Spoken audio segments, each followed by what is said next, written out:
女孩只是跟在宿舍外放的傻逼舍友大吵一架，竟穿越到一个充满邪性的布偶娃娃身上。怎料刚一见面就被反派皇帝发现。面对男人的质问，女孩选择装死，岂料男人准备直接用火烧了她，吓得女孩直接躲在茶杯后面，害怕的说道：“别杀我！”此时正在宿舍睡觉的沈听雨听着杂乱的声音，闭着眼睛抄起抱枕准备砸向声音的方向，不料却摸了个空。一睁开眼，看见沾满露珠的树叶近在眼前，露珠滴落，沾湿了自己身上的麻布。他看了看自己的身体，又看了看四周，我怎么就变成了布偶躺在了树上？吓得他又闭上眼睛，念念有词道：“一定是我睁开眼睛的方式不对，出现了幻觉。”睡觉。他重新躺了回去，耳边嘈杂的声音还在继续。回禀陛下，臣等没有在于妃娘娘的寝殿搜到巫蛊娃娃，这不是昨天晚上熬夜看的古言小说里的一段剧情吗？666，演都不演了，我居然穿书了！还没从穿书的镜头中缓过神来，树下的女人哭声传来：“殿下您一定要替我做主啊！”谁料沈听雨脚下踩空，睁着眼睛急速下坠，刚好一双手接住了他。男人神色冷淡的低头，放大的容颜帅了沈听雨一脸。他小声的呢喃了一声：“好帅的一张脸。”男人眉毛轻挑，眼中闪过一丝疑惑，他好像看到他的嘴巴动了。于妃，你还是先解释解释，朕手中的娃娃是怎么回事？他手中的巫蛊娃娃心脏处扎着一根针，穿着亚麻的衣服，像是囚服，鲜红欲滴，精致的绣艺让这个布偶娃娃显得生动可爱。只是这娃娃的长相和敏妃有7、8分像。敏妃捂着嘴巴惊呼了一声：“于妃，你是真的恨我啊？”于妃脸色一变，眼泪戛然停止。陛下，一定是有人陷害臣妾，陛下你要相信我啊！看着上面熟悉的字体，猩红影敛眉，吩咐道：“来人！”于妃自悔得幸，罪不容诛，即刻押入大理寺。说完便离开了。男人低头看着手中捏着的巫蛊娃娃，眼中闪过一丝探究。沈听雨被盯得心里打鼓，隐隐有些不安。身为宠妃的女主都被抓入狱，那她岂不是更不妙？猩红影将娃娃心脏处的银针一根根抽离，目光不断地审视着沈听雨，修长的手指戳了戳娃娃的脸颊。妖物，别装了，我方才明明看到你的嘴巴动了。沈听雨被吓得浑身僵住了，怎么办？他被人发现自己是活的。过了一会儿，见娃娃仍然一动不动，猩红影将娃娃放在桌子上，离开了这里。沉重的脚步声远去，沈听雨松了一口气。没过一会儿，猩红影又回来了。他手中捧着一个蜡烛，我再给你最后一次机会，否则我烧了你。烛火越来越近，吓得沈听雨躲在了茶杯后面。猩红影惊讶地看着眼前的布娃娃，小小的身影矫健地躲藏，还一边拿起了杯盖来做盾牌，警惕地看着他手中的火焰。猩红影刚想说什么，沈听雨连忙解释：“我不是巫蛊娃娃。”他沉默不语，一副怀疑的表情，缓缓开口道：“你背后之人是谁？又或者是谁在操控你？”他再次解释道：“我真的不是巫蛊娃娃，没有人操控我，我不会巫蛊之术，没有诅咒过任何人，也从来没有害过人，我就是睡了一觉，醒来的时候就已经在这娃娃的身体里面了。”猩红影手指移动烛台，逼近沈听雨所在的茶杯，冷声说道：“我给你一个机会，说服我，不然蜡烛和火盆你自己选一个。”沈听雨慌乱的抬头，说出了一个自己都不相信的蹩脚理由：“我是从天界下凡来渡劫的仙女，只是下界的时候出了一点小差错，魂魄才容身在这一具巫蛊娃娃身上。”仙女？猩红影冷笑了一声，两根手指轻易挥开沈听雨面前的茶盏：“你在糊弄我吗？”谎话已经撒出去了，他只能佯装镇定，挺直腰背，将杯盖立在脚边。我法力上恢复，才会是如今这副样子。猩红影凶狠的表情缓和了下来，伸出一根手指压在他的头顶：“我姑且相信你一次，娃娃仙女。”猩红影好奇道：“你在天界是什么仙女？”沈听雨脑子飞快的旋转，嘴巴比脑子快：“我是娘娘身旁端久的小仙女。”看着布偶捂着嘴巴，脸上藏不住的懊恼小表情，猩红影没再说什么。他缓和心情，双手手指指着自己身上的衣服：“陛下，你能赐我几件衣服吗？这件衣服太丑了，我穿着也不舒服。”猩红影将高汤换了进来，吩咐了几句，而沈听雨躺在桌子上一动不动，重新装死，给他做几身衣裳。高汤一头雾水，想把巫蛊娃娃带走丈量尺寸，却被猩红影制止了。他一离开，布偶沈听雨就又活了。猩红影道：“高汤跟了我很多年，是我的心腹，你在他的面前不必演戏。”沈听雨笑了2声：“我这个样子很容易就吓到别人的。”系统绑定成功，任务发放中，系统加载中。脑海中响起一道机械音，让他有种见到了亲人的感觉。7788系统为您服务。一个欢脱的稚童出现在面前：“宿主你好，我是明君养成系统小七。宿主，你怎么变成了布偶娃娃？怎么会这样？你不是应该在我备好的尸体里复活吗？”沈听雨愉悦的小火苗被浇灭了，原来他出现在这具布偶身体里，还真是一个意外。小七，现在还不晚，你赶紧帮我把灵魂重新换回到肉体里。宿主，抱歉，是小七的工作没有做好，小七没有能量了，暂时换不了了，你别生气，我已经帮你向上级系统打了报告了，主系统那边会给宿主补偿的。沈听雨确实不生气，他只有绝望，顶着这样一副娃娃的身体，让他死了算了。宿主别灰心啊，完成任务会有积分，积分商城里面有能变成人的道具。真的？沈听雨问道。需要我完成什么任务？小七是明君养成系统，任务自然帮助本位面的主角猩红影成为一名好皇帝。沈听雨皱眉，这个小说的主角不是11皇子辛明哲吗？怎么会是猩红影？猩红影那个样子，一看就是反派，哪里像个主角？系统，你没有搞错吧？不会错的，主角确实是猩红影哦。宿主误会他是反派，是因为他的气运被恶意掠夺了，才黑化成反派，所以这个世界才需要优秀的宿主您来拨乱反正啊。沈听雨悠悠地叹了一口气，难啊，难于上青天。你在偷偷嘀咕些什么？沈听雨摇了摇头道：“没什么。”辛红影手里拿着盒子，来试试你的新衣裳。她左手取出一件湛蓝色的衣裙，右手取出一件鹅黄色的流仙裙。仙子，选一件，2件都很好看。沈听雨犹豫了一会，最终挑了一件湛蓝色的。辛红影却递过来了一件嫩黄色的。她抬眸怒瞪，刚想生气，男人眼眸染上一抹笑意，故意问道：“有什么问题？你真会选，这颜色本仙女喜欢。”嘿嘿，转身在心里狂翻了个白眼，气嘟嘟的。见他还处在这，举杯饮茶，他就愈发的来气。陛下，你不出去，我怎么换衣服？他忍不住逗他道：“你如今只是一介布偶，难道我还会看上你不成？”沈听雨才不管呢，推了推他的手臂，示意他出去。他伸手接过往桌下跳的布偶，急什么？我离开便是。确认他真的离开了，沈听雨捣鼓了一会，不太熟练的换上那件鹅黄色的流仙裙。铜镜中的布偶，小小的一个，竟然还有头发，盘着高高的发髻，看起来人模人样的，就像是一个很普通的布娃娃。沈听雨还算满意，他还发现自己的身手变得更灵活。跑步攀爬的能力一点都不弱，像是呼吸一样轻松简单。宿主，是小七帮你强化了身躯的缘故。小七干得不错。沈听雨找到辛红影的时候，他正在端坐着独自对饮，竟是一人下了2种奇物。他轻咳了一声：“陛下身负龙气，本仙子想要快速恢复法力，需要留在陛下身边，借助龙气修炼。虽然本仙子如今法力微弱，但是留在宫里庇护的陛下本事还是有的。”这还是他第一次听到有人说要庇护他，那人还是个自顾不暇的布偶娃娃。你别看不起本仙子，本仙子能掐会算，上知天文下知地理，本事大着呢。沈听雨有些急了，双手撑着棋盘上方，只要陛下留我在身边，本仙子很愿意给陛下当国师。不知道是什么地方说中了他，辛红影缓缓开口道：“朕允了，只是国师，记住你说过的话，朕最讨厌背叛的人。”他屁颠屁颠的在棋盘上行走，怀中捧着那枚白子，随意放在棋盘上，小心翼翼的跨过黑白的棋子，绕着走到了辛红影的对面。妙啊！他捏着棋子，惊疑了一声道：“他当年可是靠下围棋赢得了冠军，用那10万块钱的奖金，自己供自己上的大学。既然陛下已经任命我为国师，我也该拿一点本事出来，免得让陛下小瞧了本仙子。”辛红影气定神闲，眼神戏谑：“哦，国师的法力恢复了。”下了一子后，他的棋瘾反倒上来了。要是陛下赢了本仙子，我就耗费法力帮你掐指一算；要是我赢了，你就……我暂时还没想好，留着以后再用。看来国师很有信心啊，朕应了。时间悄然飞逝，宫殿内亮起了烛火，棋盘上最后一子落下。我赢了。男人眼眸带笑，大笑几声道：“好久没有这么畅快的下棋了。”他大字瘫倒在棋子上面，摆了摆手：“下个棋好累，下次再也不下棋了。”辛红影缓缓开口道：“国师，该你兑现承诺的时候。”他先是装模作样做了一波广播体操，口中念念有词。沈听雨忽然睁开了眼睛，淡然道：“陛下，你的头顶有点绿。”辛红影凝眉思索了一会儿，他站起身子，挥着袖子离开了，和站在店门口守着的高堂耳语了几句：“你替朕亲自去一趟大理寺看看于妃，不要惊动任何人。陛下，你不会觉得我是在扯谎吗？我也想看看国师的本事是不是真的，一会儿便知。你先暂且在朕的寝殿稍作歇息。”沈听雨环视了四周，帷幔飘荡，五色古香带着奢靡的寝殿中，只有一张宽大的龙床。他询问道：“那陛下，我睡呢？”辛红影淡淡道：“为仙者晚上不需要修炼的吗？”沈听雨手脚僵硬了一瞬，他又不是真的仙子，他怎么知道晚上要不要修炼？大理寺一处牢房中，喘息声交错响起，一大一小的2个身影紧紧纠缠在一起。“不好了，王爷，高太监来了！”狱卒惊慌地说道。于妃原本情迷的眼神变得惊恐，粉嫩的脸颊变得煞白，她慌忙从男子的身上起来，迅速整理自己的仪容和服饰，小声道：“你快些离开。”男子正是11皇子辛明哲，那张比暴君更加稚嫩的脸，此刻黑得能滴出墨汁。他手忙脚乱地捡起自己的衣物，衣衫不整地藏进了一旁的暗室。他刚躺下，身后便传来了太监尖细的声音：“于妃娘娘。”高汤暗自打量着牢中背对自己的于妃，将手中提着的食盒放下：“您受苦了，陛下还是关心您的，特意命奴给你送你最爱吃的糕点。”他借着轻咳的动作虚弱地问道：“高公公，是陛下让你来接本宫回宫的吗？”高汤不冷不热道了一句：“不是，案子还未理清，娘娘您还需要在大理寺再待上一段时日。”不一会儿，高汤便步履匆匆地离开了。回宫后便将自己的所看到的一五一十说了出来。辛红影冷笑了一声：“能在密不透风的大理寺中安插妻子的人不多，必须查出那男人是谁，我倒要看看是谁暗藏狼子野心。”暴君终于知道自己被戴绿帽了。小说中的暴君至死也不知道于妃的奸情。看戏看得正起劲的沈听雨听到了冰冷的提示音：剧情纠正度为5%，获得50积分。小七恭喜宿主获得积分，成功开启个人商城，商城里的好东西很多，宿主可以看看哦。很快沈听雨就在商城中找到了一颗化形丹，唯一的缺点是它有7天冷却期，优点是只需要5积分就可以兑换。沈听雨大喜，猛地拍手：“太好了，起码再也不用被人捏着威胁了。”他注意到地上跪着的高汤居然开小差看向了他，眼神中充满了震惊。高汤瘦高的身躯颤抖了一下，眼神像见到鬼一样，尖细惊恐的声音乍然响起：“有妖物护驾！”不知道联想了什么，高汤惊恐的神色未退，手中的拂尘壮着胆子朝他挥来。辛红影脸色一变，他沉声道了一声：“住手！”可惜还是慢了一步，摆在他面前的毛笔被拂尘拦腰劈断，在空中四处迸溅。沈听雨的心抖了一下，双腿发软，被身后的奏章扳倒，跌坐在冰冷的桌面上。刹那间，暴君不知何时出现在了他的身前，宽大的背部拦下了那道带着劲风的拂尘。辛红影眼眸微掀，冷冽的眼眸中满是不敢置信，她流离的眼瞳中倒映着面前女子姣好的容颜，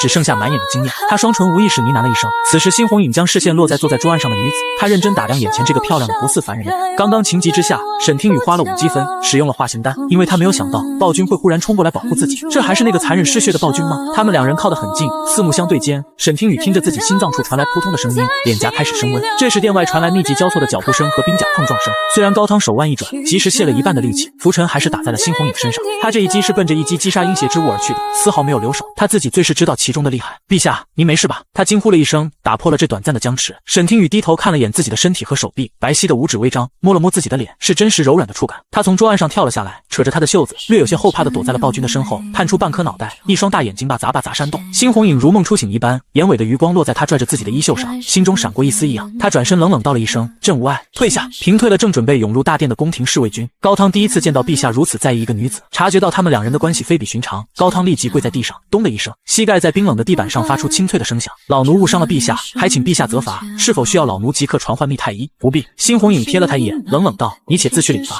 什么该说，什么不该说，自己掂量清楚。”高汤松了一口气，低头恭恭敬敬应了一声：“陛下放心，老奴定会守口如瓶。”随后高汤面无表情地退下，没有多看忽然出现的女子一眼，仿佛她根本就不存在一般。不深究，懂保密，还忠心耿耿。沈听雨心里想着，这就是宫内大太监的职业素养了吗？果然很强，难怪能安然跟在暴君左右，没有领盒饭。他顺着暴君灼热的视线落在他的衣袖上，仿佛灼烫到一般。沈听雨猛然缩回自己的手指，有些尴尬。猩红影心情有些复杂，眼中晦涩不明。仙子确实有点本事。沈听雨诧异，他以为暴君一定会追问自己突然变身的事情，他正绞尽脑汁的想如何搪塞过关。看来暴君是相信了他仙子的身份了，如今倒是松了一口气。夜路已深，国师不宜继续待在朕的寝殿了。沈听雨点了点头，跟在宫女身后离开了暴君的寝殿。他原本只是想调出背后之人，但是方才看到他有危险，却忍不住想要护住他，至少他不能死。没想到男人看着他离开的身影，缓缓低头，手指轻触他曾经拽紧的那片衣袖，感受上面残留的余温，心底仿佛被一阵暖风拂过。即便是高汤伺候朕多年，也仍对自己生畏，他居然敢躲在自己身后，这便是被人信赖的感觉吗？关心阁曾是历任皇帝所建，为国师的专用居所，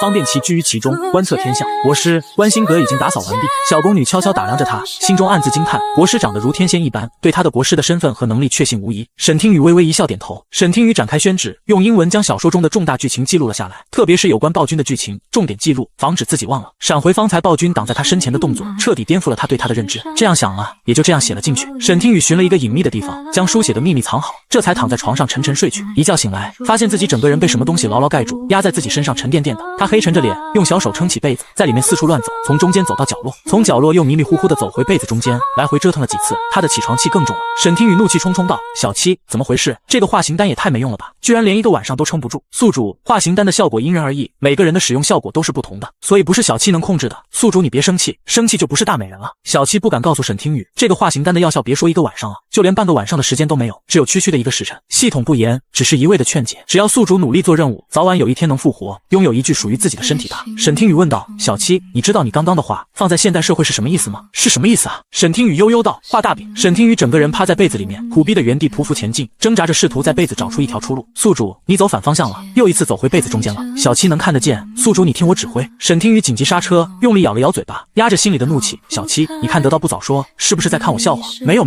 小七绝对没有。沈听雨终于从被子逃了出来，他仰天长长的呼出一口气，真不容易啊！别问为什么不是做任务，不是他不愿意做任务，而是关心阁乃国师清修之地，位于皇宫的偏僻角落，以他现在的身躯，想见暴君一面都难，根本就做不了任务，而且任务还相当艰巨。最重要的是我还不认识路啊！这般想着，小七就在旁边说道：“宿主，小七能扫描皇宫的地图，帮助宿主认路哒，是不是超级厉害？”看了眼系统发过来的皇宫地图，沈听雨泪目，真的好远啊！他的小腿会跑废的吧？宿主，系统商城中有坐骑的符箓哦，可以短暂预售，帮助宿主解决出行难题。沈听雨惊喜的眼睛更大，多少积分？我要兑换，等等，不会也有时限吧？小七你别坑我，坐骑符箓能预售24小时，是系统商城中的热门道具。小七可是最关心宿主的，怎么会坑宿主？沈听雨觉得系统有点不靠谱，我还是想想怎么将暴君骗过来吧。坐骑符箓超级好用的，宿主请相信小七。沈听雨扫了一眼界面，符箓能预售的品类众多，再看一眼他们下方的价格，100积分，我一共才45积分。小七，你还说不是在坑我？说你们系统平时是不是有什么销售指标？这时系统商城的页面刷的一下拉到最底下，沈听雨定睛一看，是一只黄色的麻雀，而且只需要1个积分。没想到小七你还是有点用的。沈听雨揣揣小手，点击商城上的兑换和使用按键，他满怀期待的等待，却什么都没有。忽然窗户骤然震动，沈听雨双手推开，一只黄色的麻雀飞了进来，在屋内徘徊了一圈。这麻雀站在他的面前，像鹰一般，他紧紧地贴着他胖乎乎的身体，缓缓开口道：“以后你就是我的御用坐骑了，我得给你取个名字，大雀儿，如何？”大雀儿轻轻蹭了蹭了他，像是在表达自己的欢喜和满意。沈听雨轻轻拽着他的羽毛，利索地爬了上去，伸手抱了抱大雀儿黄色的脑袋。走吧。大雀儿脑袋一歪，扇动翅膀，从窗户飞了出去。过山车般刺激神奇的体验，沈听雨第一次体会到了变成布娃娃的好处。沈听雨本想去感受民间百姓喧嚣的烟火气息，可惜天公不作美，天边的乌云沉甸甸的，夜幕降临，细密的雨水倾泻而下，大雀儿直接闯进了猩红影书房。猩红影眉梢微挑，沾着水汽的沈听雨从一只麻雀身上跳了下来，手中拿着一束不知名的野果，小手一扬，我特意摘的，送给你，你快尝尝。猩红影苦闷的心情消散，仅仅是看着他，唇角便不由自主上扬。高汤默默低头微笑，机灵的使了个眼神，平退了店内近身伺候的其余工人。他还从未看见陛下笑得如此开怀，同时确认了国师对于陛下来说就是一个特殊的存在，有些欣慰，不由得对国师更加重视起来。猩红影伸出修长的手指，从他手中接过那束异常鲜红的细小野果。沈听雨被雨淋湿浸透，身体沉甸甸的，他点了点头，又道：我需要烤火，身体太重了。帝王摆了摆手，染着熏香的镂空火炉被人抬了进来，湿润的空气萦绕着淡淡的香气。他双手张开，围坐在火炉前，隔着不远不近的距离，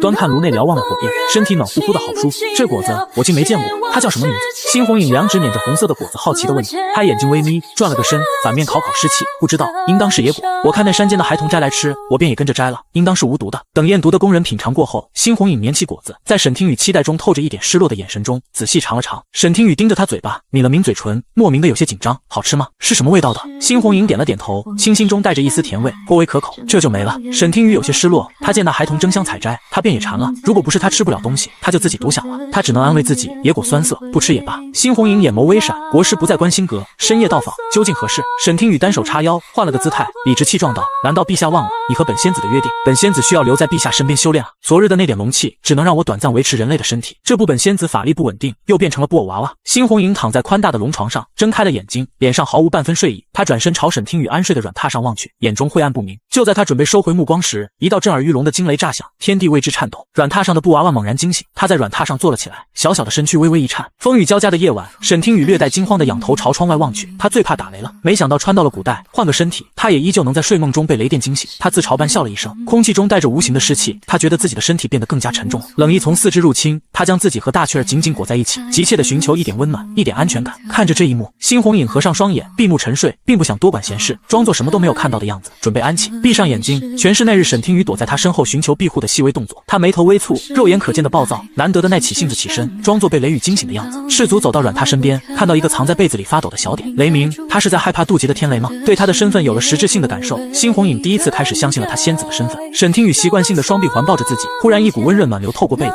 驱散了刺骨的冷。他将自己裹紧，掀开一角，只露出一双眼睛。烤火的暖炉被人搬到了他身边，他扫视了一圈，悲伤的目光意外对上了暴君冰冷的眸子。沈听雨歪头，有些呆呆的想：难道你也害怕打雷？小小天雷罢了，朕怎么可能会害怕？猩红影暴君之名久盛，从来只有别人害怕他的份，他还从来没有安慰过人。他神色略微有些不自在，声音放柔软：还冷吗？是了，暴君怎么可能害怕打雷？也是他脑子糊涂。看似冷脸凶巴巴的暴君默默陪伴着他，心中似有一股暖流涌。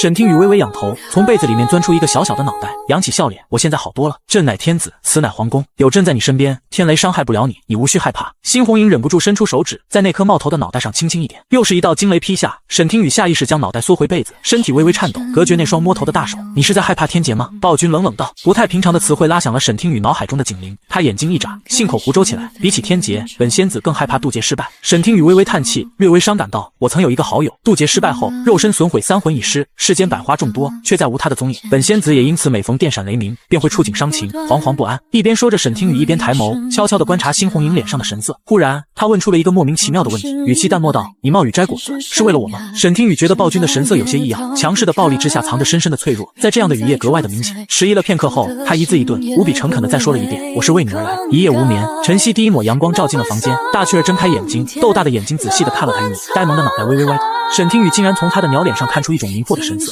沈听雨喊了他一声，想要一个晨间温暖的拥抱，然而他却好似不认识他一般，用一种陌生疑惑的眼神望着他。而后他抖动着翅膀，头也不回地朝窗外飞去。沈听雨伤心道：小七，大雀儿他好像不认识我。宿主坐骑符箓都是捕捉现实世界的小动物，短暂地提升他们的灵智，符箓失效，他们的灵智也会消失。这种记忆在他们的脑海中停留的时间很短。宿主每次使用坐骑符箓的时候都选择大雀儿，那么停留在他脑海的记忆就越多，他就有可能在飞契约期记得你。回过神来，偌大的寝殿不见猩红影的身影。沈听雨问道：小七，暴君在哪？给个定位，导航一下。过了一会儿，小七说道：宿主，稍停一下，书房里面，我们从窗户进入。这这时书房里传来辛红影暴躁的声音，沈听雨蹲坐在角落悄悄和系统唠嗑。小七，你说暴君这是怎么了？怎么忽然间发起脾气来了？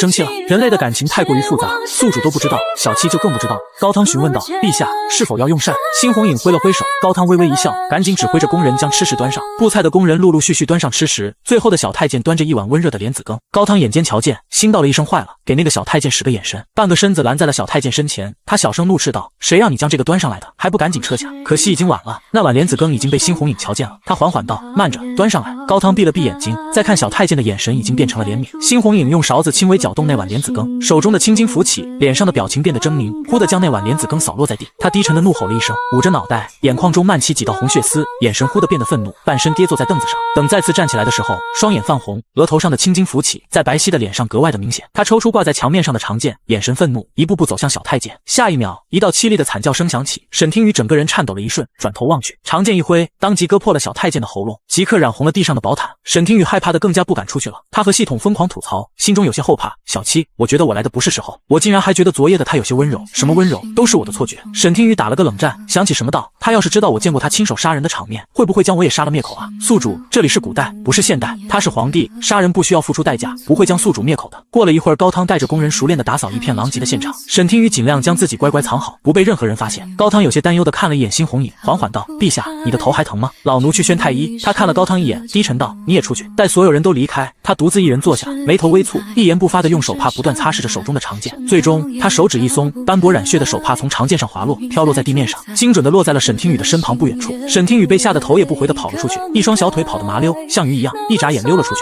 却发现自己不知不觉间跑到一处水池附近。他单手托腮，垂眸看着池中的锦鲤，点开系统商城的页面，看到化形丹依然处于冷却期，微微叹气。这时池水中冒出半张俊俏的脸，一转头，暴君单膝跪地，一双微张的大手放在他的脚边。你是一个人呆着，觉得无聊了吗？还是想待在朕的身边？他整个人的反差太大，如果不是他的脸色略显苍白，他都开始怀疑暴君是不是有一个双胞胎哥哥或弟弟。沈听雨讪讪一笑道：醒来不见陛下，就自己出来走走，本仙子还从未见过人间的凡情。辛红影注意到他的兴致不高，脸上的小表情也不如以往丰富，整个人蔫哒哒的，难道是让他想起了自己陨落的好友了？气氛略微有些凝固，两人相顾无言回到了宫殿。刚回到宫殿，高汤走了进来，笑眯眯道：陛下，您要的人老奴带来了。一名瘦小的宫女从他的身后走了出来，看起来就像一个没有长大的小孩，但是她的眼睛很亮，是那种性格坚韧的明亮，给人的印象很深。沈听雨对她的第一印象很好。辛红影缓缓道：他是朕的暗卫，从今天起他就负责跟在你的身边，你想去什么地方都可以告诉他，他自然会带你前去。小宫女跪在地上，声音铿锵有力道：我一定会保护好国师。她想推辞，但是看着那名宫女认真的脸，她又说不出拒绝的话。你先起来吧，你叫什么名字？小宫女道：安13，我给你取一个新名字吧，就叫安迟好了。安迟刚起来的身影又咚的一声跪下，声音冰冷但异常的坚定有力：安迟多谢国师赐命，你要是无聊了，安迟会陪着你，朕去上朝了。辛红影的背影渐渐离去，沈听雨一屁股坐在窗框上，远远的望着他离开，随后仰天长呼了一口气。这时窗外有两名宫女一边打扫一边偷摸着凑在一起，两人窃窃私语。沈听雨好奇的把耳朵贴近，却只听到罗大将军这个名字。沈听雨回忆了一会，眼睛蓦地瞪大，噔的一下从窗就上站了起来，来不及整理稍显凌乱的衣裙，有些着急忙慌道：安迟，带我去正和殿。不，先去一趟观星阁，速度要快。安迟虽然不知道发生了什么事情，但他还是听从了。沈听雨坐在他的肩膀上，第一次体验到了什么是轻功般的速度。安迟身手不错，且极为熟悉皇宫，带着他利索的翻墙抄近道，没有人注意到他们一人一步怪异的举动。罗大将军和他带领的北境军确实会成为家喻户晓的一支军队，不是因为他们打赢了，恰恰相反，是因为他们输了，还输得相当惨烈，千家万户挂起了丧帆，四处皆是哭丧人。沈听雨点开系统商场查看，化形丹上冷却期的3个字已经消失了。小说中罗将军是一个存在于暴君口中的炮灰，只有寥寥几句台词的背景版人物，可罗将军一生忠君爱国，誓死守卫边境，是个可敬的人物。他一死，辛红影就如同战场上失去盔甲的士兵，在朝堂上处处掣肘，无人再能和摄政王抗衡。即便不是为了辛红影，他也想要尝试着改变战局，救下那支骁勇善战的北境军，救下那数条人命。观星阁负责洒扫的工人都躲在廊下躲懒，他的卧室附近空无一人，连个守卫都没有。沈听雨很轻松就回到自己身为国师的卧室，他让安迟在门口处等他，自己独自在卧室中使用化形丹，白光一闪。他推开房门，收敛了嘴角的微笑，果不其然，他在安迟有些面瘫的脸上看到了一丝震惊。他不笑的时候神色淡然，散发出冷若冰霜难以接近的气息，配上那张美到极致的脸，看上去不似凡尘之人。你是国师？安迟艰难地开口道。沈听雨点了点头，什么也没解释，算是默认。他径自走到廊下工人躲懒的地方，冷不丁出声道：吾算到汉天朝今有一难，陛下在哪？快带吾前去。宫人被吓了一跳，心虚的下意识跪下。然而他们抬眸看到沈听雨的瞬间，被吓得瘫软在地上，说不出人话来。国师，不，你是人是鬼？他们起初还听从国师的命令，觉得能多懒了。1日3餐都没送，1日不送，2日不送，第3日不送，第4日他们觉得再不送就要出人命了。前去询问的时候，里头已经没了动静，可将他们吓个半死，却被房间门口的法阵给拦下了。你推我，我推你，没人敢踏进房间半步。是的，他上次离开的时候算到了他们还会再来询问，干脆在门口写下留言警告他们不要进他的房间。但是由于他缩小了身体，加上字写的缺胳膊少腿的，跟鬼画符似的，幸好工人不认字，误会成法阵，不然可就闹笑话了。沈听雨满头黑线，眼睛危险的眯起，他厉声质问：你们进吾的卧室了？不敢。工人将头摇成了拨浪鼓。国师，你闭关结束了。沈听雨扭头望去，走廊的拐角处迎面走来了一名小宫女，是那天带他来观星阁并留下的小宫女。沈听雨对他有点印象，奴婢有在好好看着他们，不让他们靠近。打扰到国师您的修炼。小宫女眼睛微亮，一副想要得到表扬的表情，将她眉梢微扬的得意小表情尽收眼底。沈听雨颔首看着她的眼睛，略显温柔道：不错。沈听雨开门见山，他淡淡道：吾有重要的事情要见陛下。禀告陛下，国师求见。正和殿中，通传太监尖锐的声音在大殿中响起。端坐在龙椅上方的猩红影诧异的抬眸，掀起一道漫不经心的弧度。国师求见。余光瞥见高汤点了点头的细微动作，猩红影微微坐直，来了兴致，他唇角微微上扬，开口道：快将国师请上来。大殿中方才还沉浸在喜悦中的群臣皱了皱眉，眼神微凝，流露出1分不屑，3分鄙视，7分冷淡，在心中鄙夷着又是一个迷惑帝王蛊惑君主的妖道。透过正和殿宽大的殿门，一个身影自阶梯而上，一点点露出那张美的不似凡人的脸。群臣无不惊的瞪大了双目，好美。什么？国师竟然是一名女子？忽略一些异样的声音，沈听雨自阶梯而上，如同雪山上的一阵清风缓缓而来。他朝暴君点了点头，微微俯身行礼道：吾见过陛下。一个无比隐晦的视线交汇，瞬间心神领会。猩红影嘴角微不可察的勾起，那种属于2个人秘密的感觉，如同羽毛在心间撩啊撩。沈听雨神色淡漠，行走之间不卑不亢，即便是身处正和大殿，面见天子，双膝依旧笔直，简直就是藐视帝王，挑战皇权。群臣面面相觑，观察着高座上的帝王，他常年冷冽的脸上扬起一抹微笑，这抹微笑众人很是熟悉，是陛下见到必死之人才有的笑容。他死定了。众人纷纷对他不敬的行为感到疑惑，浓眉微微皱起，哪来的一个不要命的疯女人？众人心道了一声，简直是不知死活。死的时候血别溅到我身上，就算站在龙椅旁伺候的高汤都忍不住替他捏了一把汗。小祖宗啊，这是什么地方？正和殿啊，就算是恃宠而骄也要看看场合。要是陛下生气了，大胆！一个身穿朱红色衣服的大臣大喝一声，中气十足，吹着胡子站了出来，怒斥着他：面见天子，你岂敢不跪？还不速速跪下！沈听雨一个不咸不淡的眼神瞥了过去，无修得半仙，已然脱离了凡人之躯，只跪天地。尘世的繁文缛节于吾无用，陛下都不恼，你倒是先替陛下恼上了。撒谎的次数多了，脸皮也厚了，再多么离谱的话都说得出来，还说得十分理直气壮，跟真似的。半仙，就你！胡子大臣冷哼了一声，怒目而瞪，还敢胡言？无碍，朕允国师面圣不跪。暴君此言一出，大殿终于哗然开来。面圣不跪是何等殊荣，并排的官员面面相觑，皱起的眉头能夹死一只苍蝇。他们看不懂陛下此举的深意，却也不想当这个出头鸟。无数目光聚集在他的身上，或是惊疑的打量，或是粘稠的恶意。沈听雨丝毫不理会，他也不是吃素的。想当年，他因为殴打猥琐同学的老师，被逼迫当着全校同学的面读那封堪称侮辱的检讨书，收到恶意的目光不比这少。猩红影不在乎他跪不跪，倒是有些好奇他为什么会忽然跑到大殿之上，眸光微闪：国师，你忽然上朝所为何事？沈听雨的视线落在了一个风尘仆仆的士兵身上，他披着盔甲略显狼狈，在这满朝群臣中打眼至极。他一步步靠近那名疲惫的士兵，冷冷的声音在大殿中说道：吾观测天象，预测天机，算到了今日汉天朝有一劫难，特来解困。这送信的士兵是冒名顶替之人，罗将军性命垂危，边境不稳。什么？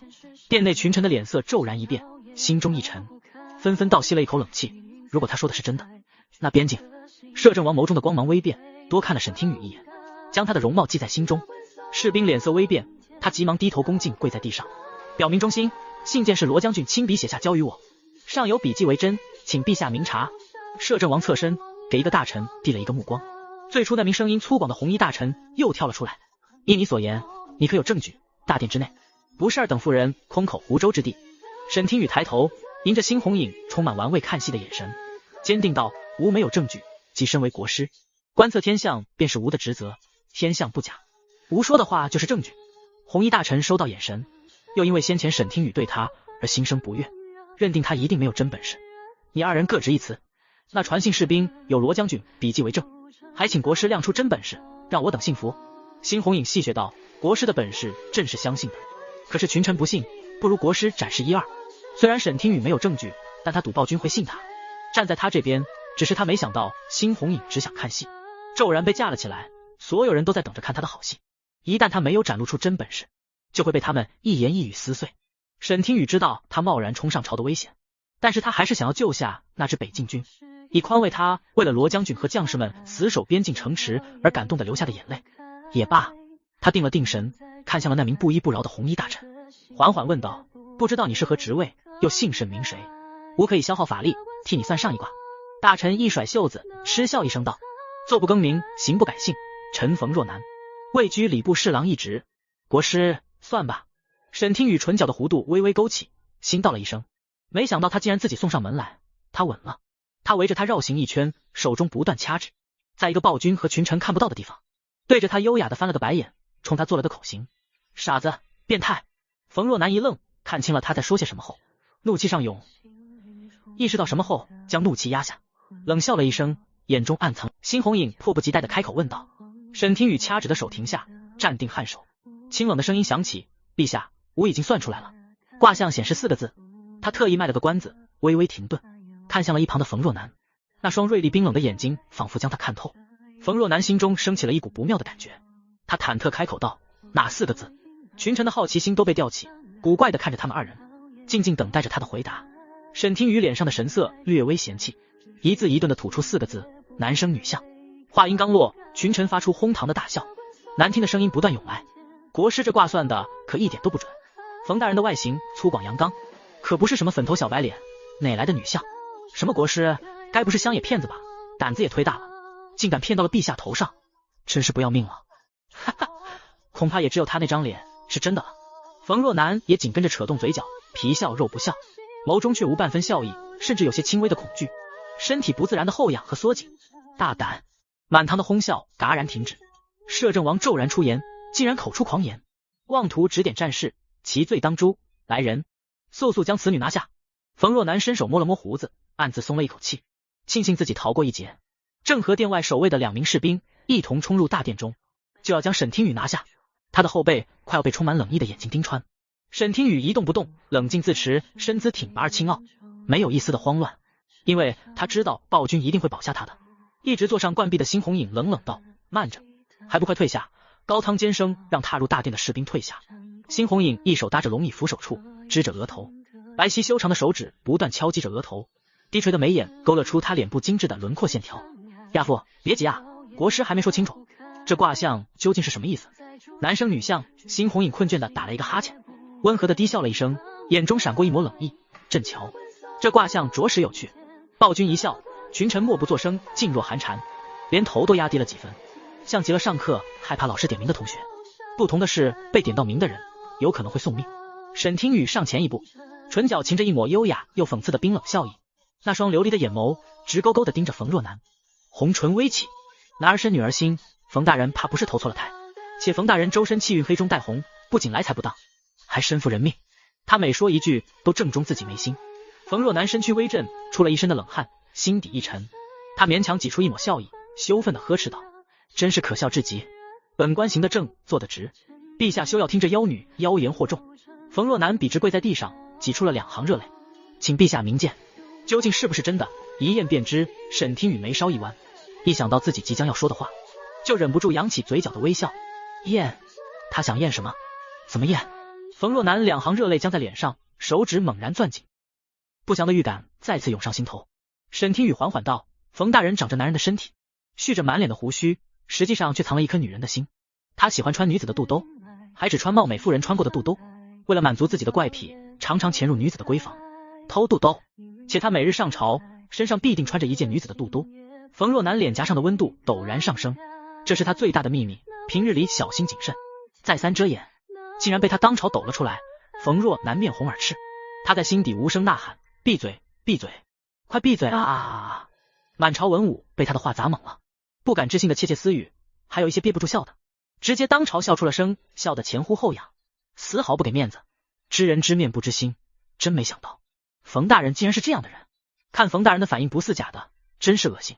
我竟与这等人同朝为官，竟然是他偷了我娘子的肚兜，该死的冯若楠，别落到我的手里，不然，哼，这不是最近大理寺正在查办的案子吗？还以为是一个色胆包天的小毛贼，没想到那偷肚兜的淫贼竟然是冯大人。周围的声音他全听见了，他的名声全都毁了，他完了。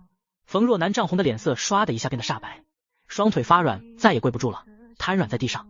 沈听雨轻笑了一声，微微俯下身子，在他的耳边上方道：冯大人可敢验明正身？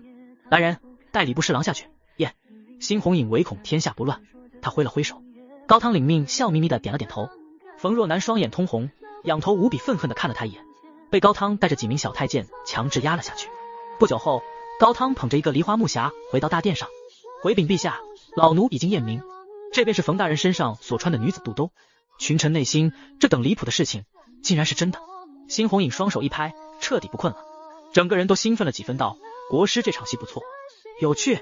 来人！陛下，一名大臣站了出来，据理力争道：就算国师算出那冯若楠阴私之事是真，那也不能证明他所言假传密报的事情是真，二者不能混为一谈。是否假传密信一事非同小可，还需时日查清。臣愿为陛下分忧，彻查边境密报一事。摄政王骤然跪下，紧跟着道：陛下，孙大人所言极是，是该将一切事情查清楚再做定夺，不可听信妖女一人之言。一众大臣一同跪下，齐声道：请陛下三思。辛红影将皮球踢给了他：国师，你认为呢？在一众下跪的大臣中，沈听雨笔直的站着，顿时如同鹤立鸡群一般。他摇了摇头，无比坚定道：陛下，边境危矣，已经没有多少时间了，多拖一日，苦守边境的士兵就会多死一人。他转头看向那名孙大人，沈听雨对他的印象很深，因为满朝文武之人中，唯独他对冯若楠日夜穿肚兜一事笑得最是大声，最是解气，一看就是与他结怨已久。他疑惑道：这位大人，你是？孙大人有些傲气道：兵部侍郎孙望谦。沈听雨意味深长的哦了一声，眼中溢满了戏谑的笑意，原来是孙大人啊。如果他没有记错的话，小说中冯若楠最讨厌的人就是他兵部侍郎孙望谦，所以冯若楠最喜欢的那件肚兜就是他爱妻的。只要在兵部侍郎这里吃瘪，冯若楠就会穿上他妻子的肚兜，用来满足他自身扭曲的怪癖和心理上异样的爽感。我倒要问问孙大人了，他一步步逼近，声音铿锵有力，要是援军来迟一步，导致罗将军战死，边境不是被敌人攻破，你担得起这个责任吗？孙望谦沉默了半晌，沈听雨又道：孙大人，你要是不信吴，就去看看那匣子里的肚兜究竟是不是你娘子的，就知道吴能不能预测天机。孙望谦脸色微变，下意识道：不可能，我府中守卫森严，娘子更没有衣物丢失，那绝不可能是我娘子的肚兜，语气格外的笃定。沈听雨其实也不是很清楚，冯若楠今天穿的究竟是不是孙大人爱妻的肚兜，心里有些忐忑。他不会翻车了吧？高汤捧着匣子走到孙大人面前，将匣子缓缓打开。孙望谦定睛一看，呆愕了一瞬后，瞳孔蓦地瞪大，脸色一下子黑成墨汁。啪的一声，匣子被他猛然扣上。孙大人像是见到什么脏东西一样，双手凝成拳头，因为过于用力，发出骨节清脆的响声。沈听雨这才长长的松了一口气，方才见孙大人如此笃定，他还以为自己要翻车了。他连自己的后路都已经想好了。他好笑的看着他急速变脸的表情：孙大人，这下信了吗？国师，我信了。孙望谦闭了闭眼睛，有些艰难的开口道：边境河，罗将军真的出事了吗？信了便好。沈听雨点了点头，而后他转身看向地面跪着的众人，眸子一冷，语气淡漠道：还有哪位大人不信的，报上名来。群臣左顾右看，最后将视线隐晦的落在摄政王身上。他们自然是信的，毕竟谁不信他，他就将谁的牢底捅穿。能站在这个大殿上的，又有哪一个人是完全干净的？摄政王阴沉着脸，眼神锐利如刀，如果眼神能杀人的话，沈听雨大概已经被他的眼刀扎成刺猬了。他衣袖一挥，不忿地看着他，从地上站了起来。难得看到亚父吃瘪，辛红影心情很好，他将一切尽收眼底，看着沈听雨清冷孤傲的气场全开，和巫蛊娃娃全然不同的模样，时而软萌，时而清冷，异常的鲜活，他一时间竟移不开眼。可他太耀眼了，满朝文武，他眼中仅他一人。辛红影嘴角浮现的笑意一闪而过，彻底消失了，心中陡然升起了一种异样的感觉。五指握住龙椅上的扶手，大手逐渐用力，手中的青筋暴起，突突直跳，在白皙的手上格外的显眼。辛红影内心不可自控的升起了一个念头，真想将它藏起来，只能被他一个人看到。系统的声音突兀的响起，宿主，小七要提前提醒你，化形丹快要失效了。沈听雨？什么？沈听雨脸上的笑容僵住了，心道了一声，系统，你别搞我，现在正是关键时刻呢。宿主，没多少时间了，趁化形丹还能撑一会儿，你赶紧找个机会离开这里。因为不知化形丹确切的失效时间，沈听雨生怕下一秒就当朝变成巫蛊娃娃的样子。沈听雨表面一脸淡然，实则心中慌乱的不成样子，手脚被定在原地，震惊、担忧、无措、恐惧，脑子里仿佛有1000匹马在四处乱转，已经无法思考。指甲用力掐进肉里，留下道道血痕，疼痛让他开始逐渐冷静下来。身为国师，无以将劫难告知这冒名顶替者，你们自行处理。预测天机已消耗无太多法力，告辞。沈听雨留下几句轻飘飘的话后，没有一丝停留，潇洒的转身离去。群臣震惊，他以一己之力搅翻朝堂，3言2语扳倒了一名大臣，然后他就这般离开了。辛红影古潭般幽深的眸子里似有莫名的情绪翻涌，他的目光完全被沈听雨离去的背影吸引，无法移开半寸。他墨发飞扬，如雪山上的清风，清冷的来，清冷的离去，凡尘的全是他分毫不屑，好像没有半点值得他留恋的，不沾染红尘的一丝因果，恍若谪仙。仙人高大疏离的形象就此种在辛红影心间，冰冷的眼眸低敛，周身的气压低沉的吓人。他从龙椅上站了起来，垂眸看向那名假传密报的士兵，语气冰冷道：来人，将他带下去严加审问，必须查出背后指使之人。士兵自知身份败露，就算他说的再多，已经无人信他了。眼中暗藏的杀意毕露，他抽出袖中的匕首，猛地朝辛红影扑去，怒喊了一声：暴君，去死吧，保护陛下。高堂脚步轻微移动，手中捧着匣子，笑眯眯地拦在辛红影的身前，手中的拂尘一挥，夹杂着汹涌的内力，将士兵击飞出去，在半空中螺旋转了一圈，砸入大殿的群臣中。群臣轰散，内心 OS： 难道他们的命不是命吗？士兵砸在地上，呸了一声，吐出喉间猩红的鲜血，看着逐渐靠近的守卫，握紧了匕首，他要自尽快阻止他。混乱中有人看出他想自尽，高呼了一声，还是迟了。士兵的尸体被人拖了下去，在大殿的中央留下一条长长的血痕。死得真快。辛红影面无表情，微扬的唇角暴露了他此刻不耐烦的心情。亚父，朕最信任的人就是你了，必须保下罗将军的性命。摄政王抬眸应了一声，没戏看了，真无趣，退朝。看着满朝跪地的大臣，辛红影摆了摆手，离开了。他状似漫不经心地问道：国师去哪了？一个暗卫忽然出现，单膝跪地，简单的说了一句：国师在观星阁。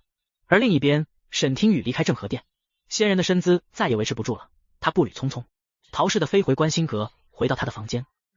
啪的一下关上门，只留下一句闭关勿扰的话。刚关上门的瞬间，他的身体发出亮眼的白光，双手迅速变成了布偶圆乎乎的小手。沈听雨泄力般背靠着木门，拍了拍自己的心口处，妈耶，好险，今天差点就掉马了。当朝表演一个活人大变布偶，真的好考验他的演技和定力啊。他忽然好想尽快完成任务啊，他又不是演员，再这样他就要演不下去了。小七，我都冒了这么大的风险前去阻止了，任务进度还是一点变化都没有吗？宿主，剧情纠正度为 10%， 获得100积分，总剧情纠正度为 15%， 明君养成任务进度依旧为 0%。 宿主不要灰心呀，剧情纠正任务你完成的很好，想一想你现在拥有的积分。沈听雨一滑，身体顺着梨花木门瘫软的跌坐在地上，看着自己的布偶的手心，他忽然意识到手中掐出来的血痕不见了。他惊疑道：小七，我手上的指甲血痕不见了，难道化形之后身体受到的伤害都不会出现在布偶的身体上吗？宿主，是的，除非是缺胳膊断腿的重伤或者致命伤，不然所有的伤害都是无效的，绝对保障宿主的安全哦。安池伸手拦住了小宫女道：国师说了，所有人不得打扰他的清修，我没有见过你，你不是我们观星阁的人，你到底是谁？为什么能在国师的门口守着？两人争吵的声音响起，沈听雨有些头疼，系统颁布的任务真的好难啊，任务进度依旧为0，暴君就像一块藏在海底的坚冰，你永远只能看到冰山上的一角，既神秘又疏离，看看着冷冰冰的，实际上比自己想象中更冰。对于任务，他真的毫无头绪，到底要怎么做才好？唯一庆幸的是，他还有积分能安慰自己。国师呢？你们都下去吧。好不容易恢复一点活力，暴君的冰冷的声音响起。沈听雨猛地仰头，暴君怎么突然来了？他蹬蹬蹬着小腿爬上桌子，窗户被他推开了一条缝，探出一半的身体，亲眼看到暴君走进了他的院子。辛红影一眼就看到了鬼鬼祟祟探出脑袋的小布偶，咧了咧眸子，他果然又变成了巫蛊娃娃的样子。内心第一反应竟然是惊喜，脚步都不自觉地变得轻快。看着他危险的动作，他立刻上前，做了想做很久的动作。辛红影伸出骨节分明的手，轻轻地摸了摸他小小的脑袋。仙子的法力又耗尽了，他来观星阁之前有很多问题想要问他，比如罗将军有什么危险，冯若男偷穿女子肚兜，边境现在是什么情况等等。但是见到他失去法力，从一个身姿挺拔模样明艳的冰美人再次变成巫蛊娃娃样子的那一刻，他便再也不想问了。他伸出一双大手，五指并拢，手掌放得平稳，习惯地放在他的脚边。沈听雨知道他的意思，可他却没有像以往的一样迈着小腿走了上去，而是仰头看着他。陛下，你不是已经看到了吗？他现在的积分足够，又有了安池的保护，已经不需要经常待在暴君的身边，他完全可以像今天这样，等到需要他出现的时候，再以国师的身份出现在暴君身边。他还没有想好要怎么做任务。最重要的是，沈听雨见过暴君面无表情擦着血溅的模样，他已经不知道该怎么面对他了。那一刻他的形象完美的和书中凶狠残暴的暴君融为一体，简单来说就是沈听雨有些害怕了。辛红影之所以是原书最大的反派，不仅仅是因为他是皇帝，是于妃和11皇子禁忌恋的最大阻碍，还因为他后期凶狠残暴的手段。他最喜欢的一个配角还惨死在暴君的手中，他因为这段剧情被刀得不要不要的，哭得眼睛通红，没法见人。所以他尝试过后，因为难度过高，想要摆烂了。毕竟变成布娃娃后，除了不能品尝美食，担心被人发现他是活的之外，也没有什么不好的。你怎么了？辛红影敏锐地察觉到他的反应有些奇怪，是不是不舒服？难道是受伤了？我没事。沈听雨摇了摇头，反问道：陛下，你怎么来了？辛红影睫毛低垂，盖住心中内心的癫狂般异样的喜悦，与他淡漠的声音截然不同。国师揭穿假传密报的细作，乃大功一件，又法力耗尽，行动不便，朕自然是来接仙子回去，然后藏起来，珍藏在寝殿中，再也不让其他人看见。看不见暴君遮掩后的神色，他动了动唇，缓缓道：回去，陛下说错了，观星阁才是本仙子身为国师的居所。什么意思？辛红影拧眉，他收回手掌，负手而立。仙子不是需要朕的龙气恢复修为吗？当然需要。沈听雨心中一紧，只是这是他当时为了留在暴君的身边方便做任务时撒下的谎，他现在要怎么圆啊？在线等，挺急的，囧。只是什么？看着他面露难色，辛红影等了一会儿，始终没有等来一个答案，心中不快，语气不复一开始的柔和，隐隐有些危险的气息。跟朕回去。他伸手想要将他捧在手心，却被他灵巧的躲开。沈听雨伸腿一踢，面前的窗户被他砰的一下关上了。辛红影捧了一个空。关上窗户后，沈听雨还墩墩的跑远了一些，有些生气的质问：陛下想要干什么？被拦在窗外的辛红影脸色非常难看，双侧的太阳穴上方隐隐的青筋凸起，俊冷的面容阴沉了下去，抑制不住心中升起的怒气，薄唇微张，他伸出手指想要拉开窗户，却在触及之前僵在半空，脸色惨白的捂着脑袋，后撤了一步。窗外半分动静都没有。沈听雨侧着耳朵，一点点靠近，身体悄悄地趴在窗户上，透过窗户间的缝隙，他看不清暴君的脸，只能看清他一点点的衣角。朕明日再来接你。辛红影眉宇间的阴厉挥之不去，却不是针对沈听雨的。他定了定神，缓缓转身离开。第一，警告，警告！辛红影黑化值+5，县民军养成任务进度为5%，请宿主注意。哈哈，宿主，你做了什么？小七只是离开了一小会，怎么还能把任务进度弄成负值呢？沈听雨惊掉了下巴，一脚踹开了窗户，伸出尔康手：陛下，我错了，你快回来，我跟你回去。然而院中再无暴君的身影，沈听雨仿佛受到了重大的打击，挺直的肩膀耷拉了下来。他诺诺开口道：小七，我是不是唯一一个刷出负进度值的任务者？真是越努力越没用，现在连摆烂都是不被允许的。沈听雨顿时觉得自己好没用啊，他就更不想做任务了。今夜的风很凉，观星阁的床是正常人类大小，被子盖在身上很重，压在他的身上，紧紧包裹着他，却恰当的给他带来一丝微弱的安全感。沈听雨睡得并不安稳，这张床并没有暴君送给他微缩宫殿的那张小床，睡得舒服。他沉在一个漆黑的梦境中，梦里辛红影用力将他踢倒在地，手持长剑朝他而来，他害怕的发抖求饶。然而暴君却冷笑了一声，剑指着他的脑袋，形同罗刹一般，将他的头割了下来，头颅滚落在地上。他眼睁睁地看着暴君一脚踩在他的脸上，一边擦拭着滴血的长剑，一边低头看着他的脑袋，脸上是阴恻恻的笑。他知道自己身在梦境中，因为他的头被割了下来，还能亲眼看到暴君擦拭长剑，还能听到他阴冷的笑容。半梦半醒间，他好像听到了一些异样的响声，是一连串的脚步声，像是有人站在床边低头看着他。凭着直觉，他猛然惊醒，人呢？他猛然睁开眼睛，身体忽然变轻，那张紧紧盖在身上的被子消失了，耳边是陌生男子的声音。沈听雨已经愚蠢的被被子盖过一次，吃过亏后，他都是睡在四角角落这个位置，只要他站起身来就能掀开被子，再也不会被被子蒙住出不来了。而此刻他从被子里整个掉在床下，一个身穿夜行衣的男人站在他的床前，巨大的阴影笼罩着他。他睁着眼睛看着他手中的锋利的匕首，顿感遍体生寒。他想杀了他，如果不是杀手不知道布娃娃就是他国师本人。此刻他已经成为了男人的笔下亡魂，他害怕的瑟瑟发抖，想悄悄藏在床下的角落，一点点挪动身体，因为担心被刺客发现他是活的能动，挪动的速度堪称龟速。他没想到居然会有人来刺杀他，难道是冯若楠被抓入狱，想要在临死之前拉他做垫背？还是因为他今日在朝中告诉孙大人，他的爱妻杜兜被人政敌偷穿在身上，丢了面子？又或者是他无形中得罪了哪位大人，碍了谁的眼吗？无论是谁，他都没有料到。然而砰的一声，只见有什么暗器从窗户飞入，短剑急速射出，打破夜色的宁静。黑衣人皱了皱眉，敏捷侧过身体，短剑惊险地擦着他的肩膀而过，划出一道浅色的血痕。显然那支短剑是朝着黑衣人的心脏而去。顺着短剑射出的方向，他看到了严肃板着一张小脸的安池。他看得微怔了一瞬，看向安池的眼睛里全是希望，身体挪动的幅度变大，快藏起来！安池手持长剑冲了上去，同时大喊了一声：来人，有刺客！然而院子外面静悄悄的，如死寂一般，什么动静都没有。沈听雨一拍脑门，有些懊恼，是因为他说过让工人不要靠近他的院子，所以他的院子外面连半个守卫的士兵都没有。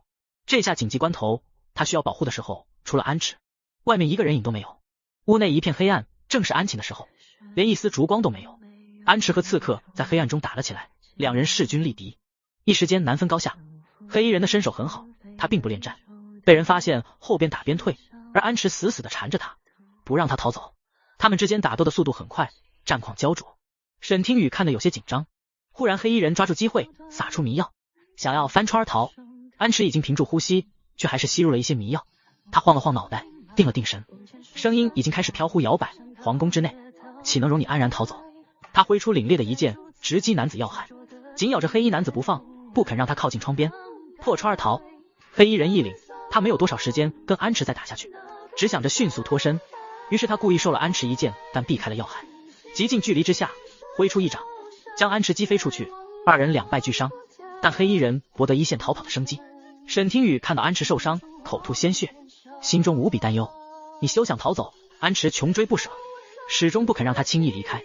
黑衣人眼中杀意渐浓，而此时安池吸入的迷药开始奏效，坚毅的眼神开始逐渐涣散迷离。安池细微的异样，最先被时刻关注着他的沈听雨发现，他焦急的来回踱步，心道了一声糟糕，安池有危险了。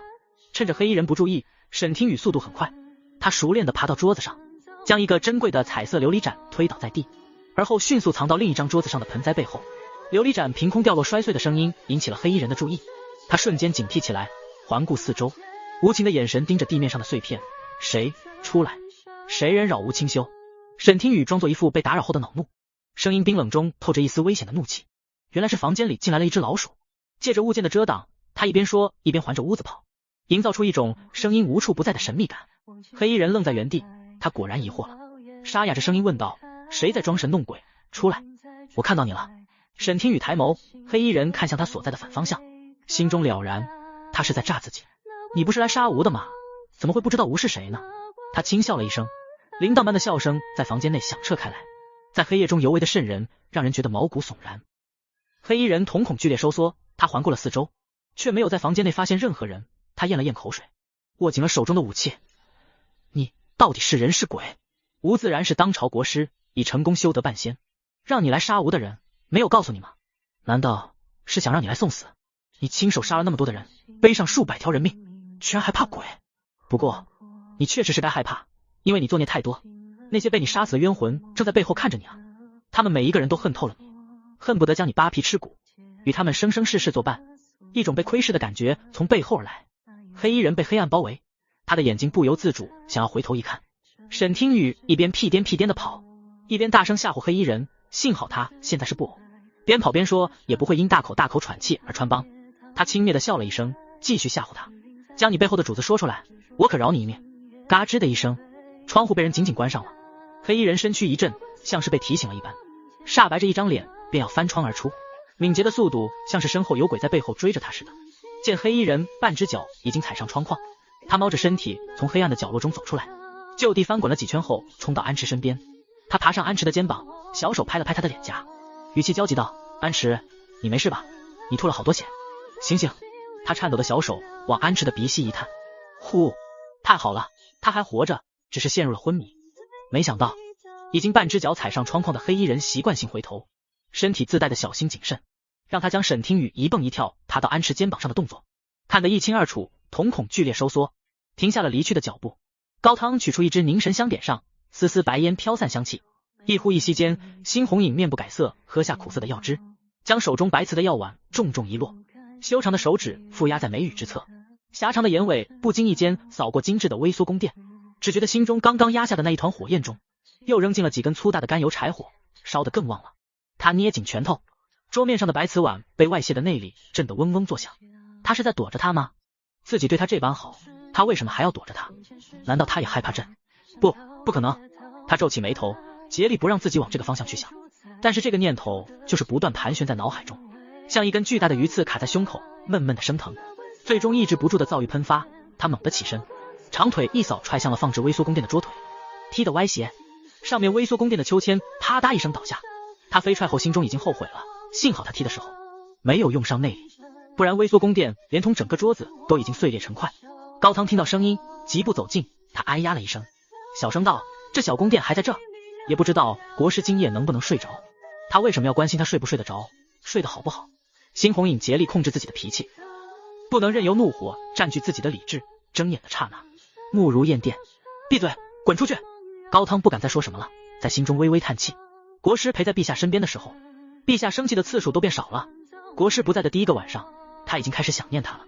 猩红影独自缓了一会，他沉默地将歪斜的桌子恢复原位，勉强平复下心境。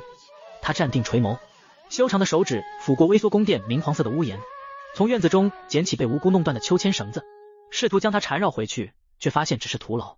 绳子断裂，掉落在地上，失去一半的秋千不平衡地耷拉着，略显颓败。猩红影忽然蹲下，盯着那个坏掉的秋千看了好久，忽然冷笑：仙子，你食言了。观心阁中，半只脚迈了出去的黑衣人眨了眨眼睛，确认自己没有误吸入迷药，出现幻觉，咚的一下再次翻窗回去。他身上的杀意更甚，是被戏耍后的羞恼和不敢置信的惊骇。沈听雨沉浸在自己的情绪中，没有注意到黑衣人又重新返回，脸上仍是安池还活着的喜悦。忽然一双大手朝他伸来，他被人整个捏在手中，四肢不得动弹。男子低沉沙哑的声音在他的面前，一双巨大的眼睛缓缓凑近。原来是你这个小东西在装神弄鬼。沈听雨大惊，他万万没有料到黑衣人居然又回来了。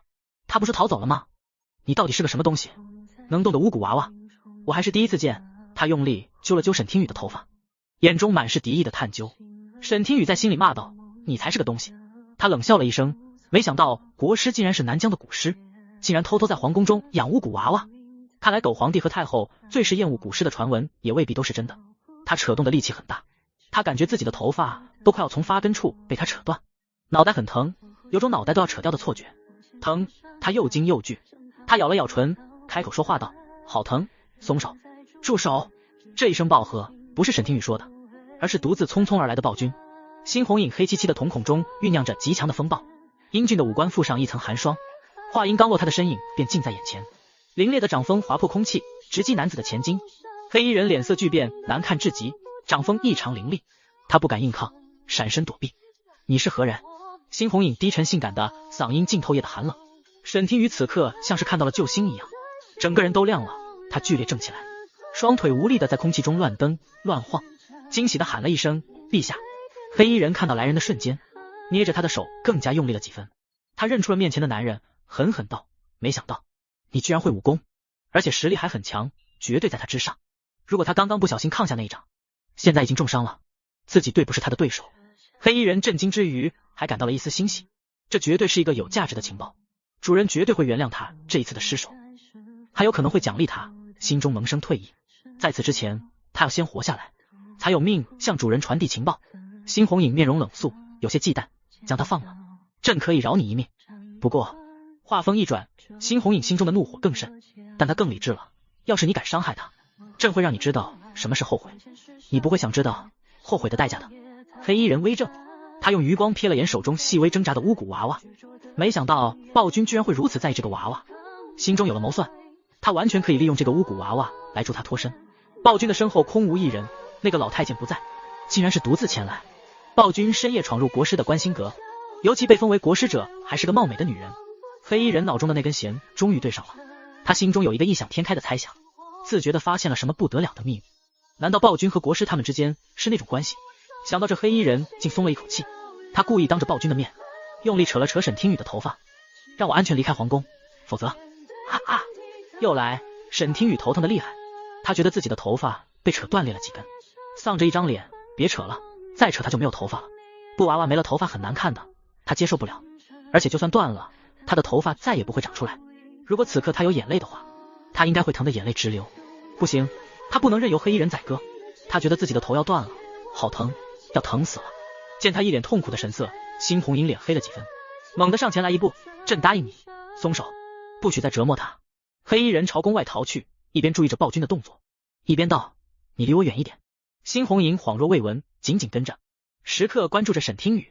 黑衣人见自己的话没用，他微微皱眉，从自己的衣服中扯出一块碎布，当着他们的面用内力震碎了。别动，我可不是在吓唬你。沈听雨亲眼看到碎布在自己的面前被震成碎屑，在风中扬成尘埃，害怕的张大了嘴巴，身体颤颤的发抖，生出了一股寒意，在这样的夜晚中更加冷了。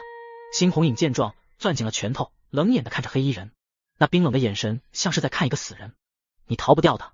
风声在他的耳边刮过，沈听雨的脑子很清醒，他能感受到黑衣人对暴君的忌惮。他之所以能在皇宫内毫发无伤，都是因为有他当人质，他不想就这样死了。化形丹还处于冷却期，系统商店上其他的东西与他无用，兑换了也用不了，他将希望放在了暴君身上。你不是第一个，凡威胁过朕的人坟头草已经2米高了。暴君担心他，掣肘被迫停在原地，没有再继续追来，冰冷的眼神远远注视着他们。自己和暴君之间的距离越来越远，他的心就越来越不安。沈听雨感受到了巨大的威胁，他挣扎着试图从黑衣人的大手中挤出一双小手，他不能再让自己处于被动状态。这个黑衣人见过他走动的样子，也知道他是个巫蛊娃娃，绝对不能让他就这样活着离开了，否则后患无穷。他趁黑衣人的注意力全部放在了暴君身上，忽略了如同待宰羔羊的他，伸手从自己头顶抽出一根细微的银针，银针细长且轻盈，埋入自己布偶的身体里，没有半点伤害，且完美融合，敌人绝对不会想到。这是他方才满房间乱跑时趁机放入藏入自己体内的武器，他使用起来不大不小，刚刚好。他瞅准时机，将银针精准扎入黑衣人的指心。都说十指钻心，验过血的想必都知道，这种痛连同着神经反射弧，他的速度很快，银针近乎整根没入，堪称快准狠。黑衣人右眼皮一跳，手指钻心的疼，他毫无防备，疼得嘶了一声，捏紧自己的力道，放松了半寸。现在是最恰当的时机，他只有一次机会。双手一撑，身体灵活的从黑衣人的掌心溜出去，蹬腿就是纵身自由一跃。黑衣人没想到随意玩捏的巫蛊娃娃就这样逃离自己的掌心，就像砧板上的死鱼忽然活了，跳入海中一样，不可思议。他急忙伸手去捞沈听雨，却捞了个空。一道鬼魅的身影出现在他的身后，黑衣人顿感不妙，电光火石的瞬间，他的身体被一掌击断了肋骨，剧烈的痛苦在胸腔蔓延开来，身体重重砸在红墙上。他还没来及站起身来，就被人狠狠地扼住了喉咙，强大的力量压制着他，双脚悬空，整个人被提了起来。只见辛红影癫狂般充满杀意的眼神冰冷地看着他，嘴角闪过一丝愤怒。朕说过，你逃不掉的，他不是你能碰的人，死，太便宜你了。夜色正亮，皎洁的月光之下，黑衣人瞪大眼睛，手指用力掰扯着脖子上的大手，透过他惊恐的眼孔，能感受到他对面前这个男人深深的恐惧。他努力地张了张嘴，嘴角向外冒着鲜血，却说不出一句话来，就连一句痛苦的惨叫都无法喊出。想自杀，猩红影嘴角裂开一个充满恶意的微笑，稍显停顿，目光睥睨而下。朕不会给你这个机会。黑衣人痛苦的脸上五官逐渐变得狰狞扭曲，渐渐的不似人形，冷汗和鲜血浸湿了他的衣服，滴答滴答从裤脚滴落。沈听雨在空中跌落，面朝大地，身体胡乱晃动，却跌入了一层柔软的布料中，像坠入一张张软布做成的大网，将他困在其中。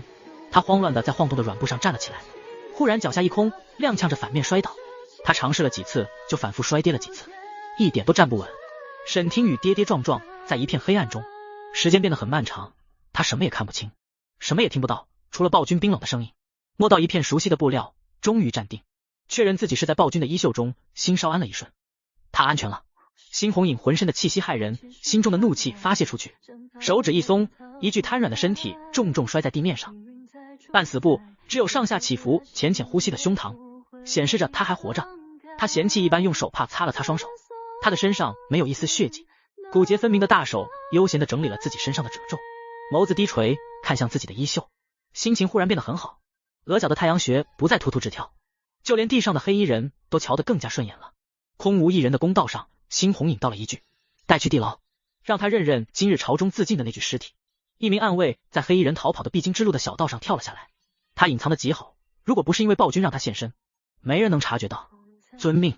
双脚被人像死狗般拖动，黑衣人濒死的躺在地上，意识涣散。现在他才理解暴君那一句他逃不掉是什么意思了。他后悔了，是真的后悔了。他原本是有机会能从皇宫内活着逃走的，如果不是那最后的一眼。寂静了许久，他终于再次听到了对话的声音。沈听雨心头一跳，结束了吗？猩红影感受着衣袖中布偶娃娃的细微动作，缓缓勾起了唇角。真好，他又回来了。仙子，是你说的，愿意留在我的身边陪着我，你一定愿意的对吧？之前只是在跟我闹脾气。没关系，我原谅你了。沈听雨迟疑了一会儿，他试探的开口问道：陛下，那刺客死了吗？现在安全了吗？忽然脚下的软布不断升高，他猝不及防跌坐在上面，一双白皙有力的手指撩开了层层衣衫，带着月色的清冷，露出俊朗的五官和一双带笑的眸子。仙子，你现在很安全，别怕。猩红影故意回避了黑衣人是否还活着的事实。沈听雨仰头去看，暴君宽大的肩膀完全挡住了身后的视线，他看不到黑衣人的下场。他也知道暴君并不想让他看到，知道，不过他还是能想象到终归都不是什么好下场，尤其是地牢，能落到地牢的下场都是惨不忍睹的。他现在心情有点复杂，忽然他想起来了什么，抓着他的袖子急切的道了一声：安迟，他受伤吐血了。猩红影眸子微沉，他没事，只是中了迷药，睡觉就好。倒是你有没有受伤？沈听雨摇了摇头道：我没事。看着他略显凌乱的毛发，猩红影高举左手凑得更近了，有些担忧的看了一眼。真的没事吗？朕不信，你站起来转一圈，朕瞧瞧。要是你受伤了，御医都没有办法医治。于是沈听雨站了起来，张开双手，原地转一个圈圈，还在上面蹦跶了2下，表示自己真的没有受伤。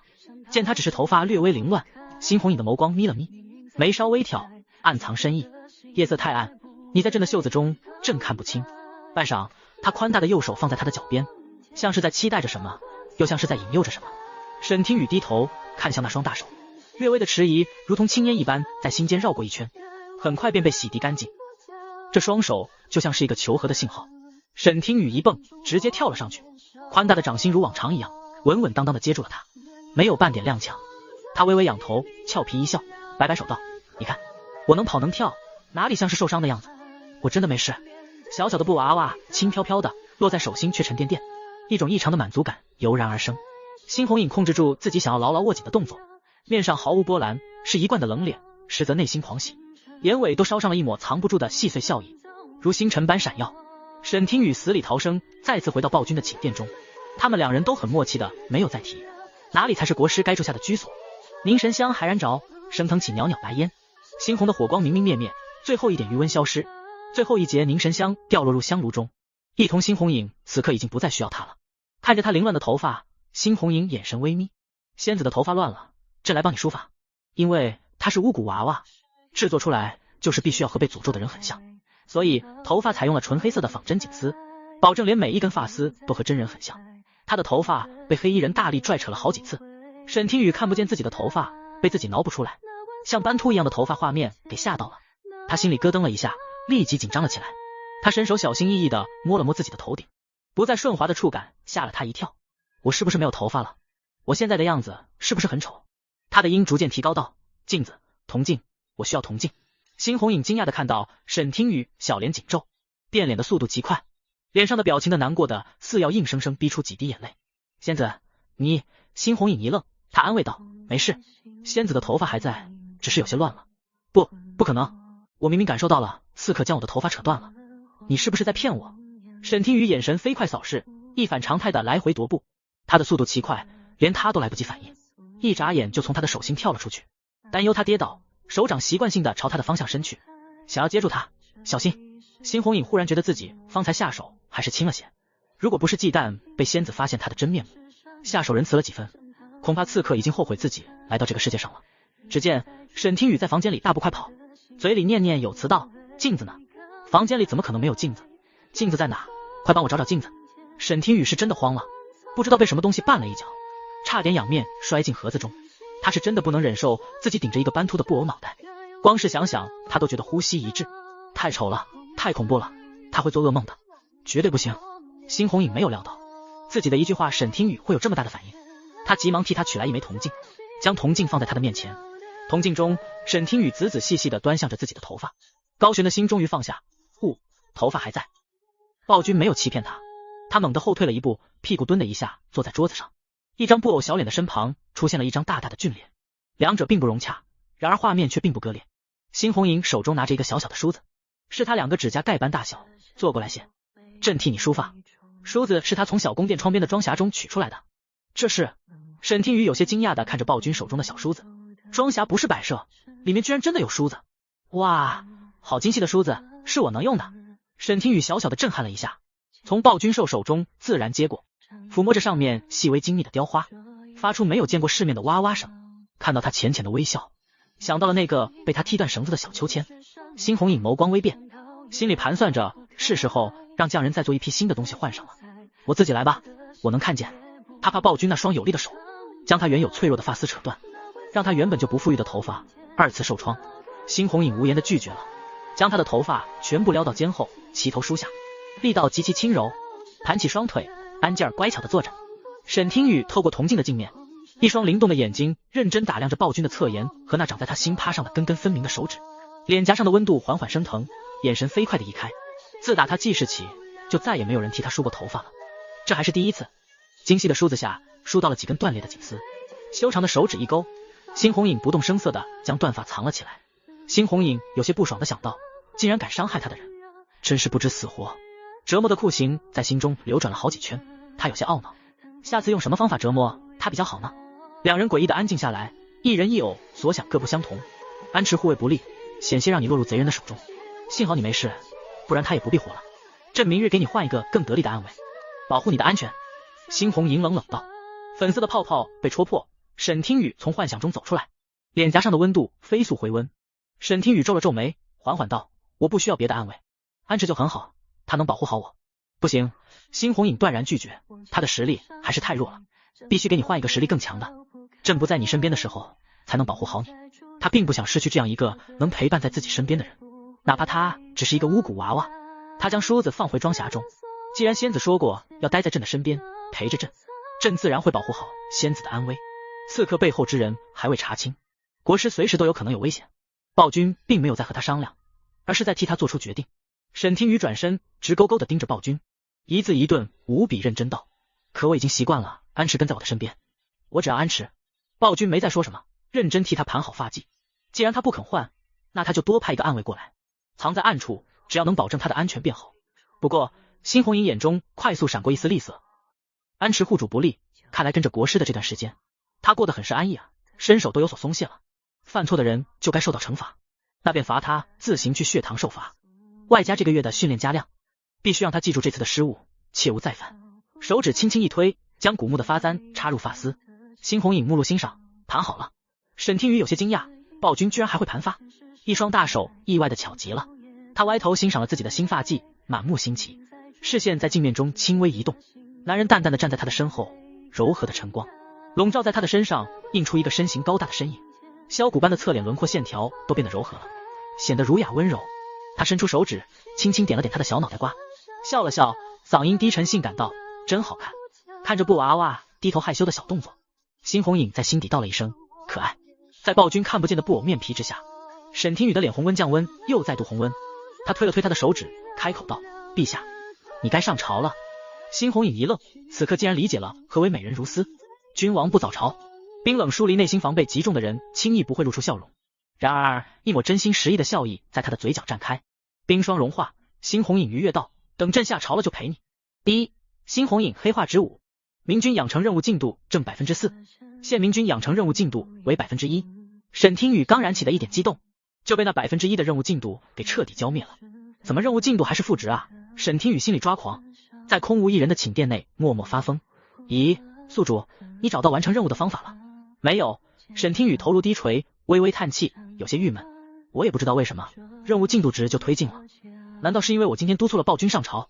很有可能哦，让帝王勤于政务也是完成任务的一种办法呢。宿主做得不错，还差一点，那么一点点，任务进度就不再是负数了呢。沈听雨汗颜，系统还真是哪壶不开提哪壶，许久不出，一出现就专门戳他的痛点。沈听雨准备去看看受伤的安池，找系统拿到了他的定位，在系统的导航指挥下找到了他。他嘿咻嘿咻的翻窗而入，果然这偌大的皇宫，安池不在他的身边。他在皇宫内的行动还是稍有不便，不仅人多眼杂，还要躲着那些工人走，专挑一些隐蔽的路线，像做贼一样。安池，是我，你的伤怎么样？看过太医了吗？安池掀开被子，他正打算忍痛起身给自己找一杯水喝，骤然听到了国师的声音。他还以为自己听错了，他脸色苍白，从床上坐直，嘴唇干裂的看着窗上挥舞着大手的国师，急切的想要起身，却扯动了身上的伤口，疼得嘴角抽动了一下，额头冒出几许冷汗。他咚的一声朝沈听雨的方向跪下，无比愧疚的开口道：“都是安池无能，害国师被刺客掳走，请国师责罚。”你快起来，快起来，我没事的。沈听雨一蹦走到安池的面前，挥舞着双手示意他别跪了。倒是你的伤怎么样？我看到你吐血了。安池眼睛飞快的眨了眨，不太自然道：“我的伤无碍，休息一段时间就好。”他真的不太会撒谎，留意到他的干涸的嘴皮。沈听雨坐在茶壶的壶嘴上，小心翼翼的给他倒了一杯白水。你想要喝水是吗？我给你倒。安池跪在地上，封闭的内心被他善意的举动触动，干裂的唇瓣张了张，不知说些什么。国师不仅没有惩罚他，关心他的伤势，还亲自给他倒水，明明他就是一个布娃娃，身体还没有一个茶壶大。安池谢过国师，他一饮而下。沈听雨静静等待，直到安池饮下整整一壶水。他记得安池的伤是在身前，可他后背好像也受伤了。一开始沈听雨听到暴君说要换掉安池的时候，心中还有一点担忧，因为他知道暴君的手段，他担心自己再也见不到安池了。幸好安池没事。沈听雨没有多问，他缓缓开口道：“你看不到自己的后背，我来替你上药，等你伤好了，我还需要你继续保护我呢。”安池的背后血肉模糊，粘连着衣服，伤势恐怖，他哪里敢让国师替他上药，急忙拒绝。要是陛下知道国师见过他身上的伤，恐怕会直接杀了他。他别扭着不肯让沈听雨帮他上药。沈听雨一脸伤心的离开之前只能嘱咐安池好好养伤。暴君在上朝，安池不在他的身边，无人替他阻拦无知的工人。沈听雨一时之间不知道该干嘛。他找了一棵树，安静的躺在上面，树叶间隙的暖阳照在身上暖暖的，有种灵魂都被洗涤的舒坦。他闭目沉睡，弥补昨夜被搅扰的时光。相比于沈听雨的悠闲时光，在监狱的于飞倍感煎熬。大理寺忽然不再安全，他的身边多了好几个眼线，一双双隐秘的眼睛死死的盯着他，害得他忍了好长一段时间，备受相思之苦，不仅无法和王爷欢好，更是无法见面，心中的惶恐快要蔓延出来。他入狱这么长的时间，陛下都没来看过他，岁月并没有在他的脸上留下多少痕迹，风华正茂，反倒带给了他一层熟誉，一颦一笑都散发着自得的魅力。他笑脸盈盈，满是宠溺的语气道：“皇儿，难得这般早来给哀家请安，说说吧，是不是闯祸了？”辛明哲在太后面前像一个没有长大的孩子，黏在他的身旁，语气十分亲昵，自然是想母后了。太后手指抚摸着面前盆栽上的叶子，莞尔一笑：“哀家还不了解你，定是遇上了难事，不然小嘴哪有这般甜。”辛明哲浅笑了一声，直接默认了。让哀家来猜猜，你遇上什么难事了？手指一弹叶子，太后勾唇，眸子含笑：“莫非你看上了哪家姑娘，想要娶妻了？说来让哀家听听，哀家替你做主。”辛明哲很有眼色的递上了一个小铲子，笑嘻嘻道：“什么都瞒不过母后，儿子确实是遇上了难事了，倒不是娶妻一事。母后是知道的，儿子还没有找到心仪之人，暂时还不想娶妻。染着扣丹的纤手接过金灿灿的小铲子，在他的头上轻轻敲了一下。你啊，年岁也不小了，没个知心人在身边陪着怎么行？说吧，什么难事？居然要求到哀家这里来。辛明哲装作吃痛的模样，嘶了一声，讪笑道：我知道母妃很少插手后宫之事，但是儿子和清雅姐姐一同长大，实在是不忍心看他在大理寺受苦。他端详着太后脸上的神色，继续说道：儿子知道皇兄从小最听母后的话了，儿子想让母后去劝劝皇兄，饶过清雅姐姐吧。太后拿着铲子松土的动作一顿，狭长的凤眸微眯，不知道在想些什么。清雅姐姐，她是一时糊涂。辛明哲将巫蛊之类的字眼咽下肚子，他真的知道错了。太后继续松土，你没说了一句，你们都长大了，你莫再像小时候一样喊于妃清雅姐姐了，她是你的皇嫂，你该尊称她为于妃娘娘。听到皇嫂二字，辛明哲心里咯噔了一下，心虚的眨眨眼，悄悄观察着母后的神色，差点以为他们两人背德的感情被母后知道了。确认不是母后在借机敲打自己后，辛明哲暗自松了一口气，急促的心跳终于缓了下来。于妃娘娘，当年如果不是我的年纪太小，清雅姐姐该嫁的人应该是我，而不是皇兄。心中苦涩万分，眼神暗淡了一瞬。太后没有察觉到辛明哲的异样，思索了一会，缓缓开口道：于妃的事情，哀家倒也听到一些传闻，既然都托你求上哀家了，哀家可以试着劝一下皇帝，让他从大理寺回宫。紧接着他们二人说说笑笑了一会，一同用完膳后，辛明哲离开未央宫。待他走后，太后看向了那盆翠绿葱葱的盆栽，问了一句：于妃离宫进大理寺多久了？身后近身伺候的宫人说道：回太后，已经有大半个月了。太后起身，细长的指甲将一截微长的叶子掐掉，似笑非笑道：是时候了。自于妃入狱后，皇宫内好似多了一个国师。太后慈爱一笑，笑意却不达眼底。听说他预测到天机，在朝中说出了一则预言，不仅算出罗将军有难，还将平大人给拉下台了。传闻这国师还是个极其貌美的女子，可她在于妃入狱之后，却像凭空冒出来似的。哀家倒要去会一会这个国师。暖阳晒得他暖乎乎的，沈听雨迷迷糊糊中就睡了过去。醒来发现自己忽然回到了微缩宫殿，睡在他的小床上。他懵逼了一秒，他是怎么回来的？还睡在微缩宫殿院子外的小摇椅上？难道是暴君将他带回来的？是了，能在不吵醒他的情况下将他带回来的人只有暴君了。可奇怪的是，他怎么知道自己在哪一棵树哪个枝头上睡着的？像是在他的身上安了定位一般。发生了什么？沈听雨不经意看了一眼周围，捂着嘴巴惊诧道了一声：家里进贼了吗？他快速起身，微缩宫殿里的东西凌乱不堪，都偏移了原本的位置，像被龙卷风袭击了一般。院子里的秋千也坏了，绳子断裂掉在地上，稍显颓败。他将屏风移动回原来的位置，满头疑惑的将摔倒在地的凳子捡了起来，认命般把所有杂乱的东西放回原位。幸好有些是死死固定住的，他耗费了很长的时间将摆件一一重新放好，累得他气喘吁吁。只有我一个人的宫殿好像也不太好玩，一个人住很爽，但是一个人打扫起来简直是累成狗。书房中，木头的一角被削断，暴君烦躁地将手中的木头扔在地上，冷冷道：又失败了。地面上还有无数个被摧残成不同形状的木块和无数细小的木屑，桌案上放着一个镂空精美有扶手的秋千，那是他吩咐匠人重新做出来的。有了珠玉的对比，此刻他手中捏着的秋千只能算是一块丑陋的烂木头，根本没有可比性。一刻钟后，可恶，还是失败了。最后一个秋千被他用内力捏成渣渣。辛红影彻底怒了，一个小小的秋千居然这么难。这一次高汤眼神笑眯眯，十分淡定地站在一旁：陛下，要不您先从最简单的秋千开始做起。陛下为了做出一个精美的秋千，少说已经暴怒了好几十次。高汤已经有些免疫了，拿着刻刀猛然抬头，辛红影眼神带着几许杀意：闭嘴，朕就不信了，朕会被一个小小的秋千难倒。简简单单的秋千怎么能比得上精致的秋千？多夫雅，你说朕怎么送得出手？语罢。他盯着手中刚做出来的秋千，眉头紧皱，能夹死一只苍蝇的那种。薄唇微张，缓缓道了一声：真丑，难看死了。最终还是认命般从最简单的秋千开始做起，拧起的两道眉毛严肃的如同要打架。忽然一个暗卫从角落中走了出来，恭敬的跪在地上，冷冷道：禀告陛下，太后朝观星阁的方向去了。自从国师遇到刺客，观星阁附近就多了近一城的皇城守卫，还有专门的暗卫盯着观星阁的一举一动，一有风吹草动就来向陛下禀告。辛红影放下手中的刻刀，眼神闪过一丝疑惑。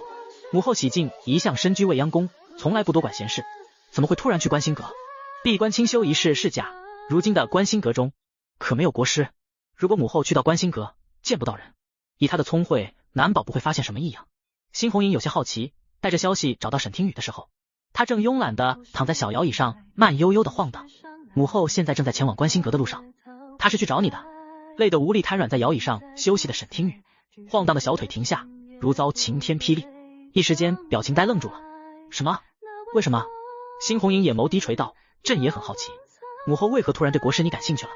她所居住的未央宫与国师的观星阁相隔最远，朕可以用轻功带着你，在母后到达观星阁之前赶到，届时国师再用法力维持人形，可少消耗一些法力。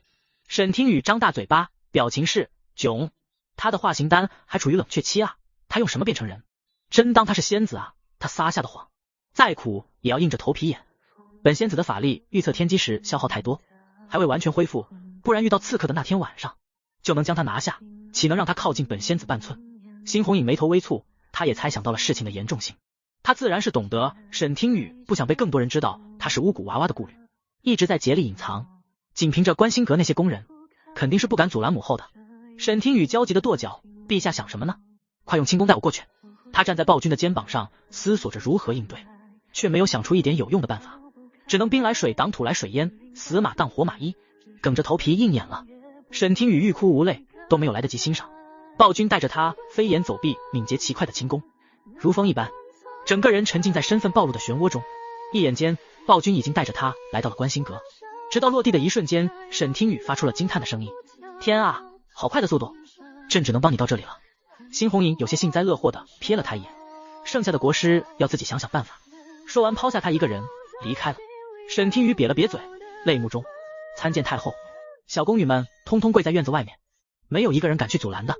国师呢？太后奉驾竟然不来迎接，只有那个胆子大些的宫女敢壮着胆子小声的说了一句，国师正在清修闭关，闭关之前说谁也不见。大胆，你们还敢拦着不成？闻言，太后她身后的宫人呵斥了一声，跪地的宫人瑟瑟发抖，伏倒一片，诺诺开口道，不敢。好一个国师！太后凤眸微眯，染着蔻丹的纤手抚了抚纯白的手帕，冷笑了一声，不来面见便罢了，居然还敢闭门不见。沈听雨清了清嗓音，仙音飘渺，神神叨叨道，吾正在闭关的紧要关头，不得离开房间。在房间外设下了禁忌，凡人不得触碰，触碰者轻则倒霉，重则反噬，请太后见谅。外面的工人庆幸的松了一口气，幸好他们平日不敢靠近国师的卧室，有个敲过门的工人则恍然大悟，怪不得他最近这般倒霉。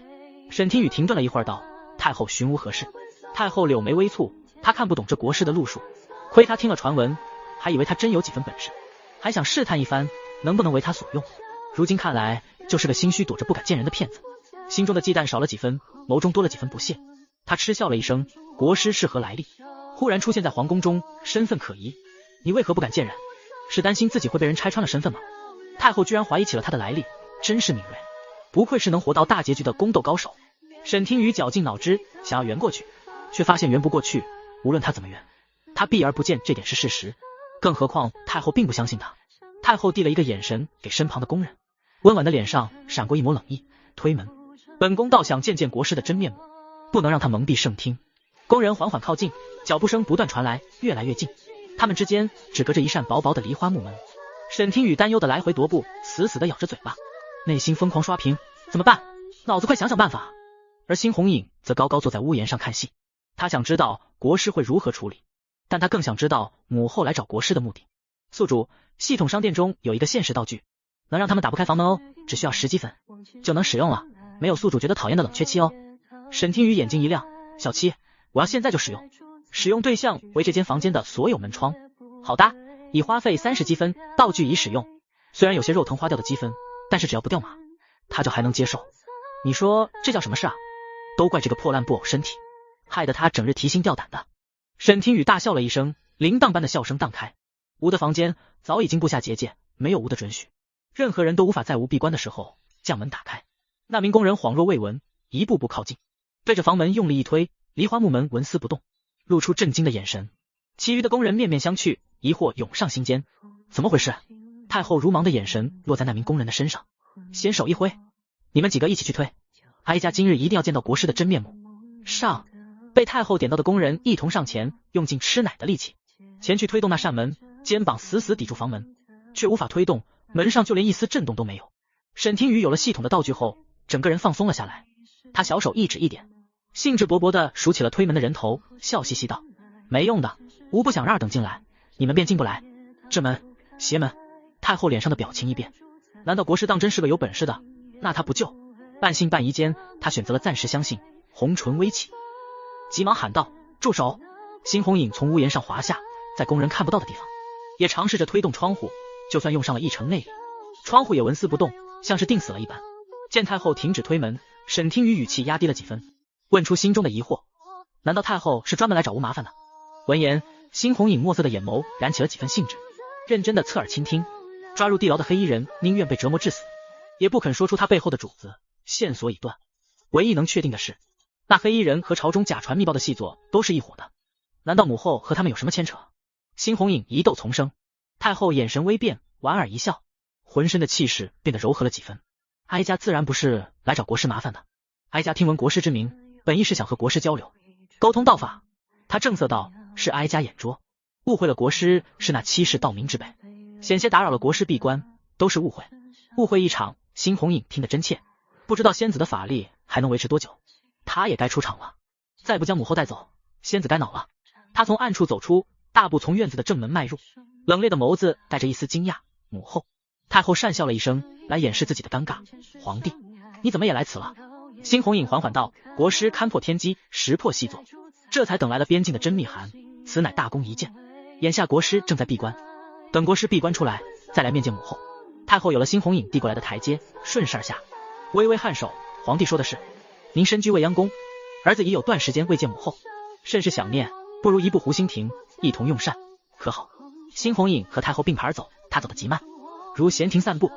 忽的一侧的衣袖变得更重了，唇角勾起一抹满足的微笑。太后感受到身旁的猩红影忽然变好的心情，染着扣丹的食指在手帕之下搅动了一圈。湖心亭遥望御花园，能欣赏到春日盛放的百花，亭中微风几许，水中波光粼粼，亲人相伴，颇有几分怡然自意。猩红影慵懒地坐着，萦绕在心间那股躁怒的情绪消失，他已经许久没有感受到这般轻松自如。工人陆陆续续将午膳端上，沈听雨在袖子中仰头郁闷看着那一盘盘色香味俱全的美食：桃花饭、乳酿鱼、凤尾酥、酒蒸鸡、藕粉桂花糕，眼馋得快要流出口水。他不管了，等化形丹的冷却期一结束，他就要恢复人类的身体，先大口大口吃上一桌子美食。沈听雨一眨不眨地盯着吃食，咽了咽不存在的口水，真的好想吃东西。第一次对猩红影充满了怨念，不要这么难搞好不好？他已经很努力地做任务了，你怎么就在暴君的死亡之路上一去不复回呢？无论他怎么拉都拉不动。太后手持木块夹起一片鱼肉，将鱼刺挑开，将净白的鱼肉放入猩红影的碟碗中，笑得慈爱。他回忆道：这是皇帝你最爱吃的一道鱼，哀家记得你小时候因为贪吃被鱼刺卡住了喉咙，之后你便再也没有吃这道鱼了，这次你再尝尝，还是不是你记忆中的味道？猩红影眸色微动，夹起鱼肉细细品尝，心中似有一股暖流。母后，你现在都还记得儿子小时候爱吃什么？他原本一直以为母后更偏爱11弟，现在看来也不一定，母后对他的关心也不少，自然都记得。太后温和地笑了笑：皇帝，你再尝尝这个糕点。猩红影尝了尝，桂花香味太浓郁，糕点入口，浓稠的甜味在舌尖残留。这藕粉桂花糕太甜了，一点都不清甜，他只尝了一口就再也没尝了。太后手指捻着也尝了一小口，见他尝过糕点后，并没有想起于妃，放下糕点，状似回忆起什么似的。这糕点太过甜腻，没有于妃做的糕点清爽可口。皇帝，哀家虽然不喜巫蛊，但于妃也是哀家从小看着长大的，他只是一时做错了事情，让他回宫吧。一场午膳下来，原本唯一不开心的人只有沈听雨，现在多了一个猩红影，他眉头微蹙，这下一点胃口都没有了。亚父在朝中施压，就连母后都在为于妃求情，心中不由得有些厌恶。太后很熟悉了解猩红影，敏锐地察觉到于妃一事背后皇帝还有其他的顾虑和隐情，心里咯噔一下，就听见猩红影冷漠疏离道：从今往后，朕不想再见到于妃了，母后也不必再念着她，那便不谈她了。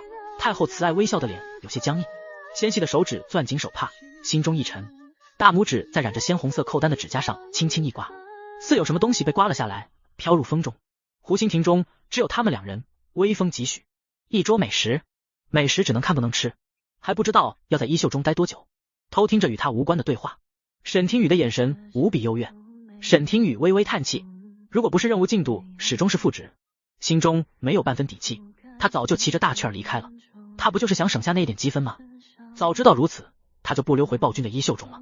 搭便车了，沈听雨在心里和系统吐槽聊天，余光不经意瞥到了什么，吓得他整个人弹射起飞，拽着袖子往上爬。卧槽，那是个什么东西？沈听雨定睛一看，一只细微的近乎透明的小虫子缓慢地爬进衣袖中，虫子像蚯蚓一样一节一节的，约有他手臂一般长，在光影的折射下若隐若现地蠕动前行。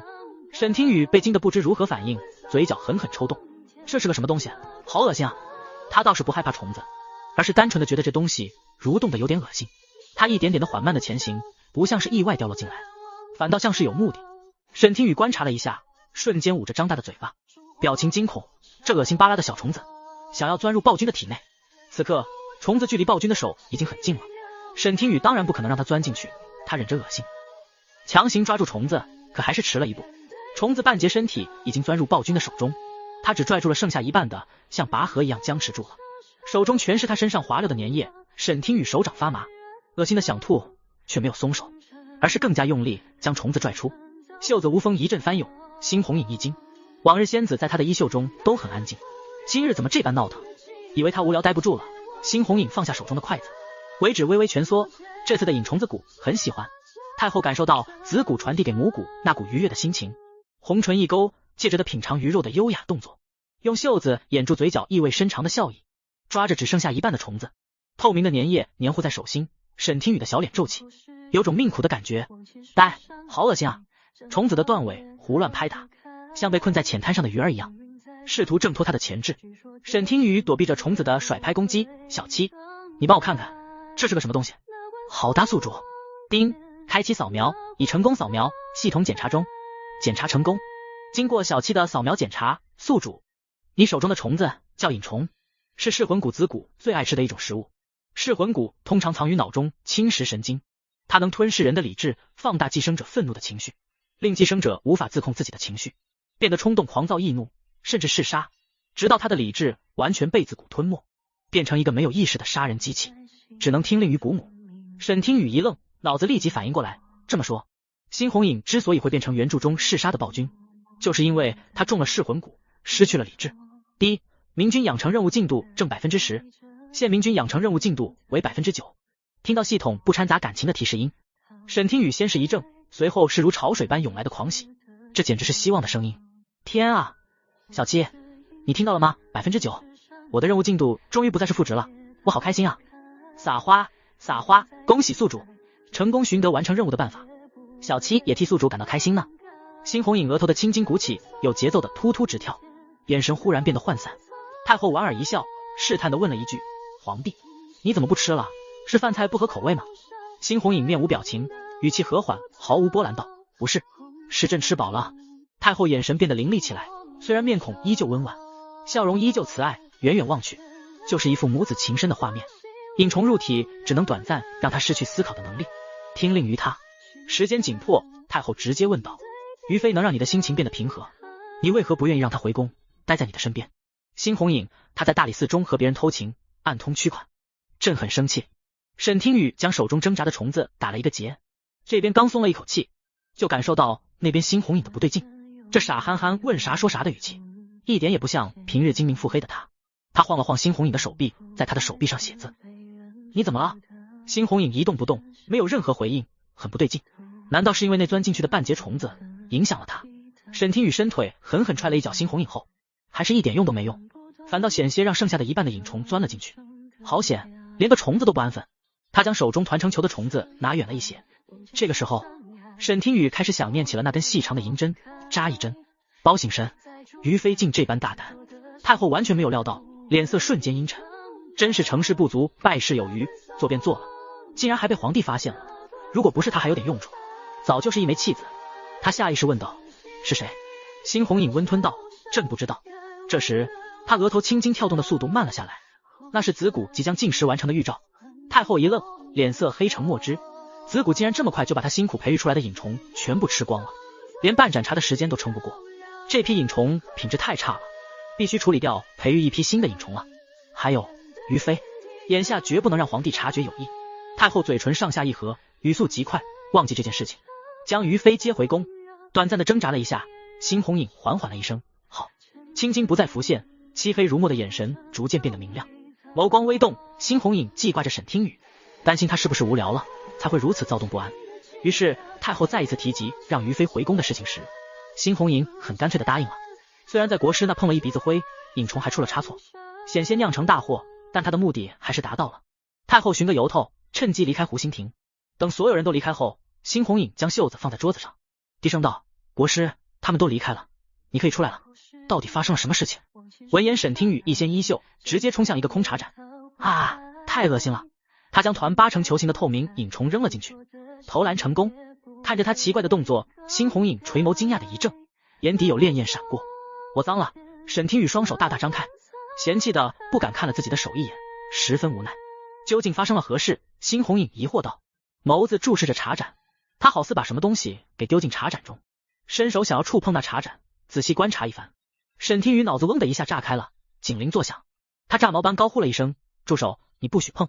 辛红影的手停了半空，声音冷冷道：为何？茶盏中有半只蛊虫。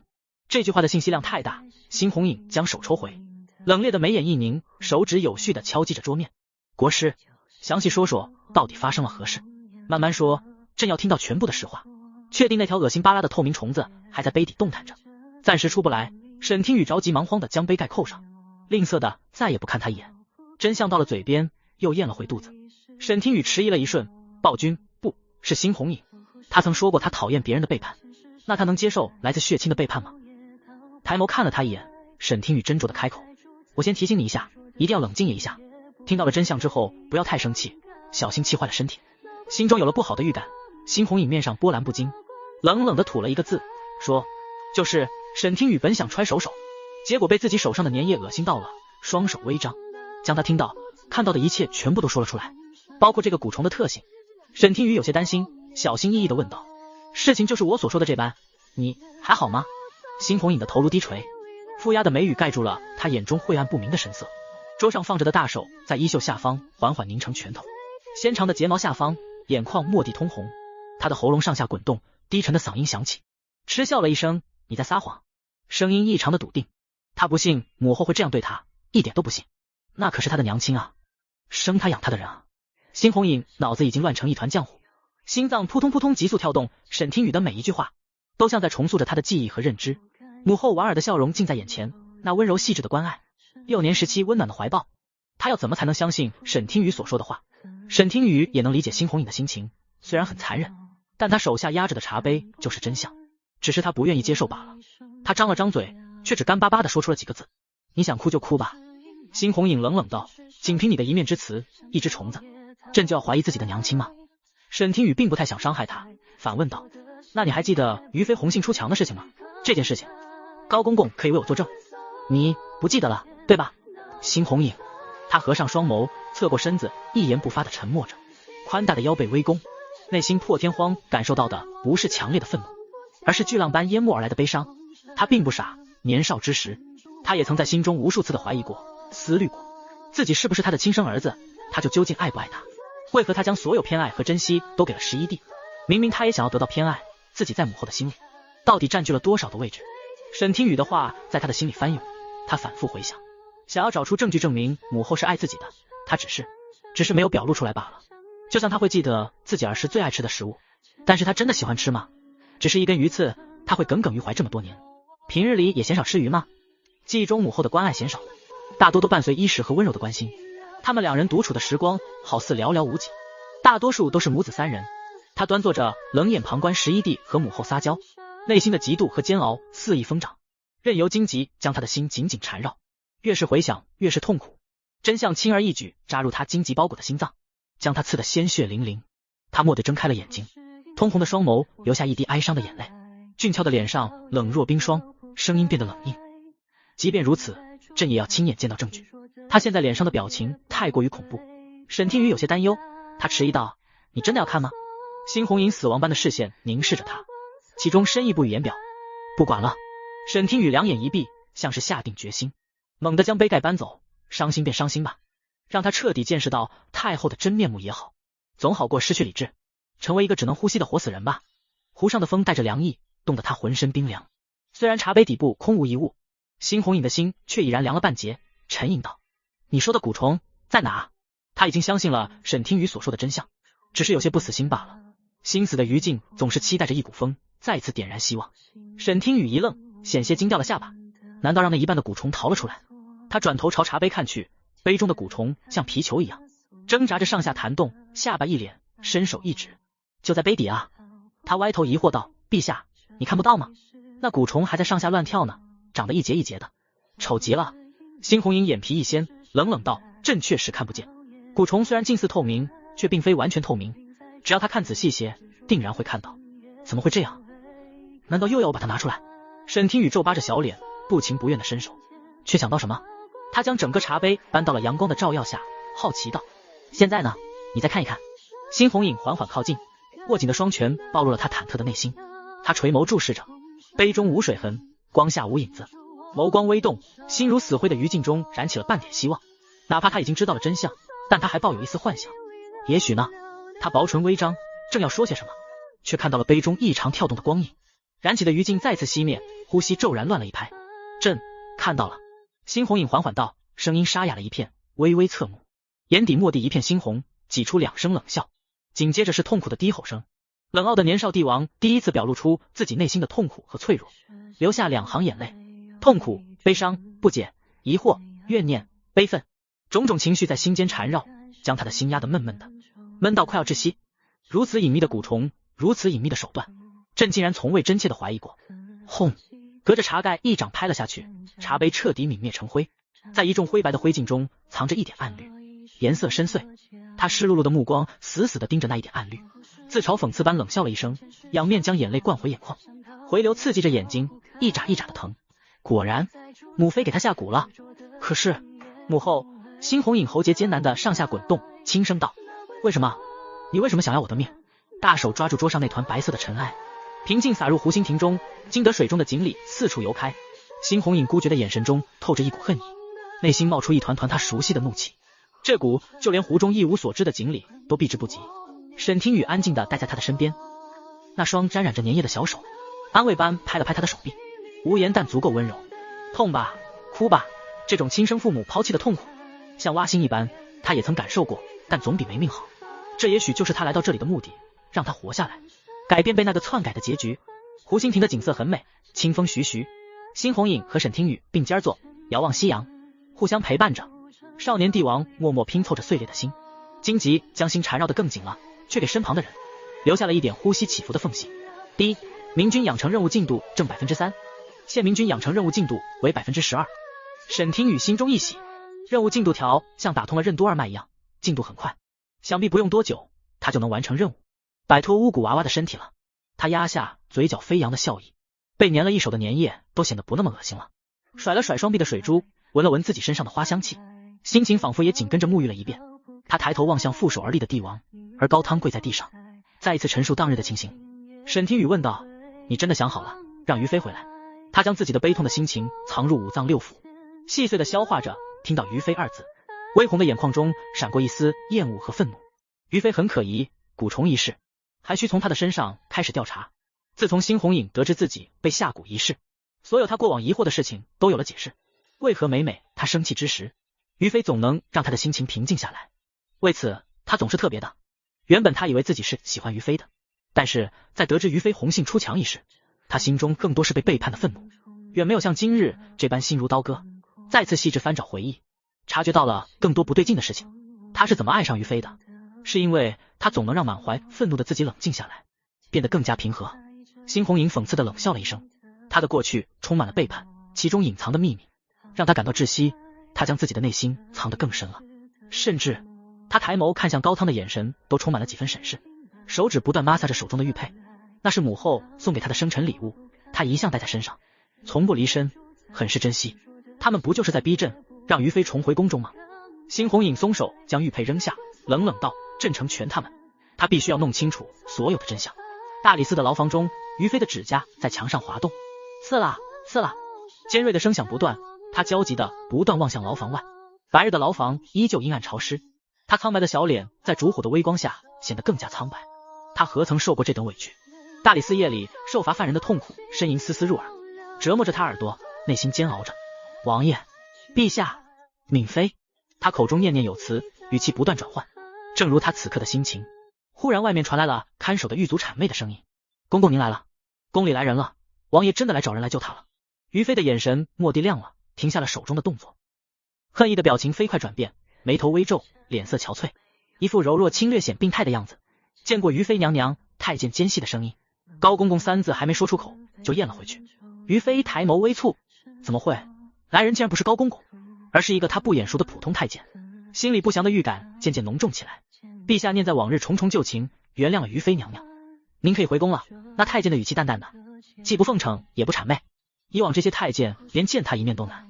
于妃感受到了绝大的落差，眼神坚定，他必须要抓住陛下的心，不能再像往常一般对陛下不冷不热，否则他就彻底沦为一枚弃子。他在心里暗暗对王爷道了一声抱歉，心中有些愧疚。再次回到他所居的玉流宫，心情有些复杂。他满怀期待地等待着陛下的到来，直到晚间熄灯，也未曾将陛下盼来。一桌子他亲手做的美食，凉了又温热。来回好几次，他颇有些咬牙切齿地问道：陛下今夜是不是宿在了闵妃那了？近身伺候宫人回于妃娘娘，陛下已经很久没有宿在后宫了。闻言，于妃惊讶地捂住小嘴，什么时候开始的？宫人知道怎么讨他欢心。是于妃娘娘您入大理寺之后，陛下一次都没有去过闵妃呢。于妃眼尾扬起一抹得意，焦急的心情瞬间平和了下来。此事千真万确，你没有骗本宫吧？宫人谄媚，却是如此，后宫之人皆知，岂敢蒙骗娘娘？陛下这是在心里记挂着娘娘呢。也许陛下只是有公务在身，才没有在他回宫当日见他，不是故意冷落他。本宫回来了，闵妃该气死了吧？于妃下巴微抬，眼神扫过一桌子美食，微微一笑，眼神透着杀意。而被于妃记挂着的辛红影此刻正端坐着，密太医在他的身旁搭着手替他探脉。朕的身体如何？太医表情惶恐，冷汗直流。他抬眸飞快地扫了一眼陛下，径自跪了下去，稀白的胡子微颤。老臣医术不佳，竟然没有察觉出蛊虫，臣罪该万死，请陛下责罚。但是看在老臣一把骨头的份上，饶过臣的一家老小。辛红影没有责怪他，此骨隐秘，肉眼都难以分辨，而是一副宽袖。你就直说，朕的身体可有什么异常？额角淌出冷汗，密太医用衣角擦了擦冷汗，将头颅低垂。老臣无能，陛下的身体，老臣看不出任何不适。即便陛下已经和他说了中蛊虫，可脉象上却只是普通的肝火旺盛，身体很是健康。他从无从探知蛊虫的存在，只是陛下，臣斗胆一问，可否一观那半只蛊虫？清澈的眼眸中是对蛊术的好奇和一丝隐秘的期待。他还没见过肉眼不可观这般神奇的蛊虫。辛红影冷冷的一瞥，蛊虫被朕碾死了。太医缩了缩脖子，也就闭上了嘴巴，生怕自己也像蛊虫一样被陛下碾死了。他跪地磕头，急切地表明忠心，老臣一定竭力为陛下医治。这么多年了，你们太医院是吃干饭的吗？朕要你们有何用？辛红影冷哼了一声，罢了，如果你们有这个本事，一早便将蛊虫查出来了。密太医没吭声，他们只通医术，不善蛊术，更何况整个皇宫里面谁不知道，陛下和太后最是厌恶蛊师，他们自然不会嫌命长的去了解。这蛊一定是亲近之人极其亲近才能将蛊种下。他的眼中闪过一丝金光，难道是宫里那位？被自己的猜测吓到，刹那间遍体生寒。密太医立即将头埋得更低了。忽然他像是想起了什么似的，小心翼翼地抬头。陛下，老臣在宫外义诊的时候，曾听一个病人说过，江湖中有一对游医，姐姐善医，妹妹善毒，且又善蛊术，他们二人一旦出手，病人皆可痊愈，被百姓称为大小神医。他略微迟疑了一下道，只是。辛红影淡淡道，只是什么？偷偷看了一眼似笑非笑的陛下。密太医缓缓开口道，只是他们行踪不定，神秘莫测，从不肯在同一处多留，无人知他们现在所在何处。若是能寻得那对姐妹的踪迹，陛下的蛊便能解了。但是这种坊间传言也不知真假，老臣也只是道听途说。沈听雨藏在暗处，将密太医的话听得一清二楚。他回忆了一下，好似原著中的确有一对这样的炮灰神医角色，只是他们的身份不像世俗般传的那般，而是另有隐情。既然是炮灰角色，他们的结局都不太好，好像他们之中有一人就是死在暴君的手中。原著对他们的描写太少了，他得知的相关剧情有限。不过按照时间线，他们此刻已经落脚在他所知道的一个小镇中。辛红影一拂衣袖，放过了他。行了，你下去吧，今日之事你半个字都不许说出去，老臣谨记，一定将秘密烂进棺材里。密太医抿了抿嘴巴，识相的点了点头，逃似的离开。他离开之时，后背的衣衫已经被冷汗浸湿，提着药箱脚步轻松地离开了，如释重负。这下他的小命算是成功保下了。仙子听了有何想法吗？辛红影看向托腮发呆半晌的沈听雨，不太习惯他安静的模样。仙子在想些什么？有在听吗？忽然他的脸颊被一双大手戳了戳，沈听雨一愣，一侧脸颊被戳凹了一点。沈听雨，你干什么？他这才回过神来，推搡着那只手指，凶巴巴道：就算你心情不好，也不准戳本仙子的脸。那点轻微的力气，不似推搡，反似拥抱。辛红影嘴角悄悄上扬，沉重许久的心情在此刻泛起了一点点波澜，眼里阴着细碎的笑意。那仙子的意思是趁心情好的时候，可以戳一戳你的脸颊了。终于看到他笑了，沈听雨的脸上气鼓鼓的，内心实则暗暗松了一口气。他啪的一声拍开了他的手指，想得美，什么时候都不许戳，本仙子不要面子的吗？辛红影，仙子方才在想些什么？我刚刚在想什么并不重要。他不爽的冷哼了一声，双手抱臂，眉梢轻挑。重要的是本仙子有办法，可以帮你找到那大小神医。仙子有办法。辛红影失笑的看着他脸上得意的小表情。沈听雨微微仰头，本仙子当然有办法。辛红影的眼眸闪过一丝怪异的流光。沈听雨一脸认真的表情道：我可以用术法亲自追踪，寻得那大小神医的下落。亲自？辛红影的脸沉了下来，稍微好一点的心情再次变得不悦。他冷声询问道：仙子，你的意思是你要亲自去寻？无视他阴沉下来的脸色，沈听雨点了点头。没错，自从他发现国师身份的那一天起，除了上朝时，他已经习惯了沈听雨陪在他的身边，无论是批奏折，亦或是下棋，还是其他的事情。辛红影并不愿意他离开自己，但他却不是这样想的。漆黑的眸子布上了一层水光的灰雾，越看越不真切。仙子可推测一个大致方位，朕自会派暗卫去寻。沈听雨在心里默默吐槽，没用的，暗卫寻不到的，因为他们会易容来改变自己的容貌特征，所以才会行踪莫测。他们根本就不是坊间传闻的姐姐和妹妹，太医说的只是他们的一种伪装。沈听雨摇了摇头，如今我的法力微弱，必须要本仙子亲自去寻，才能觅得踪迹。视线他的身上停留片刻，辛红影弯下腰，修长的手指笔直悬停在他的头顶上空，略微迟疑，意味深长道：仙子如今行动不便，若是外寻，恐怕多有不便。沈听雨呆呆地看着他的动作，眼睛蓦地瞪大，像是受到了什么侮辱。你在小瞧本仙子？他冷哼了一声，原地炸毛。虽然他现在的体型确实是小了点，但是他又不是真的五谷娃娃，他能蹦能跳的，哪里寻不得？再说辛红影每日上朝，他一个人待着很无聊的好吗？他又不想跟着他去上朝，厅底下的大臣吵来又吵去，现在好不容易找到了任务的方向，早点把他身体的蛊给解了，他就能早一日自由。陛下还记不记得本仙子送你的那一串野果子？朕记得。辛红影当然记得，野果无毒且清甜，沾着沈听雨身上带来的雨水，他一直记着这个味道。那你还记得那只麻雀吗？沈听雨点点头，张开手臂，虚空画了一个圆，有我这么大。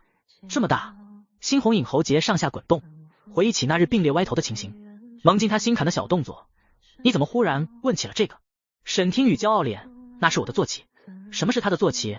那只胖麻雀吗？仙人的坐骑居然不是仙鹤，百兽之王通天犀牛这些高大有震慑力的坐骑，而是一只小小的小麻雀。噗嗤，辛红影忍不住笑出了声，还真是可爱。爽朗的笑容驱散了他身上的冷冽，被突然的笑声砸懵了。沈听雨一愣，他怒了：很好笑吗？不许笑大雀儿。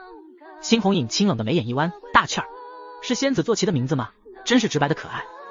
一想到他哭得湿红的眼尾，沈听雨便心软了一瞬，稍稍原谅了他无理的笑声。罢了，不与他置气。你去搞定于飞，我去替你寻神医，分头行动，尽快拔出你体内的蛊。沈听雨双手叉腰，壮志满满，比他还要在意他体内的蛊。不可，语气不容置否。辛红影眸中的笑意变淡，那只是一只小麻雀，眼尖的人一眼就能瞧见，身份极其容易败露，根本就保护不了你。仙子不是最在乎自己的身份吗？他试图打消他的念头。沈听雨没有接话，他说的问题他自己也都思虑过，心里门清。但是大小神医的行踪莫测，只在于飞回宫的时间节点出现过一次。如果失去了这个机会，辛红影的蛊什么时候才能解？他要什么时候才能拥有身体？他侧过身体，不敢去看辛红影的眼睛。他真的不善于拒绝别人的关心，尤其辛红影还曾救过他，太危险了，朕绝不允许。沈听雨喜形于色，辛红影是何其敏锐的人，一眼就看穿了他，面上御寒，周身气质令人畏怯。任何一只麻雀都休想从皇宫内飞出去，仙子还是待在朕的身边为妙，也别想偷偷溜出宫，朕是为仙子的安全。只有他自己知道，完全是他的私心作祟。他不想他离开自己的身边。晨光初曦，正是上朝的时辰，辛红影翩然离去。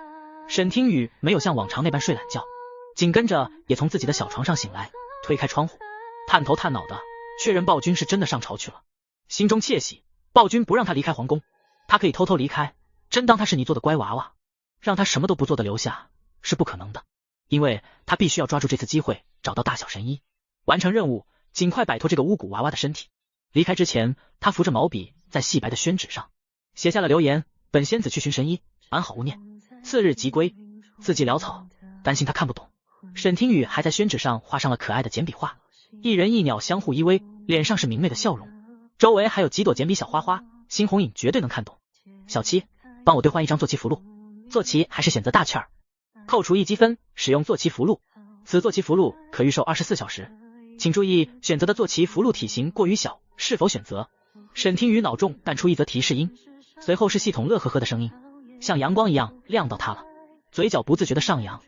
小七已经帮宿主选好了，他摩拳擦掌，今天他无论如何都要出宫一趟的。系统商城的页面上，化形丹冷却期还有1个时辰，但是他已经等不及，他既要出宫，又要享受美食。为此，沈听雨还特意换上了一个金丝的发簪，当做自己的钱包。他想，这钱应该是足够他大吃特一顿的了。他蹦蹦哒哒的走到窗前，提前打开了窗户，防止像上次一样大雀儿进不来，用身体撞击着窗户。他满怀期待，抬头等待着空中的坐骑，可他等了好长一段时间都没等来大雀儿。咯噔一下，想起了辛红影的那句无比霸道的话，心中升起了一种不祥的预感。幸好空中出现了一个豆大的鸟影，身姿敏捷，俯冲而下的姿势线条十分流畅，打消了他的疑虑。没有谁能阻止得了我。沈听雨眉眼含笑，大雀儿的记忆恢复，飞到他的身边，叽叽喳喳的不知道在说些什么，满腹倾诉。嘘，小声点，别惊动了其他人。感受到他汹涌的热情，沈听雨的心情也很愉悦。他眨巴眨巴眼睛，张开手臂，冲上去扑进了他的怀中，无比亲昵的蹭了蹭他。沈听雨笑嘻嘻，大雀儿，又见面了，你终于记得我了。他围着他一蹦一跳的。沈听雨注意到大雀儿的腿有点一抖一抖的，不自然的站立，像是受伤的样子。他的脸色微变，布偶的小手摸了摸他的腿，有些心疼。大雀儿，你的腿受伤了？是怎么受伤的？大雀儿叽喳了一声，抬头望向窗外，翅膀细微扇动，然后张开鸟嘴，头一歪，纤细的双腿伸长，吧唧倒在桌子上。沈听雨脸色有些不好看，你的意思，有什么东西将你从空中打了下来？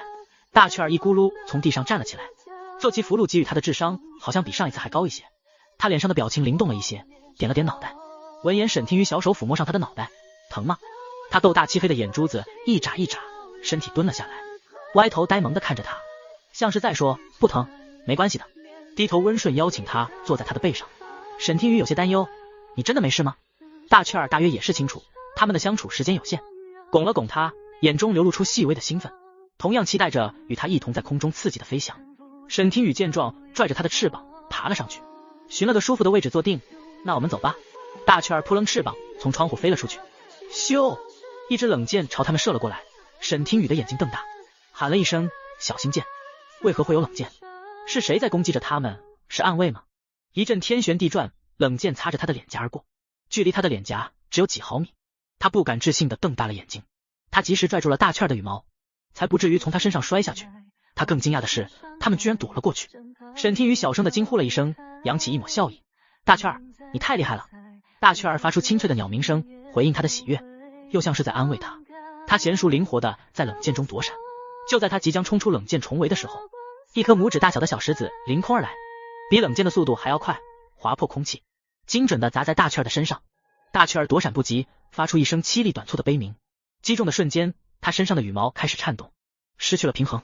沈听雨体会了蹦极般极快的失重感，天空和大地不断旋转。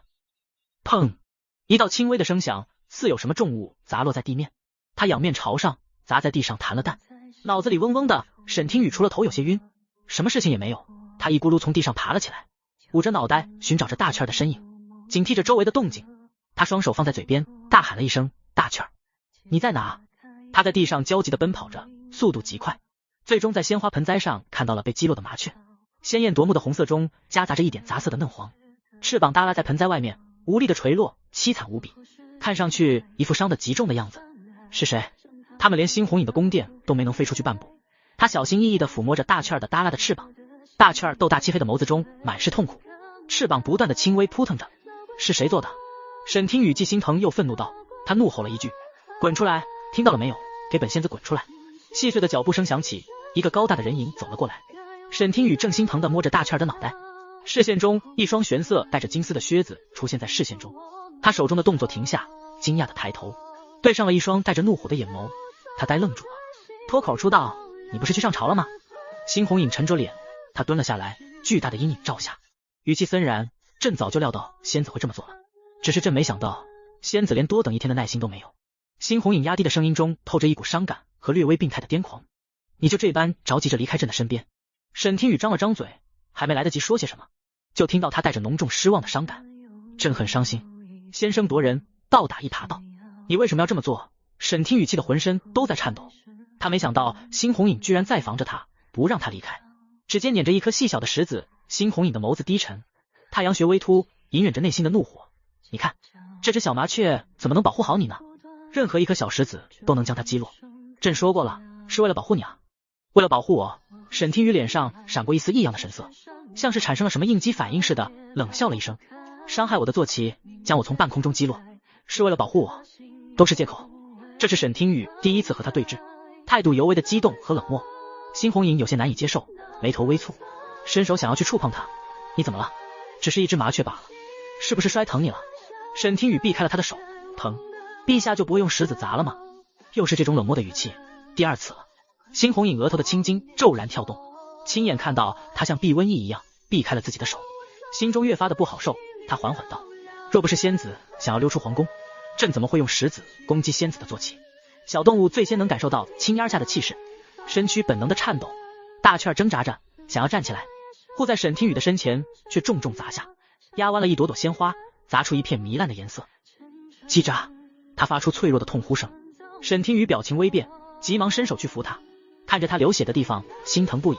大雀儿，别动，你流了好多的血。见他挣扎的动作逐渐变得微弱，眨眼频率越来越慢。沈听雨小脸皱巴，小手剧烈的颤抖，有一种不祥的预感。大雀儿，你不会，你不可以有事。猩红影眼眸微暗，那颗石子并不大，他出手的力道并不重，见他实在伤心，缓缓道：放心吧，他没事，朕出手的时候留了他一命。沈听雨眼神有些幽怨，他是不是该谢谢他手下留情了？猩红影，朕已经熏了太医。密太医提着药箱一路赶来，高公公喊得急切，他还以为陛下的身体出现了什么问题，害得他一路的都心惊胆战的，将所有最糟糕的结果在心中流转了一圈。高公公，陛下是不是出事了？高公公，你给臣透点消息，让臣有点心理准备。高汤的嘴密不透风，始终不给他透半分，他脚步飞快，没有丝毫办法。结果他急忙赶到之时，陛下气压低沉，心情极度的不爽，眼神的怒气凭空射到了他的身上，瞬间压力骤增。他颤颤巍巍道：老臣见过陛下。猩红影眸子一掀，手指有序敲击着百年沉木的桌面，朕命你立刻救活这只鸟，如果它死了，你也就不用活了，跟着他陪葬吧。密太医，瞳孔蓦地的瞪大，惊骇的胡子发颤，他的眼神再三确认，这确实是一只毛色杂乱、普普通通的黄色麻雀，若是救不活自己这一条人命，要给一只小麻雀陪葬，这太荒谬了。他又不是兽医，还是陛下看他不顺眼，故意寻个由头吓吓他？猩红影不悦的皱眉，冷哼了一声，提醒道：看着朕干什么，还不赶快医治？朕可不是在你开玩笑。陛下真是越发的阴晴不定了，他相信陛下绝对不是在开玩笑。密太医冷汗直流，他急忙从地上站了起来，走到那只麻雀的身旁。他检查的时候，陛下冷冷的视线粘在他的身上，顿时倍感压力。他小心翼翼检查他的伤口，仔仔细细的给他上药包扎，直到一声悠扬的鸟鸣声响起，那股冷冽的能将人冻伤的视线这才从他的身上移开。密太医缓缓松了一口气，擦了擦头上的冷汗。这下他不用给一只麻雀陪葬了，又是从陛下手中捡回一条命的日子，他该考虑考虑告老还乡了。密太医恭敬道：回陛下，这只麻雀被硬物击落，伤口并不严重，将血止住就好了。老臣已经给他上好药，只是他的右腿受伤了，需要固定起来静养上一段日子。猩红影眼眸低垂，不咸不淡的嗯了一声，手指一挥，示意他可以离开了。待密太医离开，猩红影缓缓道：仙子现在大可以放心了，大雀儿还伤着，他有些生气，不太想搭理他，于是他转身背过身子走到大雀儿的身旁。安慰般摸了摸他的羽毛，替他梳理毛发。沈听雨温声道：没事了，你只是需要养伤，一段时间不能飞，我会陪着你的。幸好大气儿没事，不然他都不知道该怎么面对暴君，兀自一人生闷气中。为了一只麻雀，他第3次冷淡自己了。辛红影不爽，闷在心底的怒火中烧，掌心轻揉额角，头皮发麻般细微的疼痛，恨不得砸死了那只该死的麻雀，这样他就没有办法离开皇宫，离开自己了。如果再来一次，他也许下手的力道会更狠一些。他的过往人生是一场盛大的骗局，他所用的真诚已经寥寥无几了，所以他本能般急切的想要抓住，来安抚内心极度惶恐。你要为了这只麻雀和朕置气吗？辛红影的揉着太阳穴，无比头疼。他发现自己拿他无奈，这不是一只普普通通的麻雀或者坐骑，在我心里，他还是我的朋友。沈听雨转过身子，抬头望他，无比认真道：而你却伤害了他。再说，本仙子也是为了尽快寻到大小神医，替你解了你身体的蛊虫。他是你的朋友，那我呢？辛红影脸眉，问出心中深藏已久的困惑，声音阴沉如水，细听之下还能听出一些不安。你为什么要对我这么好，不惜身份暴露的危险，都要替朕寻觅神医？为什么？为什么？沈听雨一愣，心中忽地一紧。他想起来暴君刚刚经历了人生中最大的背叛，看清了他背后的惶惶不安，心里忽然就没有那么生气了。他能理解他的这种不安。他缓缓道：因为陛下很好，你值得。辛红影眸中闪过一抹异样的流光，在短暂的沉默后，忽然嘴唇微动，自嘲般轻笑了一声，紧跟着大笑了起来，笑出了眼泪。虽然面带微笑，但他的眼中却并无一丝笑意，潭般的眸子更加深寒，周身的气息也变得逐渐骇人，像是听到了什么荒唐的笑话一般，眼角露出了一丝泪光。他说他值得，多么荒唐的笑话！看来自己在他面前伪装的太好了，又或者自己对他实在是太好，才会让他产生这样的错觉。他竟会觉得自己值得了，他根本就不了解自己。要是他知道自己的真面目，就不会有这样的念头了。这世间有多少人恨他，就有多少人想要他死。额角的青筋不断鼓动，针扎般头疼不止。辛红影转身大笑离去。沈听雨看得目瞪口呆，歪头不解。他怎么也没有想到他会是这个反应，只觉得他的状态好似有点不妙。沈听雨正想追上去前去，却被一声微弱的鸣叫声绊住了脚步。下朝后，辛红影没有去寻沈听雨，他拿着那只还没做完的秋千，神色莫变，不知在想些什么，手指不断摩挲着秋千，他的头像针扎一样，细密的疼任由内心的情绪翻涌。简陋的秋千在他的指尖流转，他单手扶额，合上了眼。这段时日，他的情绪越不稳，头便越发的疼了。高汤缓缓走近，温声道：陛下，于妃娘娘在殿外求见，快让她进来。辛红影蹙眉，薄唇微起，正准备让她进来，忽然意识到自己很想见她，骤然睁开了眼睛，眼底一片冰寒。怎么会？这个念头来得奇特，来得汹涌，就像是不受控制一样。那自己就更不能见她了。不，辛红影挥手冷冷道：不见，让她回去吧。继续盯着她的一举一动，有任何异常的举动都要和我禀告。高汤低头恭敬的应声离去。于妃娘娘，陛下说了不见。怎么会？陛下不见他该怎么办？算着时辰，也该。于妃不安的绞着手帕，高公公，陛下为何不见臣妾？高汤滴水不漏，他一无所知就被打发了回去。他眸子一脸，内心惶恐不安。为何他回来后一切都变了？到底发生了什么？沈听雨将受伤的大雀儿安置好，荀安池带着他前去寻找暴君，终于在书房找到了他。独特的敲门声响起，辛红影掀起一道冰寒的眼皮，大手一握，迅速藏起了那个还没做完的秋千，缓缓道：进来。安池将沈听雨放在书案上，便离开了。他瞧了一眼辛红影，一步步走到他的面前，在累叠的书册上坐了下来，仰头瓮声瓮气的问道：你是在生气吗？辛红影冷冷道：朕确实很生气，仙子还是离朕远些，免得朕失了理智时被误伤。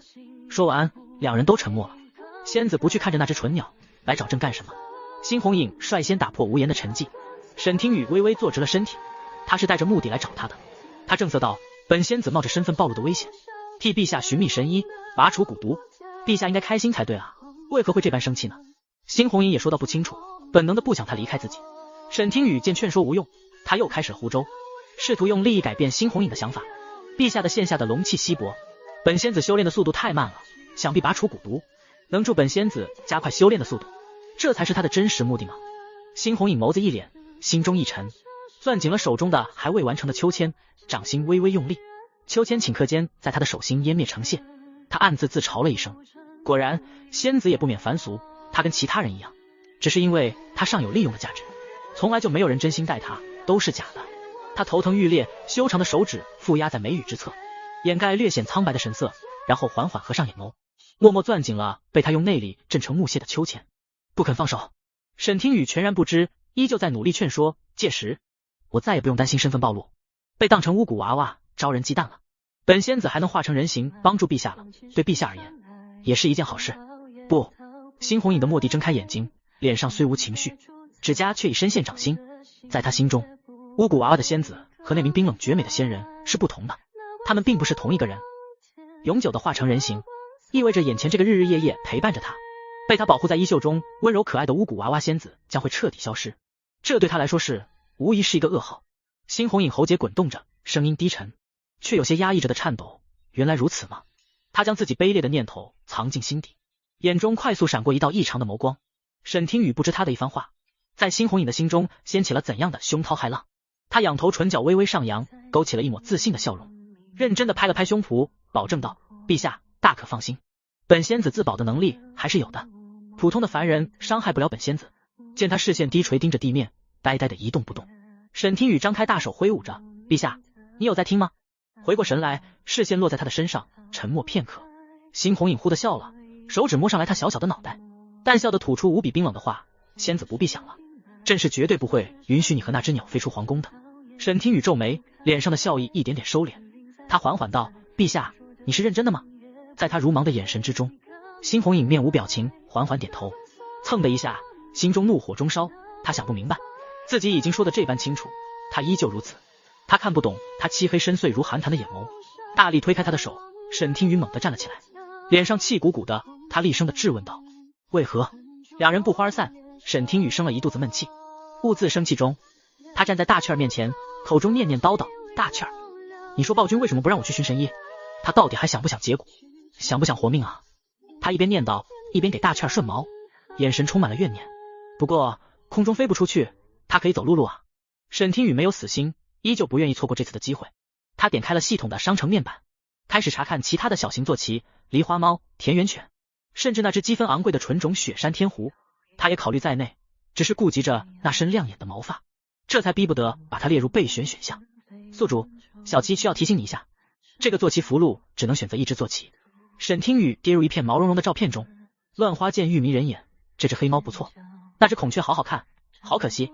听到系统的话，他头也不抬道：我知道只能选择一个，所以我打算花积分买多一个坐骑符箓。警告，检测到违规操作，现警告一次。沈听雨停下不断翻页的小手，怎么回事？宿主，一张坐骑符箓只能使用一次，并且只能选择一只坐骑，在坐骑符箓的契约期之内，你不得再次使用坐骑符箓契约另外的坐骑，这属于违规操作。宿主，契约是双方的，如果你这样做了，你的两个坐骑会和你生气，哄都哄不好的，不会再听宿主的命令，严重的两只坐骑还会打起来，所以不能这样做哦。沈听雨呆住了，他没有想到选择了大雀之后，短时间内他就不能选择其他的坐骑，那我岂不是24小时内不能出宫了？宿主，不对哦。沈听雨疑惑脸，怎么不对了？宿主，你不是准备等24小时一过，大雀的契约记忆消失，就将他关在笼子里养伤吗？沈听雨点点头，他确实是这样想的。难道他这也违规了？是的哦，虽然契约期已过，但是第二只契约坐骑是有记忆的，如果两只坐骑之间的距离很近，他们会嫉妒或者看不顺眼，亦或者食物链等关系，而选择伤害第一只坐骑，从而互相攻击，直到分出胜负，严重的有可能导致坐骑死亡。所以小七并不建议宿主在24小时过后选择新的坐骑。沈听雨震惊脸，你的意思是，如果我选择了其他的动作当坐骑，他就会伤害大雀儿，还有可能会咬死他？是这样的，没错。沈听雨眉头紧皱，他没想到会这样，重重叹气。所以我只能等大雀儿伤好，才能再次使用坐骑符箓。他摸了摸鸟头，给他喂水。大雀儿，你听到了吗？要快点好起来，剩余的时间不多了。沈听雨眼神微暗，他不能错过这次机会，否则大小神医真的就像海底捞针一样难寻踪迹。他也不能指望安迟以暴君的性子，如果他这么做了，绝对会害死安迟的。大雀儿豆大的眼珠微微转动，然后缓缓合上眼睛，哀伤的发出一声短促的悲鸣，像是在说，都是因为他太没用了，保护不好主人，在向他道歉似的。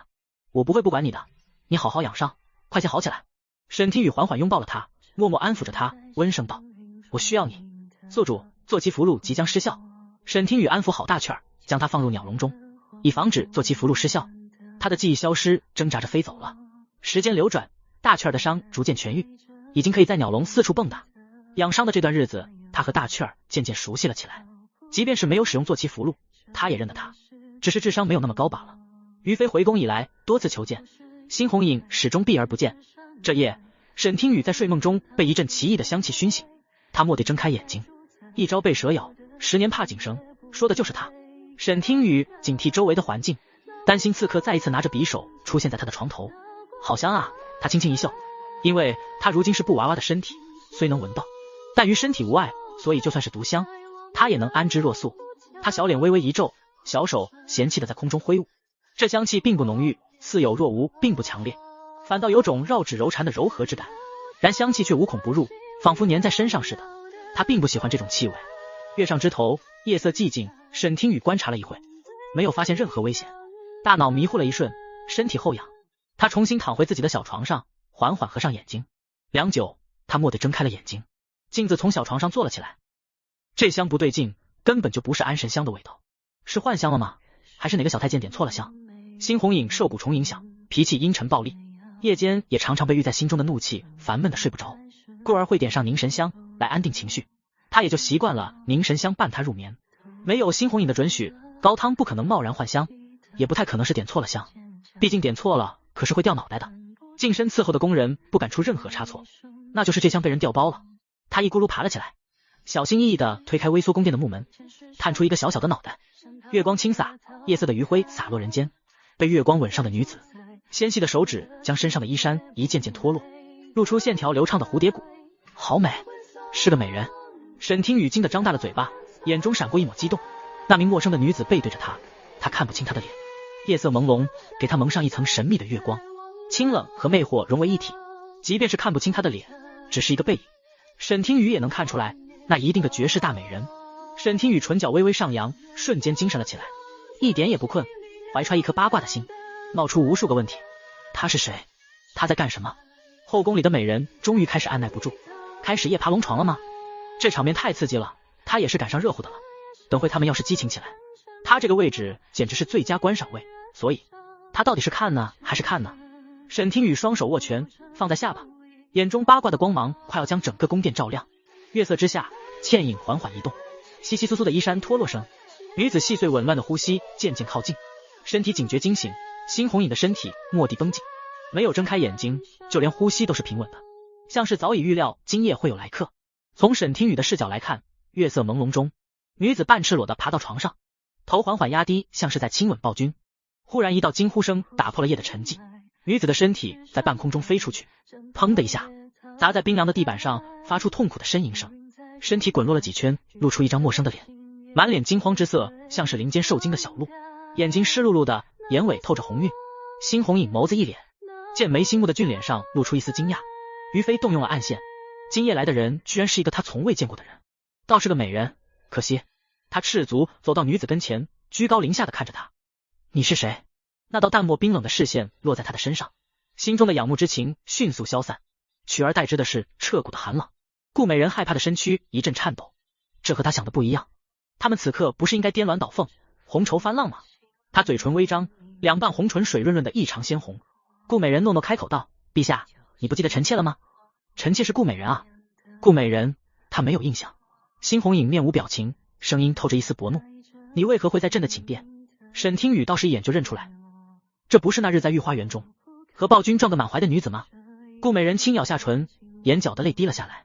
我见犹怜，可惜新红影偏偏是那个不解风情的人。他心中满是失落，上扬的凤眼眉眼如丝。臣妾自御花园的那日一见，便对陛下一见钟情，心生爱慕。陛下久不来后宫，臣妾苦思已久，故而出此下策。连沈听雨都忍不住赞叹他的勇气，被踢下龙床后居然还敢撩拨暴君，真是不知死活。新红影嗤笑了一声，他蹲下身子缓缓道，确实是下策，你挺蠢的，居然上赶着送死。他蓦地掐着他脖子，表情森寒，是于妃让你来的吧？你一个美人，在后宫的根基不稳，有何能力在朕的宫里布下暗线？暗线？脖子被大手狠狠掐住，一阵窒息感上涌。顾美人脸色一变，知道其中的厉害，脸上涨红，身体抖成筛糠。陛下息怒，嗨嗨咳，请陛下恕罪，臣妾只是一时糊涂。臣妾可再也不敢了，不敢啊！猩红影额角的青筋暴起，在月色的朦胧之下，越发的暴力，形如罗刹。顾美人快要窒息而亡，哪还有半点爱慕的神色？后悔的肠子都铁青了，都怪她自己不听其他姐妹的话，对陛下抱有幻想，还被于妃利用。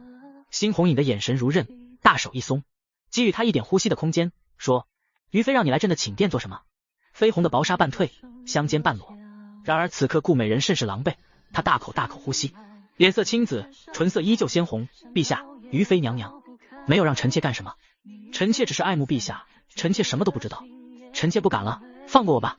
此刻顾美人的心中恨死于妃了，可她却无可奈何，因为她确实一无所知。猩红影再三询问，却没有在她的嘴里问出一句有用的消息，越发的不耐烦，眼中闪过一丝戾气，额角的青筋直跳动，似乎有什么东西在其中鼓动，异常的活跃。猩红影的脸一点点凑近，鼻翼翕动，双眉微凝，深邃的眼眸闪过一丝迷离。她纤细的脖子只需微微用力，轻易就能拧断。她缓缓靠近，却很快的清醒过来。这种想要靠近的冲动，她只在一个人身上体会过，那就是于妃。那是以一种莫名其妙的渴望，不受她的控制，除去一同长大的情分。只是这一次她感受的异常清晰，是鼓动而陌生的，是蛊虫在渴望着什么。她的身上有东西在吸引着蛊虫，牵动着她的情绪。是什么在吸引着她？该死！猩红影眼中的暴力更深了，脸上的神色更加可怖，仿佛下一刻就能拧断她的脖子。眼神落在半裸香肩上的绯红薄纱，在香气的遮掩下，她似乎闻到一丝猩红鲜血的味道。是血衣吗？既然如此，那她就没用了。她不允许自己被人所控。那双骨节分明的白皙大手缓缓收紧，顾美人的双腿在地上胡乱腾动。别杀她！安静的房间中忽然出现第二道女声。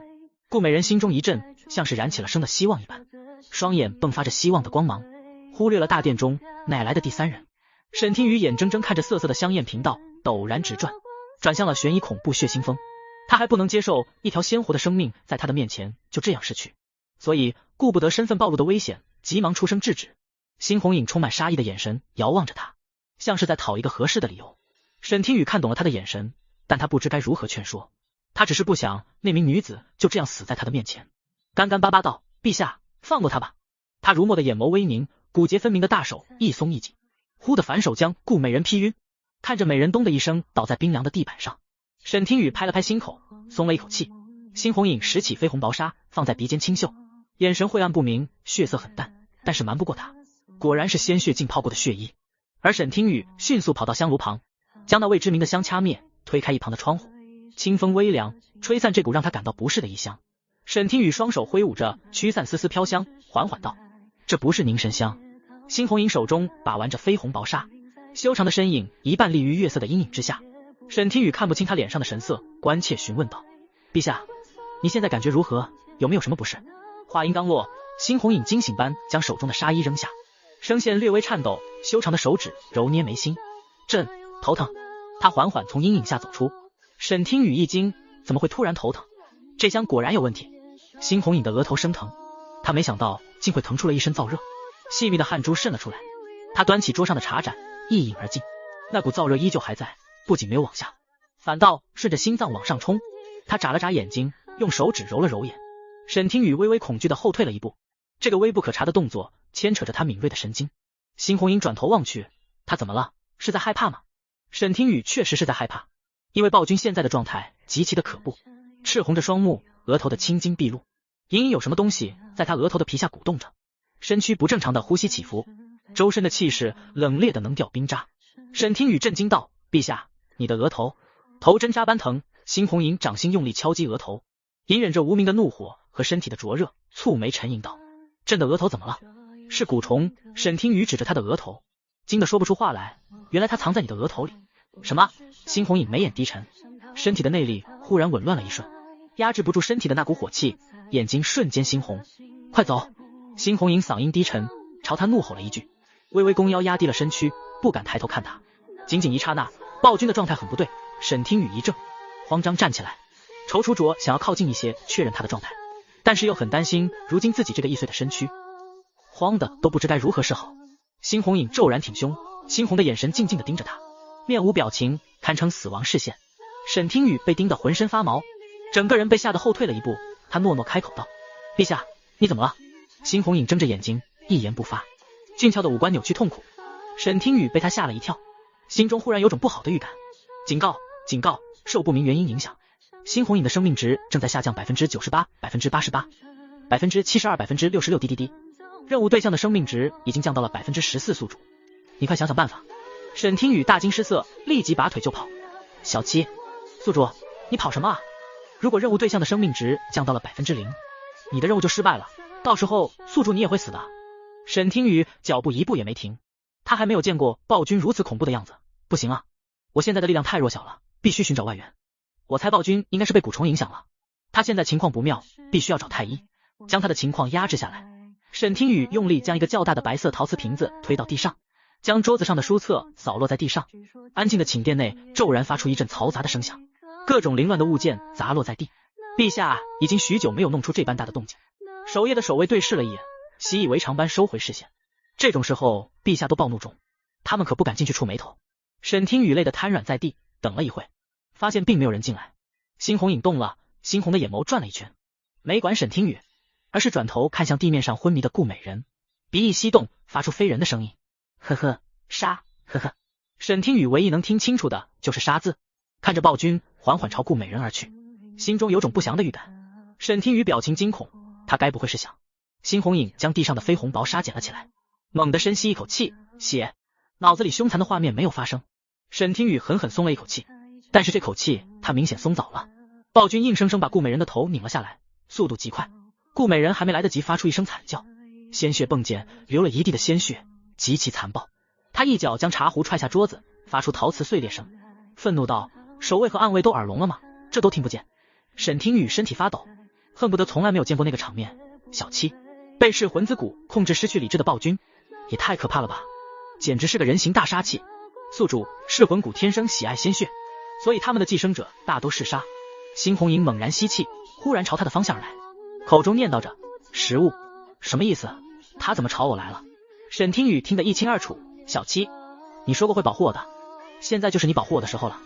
小七，宿主，噬魂骨的子骨应该是闻到蚁虫的粘液气味了，这是他最爱的食物，粘液的气味很难清洗干净。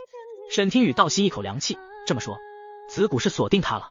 食物，辛红影伸手朝他抓来，沈听雨小脸一皱，几乎是毫不犹豫的翻身就滚了出来，这才堪堪躲开了，却躲不过另一双大手，他剧烈的挣扎着。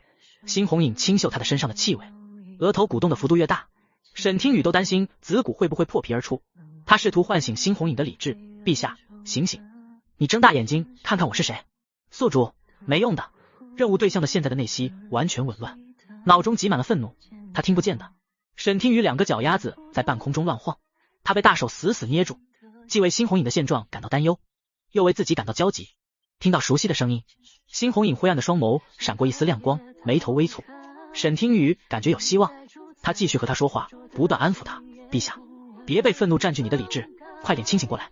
不管他说了什么，辛红影依旧面无表情。沈听雨都快绝望了。仙子，辛红影语气低沉，眼神清澈了一瞬，大手一松，松开了对他的钳制。沈听雨忽然跌入一个温柔的怀抱中，辛红影缓缓合上了双眼，压下心中不断高涨的怒火和一丝说不清道不明的燥热。他不愿让他看到自己的狼狈，将他丢了出去。被丢出去的沈听雨，他赶紧一咕噜从地上爬起来，前去寻高汤，让他将太医唤来。他担心辛红影此刻的安危。小七，辛红影的生命值有恢复吗？宿主，并没有，辛红影的生命值为 18%。轰！身后寝殿的木门被一阵巨力轰开，门口的两名守卫被汹涌的内力震飞，两眼一翻，倒在地上晕过去。沈听雨身体僵硬，他缓缓回头，只见辛红影鼻尖一动，居高临下，轻轻的呢喃着：食物。那眼神像是看到最美味的猎物一般，异常的兴奋，眼睛蓦地瞪大。沈听雨升起了一阵鸡皮疙瘩，心中的那条弦紧绷到极致，小腿踉跄着往前跑。不好，暴君又失去理智了。这一次无论他说什么，暴君都没有任何反应，好似刚刚的清醒只是他的错觉。宿主，你还在犹豫什么？快用化形丹啊！小七，抓狂！沈听雨很快被逼到了角落中，他看着系统面板上那个已经不再冷却的化形丹，小手悬停在上方，犹豫着要不要点下去。他担心自己要是点下去，自己会不会和顾美人是同一个下场，但他要是不用化形丹，手上残留的粘液气息始终吸引着他。沈听雨有些头疼，他明明已经清洗过了，为何还会残留粘液的气息？正在他犹豫期间，猩红影动了，掌风凌厉朝他袭来，带着能撕碎一切的内劲。身后是冷硬的墙壁，没有多少时间了，再不用他就死定了。沈听雨闭上眼睛，狠心点了下去。如果不是断头断手之类的攻击，化形能帮他抵御掉一点伤害。轰！一道白光将极近距离的两人笼罩在一起，在夜色中晃出一片耀眼的白色光晕，一时间什么也看不清。心脏扑通扑通剧烈跳动，想象中的疼痛并未袭来。沈听雨心惊胆战地睁开一只眼睛，随后他的眼睛蓦地瞪大，红唇微起，惊讶地张着嫣红的小嘴，掌心距离他的脑袋仅咫尺之遥。余光瞥见身后的墙面生出细微的裂痕，他的大手嵌在墙中，印出一个清晰的掌印。猩红影侧着脸颊，不让自己阴沉的脸吓到他。仙子，别怕，我不会伤害你。暴君的嗓音在他的耳边响起，低沉沙哑，还有一丝隐约的颤音。萧谷的侧颜骤然放大，猩红影将他壁咚在墙面之间，他们之间的距离很近，近的能看清他血丝的眼中不断挣扎的清醒。沈听雨的心脏跳动的速度很快，如果说第一次是误打误撞唤醒他的理智，那这一次就是暴君凭借着自己的意志压制了蛊虫。他是真的不想伤害他，即便他已经被蛊虫控制了。沈听雨心神大振，内心柔软的部分被触动，忽然间觉得他也没有那么可怕了。两人隔着2层衣衫，猩红影身上灼热的温度仿佛要将他烫伤，灼热的喘息喷洒在他敏感的颈侧，他仿佛触电了一般，将手缩回，纤长的睫毛眨了眨，内心微动。沈听雨惊叹道：陛下，你身体的温度好高。他这才注意到暴君脸颊上不正常的薄红，红的能滴血的耳朵，额头细密的香汗，这些原本因为他周身的气势太过恐怖阴沉而被他忽略的种种细节。快走！猩红影粗喘着气，俊朗的五官微微狰狞，手指扶额，他冷冷道：我要控制不住我自己了。所有的一切都发生在白色光芒变幻之际，那道将二人笼罩的亮光彻底消失。沈听雨眼皮微颤，像只受惊的兔子，毫不犹豫拔腿就跑，离他远远的。忽然一个戴着面罩的黑衣暗卫从屋檐上跳了下来，护在他的身前，不带一丝感情的声音响起：国师，你没事吧？他的个头很高，身姿纤细修长，手中握着一把弯刀。沈听雨先是被他吓了一跳，随后反应过来他是来保护自己时，脑海中闪过一丝疑惑，默默道了一声：他是谁？像是知道他在想些什么，高个暗卫直接道：我是陛下派来保护国师的暗卫，必定誓死守护国师的安全。确认是友军后，沈听雨开口道：陛下身体有异，快带我离开。比沈听雨的语速更快的是猩红影朝他们两人急掠而来的身影。杀！猩红影面无表情道。两人迅速缠斗了起来，两人的打斗声惊醒了很多人。高汤眯着眼睛匆匆而来，如鹰般的眼神飞快扫视现场，略微惊讶的眼神停留在沈听雨身上，笑眯眯地问道：国师，发生了何事？陛下好好的，怎么会忽然发怒了？他们二人的战斗，沈听雨在一旁看得干着急。终于来了一个能说得上话还知内情的人，挑重点讲述，仅仅3-2句话，沈听雨就将今天的事情简略说完。他焦急道：高公公，陛下被蛊虫控制了，快宣太医。意识到事情的严重性，高汤眯起的眼睛蓦地瞪圆，恢复原成正常模样。原本慈眉善目的大太监瞬间变成了一个精明的老太监，看起来就是个不好惹的硬茬子。沈听雨被他的巨大变化惊得目瞪口呆。高汤一挥拂尘，去而复返，他本以为他是去将太医请来，谁料他径自冲入了战局中，留下一句：国师，老奴已经让人前去请密太医了。说完就开始和猩红影打了起来。沈听雨一愣，不由得感慨了一句：皇宫内处处是高手，他们二人并不敢对猩红影出手太狠，处处掣肘。落入下城，两人的武功本就不如猩红影，被碾压着打。密太医是在睡梦中被暗卫一路提溜过的，难为他一把老骨头，上下颠簸，险些将腰给颠折了，站在原地捋着细白的胡子哀嚎：哎呦，我的老腰啊！暗卫丢下他就离开了。密太医望着他，诺诺开口道：您是？我不重要，重要的是这件绯红纱衣，直觉这件衣服一定很重要。沈听雨将件趁乱拾起的绯红薄纱递给密太医，焦急地问道：密太医，陛下曾言这是一件血衣，你快看看这到底是怎么回事？血衣？臣看看。密太医颤颤巍巍扶着老腰，接过那件带着香气的绯红薄纱，先是细细检查了一番，然后放下鼻子下方闻了闻。咦，密太医的变得严肃，再次仔细地闻了闻，眉头皱起。这香？沈听雨肃然追问：这香怎么了？密太医像是想到了什么，他的眼睛蓦地瞪大，指着这件绯红薄纱，神情激动：是青楼专用的迷魂香。密太医沉吟片刻，手指捋了捋下巴的胡子，眼眸闪过一抹金光，这是一种很常见的一种香，只是用来助兴，最多只是意乱情迷，并不会对人体有太大的伤害。陛下的反应不太对劲，难道是蛊虫放大了陛下的情绪和欲望？但密太医尾音拖长，几人在月色之下交手，那边混战稍显颓败，高汤的浮尘都险些被猩红影给弄断了。而这边密太医埋头沉思，脚步慢悠悠的。沈听雨有些急了，密太医，你别卖关子了，快说啊！不太对劲啊！密太医来回踱步沉思着，点点头，紧接着又摇摇头，猛然抬头，缓缓发出一丝疑问：血衣。忽的他的眸中闪过一抹金光，难道问题就在这血上？他的语速极快，恍然大悟道：这血和迷魂香相斥，陛下这才会欲火和怒火相冲，理智尽失，被蛊虫所控。密太医抖了抖手中的绯红薄纱，问道：这是何人的血？顾美人已经死了，凉得透透的，没有人能知道。沈听雨缓缓摇头，他问道：那密太医可有办法让陛下恢复理智？密太医一脸正色，缓缓点头道：办法当然是有的。他取出一枚丹药，只需要让陛下服用此清心玉露丸，就可以让他体内的欲火降了下来，调和阴阳，让他紊乱的情绪恢复平静。但是什么啊？但是这都什么紧急情况了，还来这套？沈听雨有些无语，脸色一黑，内心窜起一抹无名火。沈听雨咬着牙问道：但是什么？三人来来回回竟有几十个回合，高汤和那名突然出现的暗卫快要撑不住了。暴君掐着暗卫的脖子，将他整个人举高，双脚离地。密太医举着手中的药丸看向陛下，双腿发软，一脸药丸的表情。谁能控制住陛下，让陛下服用这颗清心玉露丸？完了，他从来都不知道陛下的武功原来这么强。沈听雨也转头望去，一脸凝重，缓缓道：简单，用迷药。他们费了九牛二虎之力，终于用迷药将猩红影彻底迷晕。一时间，所有人都松了一口气，瘫软在地。高汤拿着拂尘的手微微颤抖，那名忽然出现的暗卫则摸着自己的脖子轻咳，看着他安静的睡颜。沈听雨将清心玉露丸给暴君服下，听着系统播报的机械音，心中稍安。第一，任务对象猩红影的生命值正在上升 20%、 35%、41%、59%、86%，最终生命值停在了 86% 上。沈听雨狠狠松了一口气，太好了，宿主，小七刚刚好害怕宿主你没能完成任务，被主神抹杀。沈听雨的眼神变得凝重，他的命和暴君的命是连在一起的，他要是理智归于虚无，成为一个脑死亡的活死人，那他也就任务失败，被抹杀。这蛊虫终究是个炸弹，难保会不会有一天将自己和暴君炸死。他不想死，所以为了自己的小命着想，无论大小神医能不能解蛊，他都必须要找到他们。大殿中早已清扫完毕，又重新点上了安神香。密太医正给猩红影施针，可即便是在睡梦中，他的眉头也紧紧皱起，睡得并不安稳，噩梦侵扰，似乎随时都能醒来似的。一场折磨的喧闹终于结束。暴君的书房，他推门而入，恍如无人之地。在数百个书册中，沈听雨迅速找到了自己写下的那封因大券被暴君用石子打下而生气藏起来的留言信。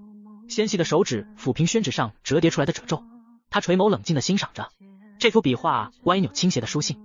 手指落在角落中，他和大券形不似神似的画上。他重新取出一张崭新的宣纸，再次提笔写下一段留言。天光微亮，一辆马车从皇宫内驶出，马车轻盈，马蹄踏在青石板上发出哒哒哒的声音。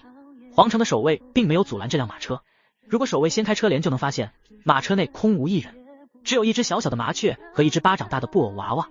沈听雨既然已经被任命为国师，守卫的士兵当然不敢阻拦他，放任他的马车离去。化形丹短暂的使用时辰已过，他又变成了布偶娃娃。宫门一开，民间的百姓也大都陆陆续续醒来。马车从喧闹的早市中缓缓离开，他掀起马车的车帘，眼前是一片繁华的盛景。街口的大叔挽着袖子大声吆喝道：买包子来，新鲜出炉的包子，大包子，肉包子来，快来看看啊！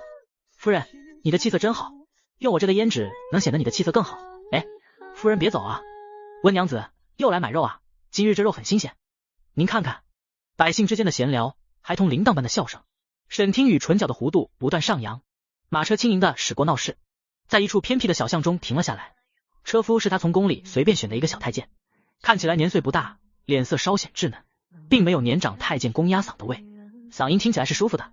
他眼观鼻子口观心，闭口不问为何要将马车停在无人的小巷，只是将马车停稳，恭敬道：国师到了。沈听雨将小太监打发回去，然后他骑在大雀身上，安静地等待了一会，确认小太监是真的离去后，掀开车帘，迎着日出的暖阳朝某个方向飞去。皇宫中明黄色的龙床上，猩红影缓缓醒来，额头细细的疼，脑袋蒙蒙的，身体沉重的厉害。他的手指负压在眉眼之间，缓缓按压。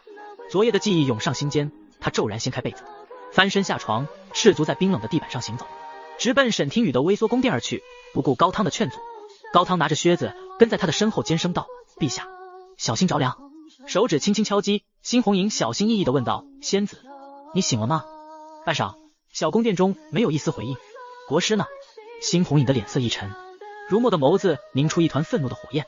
他低沉地怒吼了一句：“找！”大雀儿乘着初阳，避开行人，沿着山野一路飞行。沈听雨遥望大地，终于见到了那大榕树下凸起的石头，石头上写着“青石镇”3个字，字迹虽潦草，但落笔有风骨，颇显豪迈大气。溪水潺潺，亮起点点金光，河岸两侧野花烂漫。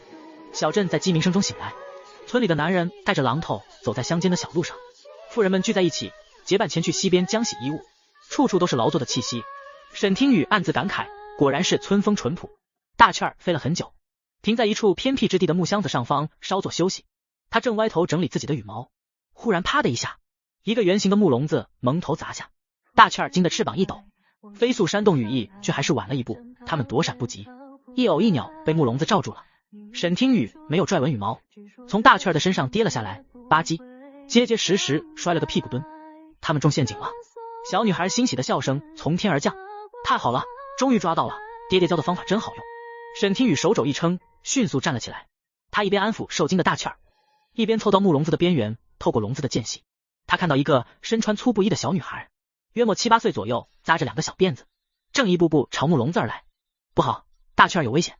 沈听雨小脸一皱，心中有了主意。他从笼子边缘用力一抬，将笼子抬高。大雀儿，你别管我，从这儿飞出去，别跑！小女孩的惊呼声响起，细碎的脚步渐近。沈听雨的心提到嗓子口，紧张了起来。他催促道：“大雀儿，快啊！”叽喳，大雀儿站在他的身边一动不动，豆大圆溜的小眼睛一眨，歪头看着他，张开翅膀像是在守护他。心中一暖，但是他没有时间给大雀儿说清楚说明白，他只能严肃地呵斥他，让他先行离开。大雀儿听话的从缝隙中钻出笼子，伤心的回头看了他一眼，远远的停落在屋檐，漆黑的小眼睛时刻留意着他。看着他飞至半空的距离，沈听雨放心了，松开抬着笼子的手，熟练的躺下一动不动，又开始装起了不会动的布偶娃娃。他刚躺下，笼子就被打开一条缝隙，微弱的光线透入，一双明亮的大眼睛看了过来。咦，那双带笑的眼睛眉眼一弯，乖巧的声音响起：“好漂亮的娃娃！”顾小满心中那点麻雀飞走的失落消失，取而代之的是满满的惊喜，一把掀开笼子，朝沈听雨伸手。沈听雨也顺势看清了小女孩的模样，她长着一张清秀的小脸，脸颊有些消瘦，一双眼睛亮亮的如小鹿般干净纯粹，笑起来2粒小小的梨窝便坠在了面颊之上。沈听雨一愣，他本以为将自己抓住的会是一个顽皮的孩子，但没想到他异常的乖巧，就连嘴角的笑容都是收敛着淡淡的。除了太瘦了，他比自己更像一个布娃娃。此刻他正用好奇的眼睛望着自己，小心翼翼地将它拿在手中，第一时间扭头看向了四周，然后才低头对着他小声的自言自语道：“你好漂亮啊，是你的主人不小心将你落下吗？还是他不要你了？”小手将他紧紧抱在怀中，顾小满甜甜一笑：“爹爹叫我抓麻雀，我抓到了一个漂亮娃娃，今天我的运气真好。”沈听雨控制着身体一动不动，任由他抱着，看他已经完全忘记了麻雀从他做的陷阱中飞走的事实，心中微微一笑，心道了一声：果然没有人能想到，一个布娃娃不仅能动能跳会说话，他只要等小女孩将自己放下，就可以悄悄地溜走，神不知鬼不觉，根本就没有人能发现他的秘密。一个小男孩发现了他，惊喜地笑了一声，露出一个缺了的门牙：“老大，老大，快来，他在这，我找到了，扫把星在这，扫把星他在这，你们快过来，我拦住了他。”他2手放在嘴边，张着漏风的大嘴，朝天大喊一声，脚下微动，拦住了顾小满的去路。顾小满脸色大变，立刻低头后退着朝街道的另外一边离开。一阵天旋地转，沈听雨被他藏在身后。男孩眼尖的瞧见了他的动作，咧嘴一笑，舔了舔唇角：“你在背后藏起了什么？是不是好吃的？”顾小满眼神闪躲，低头不断后退，弱弱道了一声：“没，我没有吃的。”沈听雨睁着眼睛，很想提醒他别退了。他的身后匆匆跑来一群小屁孩，不断逼近，正悄悄地将他团团围住了，还不如往前将那个比他还矮正在换牙的小男孩推倒，冲出重围。这群小屁孩要干什么？沈听雨替他感到焦急，虽然自己是被小女孩给抓住的，但他并没有伤害自己，而且他能想象到，如果他真的是一个布偶娃娃，他一定会很珍惜、很爱惜自己。可惜，嬉笑之间，孩童将他们团团围在中间，熟络的双手拍着简单的节拍，蹦蹦跳跳的，宛若游戏一般，齐声喊道：一遍一遍又一遍，嘻嘻，扫把星，克死娘亲没娘爱，扫把星，克死娘亲没娘爱，扫把星，克死娘亲没娘爱。顾小满一脸痛苦，捂着耳朵蹲在地上，嘴巴里念念有词，一滴眼泪滴在沈听雨的头顶。他诺诺道：我不是没娘爱的孩子，我有娘亲，我的娘亲很爱我。呜呜，别再说了，踏破铁鞋无觅处，得来全不费工夫。沈听雨眉头微蹙，原来他就是自己要寻觅大小神医的线索。原著中的扫把星，那个倒霉的女孩，缺了一个门牙的男孩眼睛微亮，想起了他方才将东西藏起来的动作，忽然大喊了一声，指着他说道：老大。他不知道将什么东西藏了起来，就藏在他的怀里。为首的男孩一顿，冲他喊道：你将什么东西藏起来了？快交出来！蹲在地上的顾小满摇摇头，惊恐地瞪大了眼睛，将头摇成了拨浪鼓。我没有吃的，我没藏吃的。那你怀中的是什么？还说你没藏？扫把星，交出来！扫把星，交出来！扫把星，交出来！交出来！一声比一声愤怒，音量渐高。顾小满蓦地抬头，眼眶微红，死死地护着怀中的娃娃，难得的硬气道：这是我的，我的，不许抢！那群孩子愤怒地冲了上来，用力掰开他护着的手臂，疼！就连沈听雨的手也紧跟着被人用力拉扯，他只觉得手臂一阵剧烈疼痛，像是要断裂了似的。沈听雨脸色一沉，怒意涌上心头，这群小屁孩力道真大，扯疼他了，他再也装不下去了。他胆敢只骑着大气儿，独自一人从皇宫里跑出来，千里迢迢来寻觅大小神医的身影，当然是做了充足的准备。他的双臂分别藏着一根短小的银针，半臂左右的长度，大小适宜，上面涂满了药液，效果极强。这2根银针分别有2种不同的效果，一根于毒液中浸泡，一根于迷药中浸泡，能致命，能昏迷。他悄悄抬起了能致人昏迷的那只手臂，藏于其中的银针快准狠地扎出缩回。小孩被扎疼的惊呼了一声，瘫倒在地。扫把星，你居然还敢还手！那群小孩更愤怒了，开始对他拳打脚踢，欺负得更狠了。沈听雨一针难敌四处八方而来的拳脚，这群小屁孩彻底将沈听雨惹毛了。看着小女孩咬着发白的下唇，却还是将她护在怀中的动作，沈听雨柔软的内心被触动，那他就更不能看着她被人欺负了。叽喳，一旁安静的大雀儿歪着脑袋，发出一声短促的尖叫声，扇动翅膀俯冲而下，不断干扰着那群孩童。哪来的麻雀，快走开！讨厌的麻雀，小心别被他啄到了眼睛。银针半根没出，一鸟一偶同时对着那群孩子一个个出手，将包围清出了一个缺口。沈听雨用只有他们2人能听到的音量，小声的在小女孩的耳边说话，声音如迷雾般飘忽，恍若仙音。勇敢点，将最弱的小孩推倒，冲出重围。别怕，只管向前冲，有我保护你。听见那道神秘的声音，顾小满隐忍疼痛的脸上露出几分惊讶，他呆呆的张大嘴巴，听话的猛地站了起来，低着头咬着牙，狠狠地朝冲向了那个缺了一个门牙男孩冲去，一头将他顶飞。被他的脑袋撞击肚子的男孩惊呼了一声，倒在地上。沈听雨收回了半根银针，顾小满一步都不敢停下，他不敢置信地回头看了一眼躺在地上哀嚎的男孩，将他的吃痛的面容刻在脑海中。他将他顶翻了，原来他的力气这么小，还没有他的一半的力气大。沈听雨及时鼓励他，你做得很好，就是这样，不要停下，跑。顾小满亲子的嘴角扬起一抹明亮的笑容，抱紧了怀中的布偶娃娃，像是抱紧了前所未有的珍宝，既小心翼翼又紧紧地抓着，不肯放手。他迈着哒哒哒的步子，轻快的脚步，抬头朝家的方向跑去。顾小满离开之后没多久，一个年轻貌美的妇人提着菜篮子从这条僻静的小道上经过，他惊讶地看着躺在地上的小孩，将他们一一扶了起来，一颗方糖就将小巷中发生的事情全部都打探得一清二楚。顾小满直到回到自己的房间中，扫了扫自己的床被，这才谨慎地将怀中的娃娃放下，清澈的眼神里充满了期待。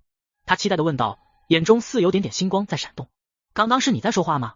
既然敢与他说话，沈听雨就没想瞒着他，他一个鲤鱼打挺从床上站了起来，轻咳了一声，缓缓道，你没听错，是我。他正欲把自己欺骗暴君的说辞拿出来重新说过一遍，还没等他话说，顾小满就已经开始抢答，你一定是仙人，对不对？沈听雨顿了一会，他半点没有欺骗小孩的惭愧感，默默颔首，无不赞叹的眼神像是在说，真上道，都不用他开始找补。他问道，你见到我不觉得害怕吗？顾小满蹲了下来，眼神直视着他，甜甜一笑，你将我从坏小孩中救出来，你一定是个好仙女。那甜美的笑容快要将他的一颗心都融化了。沈听雨握着心口，好乖巧的小孩子，但是他也太乖巧了。下次如果那群小孩敢再欺负你，你打得过就打，打不过一定要跑，就像今天一样，不能再让他们欺负了，知道了吗？顾小满乖巧的点点头，满脸认真。谢谢仙子救我，我叫顾小满，因为我是小满出生的，所以阿爹给我取名为小满，你可以叫我小满。扬起的笑容扯动了嘴角，他捂着嘴角，疼得嘶了一声。沈听雨关切地问道：你的伤怎么样？还好吗？大雀儿扇动着翅膀停在了窗外，不远不近的距离睁着漆黑豆大的小眼睛，默默地看着他们。方才多亏了这只小麻雀，他记得方才这只麻雀也帮了他。顾小满问道：这只麻雀一直在跟着仙子，它是在保护你吗？沈听雨点了点头。顾小满有些惭愧，他重新低头，手指默默搅动衣角，有些自责道：你们救了我，我居然还想着。沈听雨挥了挥手，满不在乎，不打不相识。如果没有那笼子，我们根本就不会见面，都是缘分，他可能还要找很久才能找到他。借着他这条线索寻到大小神医，他恍若不经意询问：你这么小，是一个人住吗？顾小满眼神有些淡然，担忧道：我爹上山打猎了，现在还没回家，我和爹爹住在一起。他这个时候才注意到沈听雨身上精美的流仙裙被扯破了，碎布拖在身后，像一条长长的尾巴。那是顾小满出生以来见过最漂亮的衣裳，一定很贵，结果就这样被扯坏了。手指触摸着碎成碎布的一群水汪汪的眼睛，汩汩往外流眼泪，无比自责道：仙子，你的衣服都被他们扯烂了。沈听雨被他猝不及防的眼泪给搞懵了，手脚无措道：一件衣裳而已，没关系的，你别哭啊。他最见不得乖巧的小孩哭泣，见他依旧在哭，小脸都哭花了，异常的伤心。沈听雨为了哄他，只好开始骗小孩。他承诺道：你不哭，我就告诉你一个秘密。被他转移了注意力，顾小满抽噎着停下哭泣，十分好奇地问道：什么秘密？沈听雨面不改色，谎话信手拈来：秘密就是，只要你不向任何人透露本仙子的存在，我就能实现你一个愿望。沈听雨眼神犀利，唇角上扬，带着细微的探究。他在试探，毕竟顾小满知道了自己的秘密，而他又做不出残忍冷血的事情。虽然小孩子的话并没有多少人当真，但是大小神医未必，而他又是找到大小神医的关键人物，希望他别让自己失望。顾小满抹去眼角的泪，眼眶水汪汪的红了一圈，欲言又止：我没有什么愿望。蜷缩的手指暴露了他此刻不安的心情。他习惯性低头，帮着沈听雨拢好身上的流仙裙，防止他不慎踩到衣角而摔倒，装作一副很忙的样子。沈听雨将他的反应尽收眼底，迈着步子缓缓靠近，微微一笑，但眼神逐渐锐利。真的没有吗？顾小满迟疑了片刻，鼓起勇气，声音一点点压低，有些紧张和期待。我爹爹的手受伤了，不能上山打猎，我不想看到爹爹痛苦难受的样子。小仙子，您能帮我治好爹爹的伤吗？这个不难，他爹的伤是蛊虫入体，依照剧情，只要大小神医出现，他爹爹的伤便能痊愈。但他想知道的并不是这个。不用担心，你爹爹的伤很快就能痊愈了。沈听雨循循善诱：你还想要什么？想要钱吗？想要变得更漂亮吗？想要我帮你欺负回那些打你的小孩吗？而他只听到了痊愈二字。太好了，爹爹再也不用疼得掉眼泪了。顾小满心下烦忧顿时去了几分，不由得露出一个浅浅的笑容，然后坚定地摇了摇头：我只要爹爹就够了，不贪心很好。他内心中很满意，但是沈听雨面上一脸严肃表情：如果我非要你说出一个愿望呢？顾小满愣住了，垂眸手指抵在下巴，眼中闪过一丝羡慕：我想要一个漂亮的头花，就像村口的阿娇姐姐那样的。沈听雨诧异，居然只想要一朵3文钱的头花，多简单淳朴的心性啊！他过关了。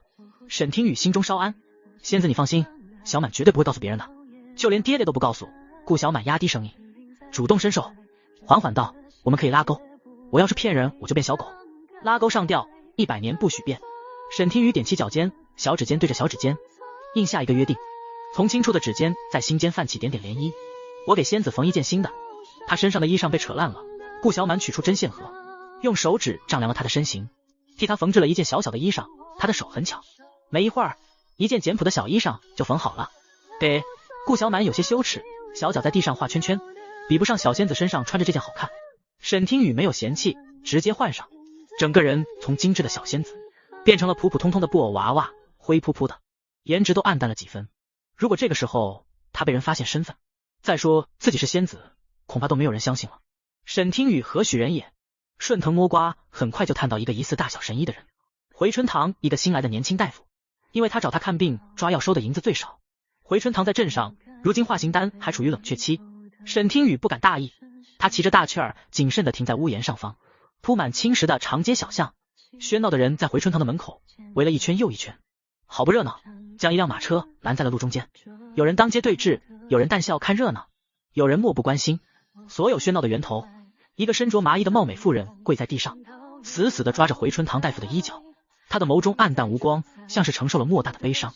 她蠕动着鲜红干涸的嘴唇，泪水夺眶而出，哀求道：大夫，我求求您了，发发善心吧，我一定会还你要钱的。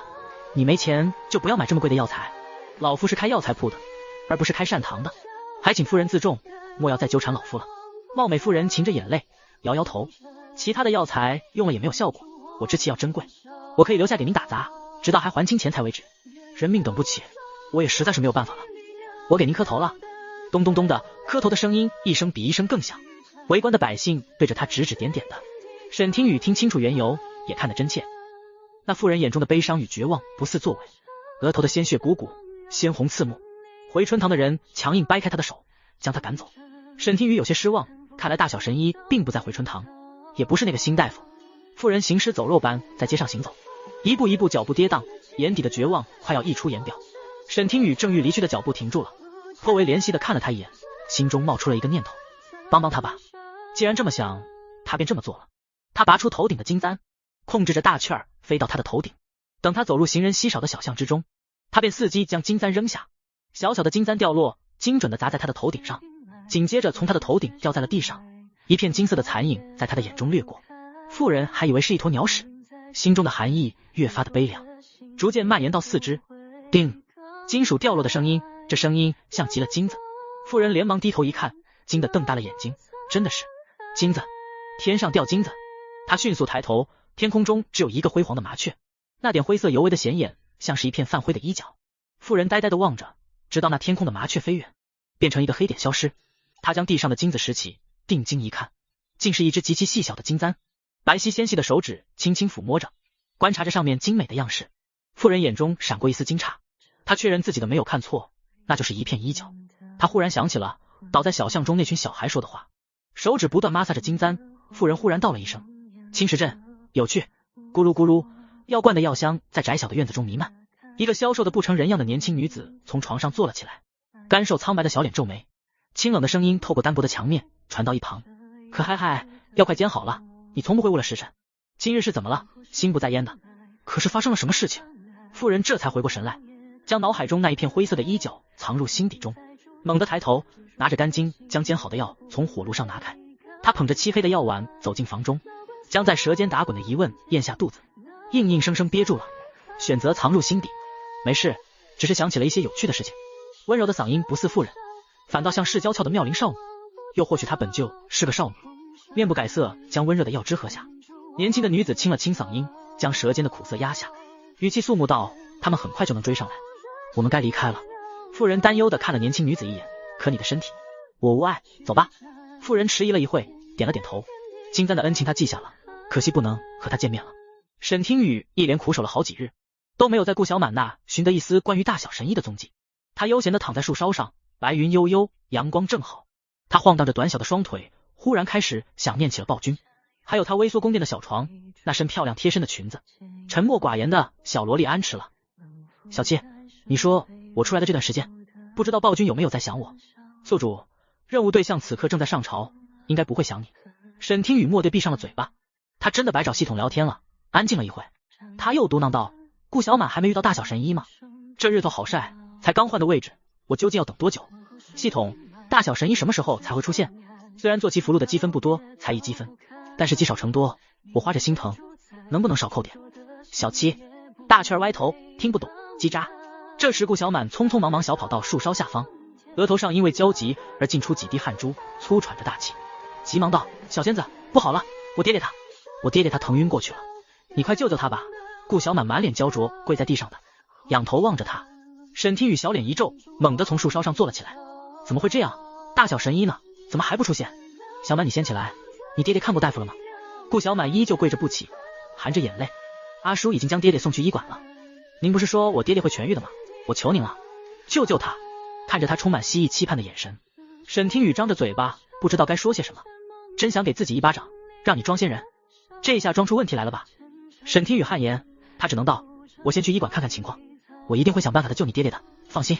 说完，他纵身一跃，熟练地站在大雀儿的背上，朝医馆的方向而去，蹲在医馆的枝头上，侧耳旁听。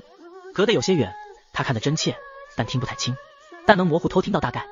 需要割血扎针，逼出手臂的毒虫，再用赤金灵芝温补身体，不然。沈听雨眨巴眨巴眼睛，赤金灵芝这东西他在皇宫内见过。沈听雨心里咯噔了一下，不知为何，大小神医并未出现，顾小满的爹手臂恶化，他辜负了顾小满对他的信赖。可是暴君的蛊毒又该怎么办？他的任务又该怎么办？所有的事情又回到原地。沈听雨有种无力的挫败感。殿中日日燃起凝神香，窗户开着，清风吹拂桌案上的书册，凭空翻了一页，露出藏在书脊的细薄宣纸。那是一张被裁去了一半的画像，只留下人像，被小心翼翼地珍藏着。眼尾的余光时不时地瞥向打开的窗边，像极了等待丈夫归家的妻子，心中烦闷。她轻啧了一声。辛红影忽然觉得独自对弈没甚意思。墨色的棋子在她的指尖翻转，将她修长白皙的手指衬得如玉一般。蓦地宽大的衣袖一挥，棋盘上的棋子统统被挥洒在地，如崩珠一般噼里啪啦散落一地，黑白交错。正如辛红影此刻的脸色。这都过去多久了，还没找到国师吗？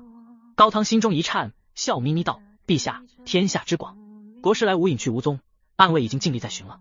忽的一个暗卫来报：陛下，属下在皇宫见到了国师的身影，他回来了。当真？暗卫快速的点了点头，属下确定。辛红影眉梢微挑，心中窃喜，面上淡然地道了一声：那他现在所在何处？暗卫恭敬道：国师似乎正朝陛下的方向而来。辛红影冷哼了一声，默不作声，如墨般深邃的眼神有些游离。高汤笑眯眯的眼神悄悄抬眼扫视一眼陛下，飞快的抿抿嘴角的笑意，心中的大石头终于落下。国师可终于回来了。大雀儿嘿咻嘿咻的扇动翅膀，犹豫了很久，他是神不知鬼不觉将赤金灵芝取走呢，还是见一见暴君？他担心自己一旦见了暴君，就像上次那般，很难再寻得机会出宫。但是沈听雨再三思量后，他还是选择了见一见暴君，不问就拿鸡为偷。他不做这种小偷小摸的事情。越是靠近，沈听雨的心中越是忐忑不安，有种做错了事情的错觉。他晃了晃脑袋，将这种错觉踢出脑袋，还是想想他没找到大小神医，暴君的蛊毒该怎么解吧。隔着窗户远远瞧见暴君挺拔的身影，大雀儿一个冲刺，沈听雨闪落在棋盘上，揣手手奶声奶气，像是撒娇一般试探地道了一声：陛下。辛红影眸子一敛，本欲与他好好说道一番，却见他穿了一身灰扑扑的粗布麻衣，头上精细的发簪也没了，比初见之时还要狼狈，不由得脸色一变，眸子瞬间阴沉了下来，压不住猛然蹿起的火气，心脏细微抽动，声音冷冽的如同寒冰：仙子，你怎么变成这般？有人欺负你了？是谁？他低头看了看自己身上的粗麻布衣，粗糙的还能看见上面缝制的线头。沈听雨讪笑了一声，有些尴尬的摆了摆手：没有人欺负我，那仙子就是这般保护自己的。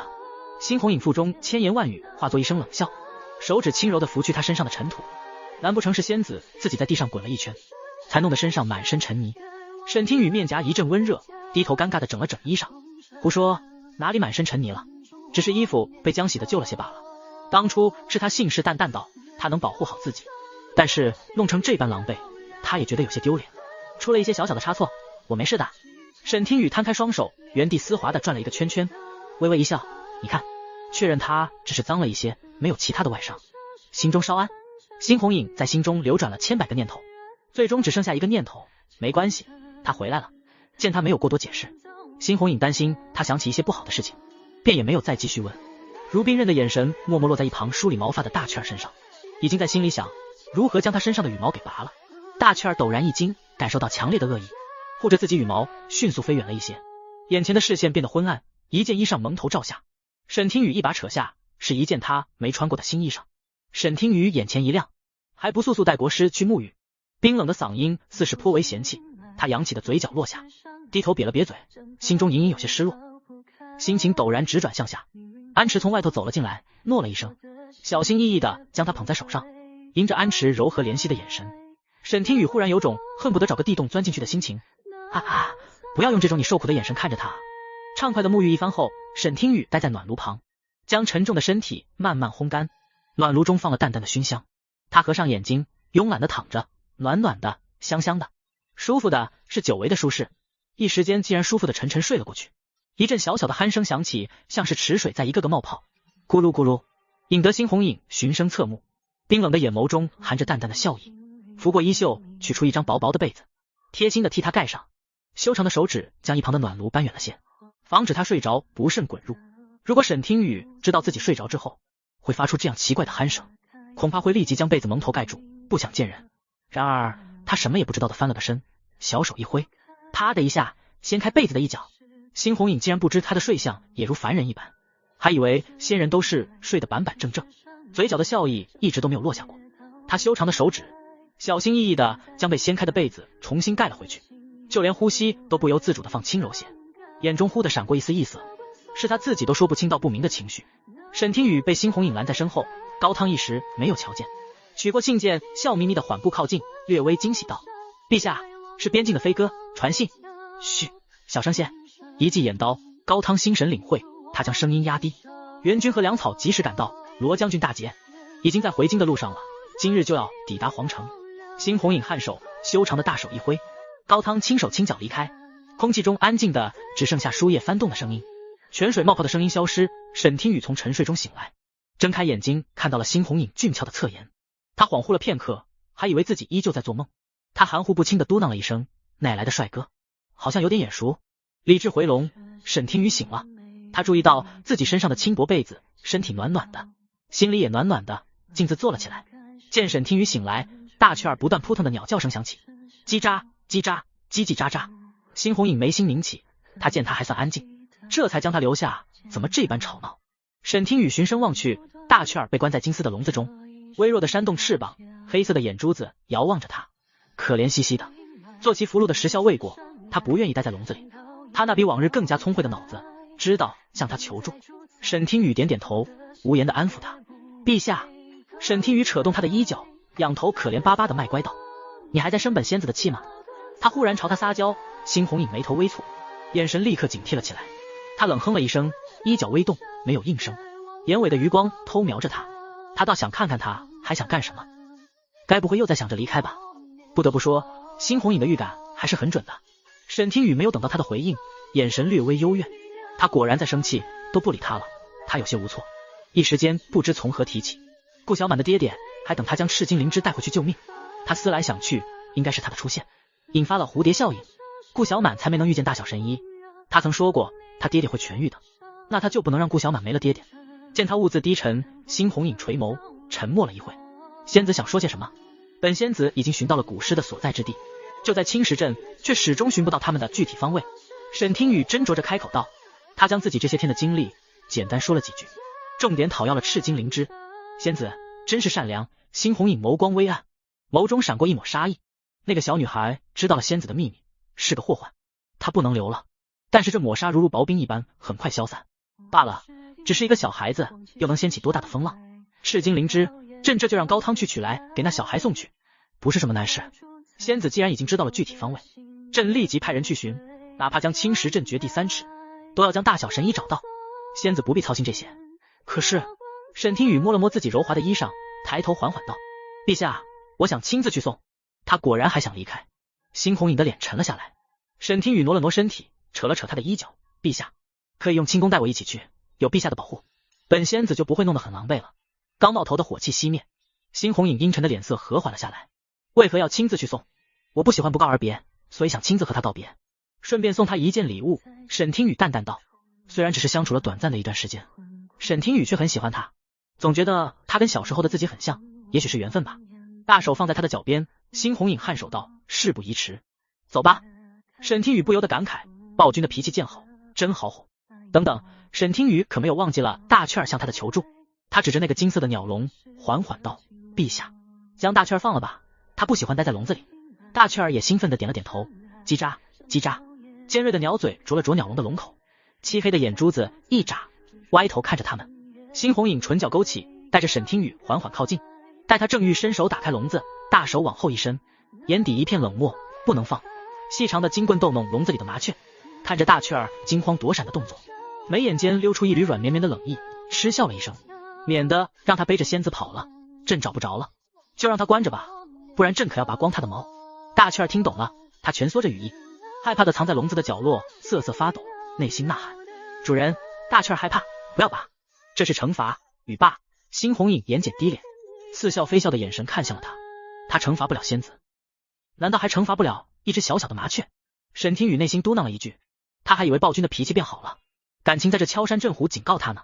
猩红影乔装换了身素白的锦袍，下摆处有银丝修成的月纹，气质干净如尘，清冷中带着高雅，恍若变了个人似的。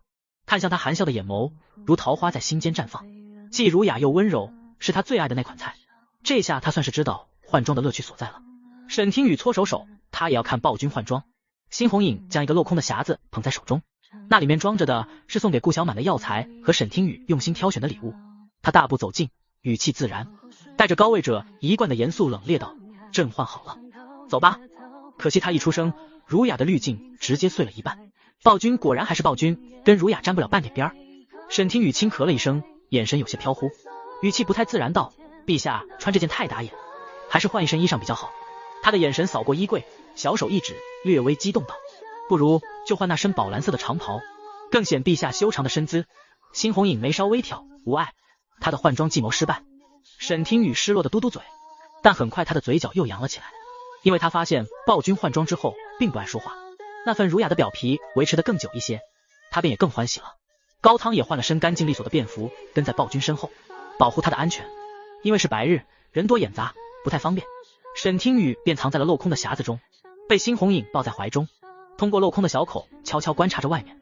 青石镇是个很小的村镇，他们二人骑马来，在沈听雨的指挥下寻到了村角顾小满的家，但他并不在家，他家里一个人影都没有。沈听雨扑了个空，他想了想，小手敲击着的木匣，他闷闷的声音从匣子中传出：陛下。他应该是在小溪边。青石镇的溪水更加的清澈，水清淡溪不浅。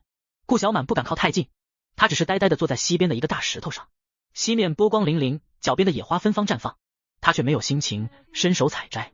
忽然背后传来一道比冰冷的男声：是这个小丫头吗？顾小满警惕地抬头，小手立刻在地上抓了一把鹅卵石藏在手中，这才转头看向身后。顾小满仰头，小脸蓦地紧绷，小声但警惕地问道：你是谁？我没有见过你。你不是我们村的人。猩红影细细打量着他，他藏得并不高明，这种手段在他眼中藏得光明正大，不由得多看了他一眼。他在打量着他的同时，他也在打量着他。两个他不认识完全陌生的男人站在他的身后，一个是上了年纪的老爷爷，眼睛笑眯眯的，看起来很是和善，另一个是个帅大叔，但是他脸很臭，看起来凶巴巴，安静的站着，眼睛死死的盯着他，带着莫名的压力。他本就不安的心情放大，在猩红影震惊的目光中，顾小满的眼眶瞬间红了，流下2行清泪，手里的鹅卵石朝他扔来，带着湿漉漉的哭腔道：你是人贩子，是坏人。他大喊着朝村里跑去，边跑边喊：有坏人，叔叔伯伯，村长爷爷，燕婶，有坏人，坏人要抓小满，救命，有坏人。猩红影轻而易举就躲开了那颗鹅卵石，素袍依旧，然而他却沉下了脸。那小丫头说谁是人贩子呢？居然还哭了，她长得很像坏人吗？他呵斥了一句：丫头，你站住。闻言顾小满脚下逃跑的速度更快了，心惊胆战的一步都不敢停下，边跑小手边擦去眼角的泪痕。猩红影的脸彻底黑成锅底，高汤一愣，暗自忍笑，从胸腔中挤出了一声咳嗽：小满，小满，是我，别跑。奔跑中顾小满好像听到了布偶仙子的声音，脚下迟疑了一阵，他缓缓转头，却因为急切，一滴清泪被他甩了出去。那2个陌生男人停在原地，没有追着他，他心里的警惕放下一分，但他离开的脚步没有停歇，只是没有再大声呼喊救命。随后他就眼尖的看到了布偶仙子，从那个脸色臭臭凶巴巴男人手中的匣子探出半个脑袋，微笑着朝他挥手。顾小满惊喜的险些摔倒在地，他一个不慎踉跄了一步。仙子终于出现了，他没有做梦，是真的，仙子来见他了，他爹爹有救了。顾小满停下脚步，喜极而泣：丫头，当心，没摔疼吧？高汤笑眯眯的将他扶稳，退到一旁。顾小满摇摇头，声音稚嫩乖巧：谢谢伯伯。仙子，真的是你吗？他抬头仔细的望向匣子，脸上还挂着2行浅浅的泪痕。是我。沈听雨从匣子里面爬到了匣子外面站定。猩红影的脸色不善，顾小满猛地扑到猩红影面前，忘记了对面前男人的害怕，激动道：仙子，你快救救我爹爹吧。沈听雨指了指脚下的匣子，这里面就装着能救你爹爹的赤金灵芝，你拿去交给你爹爹。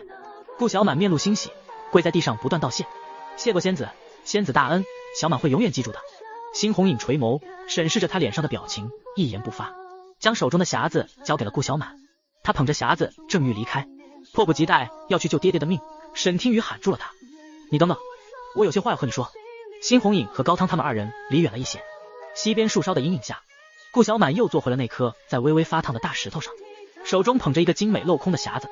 沈听雨盘腿坐在上面，溪水潺潺，沈听雨的声音格外的空灵：“小满，我要离开了。”顾小满一怔，咬着下唇没有说话，微红的眼眶噙着一抹不舍的泪光。这里面是我送给你的礼物。沈听雨他拍了拍匣子，从上面一跃而下，在柔软的草丛中站定。顾小满没有第一时间打开匣子，而是蹲下，像是在和他窃窃私语，语气有些急切：“小仙子，小满之后是不是就再也见不到你了？有缘自会相见，如若未见，只是因为缘分不够。别太想念我。”沈听雨飒爽的摆摆手，小手指着匣子：“你不想知道我送了你什么礼物吗？赶快打开看看。”打开匣子的那一刻，顾小满湿红的眼眶还是忍不住泪，豆大的泪珠夺眶而出，一滴滴砸落，打在野草上面，像清晨的露珠。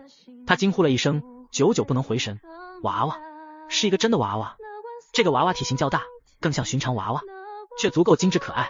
沈听雨眼神复杂，语气平静道：“他会陪伴着你长大。”顾小满将这个真正的娃娃紧紧抱在怀中，感动的说不话来，直觉仙子看向他的目光，像是在透过他看向另一个人。他拘谨一手抱着娃娃，一手捧着木匣，有些自卑的垂头，闻声道：“可我没有什么东西能送给小仙子的。”忽然他想到了什么，猛地站了起来，声音焦急道：“你等等！”顾小满拔出地上干净的野草，坐下安静的编织着什么。不同于缝制小裙裙，他的手极巧，编织的很认真，竭尽全力想要做到最好。送给你。看着他重新换上的精美衣裳，那是他见都没有见过的华美衣裳。顾小满自惭形秽，一个拇指大小的草冠就出现在他的手中，带着草木的清新。沈听雨感到一丝惊喜，唇角上扬，他直接戴在头上，凑到溪边低头欣赏道：“真好看。”顾小满送出去就后悔了，野草终究是野草，戴在小仙子的头上终归比不得精美发簪好看，反而破坏了造型，显得土里土气。不好看，仙子摘下来吧。沈听雨从水面瞥见了他的不安和自卑，没有直接安慰他，缓缓道：“我很喜欢，你帮我选一朵最好的鲜花，帮我戴上吧，我会记住的。”顾小满眸光微动，他站了起来，在溪边认真挑选他觉得最美的，能衬得上小仙子的鲜花。一朵不甚常见的紫色小花，轻柔的点缀在他的发间。沈听雨很满意。小满，你还记得我们拉勾过的秘密吗？顾小满含笑点了点头，记得，我会将这一切当成一场梦境，永远珍藏在心底。沈听雨和他聊了很多，心境忽然变得平和许多。他叫他不能再被欺负了，要硬气起来，学会反击。看着顾小满捧着匣子离开时欣喜的模样，胸腔像是被填上了血肉似的，心脏的缺口渐渐长出血肉。沈听雨摸着头上的草冠，安静的站着，远远的望着，恍惚间像看到了过去的自己，送出去的娃娃又像是在弥补过去的那个自己。直到顾小满的身影渐渐远去，一声微不可察的叹息，沈听雨将视线收回。辛红影站在树荫下，沈听雨踩着他的阴影，一点点靠近。辛红影手指抚摸着粗糙的树皮，余光瞥见他鬼祟的动作，只当作浑然不知。他忽然出声：“你一直睡在树上，吓人不成？”反被吓得沈听雨一个激灵，目瞪口呆道：“你怎么知道？”捻着指尖沾上的树皮碎屑，辛红影冷笑了一声，反问道：“在树梢上舒坦吗？”沈听雨见状，心虚的摸了摸耳边的野花，给自己寻了个说辞：“本仙子要修炼啊，没有陛下的龙气，本仙子只能借着日月的精华修炼了。”辛红影蹲下，将她捧在手心中：“你对那小丫头很特别，为何？”他一惊，暴君连这都发现了，他和我的好友很像。沈听雨抿了抿唇，意识到不对，一时语塞，中间停顿了片刻。呼，好险，差点险些说漏了嘴。他好像对暴君越来越不设防了，这可不太妙啊。沈听雨心中有些懊恼。高汤在一旁提醒道：“陛下，该回宫了。罗将军大胜而归，今日抵达皇城，您该见见功臣。”沈听雨也听到了，眼睛一亮。辛红影颔首，利索翻身上马，动作行云流水，修长的手指捏着缰绳，冷冷道：“走吧，回宫。”他们两人骑马而行，袖子并不安全。他故意带了一个宽大的钱袋，系在腰带之上。此刻沈听雨正安全待在钱袋中，钱袋的小口没有系紧，他随时都能探出脑袋。但是沈听雨并不想这么快回去，他想亲眼见一见古代的军队班师入城，那场面一定很盛大。陛下，本仙子还未见过凡间的军队和铁骑，想见识一下。沈听雨扒拉着钱袋口，探出半个脑袋，一双黑溜溜的眼睛。陛下，高汤坐在马背上，他笑眯眯的眼睛看了眼天色，有些焦急，温声劝阻道：要是此刻前去，时间恐怕赶不及回宫，那是平定边境的工程。辛红影垂眸，手指缩紧了缰绳。沈听雨有些失落，能看到军队进京的机会不多，他可能要错过了，有些失落的瘪了瘪嘴，探出的脑袋缩了回去。辛红影两腿一夹马腹，马蹄飞扬，清冷的嗓音道：去城门。太好了。沈听雨的小脸扬起一抹笑意，缩回的脑袋重新探出。辛红影轻笑了一声，笑声肆意飞扬，修长的手指将他的脑袋轻点。回去，危险。边境大捷，战火停歇。北境军于今日抵达京城的信息传遍整个全城，百姓沸腾，涌上街头，万人空巷，齐聚于城门口，涌在京城的主干道两旁，议论纷纷，气氛火热。客官实在不好意，本店的所有包厢早已被人抢先定下了，都是达官贵人，小的得罪不起啊。店小二擦了擦头上的汗，陪笑道：就连大堂的位置都没有了。客官您看，大堂围聚的百姓众多，辛红影护着钱袋，神色有些不耐的蹙眉。高汤眼神笑眯眯，捏着腔调道：你个没眼色的，达官贵人得罪不起，我们公子你就得罪得起了吗？你做不了主，就让能做主的来。见状，店小二瞥了高汤身后的辛红影，着急忙慌的去寻掌柜的来，花了好几倍的银两，掌柜的终于给他们腾出了一间雅间。9楼的2楼的包厢也站满了人，三三两两齐聚，比往日拥挤了好几倍。嘈杂的声音隔着浅薄的墙面传入他们的包厢，有些吵闹，衬得他们的包厢格外的异常。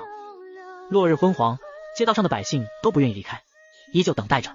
他们来的晚些，没等多久，在落日的最后一刻，北境战士们的身影在天际中出现，队伍整齐，精锐的骑兵打头阵，马蹄滚滚，尘土飞扬，转眼行至城门口。快看，北境军到了！这一声如同在热油上滴入了一滴清水，百姓瞬间沸腾了起来，热情高涨。沈听雨也顿时来了精神，探头探脑，不断张望着城门口的动静。骑马走在最前端的男人身穿铠甲，穿束整齐，披着一个黑色的披风，约莫20-30多岁的年纪，样貌英朗，脸上有些潦草的胡渣子，不影响观感，倒显出一份成熟的气息。他骑马朝百姓挥手，面带微笑，整个人如沐春风。他刚刚朝我挥手了，罗将军实在是太帅了，太厉害了，我要嫁给罗将军，谁都别拦着我。哈哈，将军快看我一眼，看我一眼，我从小听阿娘说你的故事，将军你就是永不败的铁血战神，我好崇拜你啊！将来我也要参军，我要当将军手下的兵，将军我要为你流血，为你挡箭，将军我爱你啊！无数鲜花手绢朝他抛下，无数芳心暗许，无数人热烈的崇拜。沈听雨有些惊讶的张大嘴巴，他没想到罗将军这么年轻，更没有想到古人追星的场面同样狂热，堪称疯狂。今日他真的是长见识了。辛红影则坐在一旁悠闲的品茶，修长的手指把玩着茶盏，看着他脸上不断变换的小表情。忽然罗将军被一块高挂的布给挡住了，沈听雨在窗边踮起脚尖探头去看，估计是店小二擦桌子擦得太勤奋了，他脚下打滑，险些一头栽下人海。辛红影眼疾手快，手指勾住了他的衣角，将他扯了回来。罗魂带着煞气的目光敏锐地朝他们所在的窗户射了过来。辛红影接住沈听雨，侧身躲过了视线。沈听雨拍了拍胸脯，暗道好险，不然他就要掉下去。一想到自己有可能会被无数个人踩踏，他就觉得心悸，幸好这个噩梦没有发生。小手不安地拽紧了暴君的衣角，罗魂只看到一片了月白色的衣角一闪而过，便将目光收回。高汤在房间里细微的来回踱步，外头越热闹，他便越发的着急，都焦急的眼睛瞪大了。他忍住了喉咙里的催促，还是沈听雨察觉到了高汤细微的动作，这才心满意足的同意回宫。他们二人行至楼梯拐角的时候，一上一下，暴君和低头的店小二撞了上去，温热的茶水泼洒在辛红影素白的衣裳上，瞬间晕开一团茶渍的脏污。暴君的脸色一黑，大手护着腰间的钱袋。高汤呵斥道：你这个不长眼的东西！店小二忙活了一天，出了满身的汗水，他瞥了几眼辛红影护着钱袋的动作，惊慌失措的仰头陪笑道：客官，没烫着您吧？辛红影拦下他正欲给自己擦拭衣服的动作，冷冷道：滚！店小二道：客官，你要不要换一身衣裳？店里有换衣裳的地方，隔壁便是成衣铺。高汤急了，他冷哼了一声：还不快带路！你担得得起公子的时间吗？店小二伸手微微一笑，倒点头哈腰道：客官这边请。辛红影正在里间换衣裳，沈听雨被暂时放下了，他安静的待着。忽然钱袋子被人拿起，他还以为是暴君换衣裳回来了，正欲说话，却察觉了那拿钱袋里的手力道不对，闭上了嘴巴，表情十分疑惑。谁啊？那人绝对不是暴君，难道是高公公？但高公公绝不会主动轻易的靠近他。他在钱袋里感受到了被人上下抛了抛，像是在掂量着钱袋的重量。大手仅仅迟疑了一会，便果断地带着他跑了。不是，贼这就跑了？好歹打开看一看啊！沈听雨震惊，暗骂了一声，这贼也忒笨了。钱袋的重量很轻，明显有意，还不快将它放下。沈听雨默默无语中，猛然一转，翻窗，重重坠落，跳窗。沈听雨被动地在钱袋里颠簸逃跑，终于停了下来，一阵窸窸窣窣。他被放在了桌子上，一动不动了。大哥，我在那里埋伏一天了，你就让我对他动下手？这钱袋虽然鼓鼓囊囊的，但是轻飘飘的，大哥，你是不是看走眼了？真的太奇怪了。沈听雨默默点头，你知道奇怪，怎么不打开看一看啊？另一道男生严肃道，三弟，大哥怎么会看走眼呢？咱们三人哪次出过差错的？每次不都做的天傻一缝的吗？从没被人抓到过。老大，老三你懂什么？那人对这个钱袋很在意，好几次都死死护着，不让任何人靠近。而且他们就2人，一来茶楼就要包下一整个包厢，多花了好几倍的银子，显然是不差钱的主。这是那名店小二的生意，原来他是故意将茶水倒在暴君身上的。他们几人的胆子也太大了吧，偷东西居然偷到了暴君的头上，还连累了自己。老二，大哥说的没错，就算这里头不是银子，肯定是其他更值钱的东西。老三半信半疑，真的吗？老大，还是老二最懂我们就趁今天混了，干完最后这一票大的，偷到值钱的东西，就金盆洗手离开这，回老家。老三，我想俺娘了，大哥真不愧是我们3兄弟中最聪明的，嘻嘻。沈听雨满头黑线，蠢贼，偷个东西怎么还能脑补出这么多？老二，别说了，三弟快打开看看。沈听雨表情一凛，若是那贼发现他不是银子，也什么值钱的东西，只是一个娃娃，会不会伤害他？他不安地躺着，一动也不敢动。钱袋子被人打开，他看到了那3个蠢贼的脸，暗道了一声，果然是3脸蠢样。他有些疑惑，这3个蠢贼之前干的那几条，为什么会没有人发现呢？难道做贼也有新手保护期？老三眼睛瞪大成牛眼，大哥，这怎么是个娃娃？老大，不可能，我不可能看走眼了。老二，该死的，还真是娃娃。大哥，咱这一票做不成了，还回老家吗？他被人像破布一样丢在地上，3人顿时沉默了。老大眼尖，声音恨恨的，等等，他头上有金子，快拿下来！我果然没有看走眼，那人是真有钱，只是没想到却是个傻的，居然给娃娃穿金戴银的，还随身放在钱袋里。头上的金簪被用力拔下，剧痛传来，感受到他的发丝被扯断了一根。沈听雨欲哭无泪，这金簪真是招贼惦记，他下次再也不戴金簪了，还是木簪好，戴着安全。老三，大哥，这点金子还不够我塞牙缝呢，你快想想办法。老大越想越气，将他用力丢在地上，悲痛无力道，回，这地方不能再待了，再待会出事的。老三愣住了，大哥，咱真回啊？回去也没钱给娘请大夫啊。老大怒了，那不然还能怎么办？老三，你偷之前都不动动脑子，打开看一看吗？大哥，不是你说的，那人武功甚高，让我拿了就跑的嘛。老三委屈巴巴道，都怪那怪人，钱袋里放什么娃娃，真是脑子有病。抬脚就要踩下，黑影一点点放大。沈听雨陡然一惊，他这是要踩我。砰的一声，房门被人打开了。辛红影换完衣裳后，立即注意到沈听雨和钱袋都不见了，顿时呼吸一滞，一张脸冷的铁青，怒极反笑，给朕找，必须找到他。他没想到竟然有人敢偷到了他的头上，真是不知死活。这次出来的急，只有高汤紧跟着他，竟然还真给贼钻到空子得手了。不过半盏茶的时间，辛红影就找了过来，穿着玄色靴子的长腿一踹，紧闭的房门被他轻松踹开。老大立即站了起来，呵斥道，什么人？话还没说完就被人一脚踹飞，砸在墙上。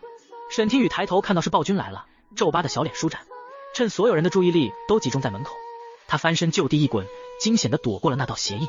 果然是你，交出来！辛红影的身影极快，他掐着店小二的脖子，冷眸中满是愠怒的杀意，的脖子瞬间被大手掐出一道深深的红痕。店小二脸色爆红，掰着他的大手，伸手指指地上的娃娃。其余2人正在和高汤顽抗般缠斗，见状目眦欲裂。大哥，辛红影低头瞧见他躺在地上，随手丢下店小二，小心翼翼地将他放入怀中。沈听雨脸颊微红，隔着一层薄薄的里衣，他感受到了辛红影温热的体温，鼻尖是凝神香淡薄的香气，香气如同他的主人一样丝丝入孔，强势地将他整个藕都包围起来。为什么忽然把他放入怀中？小手在他的胸肌上用力按压，随后缓缓握拳，放在唇上轻轻地咬着，心道了一声，好柔软有弹劲的胸肌哦。脑海中浮现出辛红影俊俏冷硬的面孔，眼神都不知放在什么地方，小手蓦地捂住了眼睛，美色惑人啊。闭上眼睛后，辛红影心脏鼓动的跳动声格外的清晰，咚咚咚，不断牵动着他的情绪，给他一种错觉，那就是他自己的心脏，他也紧跟着心在心动似的。这下不仅仅是脸红了，他整个布偶的身体都红温了。砰的一声，那3个贼跳出而逃，如游鱼般转入窄小的小巷后，身影彻底消失了。哪里逃？辛红影眯起眼睛，冷哼一声，追。高汤慈祥的声音变得冷硬，是。心知以暴君的性格，若那3个蠢贼被抓到，下场只有一个，那就是死。闻言，沈听雨扒拉了一下他的衣裳，急切道：等等。闷闷的声音从他怀中传出，声音很轻，只有他们2人能听见。别追了，他们都是苦命的百姓，只想偷点钱给他们娘亲治病罢了。玄色的衣襟微微鼓起，辛红影垂眸，胸膛不断涌现的痒意，眼中闪过一抹不知名的情绪。他没有提醒沈听雨，此刻那几名贼人都已经逃走了，他安全了，可以出来了。但是辛红影眼神微暗，外头打斗的动静停下，一切骤然安静了下来。沈听雨被他的体温烫得温热，揪了揪自己的小手，莫名觉得有些尴尬。他温热的指尖戳了戳暴君软软的胸肌，小声而低沉的询问：陛下，蠢贼都逃走了吗？心尖一痒，辛红影睫毛微颤。沈听雨正疑惑着，忽然觉得他紧贴的肌肤之下，那颗心脏跳动的速度蓦地加快了。没有听到任何打斗的声音，沈听雨不解，他扒拉了一下他的衣衫，正欲悄悄探头看看是怎么回事，他刚探出半个脑袋，就一双手指推了回去，底下的胸腔轻微震动，暴君低沉性感的嗓音像音响似的环绕在他的耳边：别动，危险。沈听雨微红着脸，歪头表示不解，却没人能看到，难道还有其他的人在场吗？他不敢再动了，生怕自己能动的秘密再被人发现，手指微微蜷缩。辛红影眼中含着一抹浅浅的笑意，忍不住勾唇，仙子真好骗，真想一直就这样揣着他，揣在怀中，这样他就跑不了了，也不会离开自己了。高汤笑眯眯的降低自己的存在感，辛红影的心情很好，看都不看桌子上的钱袋一眼，瞥了一眼高汤，满意的抬步离开房间。玄色的衣襟遮掩了起伏不平的山口，并不显眼，就算有人看出了，也只会猜测那是个钱袋，没有人会想到那是个巫蛊娃娃。沈听雨紧跟着移动了，他有些疑惑，抬头瞥到他凸起的性感的喉结上下滚动，箫鼓般俊俏的脸部轮廓，他的眼睛微亮，身体红温红温的，不由在心中的感慨了一声，就连这种死亡视角，暴君的颜值都能撑得起来，可惜他这种类型的不是自己的菜，不然他就能近水楼台先得月了。他不知道为何暴君不将他放回钱袋中，心中疑惑却不敢发出声音，暴露他存在的秘密。他用小手在他白皙宽大的胸膛上写字，一笔一画逐渐变调，缓慢拉长。沈听雨绝对不承认他是那不是喜而是在摸，他没有在吃暴君的豆腐。沈听雨一点点写道：还有人。辛红影走出茶楼，性感的喉结上下滚动，忍住一道唇边的笑声，感受着他小手的滑动，在心里紧跟着描摹。当然有人。蓦地眉梢微挑，他如墨的眸子快速在附近扫视，从胸膛中闷出一声清冷的街道上行人来来往往，他自然没有骗他。此刻时间已经来不及了，辛红影估摸着时间，用最快的速度朝皇宫赶去。再次感受到一阵剧烈的颠簸，沈听雨一惊，骤然抓紧暴君的衣襟，小手不小心滑入了里衣里，触及那一片白皙光滑有韧劲的胸膛，小脸红扑扑的，想缩却又不想缩回。钱袋呢？他要回钱袋。而此刻的皇宫中早已乱成一团麻线，宫人寻遍了皇宫内外，都寻不到陛下的影踪，没人敢声张。罗魂披着红袍，合上双目，正斜坐在椅子上着，等待着召见。回京之路连续骑行，让他显得有些风尘仆仆。时辰一点点过去，而却始终不见陛下的身影。他在心中叹气，近些年来，陛下越来越让他感到失望了。今天居然晾着他不见，难道是在忌惮他功高震主，怀疑他的忠心吗？心随着时间一点点冷了下去，直到耐心彻底消耗完毕，罗魂蓦地张开锐利的眼眸，高大的身影站了起来，语气微冷的询问宫人：陛下为何不见？宫人身躯一震，言语支支吾吾，就是说不出一个所以然来。支支吾吾的，快说，陛下怎么了？眉峰一扬，心里咯噔了一下，罗魂觉得不对劲，他扬着爽朗的笑容追问，一步步靠近。然而在战场经营出来的气势外泄，宫人被吓得哆哆嗦嗦。就在宫人准备和盘托出之时，一个高大的身影出现了，步履匆匆，来人正是辛红影。他冷清的声音率先响起：边境大捷，恭迎师兄安全归来。一句师兄已然将罗魂心中的无奈失望的心情消极了一半。罗魂眸光微动，收起身上如出鞘刀刃的锋芒，他挺直身躯，咚的一声跪下，缓缓道：臣罗魂拜见过陛下。师兄不必多礼，你可是我朝的大功臣。辛红影微笑着大步上前，亲手将他从地上扶了起来。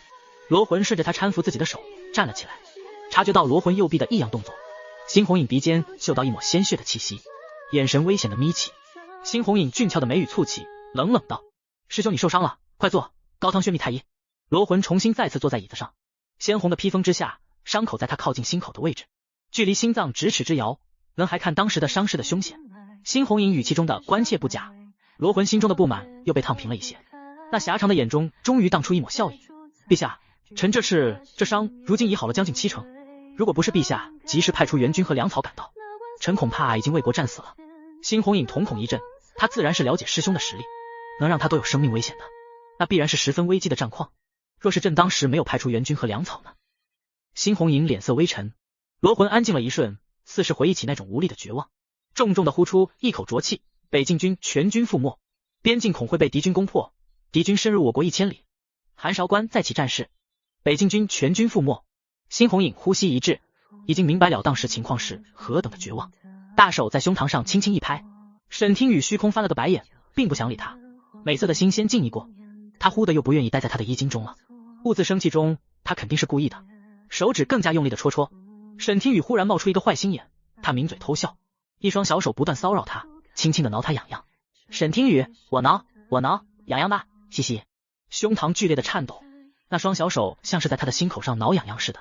辛红影拳头抵住唇边，喉咙快速的上下滚动，轻咳了一声，压下嘴角的笑意，身体不自然的后仰，冷冽的表情快要维持不住，瞥了一眼一无所知的罗魂。辛红影大手轻拍了衣襟，急忙安抚他，像是在说乖别闹。沈听雨置之不理，无言的冷哼了一声，小手依旧不断乱动。就在他欢乐的挠痒痒攻击暴君的时候，他就听到了罗魂轻快的嗓音道：陛下，臣回京之前曾听闻此次派兵援助，有国师预测天机的功劳，可国师闭关至今，除了陛下谁也不见，陛下能否替臣请国师一见？臣想当面谢他救了罗某一命，救了北境军一命。辛红影眉梢微挑，手指敲击着大腿，低头垂眸。沈听雨则一惊，挠动的小手僵直了，他被吓得一动不动，不知道作何反应。罗将军要见他，那他要不要见他呢？小脑袋瓜飞快地转动在脑中思索着，见一面他就要花掉5积分，还多了一个7天的冷却期，好像也不是一定要见呢。反正他已经听到了罗将军的道谢，他赶紧在暴君的胸口写下不见2个大字，闻言也没有再继续挠痒痒了。辛红影眸子一脸有些走神，又像是在昏昏欲睡。罗魂拧眉，耐着性子提醒道：陛下，可否让臣与国师一见？师兄，国师不见。辛红影淡淡道，转移话题，问出了他心中的长久以来的疑问：你可有查到假传密报者的背后之人？罗魂大手捏成拳头，用力在茶桌上捶下，冷哼了一声，眼中蕴含着无尽的怒火。有人想要借这场战事彻底灭了北境军，他是冲着我来的。有人想要我的命，可惜臣手中的线索不多，最后一条线索还在入城之前断了，没能查出背后之人。辛红影也没能查出来，那人隐藏得很深，观其行事作风不太像亚父，那细作和刺杀国师的刺客是同类，可惜让他死了。一只无形的大手罩在他的地位上空，如悬柄之剑，到底是谁隐藏在暗处？辛红影深如寒潭的眸子晦暗不明。他们又交谈了一会，赏赐了罗魂一堆的金银药材，特意嘱咐他好好养伤。陛下，臣还有疑问。辛红影心知沈听雨已然待得极其不耐烦了，遂一拂衣袖，淡淡道：说。罗魂没有放弃想和国师见一面的请求，离去之前坚持追问道，眼中暗含些许期待：庆功宴，国师会出现吗？沈听雨，他一直在默默等罗将军离开，没想到他离开之前还坚持不懈的追问，像是见不到他誓不罢休。沈听雨小脸一皱，有些犹豫了。罗将军离开。沈听雨从衣襟中探出脑袋，纵身一跃，然后默默蹲下，两手捂着脑袋，发愁中。他到底见不见啊？见吧，他有些心疼积分；不见吧，他又担忧会有超出他预料的状况发生。正纠结着，辛红影愣了一下，以为他在为自己将他闷在衣襟中而生气，语气轻柔道：朕错了，仙子别生气。他欲哭无泪的抬头，他挠痒痒反击回去后，倒也没有太生气，他只是有些犹豫。以他看文的经验来看，庆功宴等同于鸿门宴的，就看是谁的鸿门宴罢了。沈听雨本想拒绝，但他更害怕如太后那日一般的意外，思来想去，他还是去了。他使用坐骑符箓，偷偷把大圈放了出来。庆功宴设在了蓬莱阁，布置的极其豪华，亭台水榭，大摆宴席，纵观歌舞，乃夜宴，还有水上烟火和花灯，与民狂欢。大臣带着家眷进宫，好不热闹。宴会早早论功行赏完毕，众人饮酒交谈，兴致高涨。一时间宫内歌舞升平。酒过3巡，宴会已然过半。国师呢？罗魂转头看向四周，没有见到国师的身影，眉头微蹙，失落地放下手中的酒杯，拿起酒壶，一饮而尽。太后眸中闪过一抹暗色，莞尔一笑：皇帝。哀家看这宴席上还少了一个功臣。罗魂眼睛一亮，主动接茬：陛下。太后说的极是，臣恳请陛下将国师请来，与臣等同乐。在战场上活下的战士们，无不想见一见这个凭借着预测天机便将他们的命从战场上拉回来的神秘美人国师。所有的压力都给到了新红影，手指转动酒杯，他默默垂眸，烟火在酒杯之中炸开，绚烂的烟火装满了整个杯面，还有后头屋檐的一角，上面有一个小小的黑点，小黑点也就是沈听雨。他独自坐于檐顶，宴席上的热闹与他无关，他悠闲自在的看烟火看花灯，身旁是被养宫内精良伙食的胖乎乎的大雀儿，他依偎在他的羽翼旁，拿他掉落的羽毛逗他。莲花灯上的美人煞是好看，舞技一绝，堪称绝色。沈听雨看得很是入迷，忽然听到国师二字，沈听雨警铃大作，他预料的没错，来了，他的鸿门宴。他被底下的宴席上异口同声的求见，震惊地无语言表，这些人怎么一个个都想见他？为什么啊？现在宴席才堪堪过半，他若此刻出现，那就是打乱了他的计划。因为化形丹的使用时限不能撑到宴会结束，但是如今求见的声势高昂，他不出场不行啊。他骑着大雀儿从檐顶下来，点击使用化形丹，脸上的神色一变，忽然变得冷清起来。你们要见吾？他迈着步子大步走到宴会的中心，一时间所有的目光都聚集在他的身上，呆滞和惊呼声不断。好美！夜色的烟花在他的身后绽放，更衬得他仙人般的容颜不似凡人。于飞看着王爷看向沈听雨迷离的眼神，手指蓦地攥紧了，眼神落寞中带着一丝恨意。那丝恨意不是针对新明哲的，而是针对国师的。罗魂神色也恍惚了一瞬，回过神来，领着将士真心实意的道谢。沈听雨颔首，此乃国师的职责所在，尔等不必如此。终于说完了，他正欲寻些由头离开，太后不紧不慢温声道：国师，夜宴已开，快入席吧，我敬你一杯。他率先举起酒杯，沈听雨离去的借口被他咽下了肚子。众目睽睽之下，他不能服了太后的面子，做得太过，而且上次太后就惦记着要见他，若是拒绝，往后还指不定会发生什么不可预料的事情呢。沈听雨在心中微微叹气，安坐于席间，一旁的工人给他倒酒，他举起酒杯，清冷嗓音道：太后，请。他仰头一饮而尽，被辣得险些咳嗽，但他硬生生憋住了。好辣，将酒杯放远了些，不再碰酒。太后莞尔一笑，看着他笑得格外的慈爱。沈听雨感到一阵莫名其妙。待他坐定，宴席的五乐重奏丝丝入耳。既然已经坐定，沈听雨倒也不急着这般早离开，做出如此打眼的动作。他看着席间上方的美食，咽了咽真实的口水。他手持筷子，不紧不慢的一点点享受久违的美食，感动的就快要哭出来了，险些维持不了这张高冷的面皮。太好吃了！沈听雨不经意间对上新红影诧异不解的眼神。对了，新红影知道他的人形维持不了多久，所以帮着做了一个计划，但是如今这个计划被打乱了，他只能既来之则安之了。小七，你一定要帮我留意化形丹，什么时候会失效？宿主，小七一定会提醒你的，你放100个心。嘻嘻。他神情淡漠，一副拒人于千里之外的样子，只是一味的吃，本欲将人冷走，但是却引得更多人借着吃食想和他拉近关系，互相结交。不过大多数都是他们在说，而沈听雨在吃，偶尔点头微笑。渐渐的，他的脸颊上升起了一团红晕，就连动作都有些许迟缓，只是他自己还未察觉到，新红影的眼神没有离开他，第一时间察觉到他的异样，转动酒杯的手指停下，暗道了一声不妙，他醉了。宴席上有不少人都注意到了陛下的眼神，仿佛粘在了美人国师身上似的，像是明白了什么，又像是看穿了什么，暗自腹诽着。沈听雨放在边缘的酒杯被他的衣袖拂下，滚落到桌子下方，他身体摇摇晃晃的，竟然想要伸手去捡，仿佛下一刻就要摔倒在地上似的。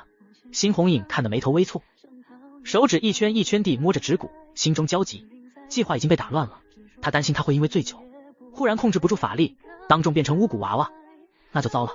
他猛然从主座上下来，白皙修长的大手拉着他的手腕离开。喧闹的宴席安静了一瞬，只剩下弦乐歌舞的声音，喧闹声再次响起，众人眼睛微亮，顿时交头接耳般窃窃私语。沈听雨脚步虚浮，像是踩在了棉花上，白皙冷清的面皮染上一点点诱人的红晕，骤然被他拉出夜宴。他还有些懵，嘴巴里还咬着一块糕点，鼓起半个腮帮子，嘴巴里含糊不清的说着什么，却没有甩开他修长的大手。你要拉着我要去哪？他的眼神清明，那双清冷的眸子里没有半分情绪。新红影差点被他骗了过去，以为他没醉。你是谁？哪来的小鲜肉？长得帅也不能随便拉着我的手。他清冷的眸子盯着近在咫尺的猩红影，伸出修长的手指骤然掐了掐他的脸。你干什么？脸颊被他掐到变形，猩红影的声音有些变调。简直大胆，还不快松手！猩红影没有预料到他的动作，不由得脸色一黑，推开他掐自己脸颊的手，眸中闪过一抹暗色，声音冷得能将人冻伤。还从未有人敢这般对他，看来是自己对他太好了，竟然这般僭越。他总能做出一些他预料不到的事情，好似他完全不害怕自己，然后他傻傻的被他自然不似作为的反应给欺骗到。猩红影眼中闪过一丝戾气，嗤笑了一声。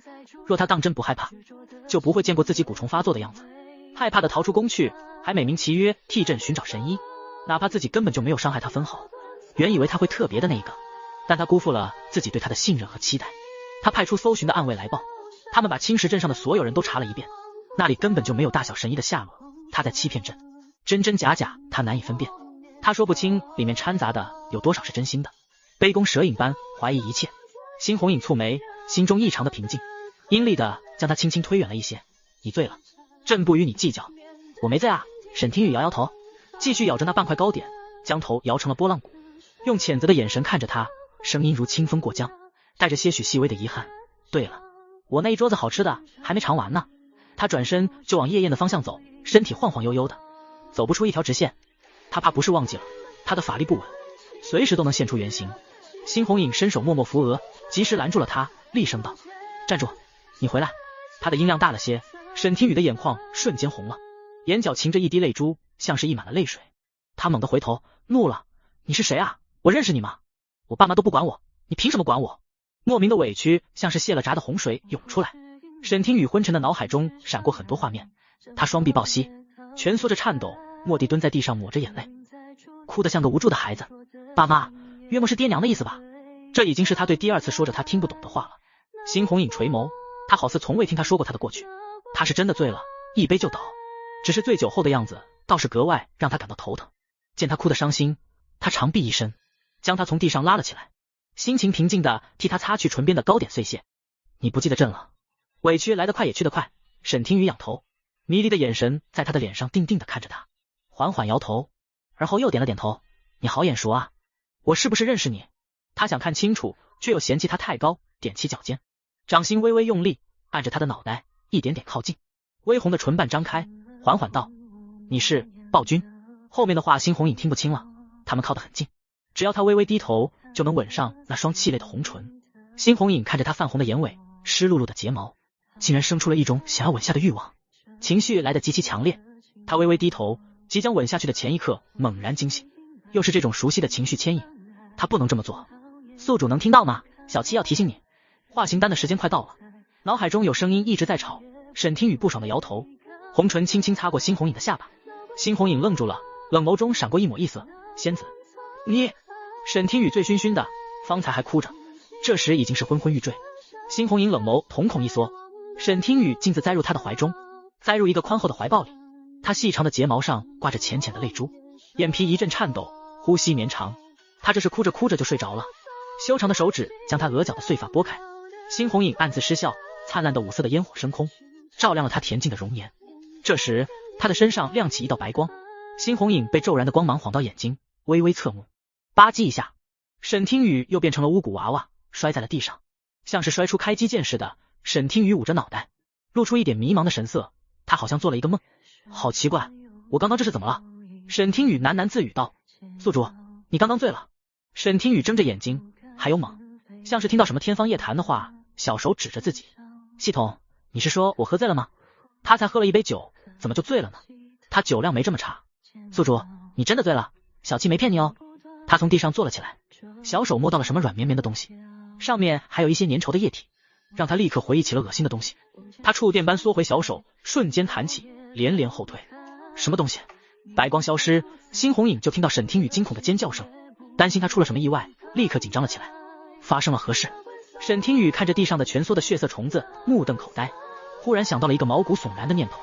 他指着地上的那条虫子，系统，那虫子该不会是化形丹失效，然后从我的身体里跑出来的吧？那他是不是跟我一起掉了下来？宿主你说的没错，好像是这样的。蛊虫。猩红影表情变得严肃起来，他蹲下将沈听雨捧在手中，阴厉的目光死死地盯着地上血色的虫子。难道是那个时候？辛红影忽地冷笑了一声，眼中凝满了杀意。母后还真是心急啊！原来如此，朕已经明白了。沈听雨拍了拍掌心，歪头不解地看他，陛下，明白了什么？身体里没有一点酒气，沈听雨此刻很清醒，最后的反应在他的脑子里回荡。他也没想到自己喝醉之后居然是这个样子的，简直是喜怒无常，一点点的事情都引炸他。幸好他没有对暴君做出什么奇怪的事情。想起来那个没有落下的吻，沈听雨偷偷拿眼神瞥他，内心感到一阵庆幸，不然他都不知道该如何与他相处了。朕果然是被蛊虫影响了。辛红影不敢用手去触碰蛊虫，取了一个杯盏，将它困在盏中。血红色的蛊虫在杯盏中攀爬，辛红影眸色微暗，他捂着跳动的心脏，内里的情绪翻涌。辛红影冷笑了一声，朕觉得这条蛊虫胖胖的异常顺眼，竟然生不出半点怒火。朕的心境和情绪就是这般被影响的。辛红影的身躯微微颤动，就连嘴皮子都在打哆嗦，他眼中凝着极强的风暴，声音淡淡的如同暴风雨前的宁静。朕的情绪轻而易举被一只小小的蛊虫牵动，被一次次玩弄。他的语气带着执拗般的癫狂和深深的自嘲。朕忽然觉得自己很陌生，就连我的情绪的都不是真的，还有什么东西是真的？辛红影低头看着掌心中的沈听雨，一双漆黑的眼压下，嗓音低沉道：仙子，你告诉我，还有什么东西是真的吗？水泄的烟火在他的身后绽放，划破夜幕的宁静，灿若星辰，点亮了漆黑的夜空，却点不亮他内心疯狂滋长的无尽黑暗。滴滴滴滴，警告警告！辛红影的黑化值+2+2+2+2+2，请宿主注意，明君养成任务进度 5%， 现明君养成任务进度为 7%。 小七，焦急，任务对象现在的黑化值太高了，已经严重影响到任务进度。沈听雨，他没想到黑化值过高居然也会影响到任务进度。暴君的状态不对，他低着头，上半张脸落在烟花的阴影下，让人窥不清神色，只能看见高挺的鼻尖与优越的唇形和不断颤抖的嘴巴。他仰头，神色有些慌乱，无所的小手张开，虚空给他一个拥抱。你还有我。他精准地捕捉到他言语间深藏于内心中的一丝恐惧和害怕，温声细语地安慰他，我是真的，我会陪着你的，别怕，完成任务之前我都会陪着你的。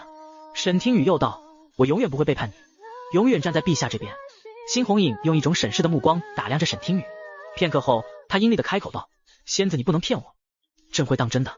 沈听雨微微一笑，小脸异常认真地点点头，心道，你是我的任务对象，我当然不会背叛你。第一，辛红影的黑化值11111，现黑化值为26。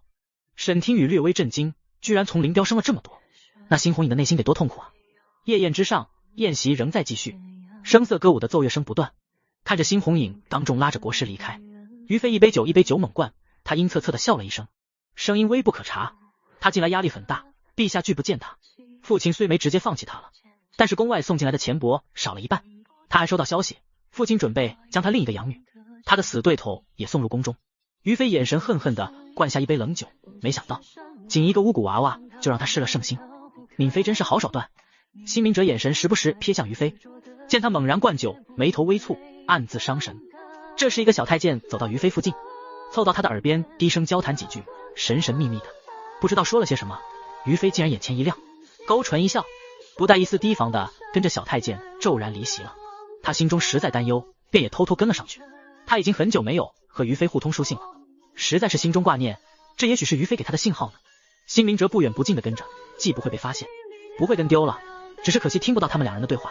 前头的于飞借着不胜酒力，只带着一个小宫女离席，此刻他正在和小太监说话，眼尾上扬，语气轻快，当真是陛下寻本宫，你要是撒谎，本宫就将你的头拧下来的，种在泥地里。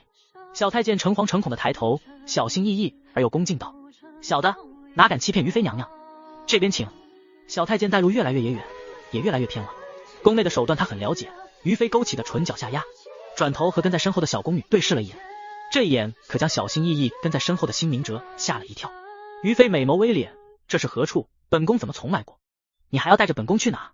小太监苦着一张年轻的脸转身，但脚步没有停下，继续向前走，手中掌着的灯很稳。他恭敬道，回于妃娘娘，就在前头了，很快就到了。语罢，小太监将他带入一间房间前站定，缓缓道，到了。房间里黑漆漆的，一盏油灯都没有，黑暗幽深。闵妃心中警惕，心中不由得冷笑了一声，少诓我，陛下才不可能在这呢，快说，是谁派你来的啊？他急促的惊呼了一声，身后被人用力一推，将他推进了那个漆黑的房间里。咔嚓，是铁锁落锁的声音。于飞的脸色煞白一片，跟在他的身后那个小宫女不知何时不见了，悄无声息的，脑海中闪过无数的念头，无数的阴谋诡计。于飞身躯微颤，他纤细的手推着大门，却推怎么也不动，铁锁锁得很紧。于是他急忙大力拍打窗户，大声朝外喊道：来人，快来人啊！本宫被锁住了，快救本宫出去！小太监掌灯的影子映在窗户上，淡定的声音在门外响起：于妃娘娘，你出不去的，没有人会过来。他有些气急败坏的咒骂了一声：可恶，该死的小太监，你要干什么？于妃，一个冰冷的声音在他的背后响起，嗓音低沉，带着一丝从地狱而来的阴恻恻的冷意。于妃顿时感到毛骨悚然，流离的眼瞳蓦地瞪大，放在门上纤细的手指微微蜷缩。谁？是谁在装神弄鬼？我看到你了！于妃佯装镇定，怒斥了一声：出来！一盏油灯蓦地点亮了，房间亮起微弱的焰光，一个高大的身影坐在椅子上，斜长的影子从他的脚边映到了于妃的脚下。是人是鬼？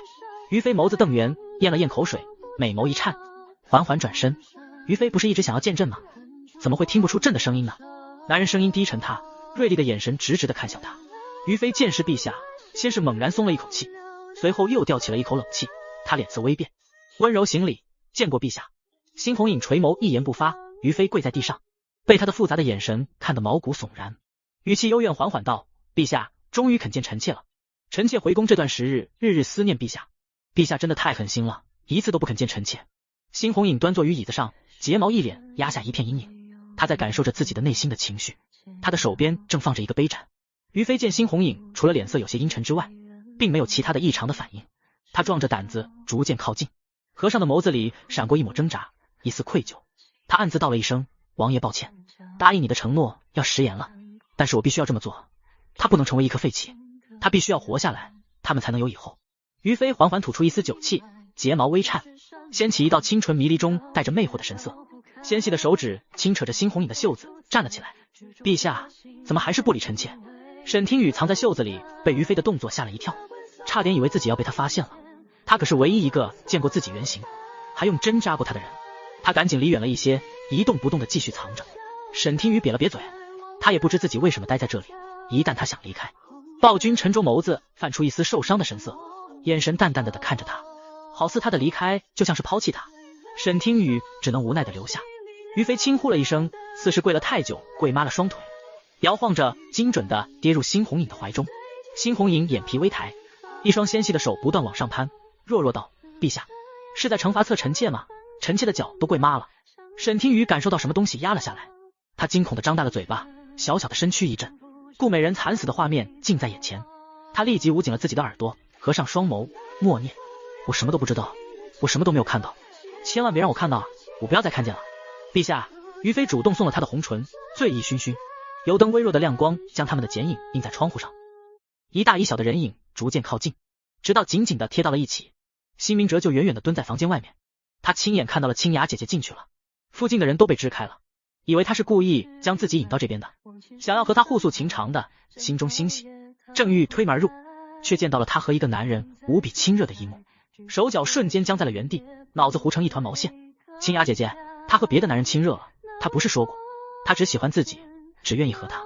那人是谁？陛下，一声软弱无声的娇媚声，是他熟悉的声音。那人是皇兄。辛明哲眼神哀伤极了，他背弃了他们的誓言，脑海中忽然想起母后那句莫要像小时候一样喊于妃清雅姐姐了，她是你的皇嫂。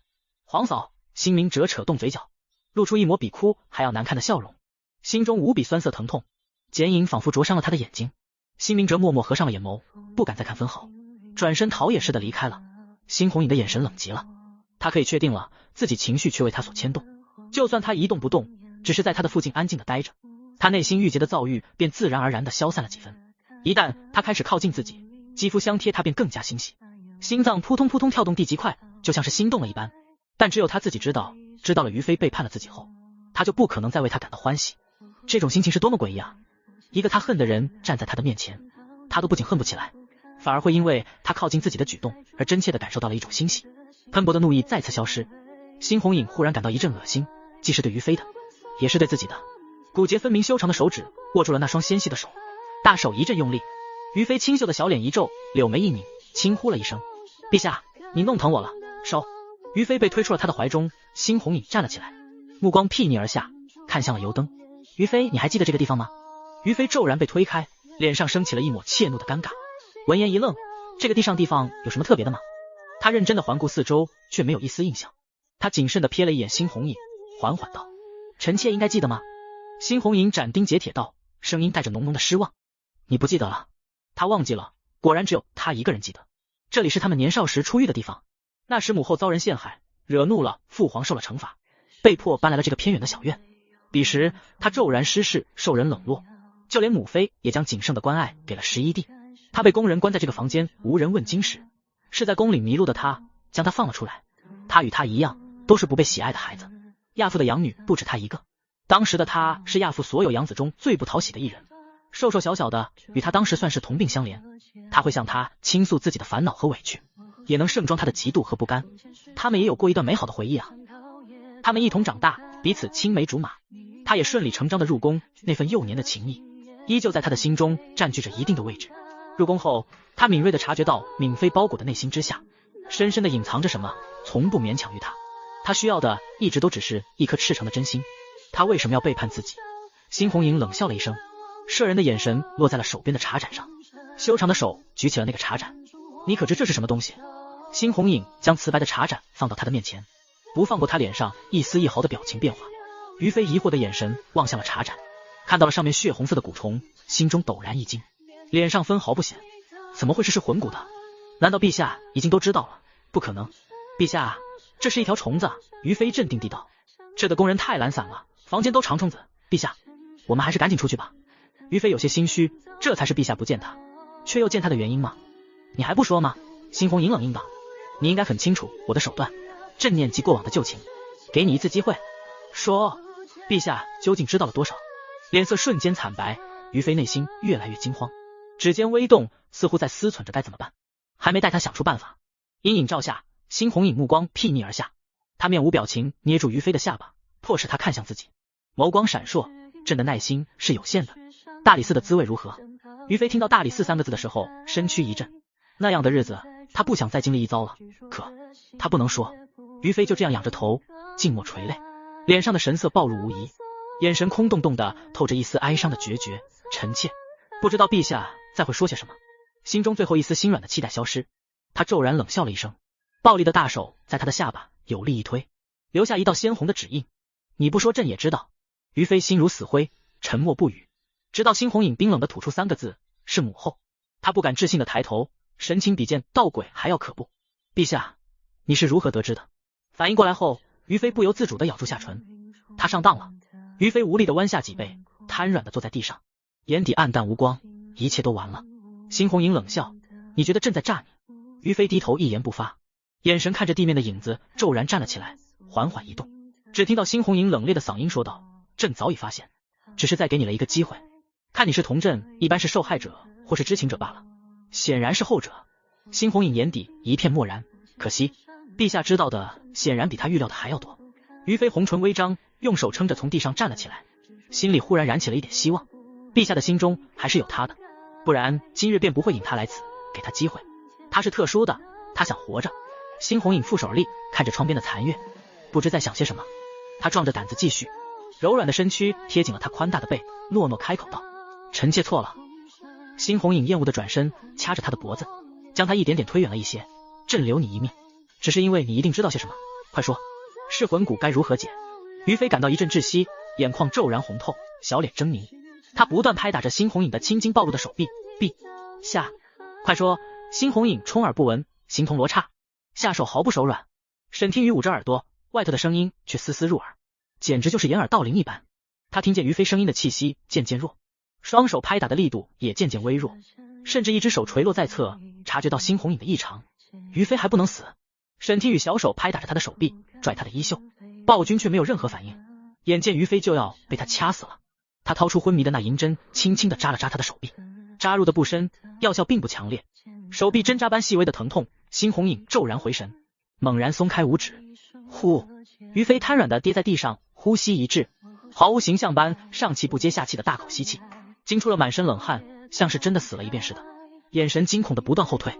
朕已经给过你机会，是你不珍惜。你听清楚了，我最后再问你一遍，噬魂蛊该如何解？猩红影血红的眸倏地抬起，直勾勾地盯着于飞。他一步步缓缓靠近，修长的手嫌弃地整了整自己的衣袍，暴力厌恶的眼神仿佛随时都能要了他的性命。陛下，不，别过来！于飞被他吓得泪流满面，蹬着双腿在房间中不断后退，直到浸湿的后背触碰到了冷硬的墙面。他瞳孔骤然一缩，合上双眸，大喊了一声：不！陛下，你不能杀我！噬魂蛊无解，我是你唯一的解药。他不仅清楚地知道这是噬魂蛊，还知道解药无解。他不信。猩红影暴力的眸子一敛，停下脚步，继续逼问他为何，说清楚些。因为于飞一满惊恐的眸子微动，悄悄眯起。因为我体内有噬魂蛊母蛊的分身，我的血能压制你体内的子蛊，可以让子蛊成长的速度放慢。猩红影呢喃了一句，仰头阴冷地笑了一声。原来如此，你送来给朕的糕点掺杂了你的血，怪不得你做的吃食朕格外的喜欢。他冷冷道，顾美人那件血衣也是你的手笔？什么血衣？于飞一怔，顾美人确实是向他讨要了一件衣衫，但绝对不是血衣，怎么回事？发生了什么？带着泪水的眼神落在了远处桌子上的茶盏中，又快速缩回，手指蓦地攥紧，死死掐入肉中，眼神无比复杂。那也是一只噬魂蛊母蛊的分身，比他身体里的更加鲜红，等级更高。他的预感没错，他真的被抛弃了。眼中闪过一丝愤恨。于飞哭泣着摇头，血衣的事情臣妾一无所知。顾美人向臣妾讨赏，臣妾见他小嘴很甜，便随手赏给他。猩红影并不完全相信他说的话，朕自会查清楚。他从怀中取出一把匕首，匕首在月色之下反射明亮的刃光，森寒的眼神直勾勾地盯着他，带着杀意。于飞怔怔地看着，浑身一凛，有种他是被猎人盯上的猎物的感觉。他害怕地大喊道，陛下，我没有撒谎，说的全都是真的。猩红影动手的速度很快，于飞来不及闪躲，情急之下他焦急道，除了。一刹那间脖子一疼，他抬手摸到了一片湿漉漉的血，瞳孔剧烈收缩，脸色唰的一下惨白成片。除了什么？猩红影反手握着匕首，几滴鲜血沿着笔刃滑落，冷笑了一声，看来于飞你还是没有说出全部的实话，若是你再不说实话，朕就真的不能再留你了。猩红影拿匕首抵着他的眼睛，眼中的森寒的杀意快溢出来了。他暂时还有用处，他并没有真的想杀他，只是想吓唬吓唬他。这一次内心才真正的燃起了杀意。如今关头，他还在欺骗他。匕首没有对准喉咙，绯红五指印的侧颈上有一道细微的红痕，正在往外一滴滴一血。于飞伸手捂着脖子，心中的惧意达到了顶点。若是他刚刚没有藏下半句真相，他此刻已经身首异地了吧？于飞脸色惨白，哭得梨花带雨，声音柔弱满了京剧，除了臣妾的血，陛下还要辅以经验还魂草，才能有压制蛊毒，否则只会是喂食壮大子蛊，加快他的蜕变。他的嗓音越发的低沉，说到最后已经是近乎无言。如此重要的话，于飞，你还想瞒着朕？猩红影表情阴晴不定，淡然的听他说完，细细打量着他，冷冷道，若是朕没有猜错，茶盏中的蛊虫便是另一只母蛊的分身。朕已经有了一条分身，可以随便将母蛊种在一个死囚身上，用他的血压制蛊虫即可。朕为何还要留你？给朕一个留下你性命的理由，毕竟你背叛了朕，朕可不会忘记了。手指的匕首猛然扎下，啊啊啊！于飞惊呼了一声，快速闭上眼睛，心道了一声，他死定了。咚！匕首扎入他身后的墙面，他用余光还能瞥见自己那张惊恐气蕾、眼角泛红的眼睛。于飞脸上挂着泪痕，三魂吓出了六魄，惊魂不定的开口道，不一样的分身需要和素体融合，融合的失败的可能性很高，臣妾是唯一成功活下来的人，其他人都死了。猩红影抽出匕首，用手指抹掉匕首上的鲜血，放在鼻尖嗅了一口，转身背对着于飞，缓缓道，你今夜所说的话最好全都是真的，没有半句谎话。语气淡淡的却格外的冷漠无情，朕不会再念在幼年的情分上给你第二次机会，背叛朕的人必死。他取走了于飞的鲜血，在离开房间之前留下了一句话，当然在朕解开蛊虫之前，朕不会取走你的性命。于飞庆幸的松了一口气，但是猩红影话锋一转，你将再也无法离开这个房间。不！于飞瞪圆了美眸，挣扎着爬了起来，朝房间门口去。砰！房间重新关上落锁。第一，猩红影黑化值4线，黑化值为22。宽大衣袖中的沈听雨蓦地抬头，悄悄掀开衣袖，夜色正浓，烟花已逝，掌灯的小太监离得有些远，他什么也看不清。庆功夜宴结束后，后宫中传出一则消息，于妃娘娘被闯入宫中的刺客掳走了，下落不知。陛下震怒，下令彻查，一时之间后宫妃嫔人人皆危。于妃被暗中关起来的消息，知道的人寥寥无几，只有猩红影心腹之人可知。密太医很荣幸，就是其中的一位。辛红影将搭在桌上的手腕收回，冷冷道：密太医，此法可否压制朕体内的噬魂骨子骨？密太医低头小心谨慎道：回陛下，老臣这些时日，日在有关于古尸的古籍中翻找，终于被老臣找到了经验还魂草的信息。他眼睛泛着亮光，提起古尸的古籍，脸上神采飞扬，像发现了什么新大陆一样，露出求知若渴的眼神。他捋着细白的胡子，缓缓道：经验还魂草，原名乌泥香，意思是神女之心，是生长于苗疆的圣物，后被苗人带入了中原，故而曾在西山那一带出现过，现在应该还有余株生长着。只是密太医停顿了片刻，在辛红影耐心消失殆尽之前，缓缓道：只是经验还魂草服用起来有些麻烦，它不仅踪迹难寻，采摘之后一定要尽快服用，否则药效将会大打折扣，失去原有的药性。棘手。沈听雨盘腿坐在密太医的背后听着，听得很认真，像是在私塾听课一般。听懂了，认真的点点头；听到疑惑不懂的，歪头沉思。正是师长们最爱的学生，多捧场啊！辛红影的注意被他吸去了7分。密太医总觉得今日的陛下的脾气过于沉静，眼神还老往他的背后瞟，可待他自己回头望去，却又什么都没有，弄得他也有些神经兮兮，心不在焉的。密太医定定心神，继续道：老臣方才替陛下诊脉，陛下的肝火旺盛，脾气隐隐压制不住，似是子骨在躁动。老臣建议陛下尽快前去寻找经验还魂草，不然恐……密太医想起了什么，害怕的胡子一抖，恐不出一段时日，陛下体内的蛊虫就要发作了，届时会像上次一样失去理智，嗜血嗜杀，分不清敌我。辛红影冷眸一凝，他不能容忍自己失去理智，被一个小小的蛊虫控制。大手握紧了座椅的扶手，霎时扶手露出几道断裂的木纹，却悄无声息。沈听雨脑海冒出了一个念头，压制蛊虫需要于飞的血，那于飞怎么办啊？难道寻觅经验还魂草的时候要将他也带上？多累赘啊，还要提防着他逃跑。像是在回答沈听雨的疑问。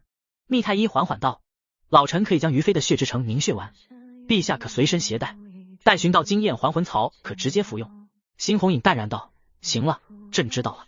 高汤送密太医离开。高汤点了点头，从辛红影的身后站了出来，眼神笑眯眯，对着密太医和善道：密太医，跟老奴走吧。两人离开，沈听雨屁颠扑颠跑了出来：陛下，可有大小神医的下落了？辛红影闻言垂眸，似笑非笑道：暗卫翻遍了整个青石镇，都寻不到神医的下落，仙子给朕的方位不准啊。沈听雨有些心虚，撇开了眼睛。他确实没有真本事，依赖的都是原著的剧情。如果他当时没有高估了自己，将青石镇那个大石头标志的地点告诉辛红影，也许就不会因为他的出现发生蝴蝶效应了，也许暴君早就寻到大小神医，解开噬魂蛊了。沈听雨转移了话题：陛下打算什么时候出宫去寻经验还魂草？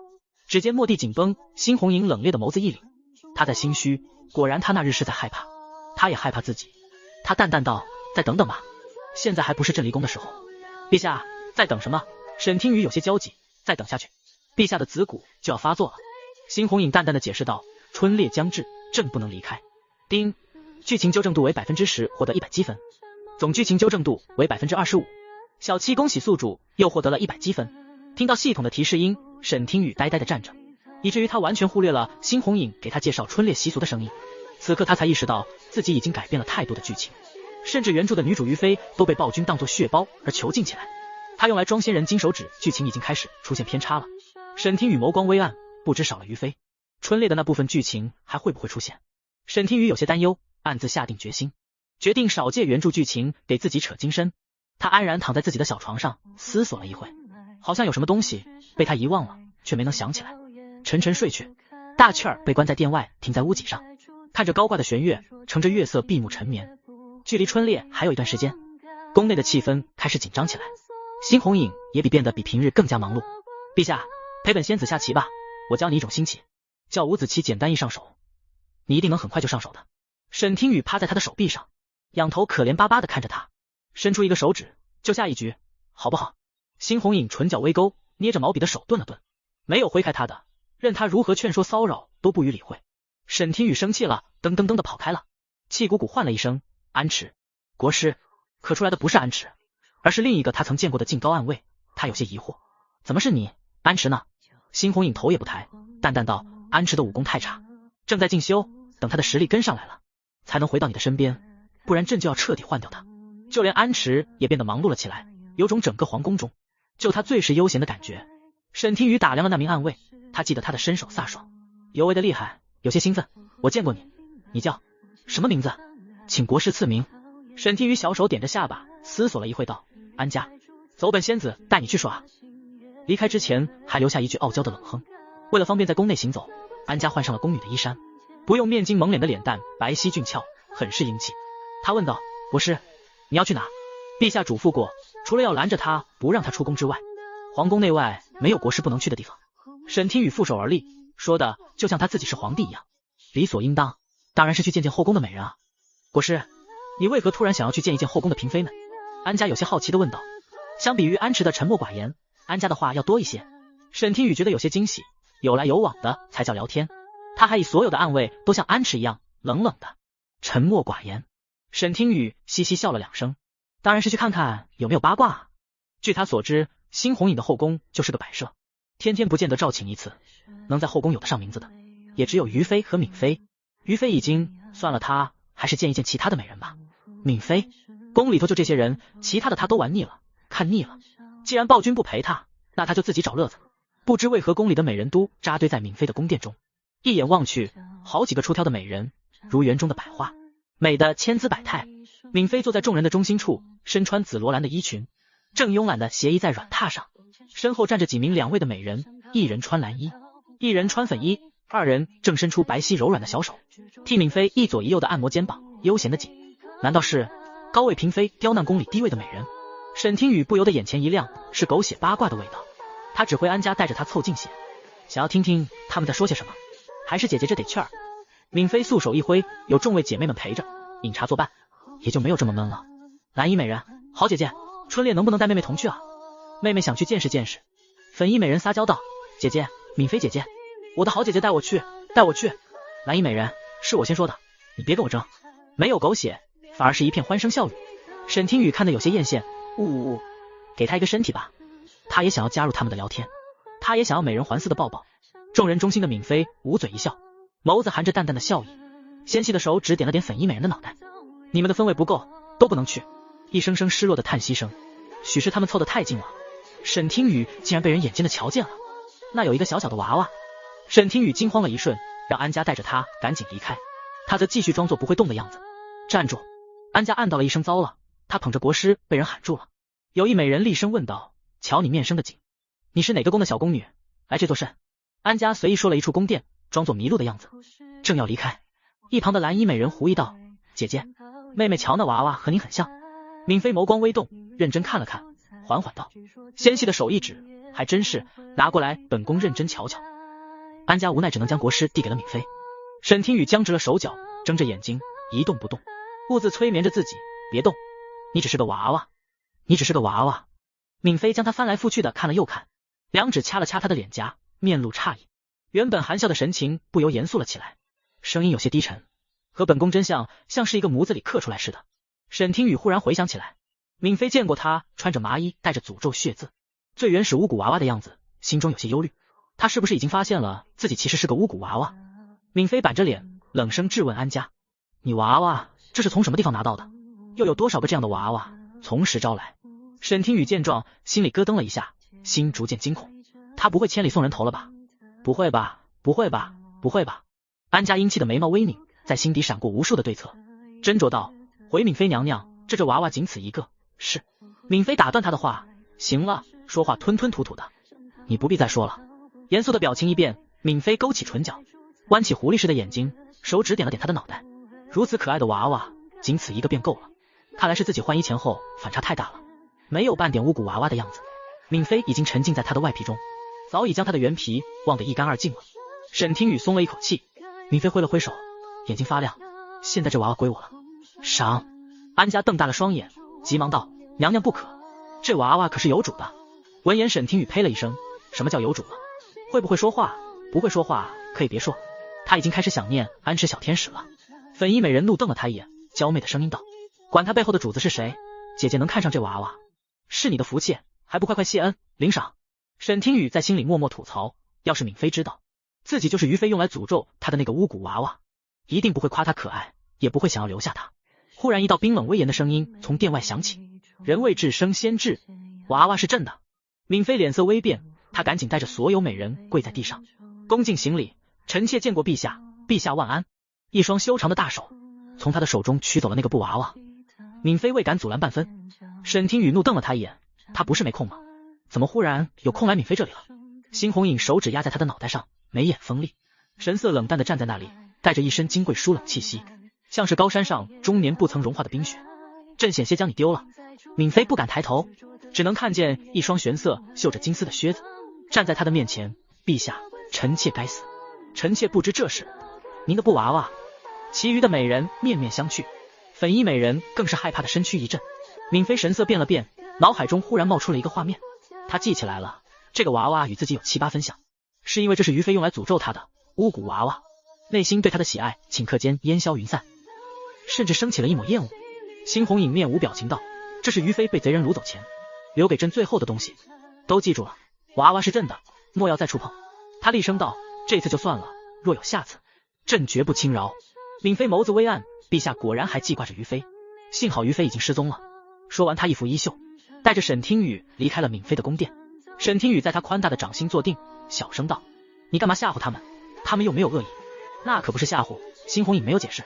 沈听雨，陛下为什么要和他们说我是你的娃娃？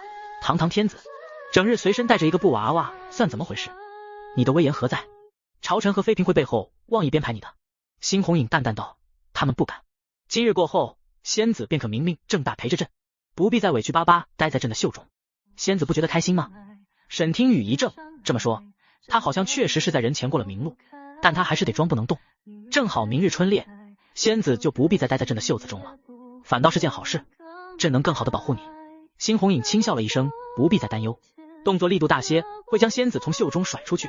沈听雨，3月末正是春猎的黄金季节，汉天朝历朝历代都有春猎的惯例，猎场早已被人包围了起来，士兵日日在附近巡逻，庄严无比。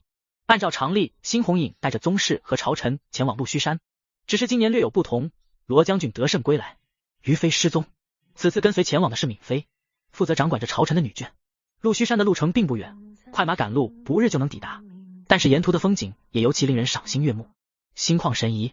远处连绵的山丘，翠郁葱葱的林茂，乡间郊外的空气格外的清甜。过儿马车漫漫，一大行人在随驾进军的保护下缓缓而行。辛红影换上了铁甲，骑着黑色的铁屑宝马，修长的长腿裹着黑皮军靴，手持缰绳，看上去整个人如出刃的刀锋，仿佛即将踏入战场。他腰间挂着一个宽大的锦囊，似香囊又似锦囊，比平常的锦囊要大上一些，里头装着一只布娃娃，挂在腰间格外的显眼。与他这一身的铁甲风格不同，却不显格格不入，反倒像铁血刚硬中带着一丝柔情。所有人整装出发，罗魂神情肃穆地护卫在辛红影的身后。陛下，这布娃娃有何特别的吗？眼神几次三番不经意落在辛红影腰间的锦囊上，那个孩童般的布娃娃终于忍不住开口问道。辛红影捏着缰绳，垂眸勾唇，是很特别，它能让朕的气运变好，于朕而言很重要。罗魂听不太懂，但他看懂了陛下的眼神，他很重视这个娃娃，虽然不太理解，但他表示尊重。陛下，有臣在，今年的春猎魁首就未必是你了。臣志在必得。罗魂爽朗一笑。是吗？辛红影眼中似有笑意。上次春猎，朕输了你一剑，今年可未必。师兄的伤还未痊愈吧？而且朕今年的运气很好，说不定能猎到更好的猎物。师兄可想好了，今年的猎物要送给哪家姑娘了？往年你镇守边疆，难得回京，要是有心意的姑娘，一定要说出来，朕替你做主。手指摩挲着缰绳，辛红影沉思，要猎什么给仙子做身衣裳好呢？他们两人很久没有这般畅谈过，两人一路上说说笑笑，气氛倒还算融洽。鹿须山山脚下早已驻扎完毕，年年如此，众人早已有序的在自己的帐篷中安定下来。辛红影大手掀开帐篷，在营帐中坐下来，摘下挂在腰间的锦囊，轻声道，帐中无人，仙子可以出来了。沈听雨探出一个小小的脑袋，眼睛亮亮的看着他，在心中感慨了一声，好帅的一身盔甲，好帅的一张脸。山上清新的空气让人心情愉悦，一路上的车马骑行的困倦都没有影响到所有人的心情，即便是布偶身体的沈听雨也不例外，浑身上下藏不住的激动和兴奋，一切都新鲜的。放风了，放风了！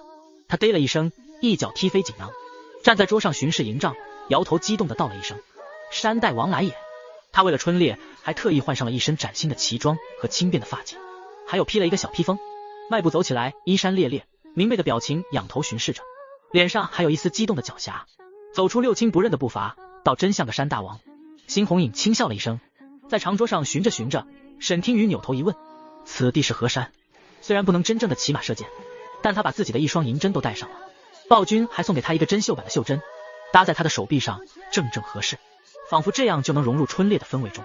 离京之前，他还把大雀儿留下了，因为担心他会被人当成猎物，一箭射死，故而没有带他。但沈听雨也没有将他关在笼子里，而是等御兽符箓时效过去，等他将自己忘记，扑棱着翅膀飞走了。陆虚山被他的情绪所感染，坚冰消融。新红影兴致渐浓，仙子很开心。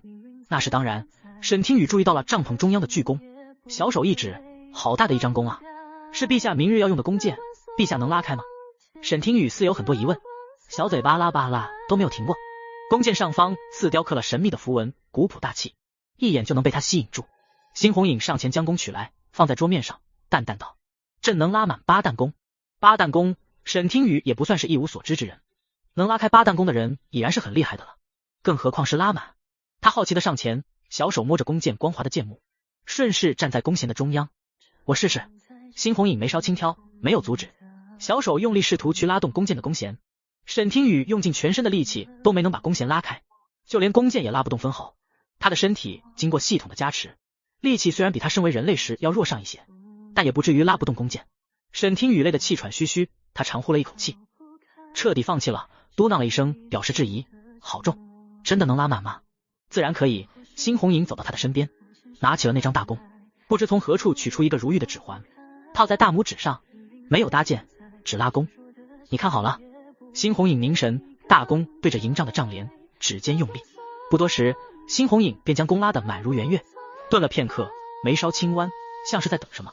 沈听雨呆呆地望着，蓦地睁大了眼睛。暴君拉满弓弦的手臂线条流畅，隐隐露出手臂薄实的肌肉，即便是大弓没有搭上箭羽，仍然具有威慑力，身上的气质更是发生了天翻地覆的变化，眼神蓦地变得凌厉。同样是肃杀，他之前是自带着野兽般暴力的气息，此刻便是如鹰一般沉着精明的猎人，迷得让人一时移不开眼。他露出欣赏的目光，像是没见过世面似的，发出哇的一声，小手一拍，给他鼓掌。他是真的觉得很厉害，还有一点意外的性感和帅气。新红影被他的反应取悦，内心窃喜。弓弦对着营帐帐帘口，指尖微动，终于松开了手。铮，啪，弓弦急速在空气中发出短促的声音，啪的一声，是罗魂撩开营帐，厚重的帐帘拍打发出来的声音。2道不同的声音同时响起。新红影向沈听雨解释道：“若是朕搭上箭羽，这一箭能……陛下，你在干什么？”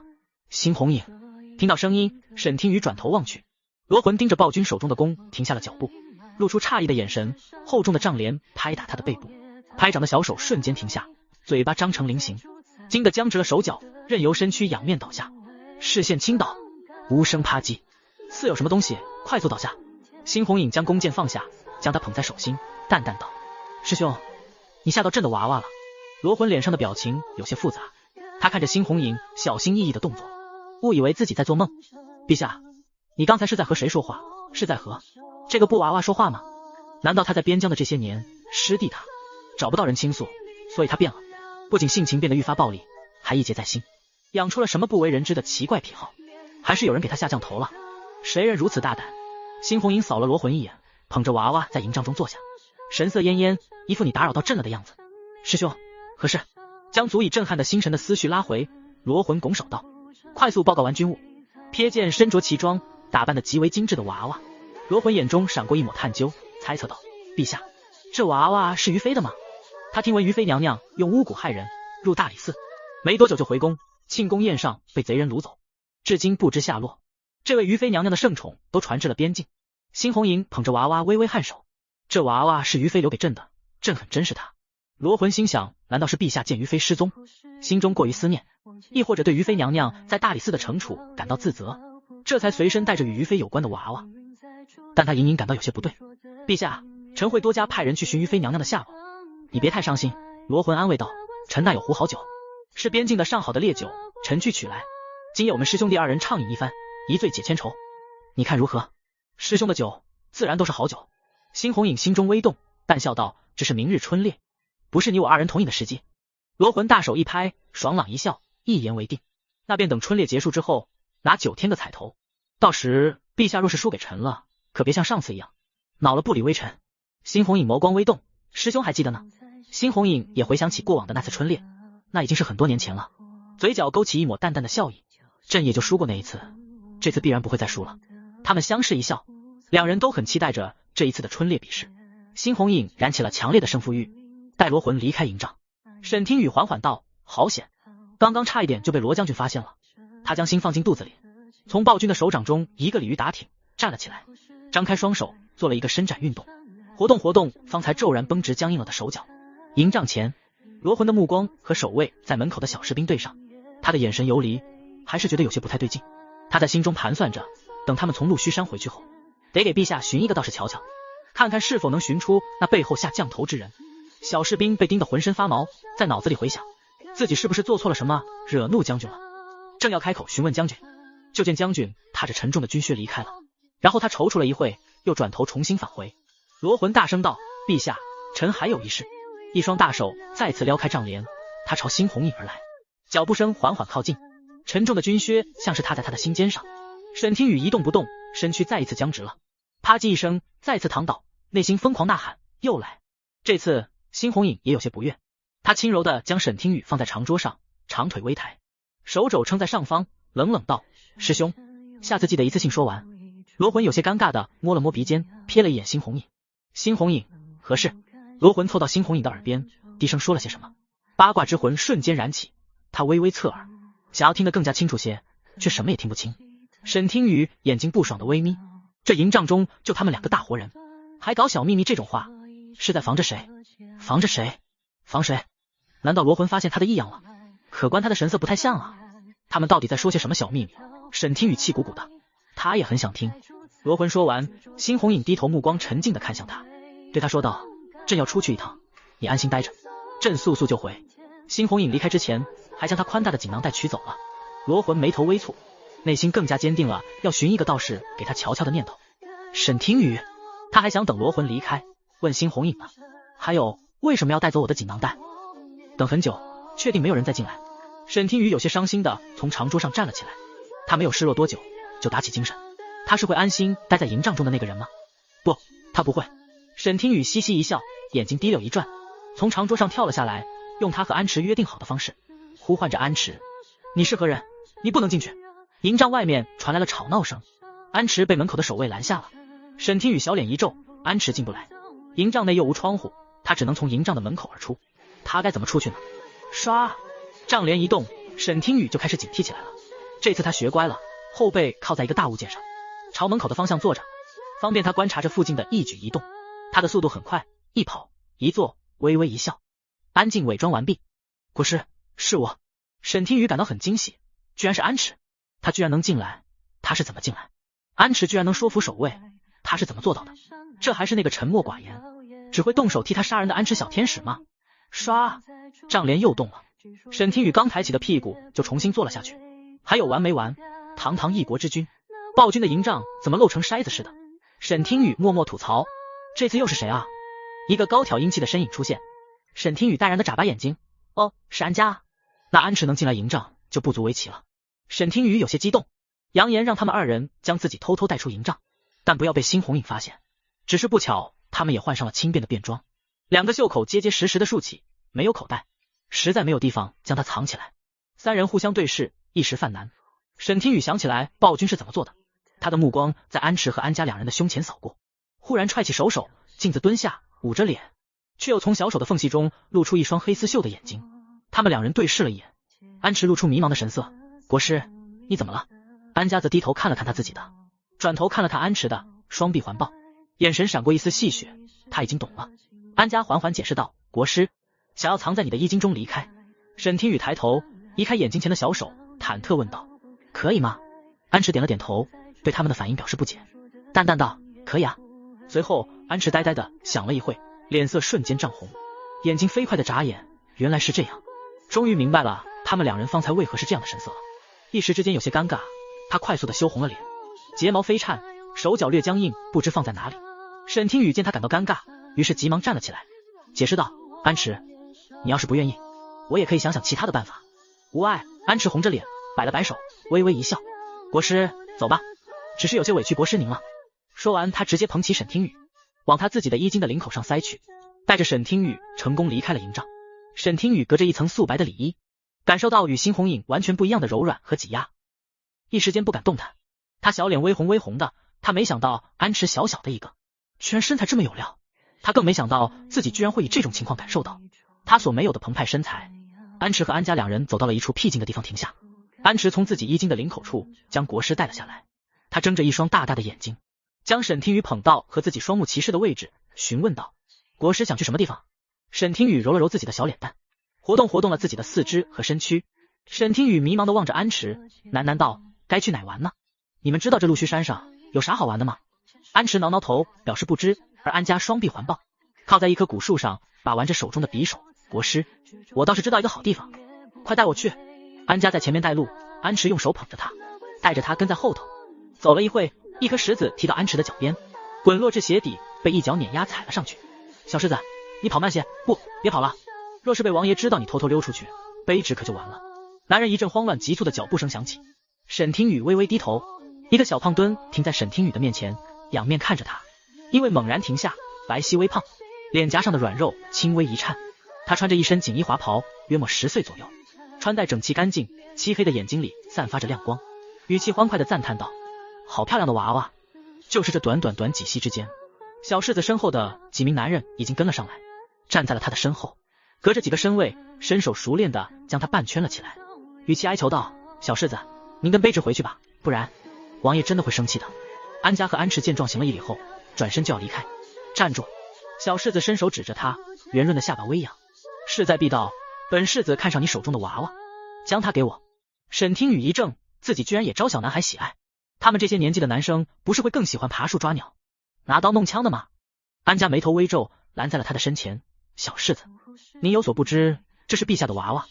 小柿子虽然年幼，但他也不是好糊弄的，他冷哼了一声：皇叔的娃娃，你少骗人了，皇叔怎么会弄个娃娃在身边？本世子可不是这么好糊弄的，大概是平日被糊弄的多了。年轻的小脸上藏不住表情，他的表情微变，变得不耐烦起来了。这么漂亮的娃娃，居然被你们几个贱婢抱着，简直是弄脏了娃娃。他小手一扬，交出来。这么漂亮的娃娃，就该是本世子的。他身手的几名进士也紧跟着怒瞪着他们，厉声呵斥道：我们小世子可是武康王的嫡子，你们几个小婢女得罪得起吗？快不快将娃娃交出来！听到武康王的嫡子这几个字，小胖墩眼中闪过一抹自满和得意，他已经将娃娃视作自己的所有物，脸上扬起一抹笑意，傻笑了几声。虽然本世子骑射比不过那姓孙的，但有了这个娃娃，本世子就能将他送给永嘉郡主了，绝对能讨得他的欢心。你们敢冒犯国？安池嘴笨，差点说漏了嘴。沈听雨快速掐了掐他的手掌心，安池强硬的话锋一转，抢夺陛下的心爱之物，陛下的东西怎么会在你们二人手中？像是听到什么天方夜谭般的笑话似的。几名进士对视了一眼，纷纷大笑出声。难道是趁机偷盗的？少废话！小世子极度不满，他想要的东西还没有拿不到的，小手一扬，给本世子抢过来。若是你们替本世子将娃娃抢过来，本世子就乖乖回去，不惹爹爹生气。几名进士眼睛一亮，松来一口气，齐齐应了一声，缓缓靠近。你们这是何苦呢？进士眼中闪过一丝暗芒，事情怎么忽然变成这个样子了呢？争夺中心的沈听雨有些无奈，看来他的外婢太可爱了，也是一种烦恼。他感觉自己就像是一块唐僧肉一样，谁都想要来抢一抢，他还无法反抗，只能被动接受，真是越发的不爽了。还是做人比较自由，比较快乐，必须尽快替新红影拔除蛊毒，完成任务，拥有属于自己的身体才是正道。安家微微叹气，从窄小的衣袖中取出一把匕首。我们好言相劝，你们却充耳不闻。安池身体的姿态也变了，眼神变得极具攻击性。看到匕首的那一刻，小世子蓦地瞪大了眼睛，脸上挂着的软肉一颤，迅速藏在了进士的身后。他们还藏有匕首？保护世子！进士冷静地大喊了一声。几人熟练地变换了位置，将他牢牢护在中心，团团包围，给他带来了几成安全感。小世子虽然还害怕，但他还是色厉内敛道：你们想干什么？难道是刺客？他依旧不死心，佯装镇定，快抓住他们，小心点，可别伤害了娃娃，那可是本世子要送给永嘉郡主的礼物。沈听雨再次被塞入包围感十足的衣襟中，他紧跟着安池而动，耳边是剧烈的打斗声，他还听到了小世子震撼的声音：他居然把本世子的娃娃放入了胸上，快拿出来！可恶，娃娃被弄脏了！震撼的声音失落中带着一丝嫌弃，声音犹如实质一般，即便沈听雨看不到他脸上的表情，也能想象得到。小世子的近视也不是等闲之辈，交手的那一瞬间，安家就已经判断出他们的实力，眉头微蹙，两人难得群攻，尤其是对手的实力并不弱。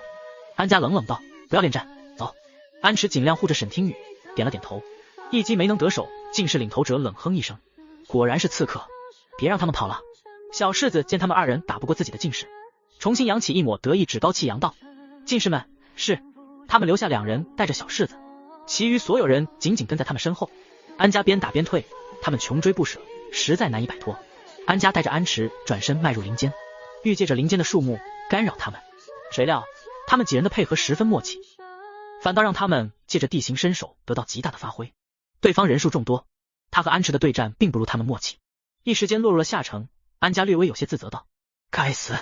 一击扫堂腿凌空而来，安池实力比不上安家，他的瞳孔剧烈收缩，腹部一疼，整个人被踹飞了出去，踹到了湖泊旁，险些滚落入湖中。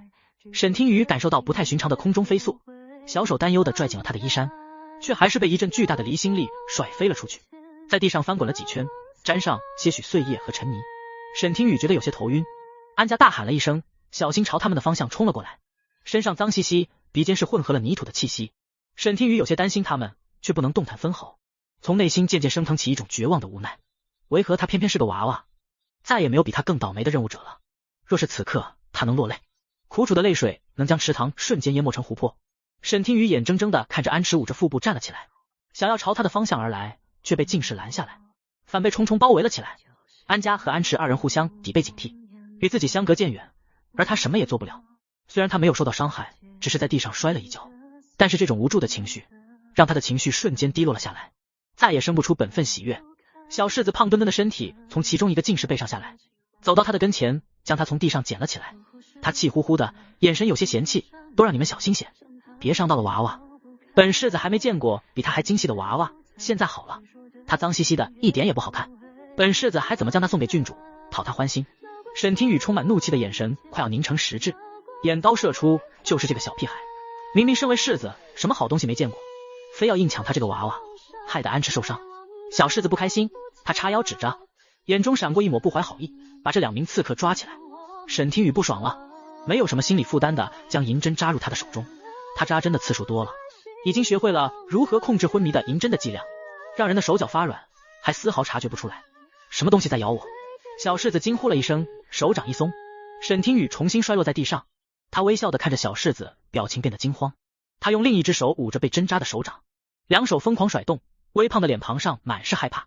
小世子，你怎么了？近视问道，担心他被林间的毒虫蛇蚁咬到，不敢有丝毫大意。他蹲下仔仔细细的观察着小世子的手臂，除了发现小世子又胖了一些，没有也没发现。悬着心立即放下，觉得他有些大惊小怪了，有些敷衍，没有任何伤口。近视将掉在地上的娃娃捡了起来，递给了他。怎么可能？小世子明明真切的感受到有什么东西在咬他，他反转手臂，低头眯起眼睛认真查看，却也没有发现任何异样。小世子有些疑惑的将娃娃接过，待他看到娃娃身上染上泥土的手臂，有些嫌弃：“我要找最好的匠师和绣娘，照着这个娃娃重新再做一个更加精细好看的。你拿。”他话还未说完，沈听雨微微眯起眼睛，悄悄用银针再次扎入他另一只手臂。啊！小世子惊悚的大喊了一声，他摸着被扎的地方，满脸害怕，微胖的身体凑到近视的身旁，又有东西在咬我。是真的，本世子没有骗你。近视不解，却依旧没有发现任何伤口，口头随意安抚了一下，把更多的关注放在战局中，没有心思理他莫名其妙的伤口。小世子将怀疑的目光落在娃娃身上，沈听雨心中微动，忽然冒出了一个邪恶的念头。他直勾勾的看着他，原本面颊上甜美的笑容逐渐变得邪恶起来，故作惊悚。小世子胖墩墩的身躯踉跄着后退了几步，一屁股重重跌坐在地上，双下巴的软肉一颤，手中的娃娃瞬间像烫手的山芋一样。他在朝我笑，娃娃他在笑，你们看到了吗？好可怕，他的笑可怕，我好害怕。你们为什么都不信我？全都是没用的废物，废物，连个刺客都抓不住。本世子要你们有何用？我要找爹爹，只有爹爹会信我。娃娃他咬我。沈听雨被他丢飞了出去，短暂的抛物弧线，在半空中垂眸，好笑的看着他的动作，眼神死死的盯着他，让你蛮横不讲理。被我吓到了吧？他勾唇浅笑了一声，但是很快他就笑不出来。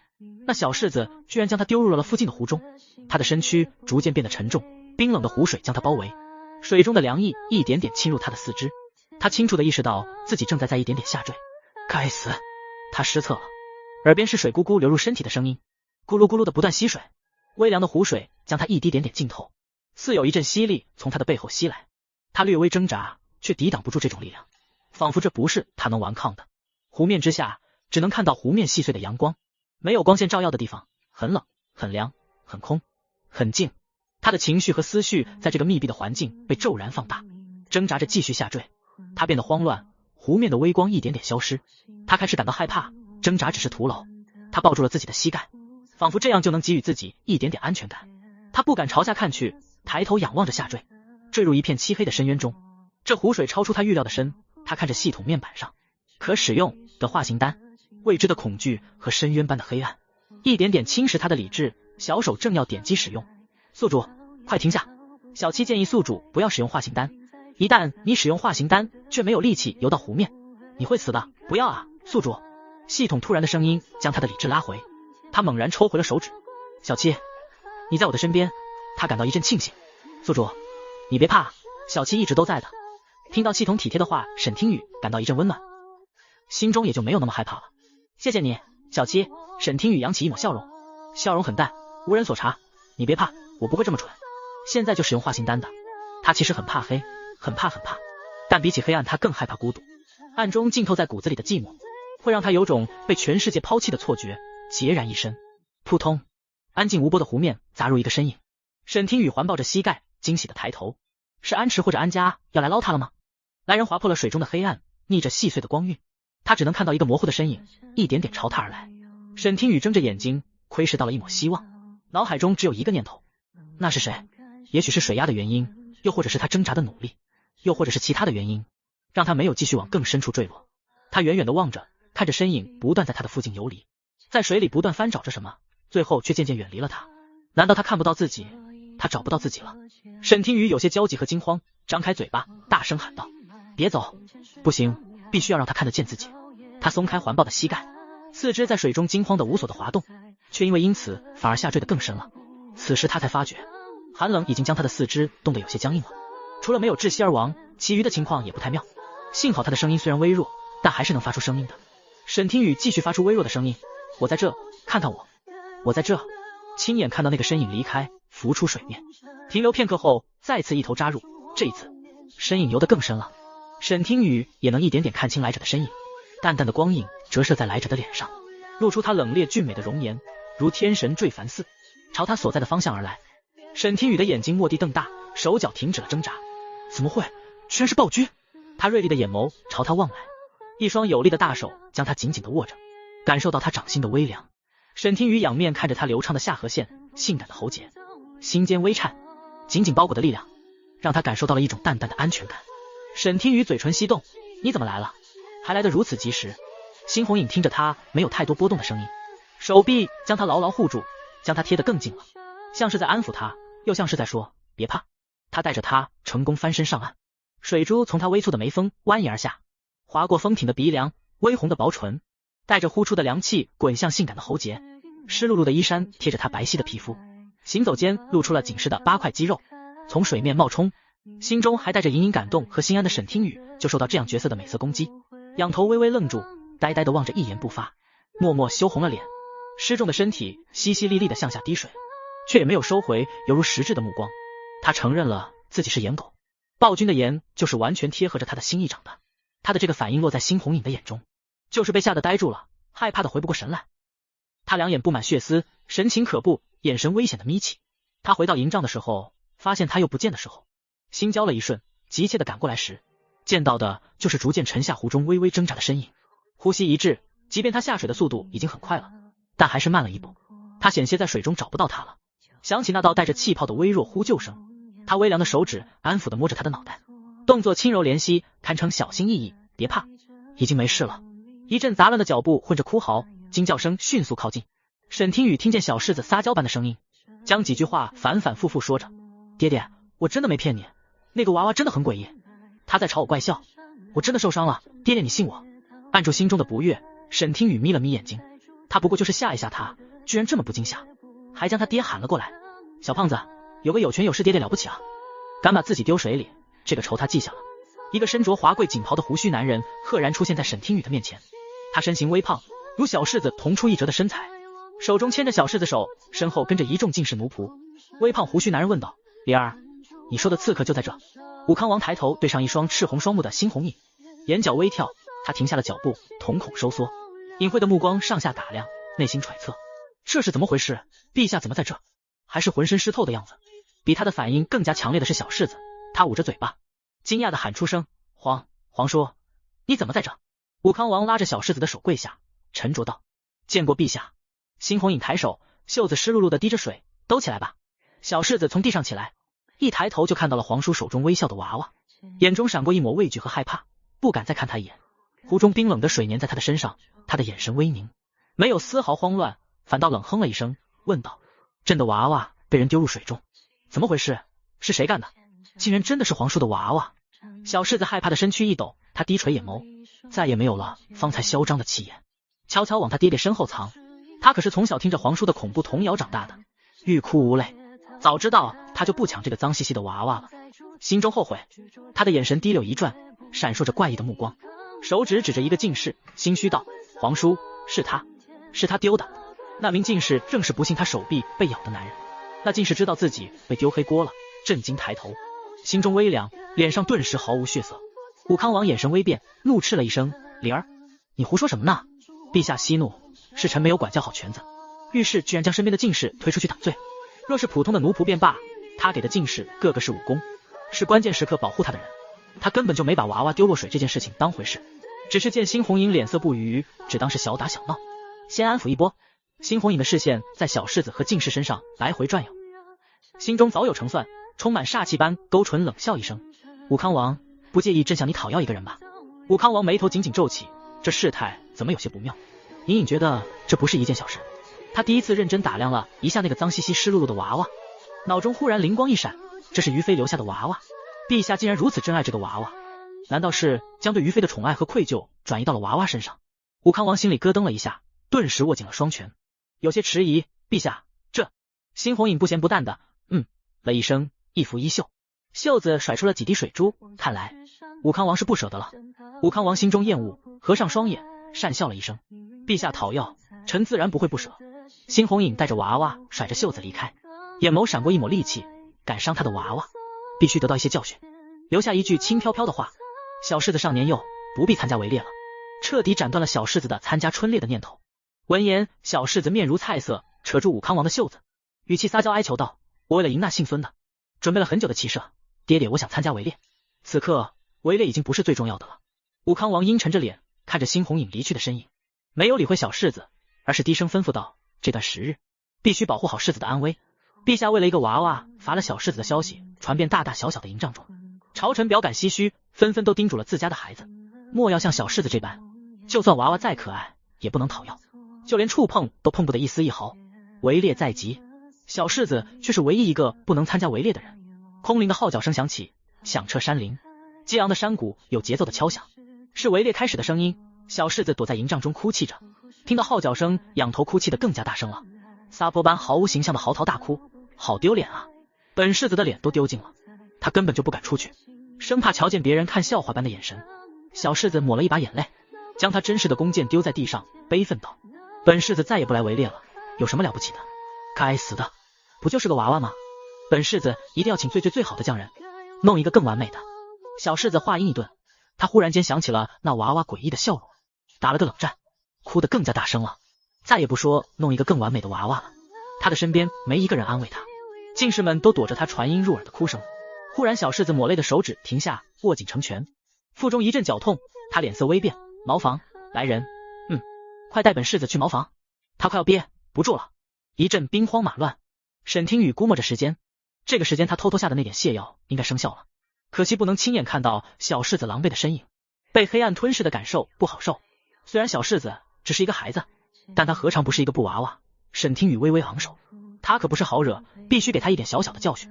围猎是场盛大的活动，人人都想在围猎露一露脸，大出风头。猎场分为平原区、外围区和内围区。平原区是幼童的狩猎游戏区，场地在山脚之下的平原上，场地并不大，没有太多的危险，更有守卫看着这些大臣们的爱女爱子。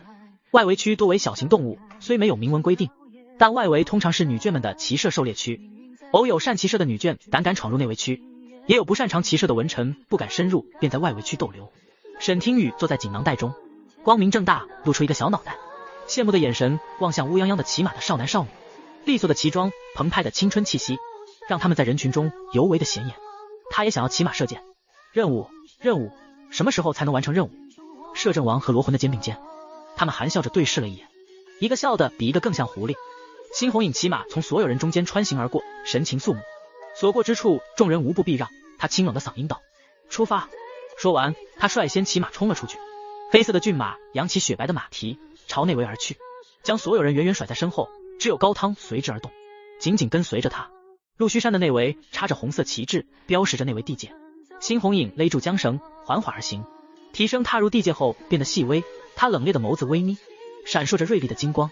他手指搭在箭羽上，声音低沉，对着沈听雨说道：我们到了，快看，那有一只野猪，陛下，快上。沈听雨拍了拍锦囊，看到猎物比猩红影看到猎物还要激动。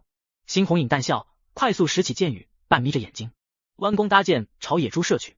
他早已看到，只是不愿意看到沈听雨失落的表情。咻，一箭射中。猩红影为了能让沈听雨体验到围猎的乐趣，故意远离了人群，走向猎物较少的区域。一只灰白的山兔跑了出来，猩红影放下箭羽，轻声道：趁现在，试一试朕送给仙子的袖珍好不好用？沈听雨疑惑，小小的一个袖珍，真的能射这么远的距离吗？猩红影斩钉截铁道：匠人改装了之后便能。仙子是一试手感，太棒了，他也能狩猎了。沈听雨感到惊喜，点了点头。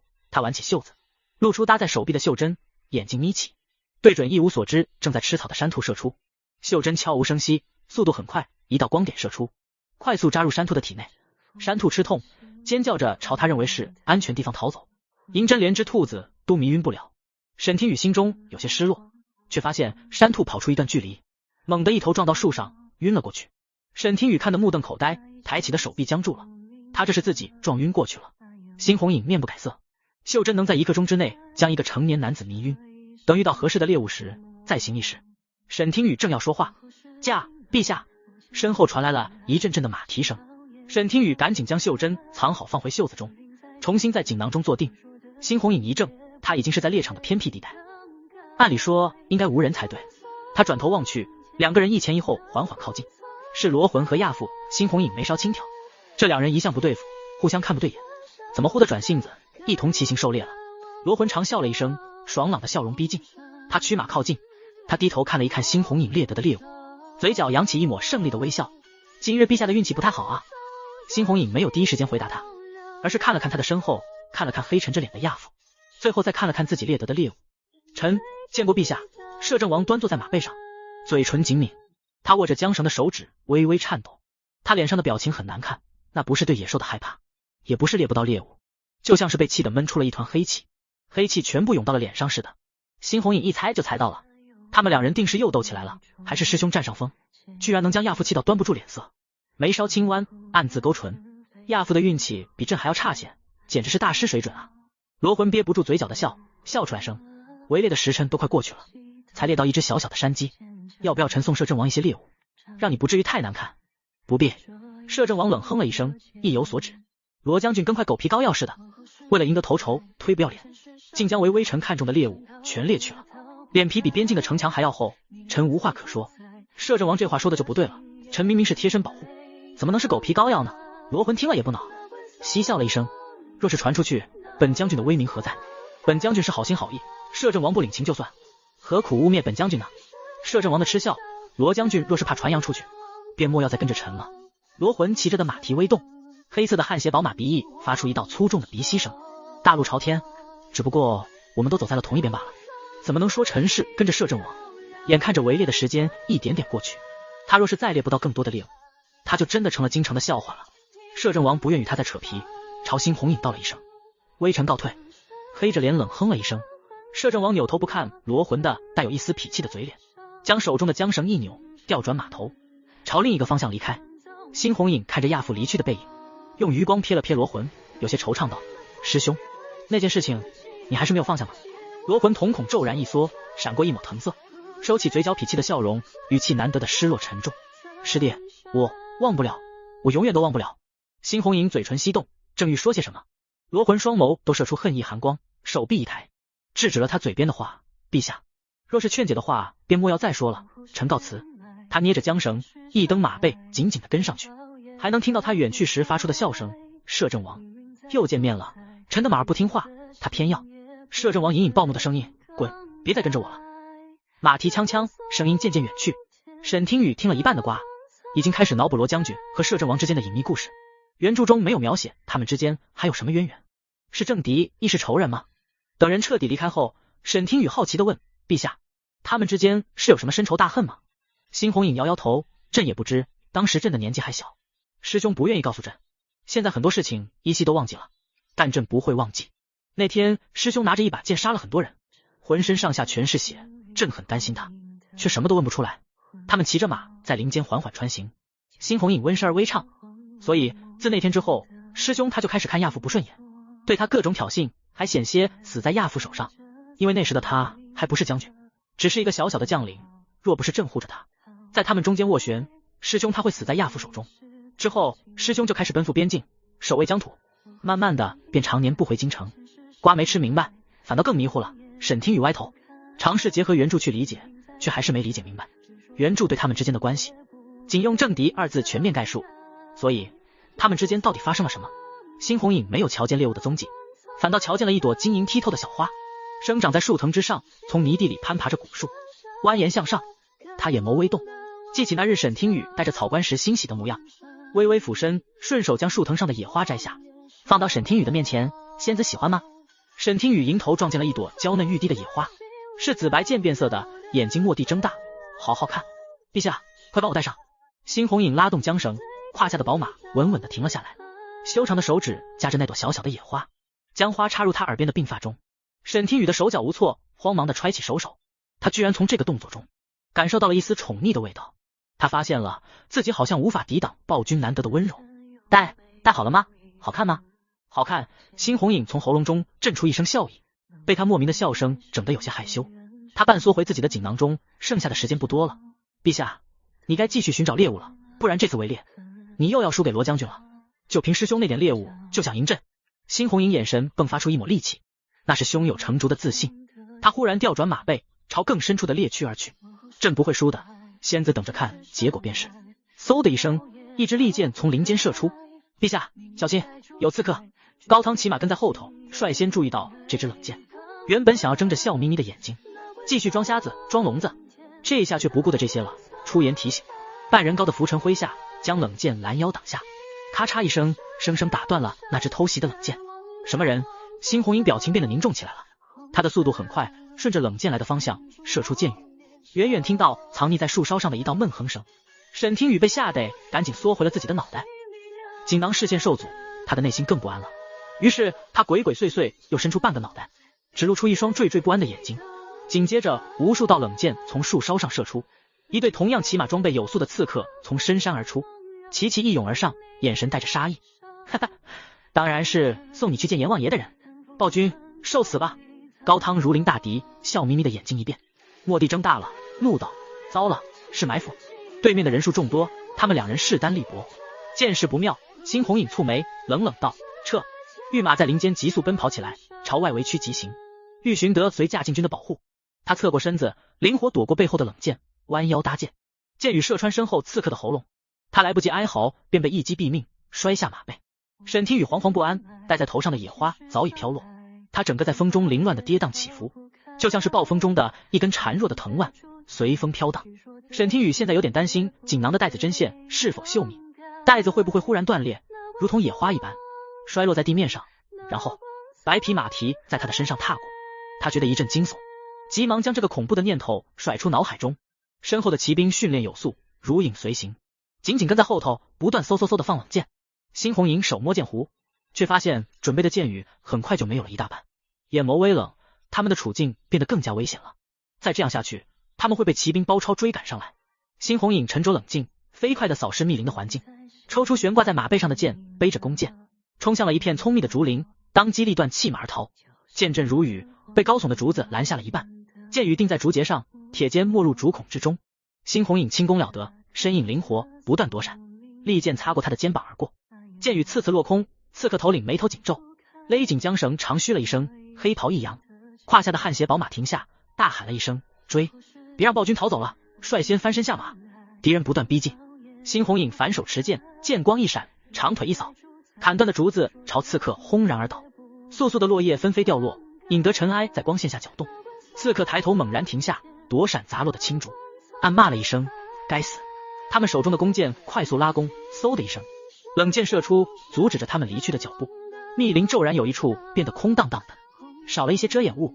高汤一直在猩红影的身后为他断后，这波冷箭划伤了他的小腿，骤然疼得嘶了一声。沈听雨注意到他的小腿的伤口有点深，鲜血哗哗的流下来。箭矢凌空而来，奔着一击毙命的架势，对准猩红影的心脏。小心！沈听雨有些急了，出声提醒。猩红影转身，瞳孔骤然一缩，手指快速从剑匣中抽出一根箭羽，顺着飞逝而来的轨迹射出。时间变得极慢，竹叶落下的瞬间，箭矢对准箭矢，摩擦发出点点星火的光芒，改变了箭矢的方向，刺中了他的肩膀。鲜血刹那流出，浸湿了肩膀。猩红影闷哼了一声，浸出几滴冷汗，额头的青筋骤然浮现，突突直跳，身体涌现出一种熟悉的不能再熟悉的怒意。他越发的无法抑制这股怒意，难道是？沈听雨有些担忧：“陛下，你没事吧？”猩红影眉头微蹙，他单膝跪地，半张脸藏了起来，手中的长剑半插入泥土之中，维稳身形，不至于跌倒在地。肩膀的伤口在流血，他摸着把剑羽将其掰断，鲜红的血迹不断刺激着他的眼睛，像是久逢甘露的泉水，越涌越是兴奋。高汤也杀到他的附近，小腿的伤口丝毫不影响他的行动，挡在猩红影的身前。属于太监尖细的嗓音简单而关切地问道：“陛下。”猩红影从地上站了起来，按下心中的隐隐杀意的怒气，冷冷道：“朕没事。”沈听雨长呼一口气，看得心惊胆战的，好险，方才真的差一点就射穿心脏了。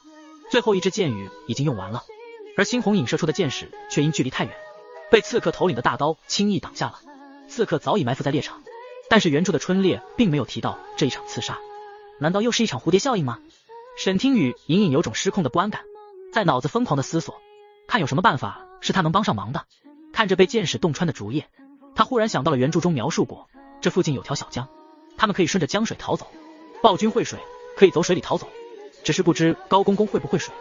他小声道：“陛下，我估计这附近有一条小河，若是会水，可以从江水中逃走。”猩红影声音藏着一丝薄怒，却不是针对他的。在哪？指路。这。沈听雨咬了咬嘴巴，这就真的有些难为他了。原著的只言片语，他哪里还记得？能记得竹林附近有一条小江，已经算记忆力好的了。宿主，江水在朝南的方向，距离此地1000米。系统很暖心的说出一个具体的方向和距离。沈听雨赶紧将这个消息转述给暴君，一波接着一波的箭雨，刺客的剩余的箭也不多了。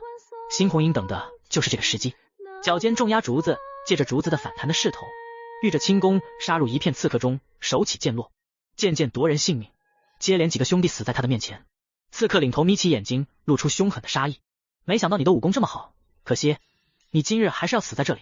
上！衣袖纷飞，敌人的大刀却连他的一处衣角都沾不上。刺客领头注意到他一直都小心翼翼地护着腰间的锦囊，扬起一抹狠辣的笑容，冷冷一笑。攻击暴君腰腹的那个锦囊，那一定是他的弱点。沈听雨，救命！为何忽然要攻击他？难道是他露出什么破绽了吗？可他明明就伪装得很好啊！呜，想换身体？刀刃劈砍而下，他微微侧过身体。猩红影猩红的眼睛微眯，眼眶浮现更多的红血色，心道了一声该死，被人发现了。锋利的刀刃不断逼近，砍下。沈听雨内心很苦，现在很想哭，刀锋刺刺擦肩而过。但与之相反的是，猩红影落入下乘，大刀划破布料，刺入肉体，夹杂着难耐的闷哼声。暴君的武功即便再高，一旦有了弱点，那便是有了掣肘。猩红影捂着伤口，鲜血密密，单膝跪地。他抬头愤怒地低吼了一声，双眸赤红成片。你们真的惹怒朕了？沈听雨一惊，他没能想到暴君对他竟然袒护到如此境地，宁肯让自己受伤，也不愿意让他受一点的伤害，依旧在护着他，甚至是在用自己的性命来保护他，仿佛自己对他很重要一般。转瞬间，无数个念头划过脑海，他还不及细想背后的缘由。几乎是在同一时间，锋利的刀锋背着他的脖子砍下。猩红影虽躲闪及时，但是还是在他的脖颈上划下一条长长的血痕，直至耳侧。如不是自己使用化形丹后依旧对暴君不利，他早就用上了。沈听雨的心揪起，手指快要将锦囊抓烂了。他忍住了快要呐喊出声的不。沈听雨声音有些哽咽，系统，你有办法能帮暴君的吗？他受伤了，还伤得很严重，他会因保护我而死吗？不，光是想想他便不能接受，他不能死。宿主，小七查询到猩红影的生命值为 72%，71%宿主不必太担心，你的心情已经降到了灰色了，你才是更需要担心的那一个。宿主，你还好吗？沈听雨，他当然不好，看来他是指望不上系统这个智商看起来不太要的奶娃娃了。他微微瞪大了眼睛，锦囊下的小手一拍，有了。他平日最常使用的除了化形丹，还有御兽符箓，他还可以用御兽符箓来帮暴君。他再次点开了系统商城，目不转睛在海量的动物系宠物中挑选，小手快速一点使用，他焦急的远眺，快速默念快来，快来吧。雪白的马蹄轻扬，一匹黑马疾驰而来，马蹄飞踢，将其中包围的一名刺客踩在蹄下，高昂的长吁了一声，神情激动。沈听雨微微一笑，来了，那是猩红影的骑着的那一匹黑马，马蹄的腿边上有一圈浅白色的毛发，格外的显现，迈步跑来的身姿矫健，身上的线条极其流畅，他直指挥马在包围圈中乱窜。猩红影眼疾手快，勒住缰绳，身手利索，纵身上马，看了一眼，下巴微扬，示意高汤先走。高汤脸上一喜，手中的拂尘染成赤红色，他略微迟疑了片刻，他习惯了跟在猩红影身后殿后，可眼下这种情形，猩红影眼神顿时变得冷冽了起来，骑着在刺客中横冲直撞，硬生生开出了一条道路。你没有听到朕说什么吗？快走！难道你想死在这？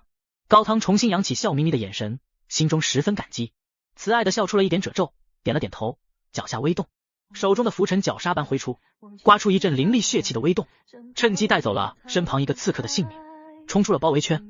刺客领头的男人眼尾都没有扫过高汤，他根本就没有将这个老太监放在眼里，但是他不能让他逃出去，通风报信，将禁卫军唤来，追，务必杀了他。他声音冷冷道，不能让那个老太监逃走。是，只有3道身影冲了出去，紧紧跟着高汤。猩红影朝反方向而行，想跑，刺客领头一刀砍向马蹄，马腿受伤吃痛，半只腿跪倒在地，他朝天悲痛的长呼了一声。猩红影从马背上跌了下来，砸在地上，就翻滚了好几圈，堪堪躲过长刀的，却扯动了肩膀上的剑伤，蹲在地上，挤出一声疼痛的闷哼声。锦囊随着他的翻滚，带子一松，他也掉在了地上。轰！猩红影身上血色很重，有敌人的，也有自己的，额角的青筋毕露，在白皙的脸上煞是恐怖。黑马挣扎着起身，靠近猩红影的脚步，迟疑了片刻，甚至惊慌的想要逃跑。沈听雨借着符箓安慰他，惊慌的马匹瞬间安静了下来，但也不敢靠得太近，半蹲在地上，维持半跪的姿势。沈听雨将猩红影脸上的表情尽收眼底，顿时瞪大了眼睛。这种情形，猩红影又被蛊虫控制。陛下，醒醒，你又被蛊虫控制了。这个时候，他的呼喊声他已经再也听不见，真是怕什么来什么。他站了起来，猩红影的眼睛已经通红，眼中的光泽变得暗淡，他不带一丝感情道：杀！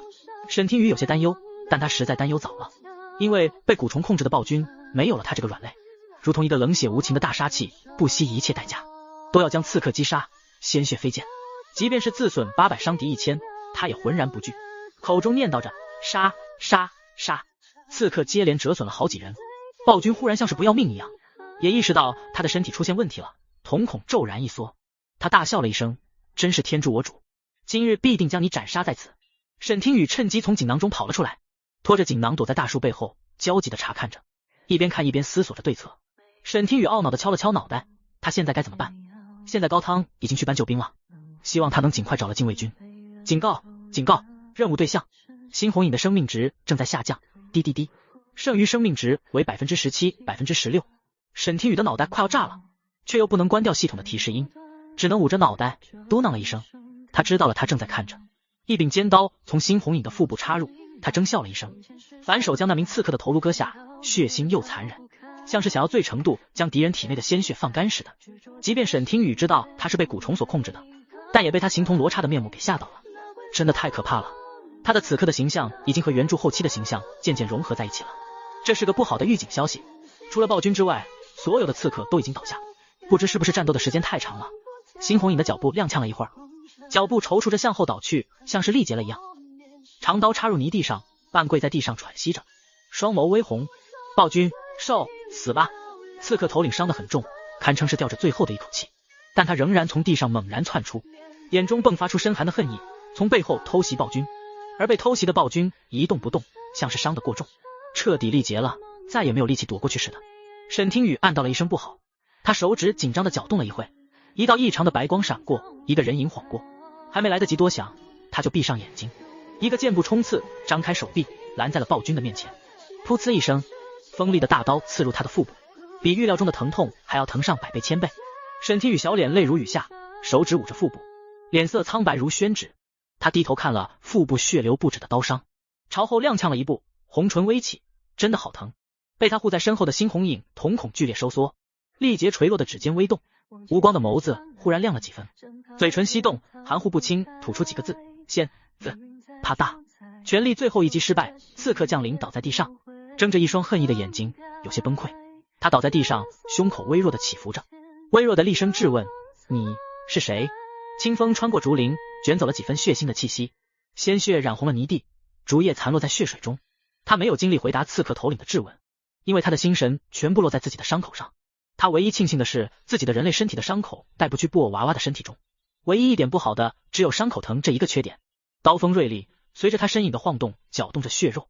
沈听雨双手颤颤握着刀柄，闭上眼睛，用力拔出，像是用尽了所有的勇气似的。额头因为疼痛浸出细密的汗珠。呼，他只是受了一处刀伤，便被疼哭了。暴君为了保护自己，全身多处伤口，他又该多疼啊！他本可以不必伤得这般重的。沈听雨眼睛里写满了自责，手腕一翻，将滴血的长刀拿在手中，捂着腹部渗血的伤口，缓缓走向猩红影，根本就没管地上的刺客。他记得于飞的凝血丸就在暴君的衣襟中，必须要先暂时压制猩红影体内的蛊虫，顾不得这么多了。刺客头领躺在地上，斜眼看着他，眼中闪过一抹警惕，一抹愤怒，手指握成拳头，嘎吱嘎吱作响。他思虑了片刻，用半圆的手指吹了一个悠长的口哨，他在朝外传递着信息：危险！沈听雨心中警铃大作，他猛然转头，看着倒在地上失血过多、伤势极重的刺客头领，握紧了手中的大刀，眼底全是他挥舞着这柄大刀攻击自己，令猩红影掣肘而受伤的画面。最重要的是，他差一点就被他砍成2半了。沈听雨眼神变得坚定，丝毫不掩饰自己身上的杀意，不能再让他继续活着了，他还会伤害他们。沈听雨面露杀意，口中却谦逊有礼：很抱歉，请你永远的闭上眼睛吧。刺客领头朝天大笑了一声，声音透过齿缝中传出：不管你是谁，从哪冒出来的，只要你敢靠近，我就能反手夺刀，将你一刀砍死。你连握刀都不会，小娘们，你有这个胆量，动手杀我吗？刺客领头嘲笑道：我即便是死，也要在死前拉你做垫背。暴君作恶多端，你为何要救他呢？沈听雨小脸苍白，双手颤抖地握着大刀，高高举起，重重刺下，直接用行动回答了他。他敢？你！刺客领头心脏一疼，既是震惊，也是不甘，手指指着他，最后重重砸下，最后一丝气息停止。沈听雨眉心一跳，手指微微颤抖。他杀人了，但他不后悔，因为若是刺客领头能有一丝反击的能力，都会杀了他的。他不悔，即便他见过很多次杀戮，但这还是他第一次自己动手。直到他自己动手后，才发现一条人命多么简单就能夺去。沈听雨咽了咽口水，猛地转身，合上双眸，不敢再看地上的尸体，身体里的骨头近乎散架。猩红影喘着粗气，他冷冽的眉眼看着沈听雨不断靠近，竭力想要压制身体里的杀意，不敢让蛊虫控制自己眼眸中的最后一丝清明。他挣扎着，唯我独尊的冷脸上罕见的流露出害怕的神色。他后退着呢喃：别过来，我会控制不住杀了你的。严重的失血过多让他的身体变得更冷了，脑海中微弱的理智似乎随时都能消失，越靠近他便越自责。沈听雨停在他的面前，如仙人般的身姿，纷纷俯身抚摸着他脸颊，手指停在他耳侧的伤痕前，轻声问道：疼吗？疼，当然疼了，只要细微挣扎的动作，就能让他身体多处伤口不断渗出血色。感受到疼痛，肩膀上的剑伤尤为的严重，动作稍大一些，伤口便会撕心裂肺般疼。猩红影挥开他小心翼翼悬浮上空，不敢触碰他脖颈伤口的素白纤手，侧过受伤的脖颈，不让他再看到。走，正快要控制不住蛊虫了，立即骑马离开，快！沈听雨却充耳不闻，他顺着他血色的衣襟中摸去，手指颤抖的在他怀中寻找着，却触及一片光滑的肌肤，却迟迟寻不到凝血丸。他垂下了头颅，露出修长的脖颈。猩红影发出了野兽般低沉的怒吼声，无声的催促着，仿佛下一刻就能随时暴动而起，将他斩杀在此。猩红影罗刹的面孔历历在目，沈听雨有些慌了，双手自己扒拉开他的衣襟。你等等。纤手终于摸到了一个细白的瓷瓶，沈听雨眼睛一亮，他急忙倒出一枚血色的药丸，染着血迹的手指抬起他的下巴，青筋毕露的半张脸颊将沈听雨吓了一跳，睫毛飞颤，干净的手指将凝血丸给他喂下。你现在感觉怎么样？好些了吗？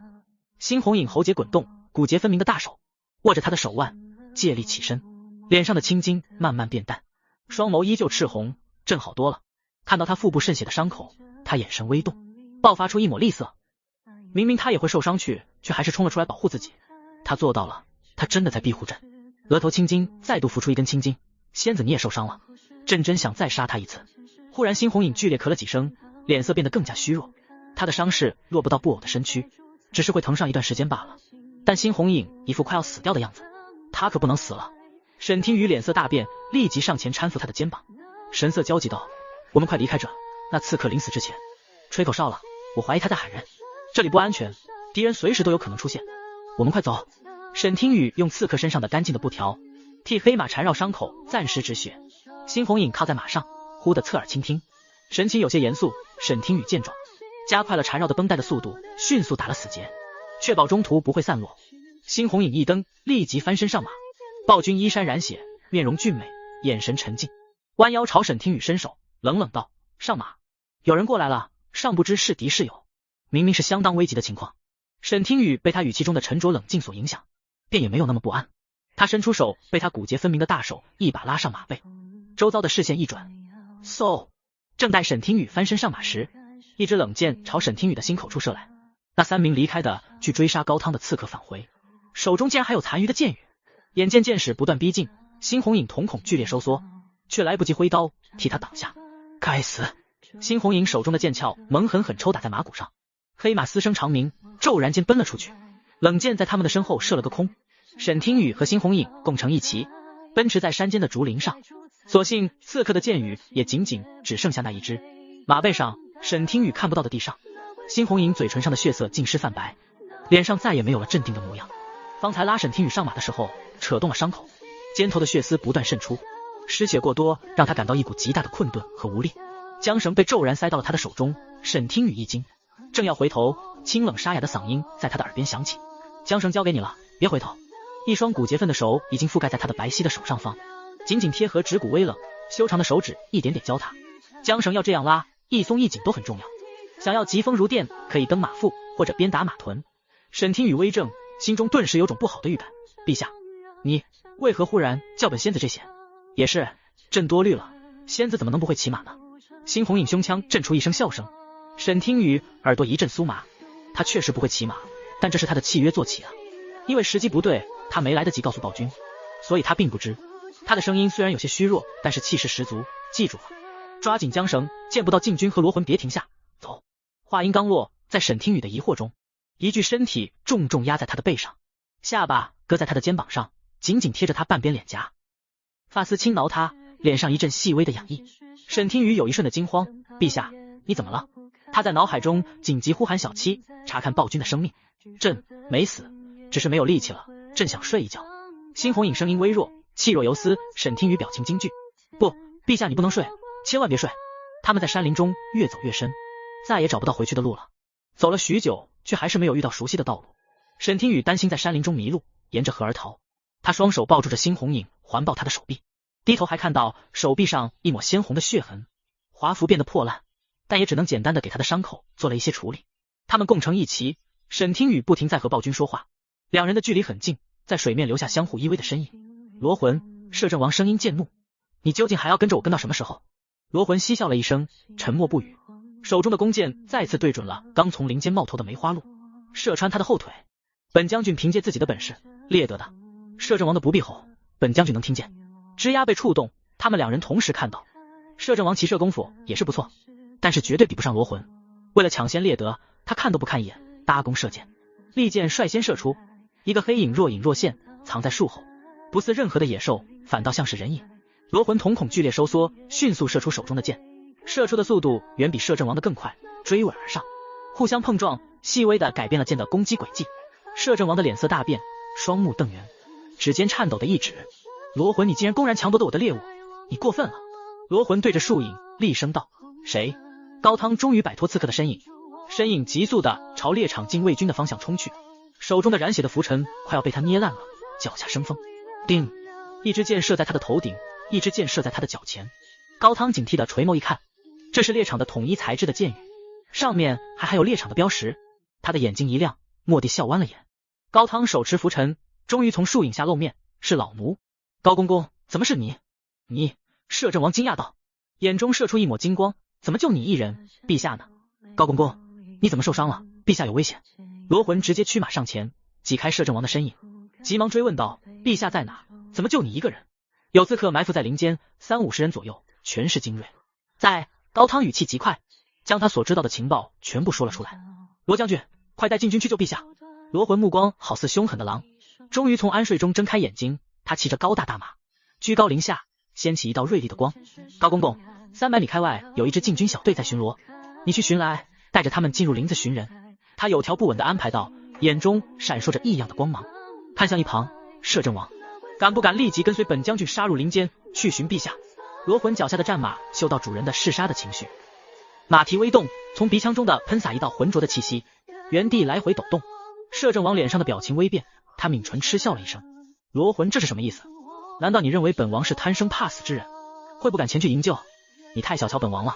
陛下有难，臣自当竭力相救，即便将军不说，本王也是会救的。那便跟着本将军走吧。罗魂收回复杂的目光，驾！他一蹬马腹，战马如同离弦的弓箭一般疾驰而出。摄政王脸色不愉地跟在他的身后。他们根据高汤的话，寻到了陛下遇刺的地方，附近空无一人，只剩下满地的尸首。罗魂及时在附近搜寻，大声喊道，陛下，陛下！摄政王也看到了，他卷起华贵的衣袖，嫌弃地捂住鼻尖，脸色黑成墨汁，满眼嫌弃，还有一丝其他异样的光芒，但是很快就消失不见了。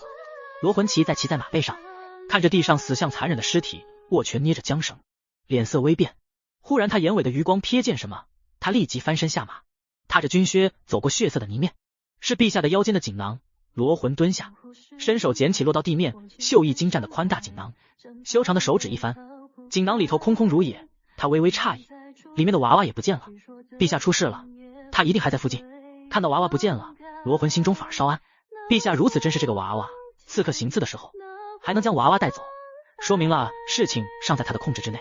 天色渐渐昏黄，沈听雨急马而行，沿着水边的不断朝山林外而去，枝桠渐渐稀少，只剩下水声哗哗和马蹄哒哒的声音。猩红影的身体的重量全部压在他的身上，他死死扣住他的手臂，不让他从马背上跌落。眼看着猩红影的生命值一点点在下降，沈听雨拽着缰绳，心急如焚，他肩膀微动，去晃猩红影。猩红影合上眼睛，若不是猩红影的胸膛还在微弱的起伏着，系统面板上的生命值还是正值，他都担心他是不是失血过多而亡了。周遭环境变换太大，沈听雨意识到他们已经迷路了，幸好他成功甩开身后追杀的刺客。天色渐渐昏黄，沈听雨不安感加剧，他们大概要在山里过夜了。在系统的环境扫描下，他寻到了一个天然山洞，山洞细高又窄小，洞内很干净，但有一丝生活过的痕迹，墙壁上有处细微的爪痕。沈听雨感觉是某种动物遗留下来的洞穴，是一处被遗弃的洞穴，系统扫描过，确定是安全能居住的。沈听雨将猩红影扶了进去，全部的重量压在他的身上，压得他腹部的伤口揪疼揪疼。腹部的伤虽不致命，伤口带来的疼痛是真实且强烈的。他眼角噙着泪光，喃喃道，暴君真的好沉，又重又疼，他险些扶不动他。沈听雨准备趁着天色未暗，现在化形丹的效果还在，先在附近拾了一些干柴，准备在山中过夜。猩红影缓缓醒来，发现自己躺在一个山洞中，身边空无一人，他脑子嗡的一声，不好的预感上涌，瞬间清醒了过来，心间窜出一股惊恐。仙子呢？他的娃娃也不见，他不见了，该死，该不会为了将他藏在这里，自己孤身一人替他引开刺客吧？不，猩红影浑身血肉寒冰刺骨，目眦欲裂，猛然挣扎起身，却扯动了肩膀和身上的伤口，眉头微皱，捂着肩膀，手脚飘忽着就要去寻。沈听雨带着柴火返回洞穴中，见到的就是猩红影向前栽倒的身影。他担忧地冲了过去，接住他的身影，你没事吧？一双大手顺着他的肩膀摸向他的脸颊。猩红影仰头仰望着他，眼中凝聚的风暴归于平静。仙子，幸好你还在朕的身边，不然他真不确定自己会不会做出什么愚蠢的事情。山间幽静，飞马在洞外悠闲的吃草，他的智商明显比大雀儿要高一些。沈听雨便指挥他在山洞外替他们放风，一有风吹草动的异动，立刻通知他。猩红影身上的破烂的盔甲脱下，被人随意丢在一旁。一声声难耐的闷哼声从山洞中传出，沈听雨蹲在山洞门口，捂着耳朵，那道细微的声音却丝丝入耳。他的小脸煞白成片，牙齿轻咬着下唇，红唇失了血色，听起来好疼啊！辛红影靠在墙面上，表情控制不住的狰狞，豆大的汗珠蜿蜒滴落，紧抿唇，手中的剑对准自己的肩膀，手臂肌肉鼓起，他一点点划开肩膀上的血肉，将嵌在血肉中的剑矢取出。吭，染血的剑矢掉在地上，沈听雨的耳朵一动，狠狠地松了一口气。辛红影任由额头的冷汗滴落，彻底泄力靠在石墙上，手中的长剑顺着指尖滚落在地上，修长的手指从怀中取出一瓶瓷瓶，用牙齿咬开瓶口，低头垂眸，细小的瓶口对准伤口，指尖微动，将瓶子里的药粉倒下，手一抖，倒歪了方向，药粉顺着肩膀无伤的肌肤滑下。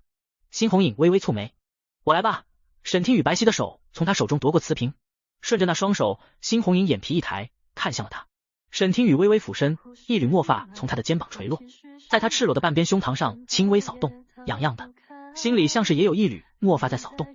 他的眼神微暗，药粉洒在他的肩膀，他疼得倒吸一口凉气，却再也没有露出狰狞的神色。沈听雨的眼神认真，动作温柔，与娃娃的时候的他有着明显的差别。辛红影有一瞬忘记了他的本体是一个巫蛊娃娃，他喉结滚动，像是沉溺在这片温柔中，心脏咚咚咚，他的目光始终离不开他，仿佛有种魔力一般。辛红影指尖抹撒了一会儿，他想，既是这般想了，他便这般做了。他抬手将垂落在胸膛上的那抹墨发勾在手掌中，来回把玩，墨发在细长的手指间来回缠绕，似是眷恋不舍。墨发衬得他的手指更加白皙如玉，发梢被卷动，沈听雨垂眸，眼神微正，忽然意识到他们两人靠得很近，他的脸色变了又变，竟然觉得他的动作有些暧昧。他在心里摇摇头，将念头摇了出去，怎么可能？抬手替他拍去洒落的药粉。好了，辛红影倏地靠近，英俊精致的面孔几乎贴在他的鼻尖。山洞中的气氛不知何时变得燥热，近到他能看到暴君眼中细碎的星光，那里倒映着他的面孔。沈听雨一点点后仰，内心暗自惊讶，暴君他想干什么？辛红影缓缓道，仙子，不如帮我把其他的伤口也都上药了吧。沈听雨纤细的手指在精壮的肩膀上一点，推着他的身体朝后，陛下说话就说话，不要忽然间靠近，不然我很容易误会的好吗？他的手指一弯，辛红影的肩膀不动了，指尖变得有些灼烫，他又在干什么？辛红影将指尖把玩缠绕的墨发尽数松开，看着他脸上似是害羞又似不安疑惑的神色，眼眸微暗。衣服。沈听雨懂了，收回被灼烫到的指尖，指尖在掌心摩挲，耳垂悄悄绯红成片，他的脑袋里都在想些什么有的没的。他定了定神，站了起来，背过身去，轻咳一声来掩饰自己无措的尴尬。那你把衣服脱了吧。非礼勿视，他还是懂的。山洞再次安静了下来，听着背后衣服窸窣脱动的声音，沈听雨双目正视前方，忽然觉得自己脸颊有点热，他这是怎么了？好了，辛红影沙哑低沉的嗓音响起，仙子可以转过来了。脚尖半旋，沈听雨缓缓转过身去，想起了自己曾经触碰过的柔软。沈听雨耳朵尖红的能滴血，转身半晌才敢抬眸，临近黄昏洞穴内光线昏暗，暖黄色的光线打在暴君赤裸的上半身上，肌肉分明，照射出他精实漂亮的腰腹线条，却找不到他俊美的脸庞。劲瘦腰肢排列整齐的8块腹肌，视觉冲击力非常震撼。那柄锋利染血的长剑就在他的手边，暴君低头看着长剑，半只脚抬起，单臂垂靠在膝盖上，一言不发，不知在想些什么，眼神酝酿着一场风雨欲来的风暴。沈听雨原本还是小碎步缓缓靠近，看清了什么后，却惨白着脸颊，不顾一切的冲过去。怎么会？你好严重的伤。他的声音瞬间沙哑了。沈听雨伸出双手，指尖微颤，想要触碰却又不敢。原本绯红的能滴血的耳垂瞬间恢复了原本的颜色，只见那具精壮的肉体上面伤痕鲜红刺目，远比肩膀上深可见动的剑伤更严重，新伤旧伤交杂，甚至还在往外渗血。辛红影反过来安慰他，没事，会好起来的，先替朕上药吧，还不知刺客在不在附近呢，切不可大意。沈听雨点了点头，替他上药。瓷瓶上的药粉洒着洒着，他的眼眶就红，眼泪在眶底中打转，随时都能滴落。他一边上药一边数他身上的伤痕有多少条，最后实在是数不下去了。滴答，眼泪一滴一滴成串滴落在他的身上的，沿着肌肉的纹路而动，滑入更深的阴影中。辛红影被他的眼泪触动，别哭。眼底的情绪涌动，他伸手大拇指刮去他眼角的泪，勾唇轻笑了一声，是朕受伤了，仙子哭什么？他的动作很轻柔，眉眼深邃。沈听雨蓦地愣住了，抬眼去扫他，有些自责，若不是我拖后腿，陛下本不会伤这么重。仙子没有拖后腿，是朕一时大意了，给了他们机会。猩红影脸上的杀意毕显。沈听雨恨恨地想，究竟是谁想要杀陛下？谁都有可能，太多人都想朕死了。猩红影也不知，他将手指刮下来的眼泪留在掌心，浑然不在意道：当然，那些想要朕性命的人都死了，只有你，唯独你想要朕活着。沈听雨摸着他身上老旧的疤痕，心中越发坚定让猩红影成为一个明君的念头。若是没有蛊毒，他应该也会是一个很好的帝王。丁，明君养成任务进度正 10%， 现明君养成任务进度为 17%， 恭喜宿主，又进步了。宿主，小七还要小声的提醒你一下，化形丹的使用时限快到了。沈听雨止住了眼泪，拍了拍他没有受伤的地方，转身，幸好他后背的伤没有胸前的严重，加快手中的动作，小心谨慎，不浪费一点药粉。见他收回眼泪，猩红影竟然还有些遗憾，握紧了手中的那滴眼泪。于他而言，这不是简单的眼泪，这是仙子对自己的一片真诚的心。他所拥有的真心实意太少了，猩红影恨不得牢牢抓住。最后是那道从耳侧到脖颈的伤痕。沈听雨的眼眸微暗，有些出神，这一刀真的太惊险了，只差一点就砍到大动脉，若当真被砍到，真的是神仙都难救了。猩红影合上眼睛，疼得嘶了一声，倒吸一口凉气。沈听雨回过神来，拿瓷瓶的手有些无措，我弄疼你了，我替你吹吹，吹吹就不疼了。他低头缓缓凑近，莫发顽皮地扫过他脖颈无伤的地方，温热的气息轻轻吹拂，被吹过的地方痒痒的。猩红影蓦地睁开了眼睛，忽然眼前一道熟悉的白光在沈听雨的身体迸发，猩红影有些诧异，又有些失落，种种情绪在心间缠绕。沈听雨低头看着自己身上的白色光芒，冷静道：我已经替陛下上好药了，本仙子法力不够，又要变成娃娃了。沈听雨在一片白茫看不清的光芒中消失，猩红影心间一颤，挽留般伸出手掌，预料中的摔下没有发生，沈听雨没有掉落多久，便稳稳当当的坐在猩红影的手掌中，嘴巴惊讶的张大。仙子在朕身边这么久了，法力还没有恢复吗？猩红影脸藏匿在阴影里，声音略显平静，心中却渐渐升起一丝疑惑。他好像发现了一个秘密，手掌中那一点湿润的泪水提醒着他，仙子变成人形的术法大多都维持不了太长时间，他估摸着应当只有1个时辰。沈听雨眼睛一眨，有些尴尬和心虚，他点点头，装作你说中本仙子的伤心事，露出一副沮丧的样子。猩红影果然没有再继续追问，沈听雨偷偷的松了一口气，朕记得仙子也受伤了。猩红影想起了什么，声音紧绷了起来，担忧的眼神像是能穿透他的衣服。你的伤比朕的更要紧，变成娃娃后仙子的伤可是连太医都无法医治的，就应该先给仙子腹部的伤口上药，眼下说什么都晚了。猩红影有些后悔，被他的穿透性的眼神看得不太自在。沈听雨伸手整了整自己身上的衣裳，安慰他，我的伤已经痊愈，那只是一点小伤。小伤？猩红影不信，他眼前见到他为保护自己而受伤。他昏迷之时，迷迷糊糊中好像听到了他在说伤口疼，心脏像是被针扎了一下，隐隐作疼，眸中闪过一抹带着杀意的戾气。要是仙子身体出了什么不可逆的伤害，他一定会让刺客的背后的知人后悔降生在这个世界上。一定痊愈了？怎么可能？猩红影眉头微蹙，他根本就不相信，表情紧跟着变得严肃起来，声音微冷，仙子什么时候学会撒谎了？沈听雨在心底微微吐槽，我一直都在撒谎啊。他没有办法不撒谎，一定要说实话，不然朕会担心的。猩红影道。沈听雨呆住了，他说的就是实话啊，暴君还想怎么样才能相信他？我真的没事，化形之后的伤害和本体没有关系，陛下可以不用担心。沈听雨双手一摊，略微有些无奈道，他总不能解开衣裳让他看看自己有没有受伤吧？他也是要脸的，他的灵魂是个真人，不是真的娃娃。猩红影眼神锐利审视着他，像是在判断他说的究竟是不是真的。虽然他是在担心自己，但他的视线犹如实质。沈听雨心底渐渐不安，于是他冷哼一声，单手叉腰，反手一指，语气娇蛮，反咬一口，陛下，你不信本仙子，难道还想看不成？猩红影的眼神落在他的腰腹位置，像是在默认。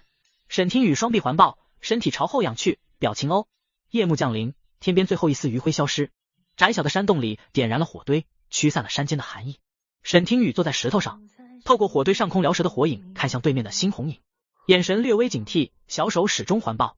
猩红影穿上衣裳，顺势拿起脚边的长剑一条，将柴火丢入快要熄灭的火堆中，惊奇点点星火。妈耶！纷飞的星火吓得沈听雨迈着哒哒哒的小腿跑得更远了些，小脸害怕的皱起。猩红影见状，将长剑放回剑鞘中，垂放在脚边，手指抚平衣裳，仙子不必这般警惕，虽然朕不信，但朕不会违背你的意愿，做出那等小人的事迹，仙子大可宽心。沈听雨嘟起嘴巴，冷哼了一声，摇头晃脑。谁知道呢？这时，一道咕咕的声音从猩红影的肚子不合时宜地传出，异样的声音在空旷的窄小的山洞中格外的清晰。沈听雨看向了他的肚子，捂着嘴巴，笑弯了眼睛。他算是发现了娃娃身体的一点好处，不怕饥饿。猩红影别开了脸，眸子看向了地面，手指微顿，有些尴尬的轻咳了一声。夜晚的山林诡异神秘，灰暗的天色，伸手不见五指，变得十分危险。不是出去寻找食物的好时机，更不能离开。他们一个重伤，一个布偶，只能在山洞中等待救援。端看是罗将军带着禁军先找到他们，还是刺客先找到他们。现在猩红影恢复了一些体力，倒也不是完全没有还手之力。若是刺客找到他们，他们也只能自认倒霉，继续逃跑了。天色阴霾，下起了淅淅沥沥的小雨，空气中弥漫着泥土的气息。猩红影蹙眉，将火堆往山洞深处挪动，防止雨水淋入，被彻底浇灭，保住了剩余的干柴。他的声音有些冷。司天监是干什么吃的？连春猎这等重要时日的天象都预测不准，他们的位置也算是做到头了。朕就该砍了这群尸位素餐的人的脑袋，好腾出位置。雨水越下越大，瓢泼大雨。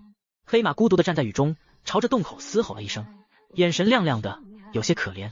然而山洞容不下他健壮的身体。沈听雨抿唇表示他也爱莫能助。黑马只能躲在树下，甩着马尾，害怕的瑟瑟发抖。夜时的雨水很凉，他有些庆幸夜雨没裹挟着狂风，给他们留下了这最后一处遮雨的地方。雨水顺着山洞上空的石壁凝聚成豆大的雨珠，在洞穴口形成了一串串珠子似的雨帘。他从门口的石头上挪到了猩红影的身边，谨慎的与火堆隔着一个身影。猩红影也顺势拦在他与火堆之前，一边替他挡住星火，一边保护他不被雨水淋湿。他看着脚边的干柴，缓缓道：这些柴火撑不到明日，师兄他们最好能尽快找到他们，不然他担心事情有变。夜幕浓重，雨水打落，引得树影晃动，山林变得更加恐怖了，犹如一只巨大的黑兽张开铁屑的大口，将他们小小的山洞笼罩。沈听雨眼睛巴巴地张望山洞外，害怕地拽着他的衣角，想要汲取一点安全感。今夜会不会打雷？一双大手虚空盖住了他的眼睛，看不到雨夜的水幕，他的心稍安了一瞬。头顶传来暴君的清冷的声音：别看。而后那双盖住他脑袋的手轻柔地摸了摸他的脑袋，给予了他一点点保护性的宽慰。有我在你的身边，你不需要害怕，一切有我。暴君的声音听起来沉重冷静，还有一丝难得的温柔。意识到这场雨夜有人陪着他，沈听雨忽然就没有那么害怕了。轰鸣的雷声一直没有出现，他将暴君宽大的衣袖做被子盖在自己的身上。雨夜微凉，但沈听雨这一夜睡得很是舒心，风雨无侵。他已经很久没在雨夜睡得如此安稳了。次日雨后初霁，碧空如洗，山间的鸟鸣声空灵贯耳，如听仙乐。沈听雨早早的醒来，完全没有被吵醒的那股起床气，衣袖稳稳当当的盖在他的身上，心情很是美好。他一跃而起，打了个哈欠，慵懒的伸了个懒腰，舒展自己僵了一夜的身躯，灵活的做了一套广播体操，1、2、3、4、5、6、7、8。做完后，沈听雨微微一笑，抬头看着了暴君，正想和他道一声早安，一旁的猩红影合上眼睛，依旧沉睡着。他的一侧肩膀靠在石墙上，身体微弓，怀中紧紧搂着那把剑，眉心紧蹙。他的脸色苍白如纸，身体微微发抖，看上去似是冷极了，额头似有细小的汗珠。身旁的柴火已经用完，火堆不知何时已经熄灭，只剩下一堆黑炭。沈听雨脸上笑容一敛，急忙从他的袖子往上爬，站在他的肩膀，小手触碰他俊俏的脸颊。他的皮肤滚烫，沈听雨小手快速缩回，不死心的再次试探。真的好烫！沈听雨一惊，想来应该是昨日雨夜猩红影受凉了，又或者是他的伤口引起的发烧。他的心情立即降到了最低点。一夜过去，竟然没有一个人找到他们，不能全指望着罗将军他们，他必须要做些什么，不能任由暴君继续烧下去了。山林中无药，却遍地是草药。他知道有某些草药能退烧，但不知方位。黑马昨夜在雨中站了一夜，安全无恙，只是略有些疲惫。沈听雨坐在马鞍上，黑马一动不动，他累了一时间犯了懒。沈听雨耐着性子和他沟通后，黑马终于动了，在系统的帮助下成功找到了。沈听雨一通兵荒马乱后，将草药只给猩红影喂下。猩红影被折腾得悠悠转醒，他眼皮微颤，缓缓睁开眼睛，眼神微冷。睡觉靠着的那一侧肩膀很酸，他想要坐直，身体却沉重的不听使唤，肩膀重重砸在墙上。他这是怎么了？身体好沉，难道他生病了？陛下，你终于醒了。沈听雨心中稍安了一瞬，温柔道：你还能起来吗？山林很大，罗将军不知何时才能寻到我们，你还发烧了，我们就更要离开这，不能坐以待毙，平白等死，必须马上看大夫。猩红影声音沙哑的厉害，他也知道问题的严重性，怎么走？我如今的情况，如何能御马？恐怕根本就走不远。沈听雨解释道，不必担心御马，我能让马听话，他自会带着你离开。只是有一点小小的问题。辛红莹舔了舔干裂的唇角，疑惑道，什么？沈听雨小脸皱巴起来，抬手2根食指互相搅动，真诚发问，只是陛下，你还能走得动吗？你需要自己走到马背上。他如今这副身躯，100个他都搬不动一个他，这是个什么问题？辛红影抬起手指，在他的额头上轻轻一弹，咬着牙冷声道，朕是病了，又不是瘸了，怎么会走不动？你也太小瞧朕了。他挺直腰背站起来，身体沉重的厉害，脑袋一阵天旋地转，两眼一黑，他又重重砸了回去，伤口刀割般的疼，身体一点力气都没有了。辛红影蓦地沉默了，这确实是个问题。沈听雨捂着额头，仰头瞪了他一眼，虽然不疼，但是他怎么能弹自己的脑袋呢？那点生气在看到他生病虚弱的模样，瞬间就消散了。算了，不与病人计较了，再来。辛红影再次挣扎，竟然真的让他挣扎着坐趴到了马背上。走！沈听雨指挥着黑马开始动了起来。山林多变，记不清他们走过什么地方，远离了最初那条河，系统都没有办法扫描出原本的路线，回去是不太可能了。他只能下山离开山林，循着山间的官路而走。马蹄慢慢，沈听雨时刻关注着辛红影的情况。他的体温渐高，人也逐渐昏沉。他小手用力拽着他的袖子，想要将他歪斜的身体从马背上拉正，千万别摔下去。呼，好重！砰！辛红影还是从马背上摔了下来。沈听雨拉不动他，被拽跌下去，砸在了他的脸上。陛下，你醒醒！沈听雨小手拍打他的脸颊，一掌比一掌更响，试图唤醒他。周遭荒郊野岭的，雨后地面有些湿润的官道上方，一匹满身疲惫的黑马，一个摔下马被发烧昏迷的病人，还有一个绝望的布偶娃娃。不知过了多久，一辆朱轮黑漆的马车由远及近，在官道上朝他们缓缓驶来。沈听雨泪眼汪汪，一副得救了的表情。骆夫人倚在马车上翻看书册，打发时间。一个小丫鬟在他的身边替他捏着肩膀。他看着书册问，还有几个时辰？丫鬟正要说话，却见马车骤然停了下来。骆夫人皱眉，掀开车帘，问一旁骑马的男人，夫君，发生了何事？男人骑着马，皱眉宽慰了他几句，无碍，只是官道上躺了一个人，一匹马拦在了官道上，马车过不去，为夫去瞧瞧。夫人莫惊，马儿拦路，定是为了救主，竟然如此有灵性。骆夫人和丫鬟对视了一眼，有些惊讶。放下书册，白桌，我们也去瞧瞧。夫人，小心！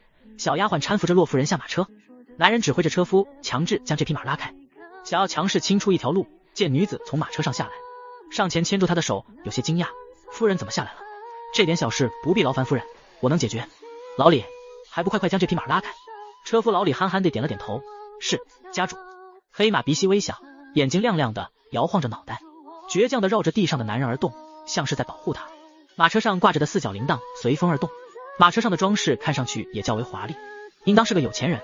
沈听雨看出来，这个从马车上下来的貌美夫人对马很感兴趣，眼睛含笑地看着他，决定从他这边做突破口，悄悄和黑马沟通。沈听雨用你昨天晚上可怜兮兮的眼神看着他，装可怜就行，这活你擅长。你未来的命运是被暴君宰了，还是被他好好养着？你这辈子怎么活，就看你自己的演技了。黑马上吧，我相信你。听完沈听雨传达给他的指令，黑马睁着一双楚楚可怜的眼睛，遥望着骆夫人，还心机地抬起他受伤的马腿。骆夫人看得真切，心中被他护主的动作所感动，将手放在男人的大手上，轻声道，夫君，救人一命胜造7级浮屠，这马也是很有灵性，不如我们便救下他吧。老李，停下！老李气喘吁吁看了男人一眼，牵马的力道已经松了。男人皱眉，并不情愿。夫人，我们回去是为了给岳父祝寿，万一这来路不明的男人在中途出了什么事，可是会触眉头的。夫人，万万不可啊！闻言，骆夫人有些犹豫，她低头看了一眼地上的男人，仔细地打量着他，眼神闪过一抹金光。他伤得这般重都能撑下来，遇到我们，说明了他命不该绝。男人眼神微冷，紧蹙的眉头表明了他的态度。他依旧不愿救人，只是没有再出声阻拦罢了。甩着袖子重新回到马背上，我和鱼儿一驾马车。骆夫人也没有管男人怎么想的，挥着手帕指挥道，老李，还不快将人速速扶到我的马车上。马车滚滚前行，远去进城，停在一处医馆前。这一路上，沈听雨也算是把马车上的这行人了解了个大概。骆夫人独自一辆马车，他的女儿独自一辆马车，加上2个家仆做车夫，这一路上都是男人骑着马护卫他们。沈听雨看到老李鬼鬼祟祟将什么东西递给了男人，有些好奇地跟了上去。男人压低嗓音问道：“我吩咐你办的事情办得怎么样？找好地方了吗？有没有人瞧见过你脸吧？”老李憨厚的笑了笑：“没人瞧见，这地是我在听别人说起过的。找人打听后，老奴亲自去瞧了眼，能成事，没有露脸。老爷放心吧。”男人眼中闪过一抹金光，他很谨慎：“我要的东西都在这了吧？”“都在您这了，老奴可不敢私藏。”老李小声道：“谅你也不敢，走吧，可别让人察觉了你我的关系。”男人小心翼翼收下一包什么东西，那东西有点小，沈听雨看不清楚，好像是一包药粉。老李急忙喊住了男人：“老爷，那今日夫人救下的男人怎么办？我看他拿着那把剑是个练家子，所以在他喝下的水里下了一点蒙汗药。”男人回头，眼中闪过一抹杀意，他是个意外。你做的不错。男人沉吟了一会道：“你再去寻一些蒙汗药，下在他每日的药中，防止他中途醒来误了事。”沈听雨将他们两人的对话听得一清二楚，解答了心中的疑惑，缩回脑袋。怪不得他摇动暴君，怎么凑在他的耳边和他说话，他都像没听到似的。他还以为是他陷入了昏迷状态，感情是中了猛汗药。这个男人想要干什么？他想要对谁不利？还有那包疑似药粉的东西，担心暴君会误事。沈听雨有种直觉，他们想要对洛夫人不利。他们不是夫妻吗？怎么会？不管如何，他得赶紧去提醒一下洛夫人。沈听雨溜入医馆，找到用来写药方的文房四宝，抓着毛笔在纸上写下了：“小心吃食，夫有一心，欲对你不利，得小字。”然后将纸条折叠起来，放入了马车之中。然后听到了脚步靠近的声音，沈听雨赶紧躲了起来。“娘子，我们已经在医馆逗留许久，再不出发，会赶不上父亲的生辰。”是男人的声音。沈听雨侧过耳朵去听：“洛夫人，白珠，将他的药带上，我们出发。”“是，夫人。”洛夫人和她的女儿一同上马车，一眼就看到了软垫上的折叠起来的纸条。“哪来的纸条？白珠有人进来过我们的马车吗？”洛夫人问道。白珠思索了一会，摇摇头：“奴婢没见过有人进来。”“母亲，打开看看便知。”云儿好奇道。在沈听雨的期待中，洛夫人打开了那张纸条，看完后瞳孔一缩，狭长的眼睛眯起。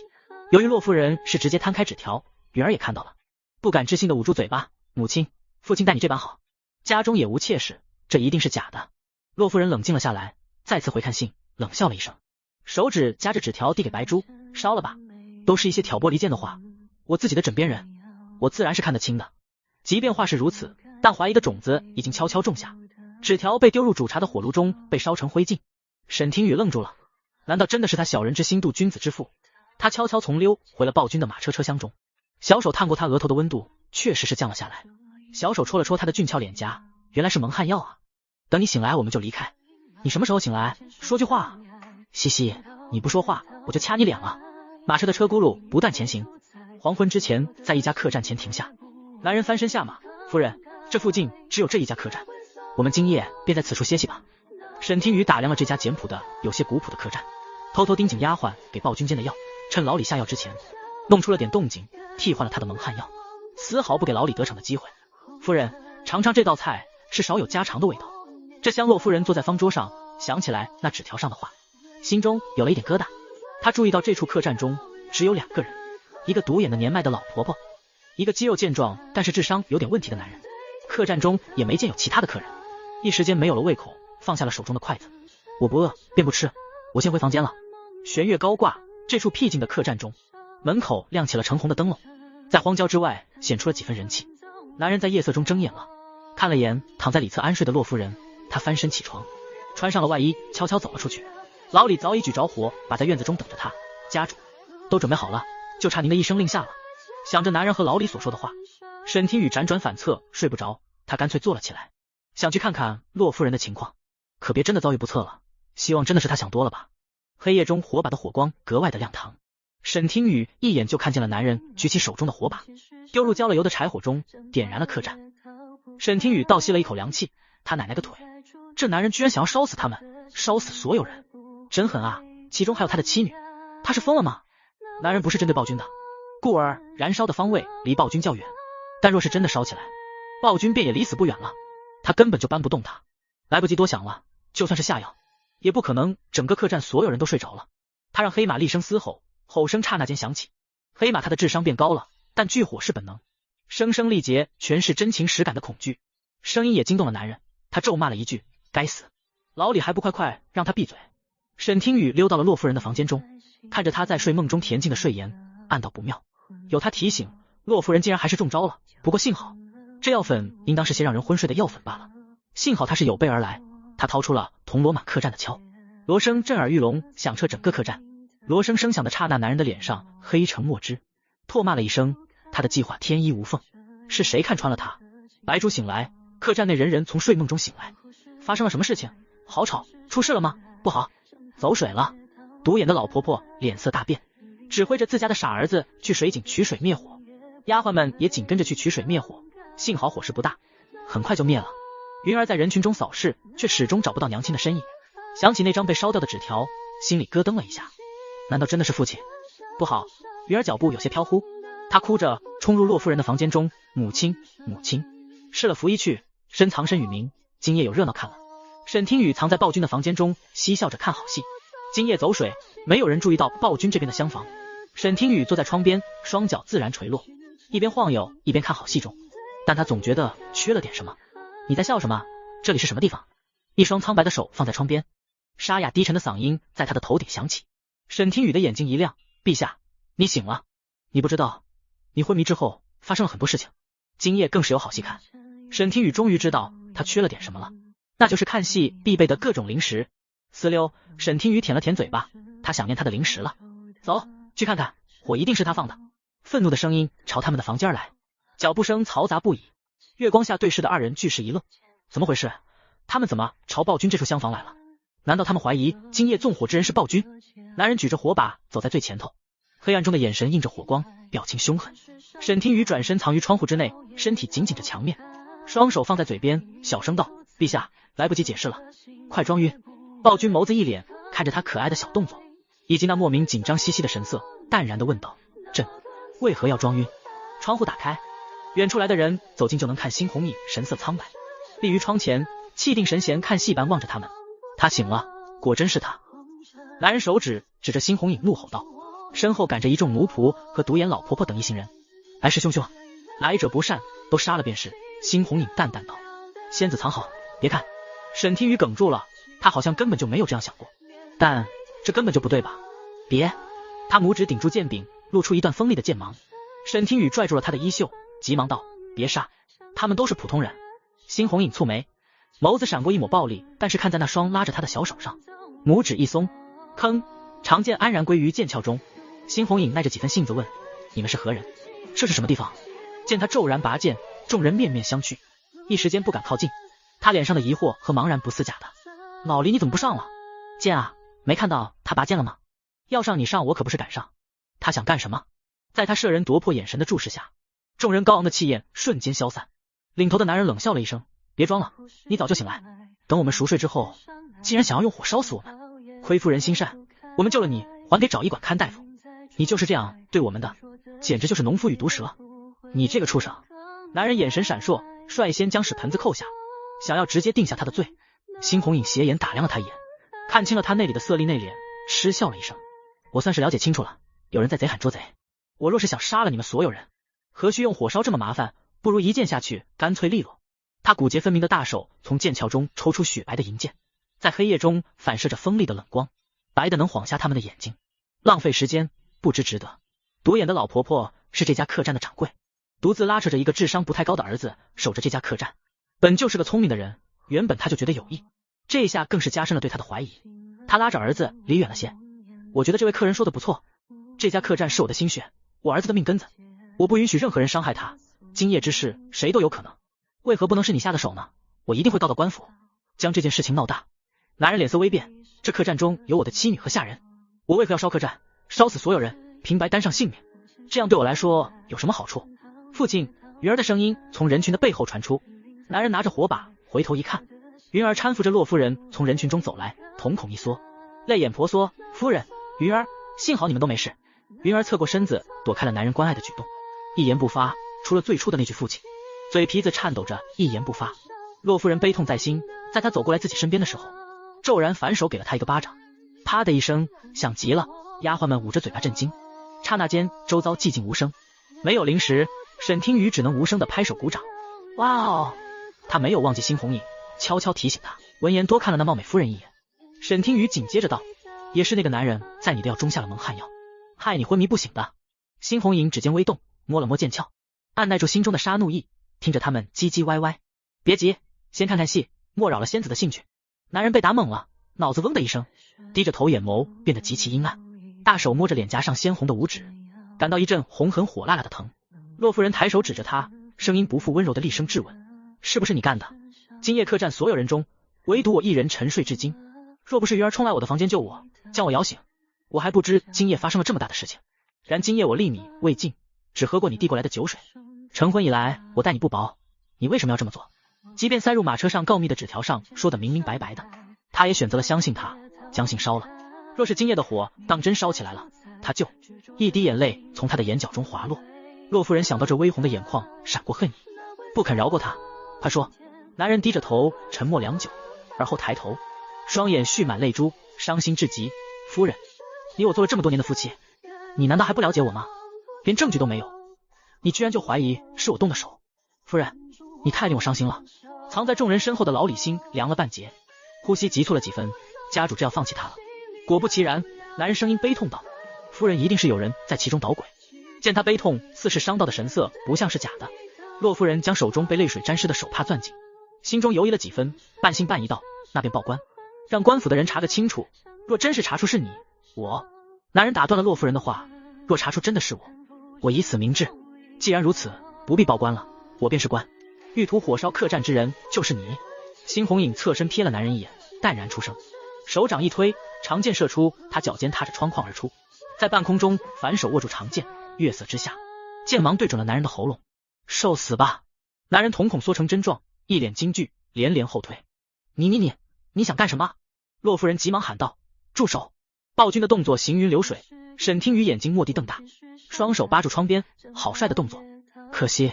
辛红影瞥了一眼洛夫人，长剑搭在男人的肩膀上，冷冷道：理由？一招便要杀人取首。洛夫人略显疑惑地问道：公子当真是官？你为何判断他就是欲图火烧客栈之人？自然是官。辛红影渐渐移开长剑，眼神瞥向他的身上衣服的一处，他身上较暗色之处便是焦油脂不慎沾上的。男人一惊，下意识藏起了双袖。你竟亲自动手，实在是太狠心了。洛夫人合上眼睛，后退了半步，云儿瞪着男人，悲愤地扶住了他，喊道：母亲，若不是洛夫人救过自己，他这一剑根本就不会停下。辛红影蹙眉道：有些失望，这便是你的理由？你要放过他？不。洛夫人红着眼眶，咬牙坚定道：我不会放过他，但我必须知道他为什么要背叛我们之间的感情，为了杀我，不惜拉上鱼儿的性命。洛夫人声声气血，气息不稳。你说啊，为什么不说话了？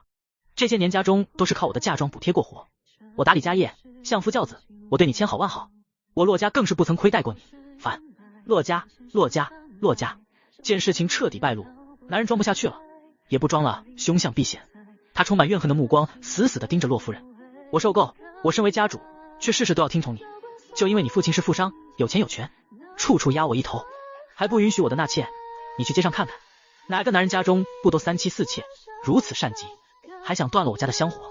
今夜原本是个天衣无缝的计划，借着客栈意外失火，将你烧伤，我冲进火场救下鱼儿，借机摆脱了嫌疑。辛红影给他带来了极大的威胁。男人一直有种不祥的预感，他觉得自己活不了了，怕此时不说便再也没有机会说了，便也不怕撕破脸皮，面目变得狰狞。洛夫人和云儿俱是一震，第一次认清楚了他，原来你是这般想的，你一直都在装。洛夫人反倒冷静了下来，怒极反笑：我嫁过来之前，你便知道此生绝不能纳妾，这个时候倒是怨上我了。贪图我家钱财向我求娶的时候，怎么就愿意了呢？人心隔肚皮，是我识人不清了。洛夫人眼睛眯起，想到些什么后，气得直抖。此事绝没这么简单。近年来父亲的身体愈发的不爽利，你借着向父亲祝寿的时机对我下手，难道你还想趁机暗害父亲？事情冲击太大，云儿已经不知道该说些什么，震惊地无语言表。男人眼神闪烁，狂笑出声：你父亲可不是什么好东西，我确实是想杀了他，若是没有了他，你又怎么会处处压我一头？我只是想要一个儿子继承香火，我有什么错？洛夫人怒气渐高，猛然一巴掌扇了过去，力道大的细长的指甲刮伤了他的脸颊，留下一条条血痕。住嘴！我不许你说我父亲什么狗屁香火，当年若不是我忙着处理你那些烂事，我又怎么会保不住他儿？是你杀了我儿。洛夫人想亲自杀了他的心都有了，他害死了我儿，想杀了自己，想杀了鱼儿，居然还想杀了父亲，他该死！问完了吗？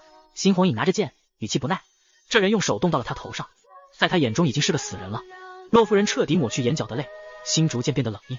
今夜若没有种种巧合，他便葬身于此了。遂点点头，我已经不想再问了。剑光一闪，男人没有多少痛苦，便倒在地上，睁着双眼死不瞑目。咚！罗魂拳头锤在桌子上，废物，都找了多久了？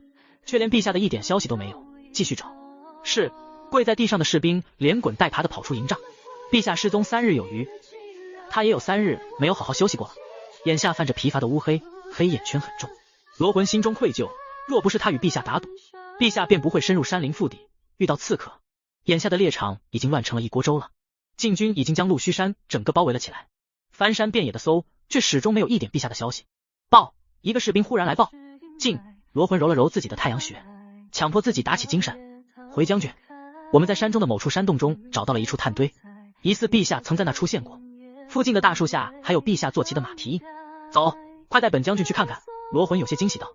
走出营帐的时候，迎头撞上了一个人，将那人撞得一个踉跄。将军走这么急做什么？是有陛下的消息了吗？摄政王勾笑。罗魂眼睛危险的眯起。摄政王怎么过来了？摄政王碰巧路过。将军若是有了陛下的消息，可要告诉微微臣啊。臣与你一样，很是担忧陛下的安危。罗魂定了定神，陛下洪福齐天，定会没事的。他脚步匆匆，正欲摆脱摄政王，谁料他却紧紧跟了上来。罗将军，你又要去猎场？微臣与你一起。装什么？你也收到消息了？罗魂站定，在战场中沐浴出来的威压和煞气倾泻，同去便是。少来这套，你恶心到本将军了。摄政王的脸色一沉，皮笑肉不笑。原来将军也知道此举恶心啊。山洞中有用的线索很少，根据遗落盔甲上的刀痕判断，陛下受了挺严重的伤，但大都不致命，所以陛下还活着，但是身受重伤。罗魂心下焦急，眼神暗了暗。摄政王蹲在山洞中的火堆余烬旁，手指沾染一些灰，摸索着感受，冷哼一声。陛下3日前便离开了山洞，罗将军先前的搜索方向判断错误，可耽误了不少寻找陛下的时机。罗魂盯着盔甲不语。摄政王大手一拍，弹去手指上的灰烬，又问道：罗将军可找到刺客背后之人了？并非找到。罗魂眼神瞥向了他，似笑非笑。当务之急是先找到陛下，刺客一事不急，一切等陛下回来之后再做决断。依陛下的性子，定不会轻饶了。摄政王还是把精力放在寻找陛下身上为妙。摄政王扬起眉毛，站了起来，朝山洞外走去。本王的手下倒是活抓到了其中一名刺客，可惜还没撬出点有用的线索，他就死了，有些可惜。客栈中丫鬟们惊恐尖叫着逃远，互相紧紧地抱在一起，害怕的尖叫声此起彼伏。啊啊！温热的血溅在他的眼皮上，辛红影快速合上眼睛，眼皮一颤。等他反应过来后，他才意识到自己刚刚做了些什么。他蓦地睁开眼睛，冷眸一正，男人眼珠子微凸，死死地盯着他。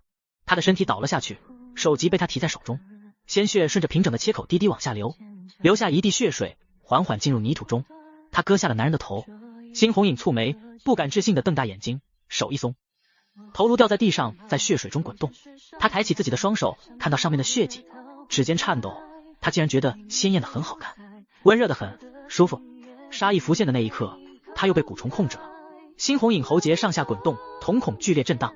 他明明有千百种办法杀了男人，却唯独砍了他的脑袋。这还是他第一次在清醒的情况下被蛊虫控制影响，不，也许不是第一次了。鲜血刺目，尖叫声在他的脑海中此起彼伏。洛夫人的嘴唇上下合动，辛红影没有听清楚洛夫人在他跟前说了些什么，血液一下子涌上了头脑，四肢的血液因为愤怒无措变得冰凉。他逃似的冲回自己的房间，窗户砰的一声关上。因为杀人之时，辛红影故意背对着沈听雨，他看不到那一刻发生了什么，但他敏锐地察觉到辛红影的不安。他小手抚摸他的手臂，却被他闪躲开来，更加笃定他的不安。陛下，你怎么了？眼前是一张张害怕的脸。辛红影嗓音低沉，颤抖得厉害。朕刚刚又失控了，又是蛊虫。沈听雨意识到不能再继续拖下去了，再拖下暴君的下场就真的如同书中的结局一样了。走，他触碰他的手臂，安抚他，就像他雨夜用大手遮挡自己害怕雷雨的眼睛，坚定地站在他的身边。我们去西山寻经验还魂草。一双小手却带给了他极强的力量，驱散了他内心的惶恐。他真的不害怕自己。拉动缰绳，黑马疲惫地嘶吼了一声，表示抗议。抗议无效，被沈听雨无情地按压了下去。对上黑马幽怨的目光，沈听雨觉自己就像一个剥削的资本家，只能承诺去到下一个地方，他会给他买一些精粮作为补偿。请等一下，洛夫人正吩咐下人安葬好尸体，处理好现场的血迹，见他牵出黑马，喊住了辛红影。这么晚了，你这是要离开了？辛红影点点头，我有要紧之事需要离开。这段时间多谢夫人的照顾，救命之恩我谨记于心，日后再报。关于我的一切，若是有人问起，还请夫人替我保密，多谢。告辞，驾。辛红影的身影渐渐被黑暗吞噬，消失在他们的视线中。娘，走吧，夜里风大，别着凉了。云儿一直跟在洛夫人的身旁，紧随左右，寸步不离。洛夫人宽慰地拍了拍她的手心，云儿，你会怪娘吗？云儿怎么会怪娘亲呢？若是没有娘亲，那男人也是会亲手杀了爹爹的。云儿回想起方才的事情，小脸煞白，要怪就怪爹爹，一时糊涂，动了歪念头。云儿摇摇头，正扶着洛夫人回房间。今夜她是睡不着的了，娘，我想与你一起睡。洛夫人浅笑了一声，好。客栈外忽然传来一阵马蹄声，难道是那人他又回来了？云儿疑惑地转头望去，一群身穿其余人小心翼翼上楼搜寻，他声音沙哑询问，有没有见过一个受伤的男人，大概这么高？云儿心里微惊，我没有见过。黑衣人很快下楼了，打了一些他们看不懂的手势，紧接着黑衣人问，你们是一起的，除了你们之外的还有谁？说弯刀深入皮下，云儿感到脖梗一阵刺疼，他害怕的声音中带着哭腔道，我说你别伤害我，只有我和我娘，还有家中的一些丫鬟和车夫。黑衣人的眼神和旁边的人对视了一眼后，松开了弯刀。他们果然是来找他的。云儿眼皮覆压而下，在黑暗中藏起了自己略显复杂的眼神，心中一阵庆幸，少了一个人，不是他们。走。戴着面具的黑衣人来去匆匆，马蹄踏踏，一行人很快离开客栈。洛夫人赶紧扶着害怕的发软的云儿，眼中闪过一抹金光，确认他们真的走远，用只有他们能听到的声音道，他们是来找他的，也是来找我们的，我们救人惹了祸，眼下要换个法子，换条路去寻父亲了。云儿诺诺点了点头，再也压住不住心头的复杂情绪，冲进母亲怀中哭泣，娘亲，我好害怕，呜呜。夜间行路，雾气很重，沈听雨感受到空气中的湿气和身体的重量，终于在抵达下一个城门之前，阳光驱散了水汽，空气变得舒服起来了。辛红影先是换了身衣衫，买了一个宽大的钱袋子，在客栈中洗漱了一番，带着钱袋子就出门了。酒楼的包厢中，辛红影写了一封密信，通过酒楼的人将送出去，一套动作行云流水。沈听雨看了啧啧称奇，没想到这名动天下的天下第一楼还是暴君的私人产业。他没有食言，让黑马用上了精粮，但坐骑符箓失效，他已经不记得了。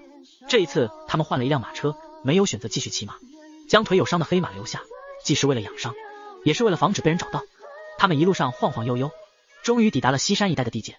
主上，属下无能，无法截杀暴君，但我们的暗桩截获了一封密信，疑似是暴君送出的。戴面具的黑衣人单膝跪地，恭敬地递上一封信件。主上看完密信，低低笑了出声，他居然去了云州城，哈哈哈，真是有趣。那可是个好地方，失败了这么多次，这一次也不算全无收获，总算是探出他真正的实力。主上将那封密信放在烛火上空，看着被烧成灰烬的信件，冷冷道，既然用天罗地网的埋伏杀不死他，那便用其他的办法。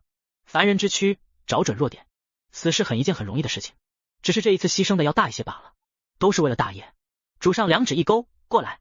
戴面具的刺客恭敬靠近，主动附上了耳朵，听完惊骇的双目瞪圆，浑身上下如坠冰窟，立即僵硬的低下头颅，掩盖自己的失态。云州城青色鹅卵石的街道旁，有一处偏僻清幽的小院子，院子不大，住着一人一偶两个人。经验还魂草的踪迹并不是这么好寻的，沈听雨陪着辛红影寻遍了城内的店铺，都没有寻到一株，更是没有半点经验还魂草的消息。于是辛红影便买下了一处小院子，一边养伤一边寻找草药的下落。这几天辛红影躲在房间里面，独自一人，不知在鼓鼓捣捣些什么东西。他无聊之时都寻不到他的人，但今天沈听雨却一点也不无聊，反倒有种期待。他看着系统的面板上的化形单倒计时，心中雀跃，双手摩拳擦掌的满是激动和兴奋。他在云州城中闲逛的时候，早就眼馋的上这里的各种美食，刚好化形单的冷却期也快到了。他盯着上面跳动的数字，喃喃自语道，倒计时321。嘎吱一声，身后的竹门被人推开，辛红影终于舍得出来了。他穿着一身较为宽松的锦袍，缓缓靠近。你在干什么？沈听雨抬头，略微不满道，你终于舍得出来了，快说，这些天背着我在干什么？辛红影笑意盈盈，在准备给你的惊喜。沈听雨笑了，他也有惊喜，我也有一个惊喜要给你。这要巧，辛红影眉梢微扬，心中愉悦。那仙子先说。那我先说了，我的法力又恢复了一些，可以再次化形的了。沈听雨馋嘴的抿了抿唇，矜持的咳嗽了一声，所以我用你的名义在满花楼约了一间包厢，我们一起去尝尝那的美食吧。听说楼中还有什么活动，我们一起去见识见识，游乐一番，美哉美哉。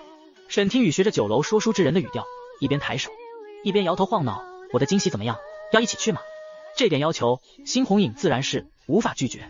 他点了点头，只是此时他的惊喜便不好送出去了。耶，太好了！沈听雨踮起脚尖，拉着他的手指，优雅转个圈，看得出他的心情非常的愉悦。辛红影垂眸，指尖紧紧跟着他的舞步，颇感新奇。仙子，你是在跳舞吗？可我从未见过这种舞。他想，若是今日仙子穿的是另一件衣裳，这舞蹈会更好看。若是在皇宫中，他可以即刻让绣娘按照他的想法即刻做出，但如今是在宫外，还是多有不便。沈听雨微微一笑，大方地再转了一个圈圈，是仙界的一种双人舞蹈的。可不说这些了，你的惊喜是什么？辛红影抬腿朝院子外走去。既然已经约了，那便走吧。如今的时机不对，我若说了，可能就不是惊喜了。等游完回来再说，免得让你不快。沈听雨更加好奇了，你居然卖关子，等等我。他正要按下那个化形丹的使用按键，系统的稚童的声音响起，宿主，等等，住手！沈听雨正要按下的动作一顿，有些疑惑。小七，怎么了？发生什么事情了吗？为什么阻止我？小七忽然收到了主神发来的提示，小七要回去升级一段时间，这段时间内的宿主可以随时使用系统商城上的东西，但是小七不能及时陪伴在你的身边，有关任务进度、黑画值、导航等这些功能，宿主都不能使用了。什么？沈听雨大惊失色，导航功能没有了？怎么可以？小七，我不能没有你。除了系统商城，他最爱的就是小七的导航了。小七，你什么时候回来？系统还没离开。沈听雨已经开始想念他了，泪眼汪汪。小七也不清楚此次升级需要多久，所以宿主你要想清楚，若是小七不在你身边的时候，化形丹处于7天冷却期的时候，就再也没有化形丹帮你抵挡伤害了。沈听雨看了一看走在前方的辛红影，有些犹豫。他不敢保证这7日中会不会有什么危险，但他真的很想去一趟。宿主，你尽快想清楚了，主神系统在催促了，小七不能迟到。悬空的小手僵住了，陷入了纠结中。沈听雨神情低落，咬咬牙，罢了，不就是等系统升级回来吗？他等得起，也许小七1天就回来了，到时候他再使用也不迟。在心中勉强说服自己。一个清淡的暴力弹在他的脑袋上，沈听雨脑袋眩晕了1秒，身影晃动，一个不注意，悬空的手指就按在了使用的按键上，白光骤现。辛红影原本是微微俯身，本就离他极近，这下沈听雨化形之后，整个人被他环抱在怀中，暴君性感的喉结在眼前，他的上半身贴合他的身体，严丝合缝的那种，他的双手放在他的胸膛上。辛红影愣住了，感受到沈听雨身前2片柔软的触感，身体像是僵掉了似的，瞬间一动不动，耳垂瞬间红温，清冷的嗓音无意识的变得温柔，本能的害怕会吓到他似的。他们2人的姿势过于暧昧，沈听雨咽了咽口水，脑子懵掉了，他不知道哪根弦搭错了，指尖微动，竟然还抓了2把，发现手感不错。手感不错，什么鬼啊？意识到自己的处境和失礼的动作后，沈听雨惊慌失措的抬头，双眼却撞入了暴君一片灼热又温柔的笑眼中，那眼神是前所未有的温柔和宠溺。他的脸颊发烫，像是要淹没在这双宠溺的眼神中。他为什么要用这样的眼神看自己？沈听雨心跳如雷，脸上的表情变了又变，又羞又恼。他推开了他的身体，舌头都要打结了。你为什么忽然靠近？辛红影眼眸含笑，轻咳了一声，倒不是尴尬，而有些隐秘的欣喜。不应该是我问，仙子为何会在正靠近的时候忽然化形吗？对哦，不对。沈听雨这才反应过来，他原本打算留下的底牌化形丹已经用了，等待他的将是为之漫长的7天冷却期。沈听雨傻眼了，欲哭无泪，却只能硬生生憋出这样一句话：你不许再谈我暴力，再谈我就生气了。宿主，小七要暂时离开了，静等全新的小七回来哦。系统休眠中，有事请留言。安静了1分钟后，沈听雨在脑海中呼喊道：小七，你还在吗？脑洞却如死寂般安静。沈听雨陷入了短暂的不安中，忽然间没有了安全感，就连他心心念念想要品尝的美食都少了一点吸引力。满花楼是云州城中最出名的酒楼，他们去的时辰比较早，但是酒楼中却已经人满为患，座无虚席。幸好沈听雨早早订了下了包厢。小二笑脸盈盈：2位客官，请随我上楼，这里就是您的包厢了，客人请坐。从大堂穿过之时，一群人3、3、2、2团团围在一起，手中拿着几道红色或蓝色的布条，正在高声交谈着什么，热热闹闹，跟过节似的。沈听雨注意到，就连楼上的包厢都是满客的，没想到今日竟这般热闹。店小二道：我们满花楼中有活动，美食酒水一律减半，为期3日。今天才是第1日，明日会更热闹。客人要点些什么？我推荐我们店上新的2道菜品，一道游龙入海，一道玉龙雪山冰糕，也是本次活动的角。客人品尝过后，可给其中一道最喜欢的佳肴投票，胜出的新品会被添加到我们满花楼的名品菜单之中。他在名品菜单4个字上咬了重音。当然，客人若是对新品不感兴趣，但是对我们的活动感兴趣的，也可以参与投票。等等，沈听雨抬手打断店小二喋喋不休的话，有些许疑惑。你的意思是，不管有没有品尝过2道新品菜肴，都可以投票？这不公平啊！沈听雨皱眉，没尝过新品的百姓喜欢甜的，岂不是都投甜食啊？也许另一道会更好吃呢。这是为了让更多的人参与到我们满花楼的活动中。店小二应对自如，品尝过2道新品佳肴的客人，投票的是不花，计10票；没有品尝过或者只品尝过1道的，投票的是不调，计1票。客人请放心，本次的投票绝对公平。3楼包厢的视野很好，新红影低垂的眼眸一扬，收回观察的目光，直直的看向了小二，冷冷道：没在你们店中花1枚铜板之人，也可投票，未免也太随意了些。客人的观察力真好，云州城中人人皆可投票，就连孩童都可参与进来一起投票。店小二带着笑意说道，莫名有些骄傲。我们老板很是看好本次活动的新品，绝对公平公正。客人要参加吗？当然，管他公不公平。沈听雨先把他想吃的美食全部点了，2道新品统统上1份，还有这段时间可快馋哭他了。新红影倒没他这般馋，在他眼中美食都是差不多的，随手点了几道菜。店小二统统记下，好嘞，客人稍等。美食陆陆续续端了上来，这是游龙入海，这是玉龙雪山冰糕，客官请慢用。店小二说完，站到了一旁，安静的等待着。沈听雨先用筷子夹起那道游龙入海，鱼肉细腻嫩滑，有种独特的酸味和香气，酸中带辣，辣中透鲜，是很带劲的酸辣。他的眼睛蓦地亮了，不错。新红影优雅的品尝了一口，不平不淡点头道：尚可。另一道玉龙雪山冰糕光是晶莹如雪的外形，便已经深得沈听雨的心。他用细细的勺子挖出，上面浇灌的糖浆甜得恰当，他享受的眯起眼睛，太好吃了。店小二见他们都品尝过了，试探的问道：2位客官觉得如何？心中可有决断了？他手中捧着托盘和一个大箱子，箱子上用黑布罩着，什么也看不出。托盘上面放着4朵布花，2红2蓝。他指着布花耐心道：红布花为游龙入海，蓝布花为玉龙雪山冰糕，我还是更喜欢那道玉龙雪山冰糕。沈听雨手指捻起红布花，将它投入大箱子中。新红影悄悄记下了他更喜爱甜食。店小二点点头。沈听雨好奇的看向了新红影，你更喜欢哪一道？这2道菜都没有给我带来新鲜感。新红影选择了不投票。沈听雨截止了刚问店小二，你们这是不是有一个苗人大厨？我们想见一见他。店小二有些犹豫，这……沈听雨眨巴眼睛，从怀中掏出1两银子，放入托盘中，语气上扬，我懂。店小二衣袖蒙着手指，将其收下了。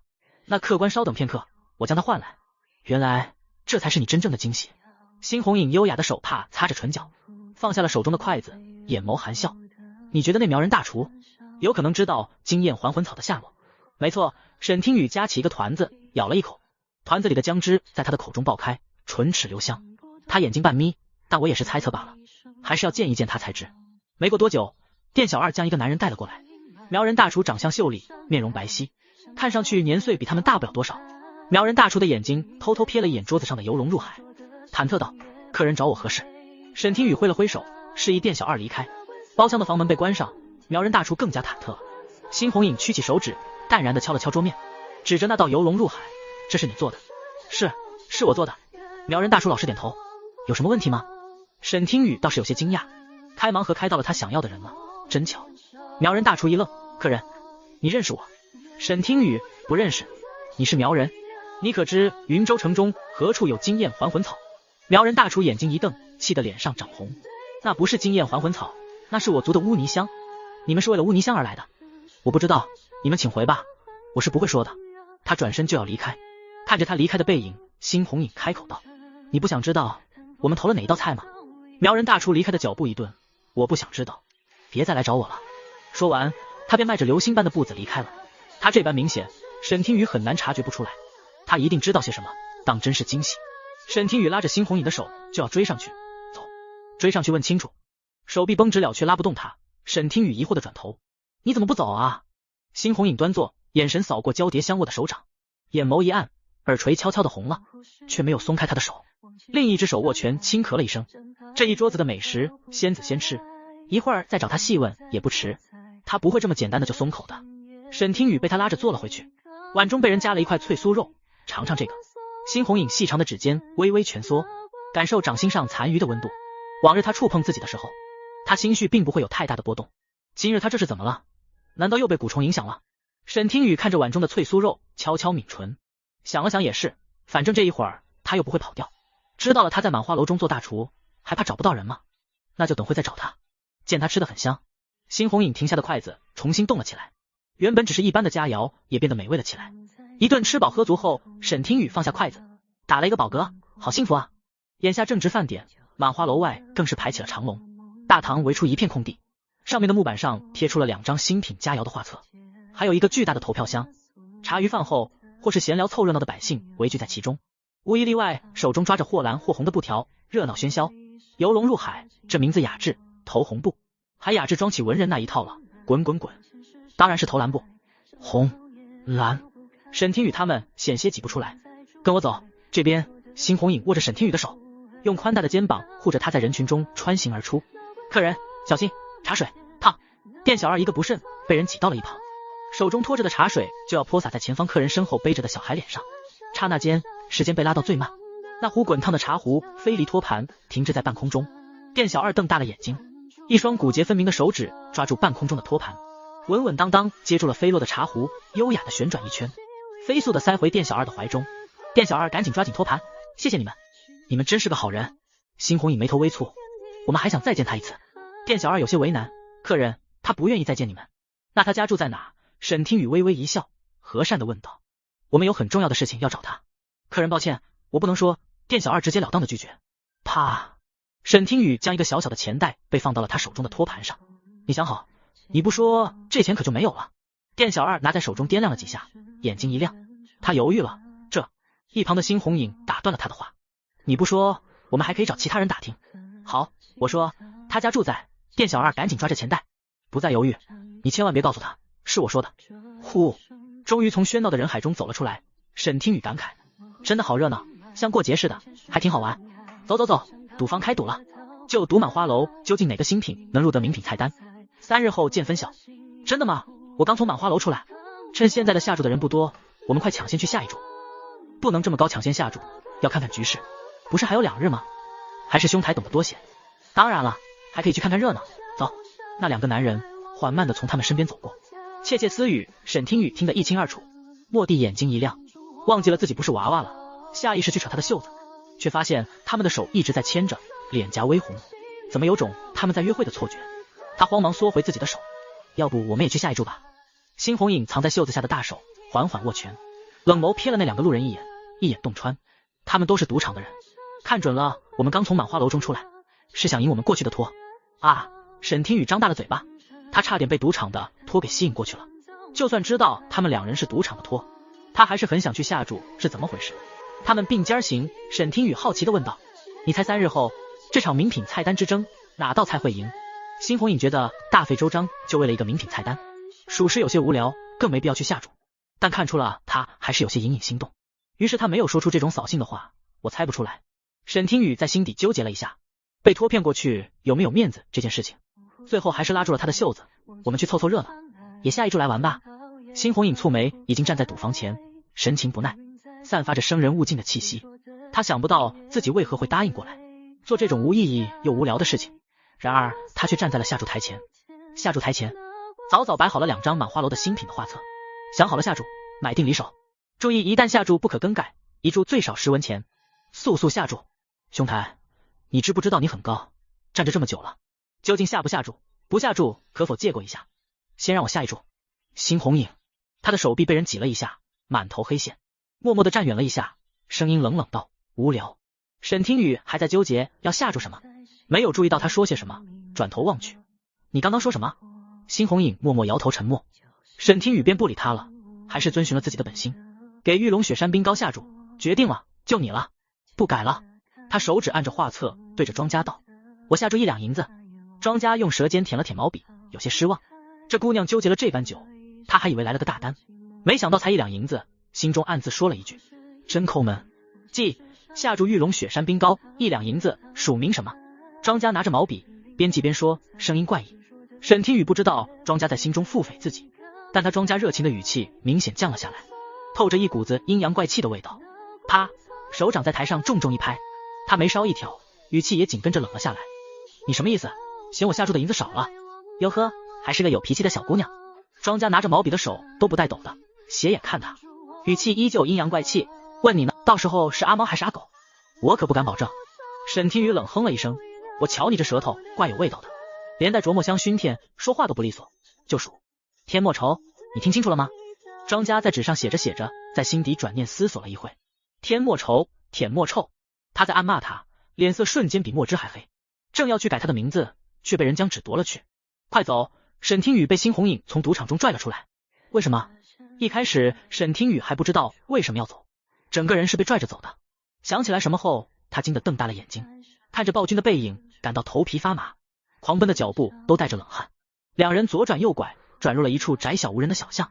安全了。辛红影停下脚步，沈听雨瞪大的眼睛愣愣地看着他，脸上的表情都是僵住的，他眼神微动。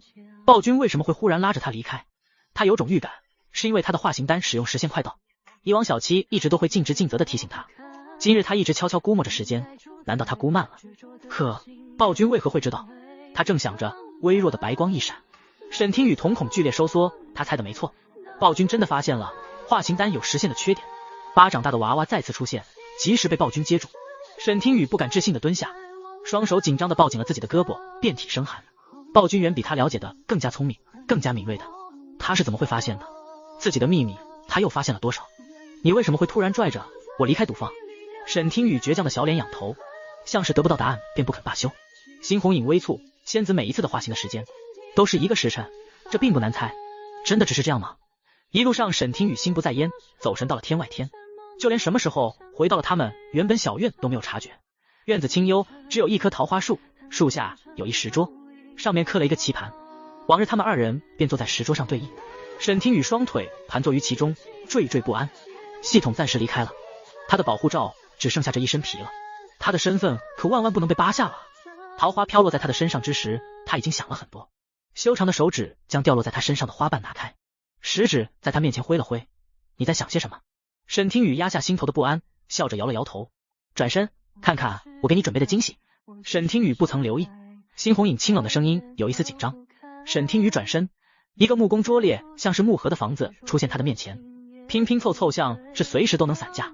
即便是这样，院子里还有一个小秋千，秋千的做工倒是比其他的更精美一些。沈听雨捂着嘴巴惊呼了一声，陛下，这都是你亲手做的吗？能看得出木屋是比照现在的院子而建的。他推开竹门，软床、衣柜、小院有的里头也有。木屋虽然简陋，但是足够真心。沈听雨感动的有些热泪盈眶，却一滴眼。辛红影面无表情的了一声，简单了些，比不上宫里的小宫殿舒服，但也能用。仙子夜里不用再蜷缩睡在冰冷的桌子，半夜掉在地上惊醒了。他的声音淡淡的，冷冽的眸子透着一丝期待。原来你都知道。沈听雨一惊，当时他正在安睡，他以为他不知道。暴君对他越好，他便越是心虚，因为他除了巫蛊娃娃的身体是真的，其他的一切都是假的，什么仙子，什么法术，都是假的，就连他所知的剧情也因蝴蝶效应变得面目全非。沈听雨心底刚压下的不安如浪潮般全部涌了上来，手脚僵硬站在原地，不知作何反应。他很想说他是个骗子，别对他这般好。他担心自己完成任务之后会留恋他对自己的好，又担心万一暴君发现他的仙子的身份是假的，只是个没有实力的空壳娃娃，还会像现在这样对他好吗？这种不安恍惚间让他感到自己好像又被丢回去了过去，悄悄撕开了他内心的那道伤疤。你记住了，爸妈离婚都是因为你没用，若是你是男孩子，就能让你爸每天都回家了。我爸妈说你家破产了，让我不要和穷光蛋玩，所以我们不是最好的朋友了，等你有钱的时候再来找我玩吧。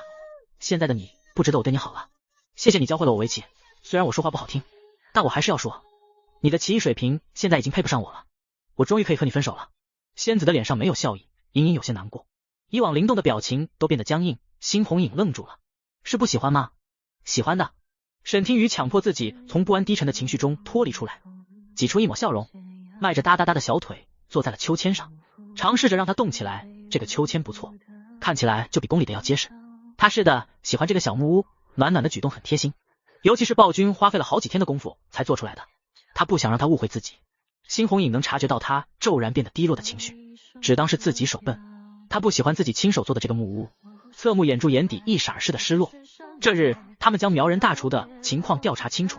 他姓苗，幼年与母亲从苗疆逃难而来，后来便一直生活在云州城，渐渐地融了这里，便再也没有回过苗疆。他与当地的一个姑娘一同长大，两人青梅竹马，在双亲的祝福下结为夫妻，恩爱非常。可惜好景不长，他的夫人难产之后，身体便一直不好，经常生病，常年卧于床榻。他的母亲也去世了，他们决定从他的妻子入手，打柔情牌。次日满花楼打烊后，他们带着云州城中一个有名的大夫上门，砰砰砰，修长的手指有节奏的敲门声，脚步声叠进，院子的门口被小心地拉开了一条缝，透过缝隙，少女露出半张明艳俏皮的脸颊，她眼神上下打量着辛红影，眸子暗含着些许警惕。你是谁？沈听雨一怔，这不是苗大厨的家吗？怎么会是一名陌生的少女出来开门？观她的面色红润，气质康健，怎么也不像传言中苗大厨那个常年卧于床榻的妻子。要么是店小二在住址上撒谎了，这里不是苗大厨的家，要么就是苗大厨故意给别人留一个虚假的住址，目的是不想让别人找到他家。当然还有一种可能，那就是苗大厨的妻子根本就没有生病，他是在装病。他为什么要装病？沈听雨正疑惑着，一道虚弱的声音从院子里传出，声音渐渐抬高。一涵，谁来了？少女的眼神依旧警惕，她扒拉着门缝，不肯将大门打开。小芳姐，是一个陌生的男人，苗大哥不在，还是谨慎一些为妙。辛红影收起了自己金贵的气质，比往日和善了7分。在下姓康，特来拜访苗大厨。少女的视线在男人和身后的大夫身上扫视，觉得这个男人身上的气势让她感到不舒服，语气微冷。苗大哥不在，康公子请回吧。砰！院门以迅雷不及掩耳之势重新关上了，几声交谈声的声音微弱穿透墙面而出。韩姐姐，外面的人谁？另一道清冷的声音响起，不知他们说了些什么。紧接着就什么声音都没有了。辛红影吃了个闭门羹，眼中闪过一抹异色，嗓音平静的缓缓道：奇怪，太奇怪了。沈听雨知道这话是和他说的，他点了点头，确实有些古怪。他身后的大夫不知道，以为他在和自己说话。康公子，还需要我替院子里头的娘子看病吗？大夫觉得无所谓，看不看诊，他的出诊金都是不退的，但是他收了钱，还是要开口问一下才觉心安。辛红影摆摆手，今日便罢，日后方便之时再来。转身在街角遇见了买东西回来的苗大厨，他怒了：你怎么在我家附近？你居然偷偷跟踪我！辛红影微怔，寒潭般深邃的眉眼一脸，我并非跟踪你而来，而是我刚从你家那边离开，我来是想找你问清楚一些事情的。苗大厨怒瞪了他一眼，神情不耐烦。今日在满花楼，我不是和你说的很清楚了吗？我什么都不会说的，你死心吧。辛红影淡然的眼神扫过街道上稀疏的行人，你确定你我二人要在这里交谈吗？今天我势必要问得清楚。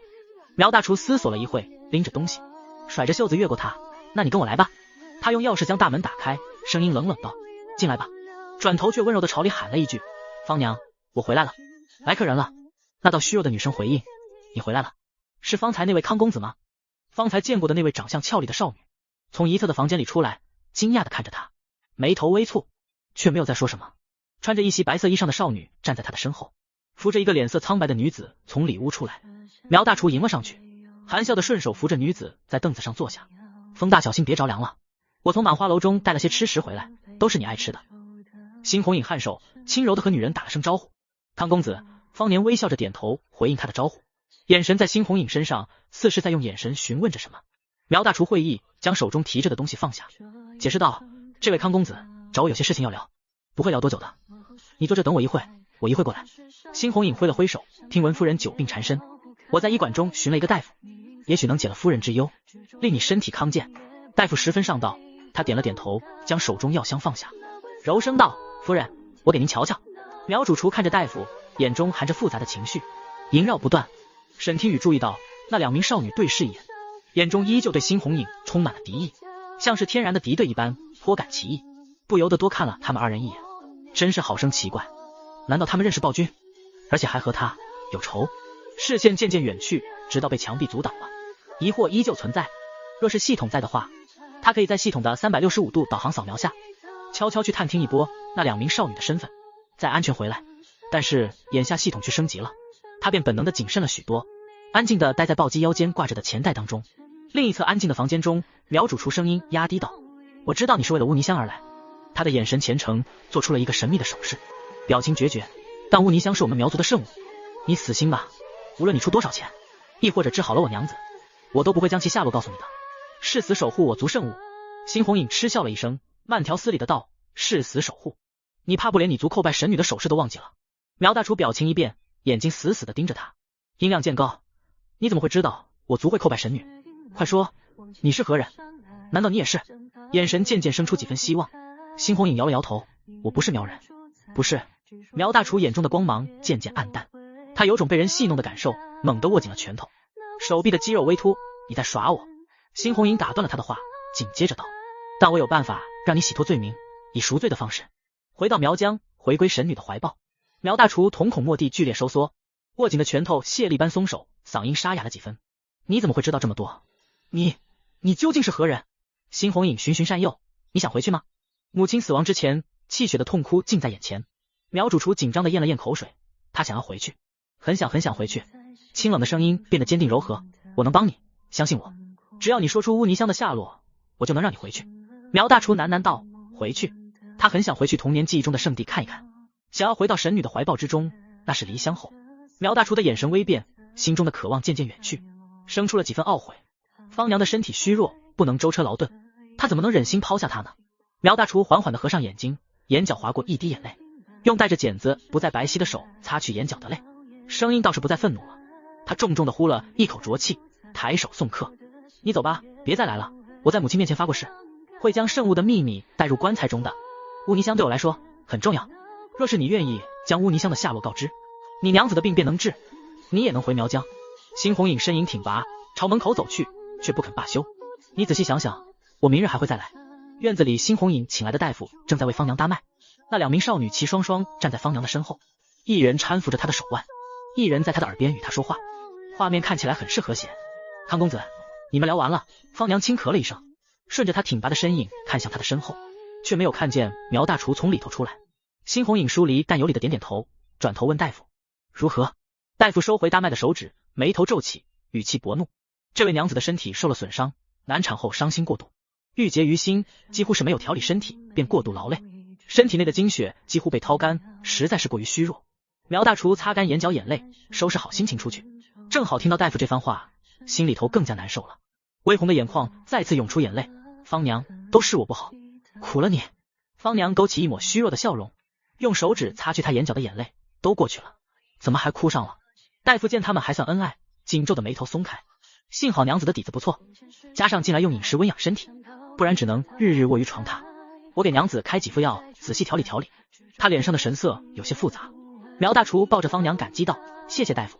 那方娘昏睡的症状能治好吗？”“什么？还有昏睡的症状？”大夫正在提笔写方子的手停下，闻言皱眉，用谴责的眼神看着他，身体竟然亏空成这个样子，看来用量要改一改了。那名方娘称呼为一寒的少女眼角朝辛红影俏皮一笑，好像忘记了他刚刚将院门关上时的无礼。他收起藏在眼底深处的敌意，感激道：“康公子真的好人，还替小芳姐找来了大夫，我却险些将你误会成坏人了，关在了门外。”他手指敲击自己的脑袋，神色懊恼：“想必你深夜过来找苗大哥，定是有要紧之事，你说出来，看我们姐妹2人能不能帮上忙。”辛红影顺势一问：“姑娘是？”一寒笑得温和，配上那张有些俏皮的小脸蛋，很容易让人卸下心防。我们姐妹2人落难，多亏了小芳姐收留，我名一寒，这是我的妹妹白风。白风身姿挺拔，一言不发，冷淡的点头。辛红影滴水不漏，将自己的来意隐藏。大夫完成了看诊，收到诊金便离开了，独自一人行走在宽大的街道上。他腰间的钱袋无风自动，辛红影低声道一句：“眼下无人。”蹭！沈听雨露出疑惑的小脑袋瓜：“方才你可有听到那道拍背的声音？”辛红影自然是知道他在说些什么，点了点头。与咳嗽之时同时响起，像是在刻意阻拦。可恶！沈听雨小手用力的一拍，略微遗憾，只差一点他就说出来了，却被人阻止了。是方娘在阻止吗？他是不是也知道乌泥香的下落？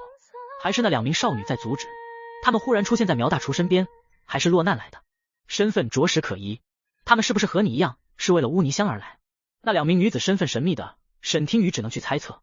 方娘不知，仍需试探。辛红影冷冷道：“但他们2人皆对我有敌意，这敌意来得奇怪。”辛红影缓步离开，眼中闪过一抹厉色。须得查清楚他们的身份。若是别，沈听雨小手按在他的腹肌上，没有太大的反应，因为摸的次数太多了，他已经摸习惯，满脑子只有阻止他心里妄动的杀意。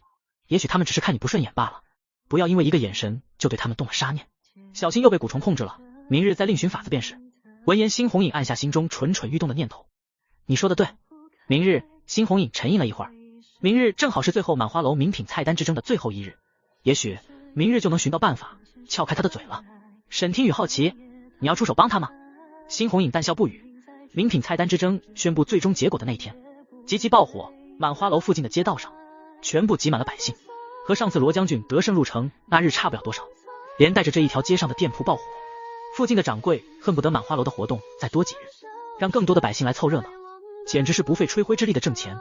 无数真情实感用饭钱投出每一张布条的百姓，早早站好位置，满花楼的大堂中座无虚席，就连站脚的空地都快没有了。满花楼的掌柜独自一人在大堂的戏台子上头，他的身后放着2个大鼓，木鼓的边缘颜色不一，一红一蓝，颜色对撞。掌柜清了清嗓子，拿起了鼓槌。经典的卖关子，究竟是红方游龙入海，还是蓝方玉龙雪山冰糕，能入得了名品菜单之列呢？满花楼2楼的包厢中，陛下，你到底有没有出手帮他啊？掌柜啰里吧嗦的，沈听雨等得不耐，摇着他的手臂追问，结果会是谁赢了？你快提前和我说说。他实在是好奇的很。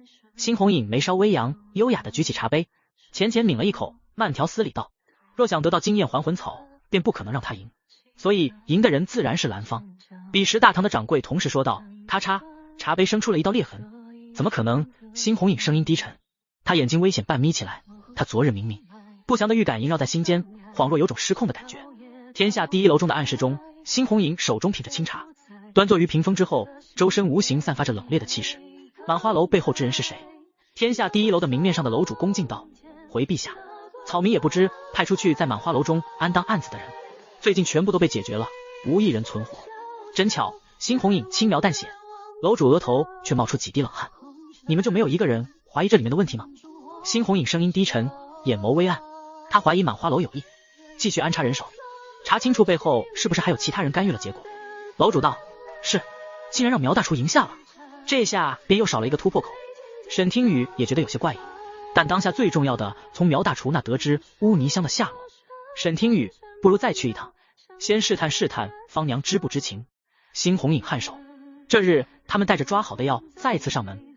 苗大厨赢得了，眼下正在满花楼中上职，不在家中。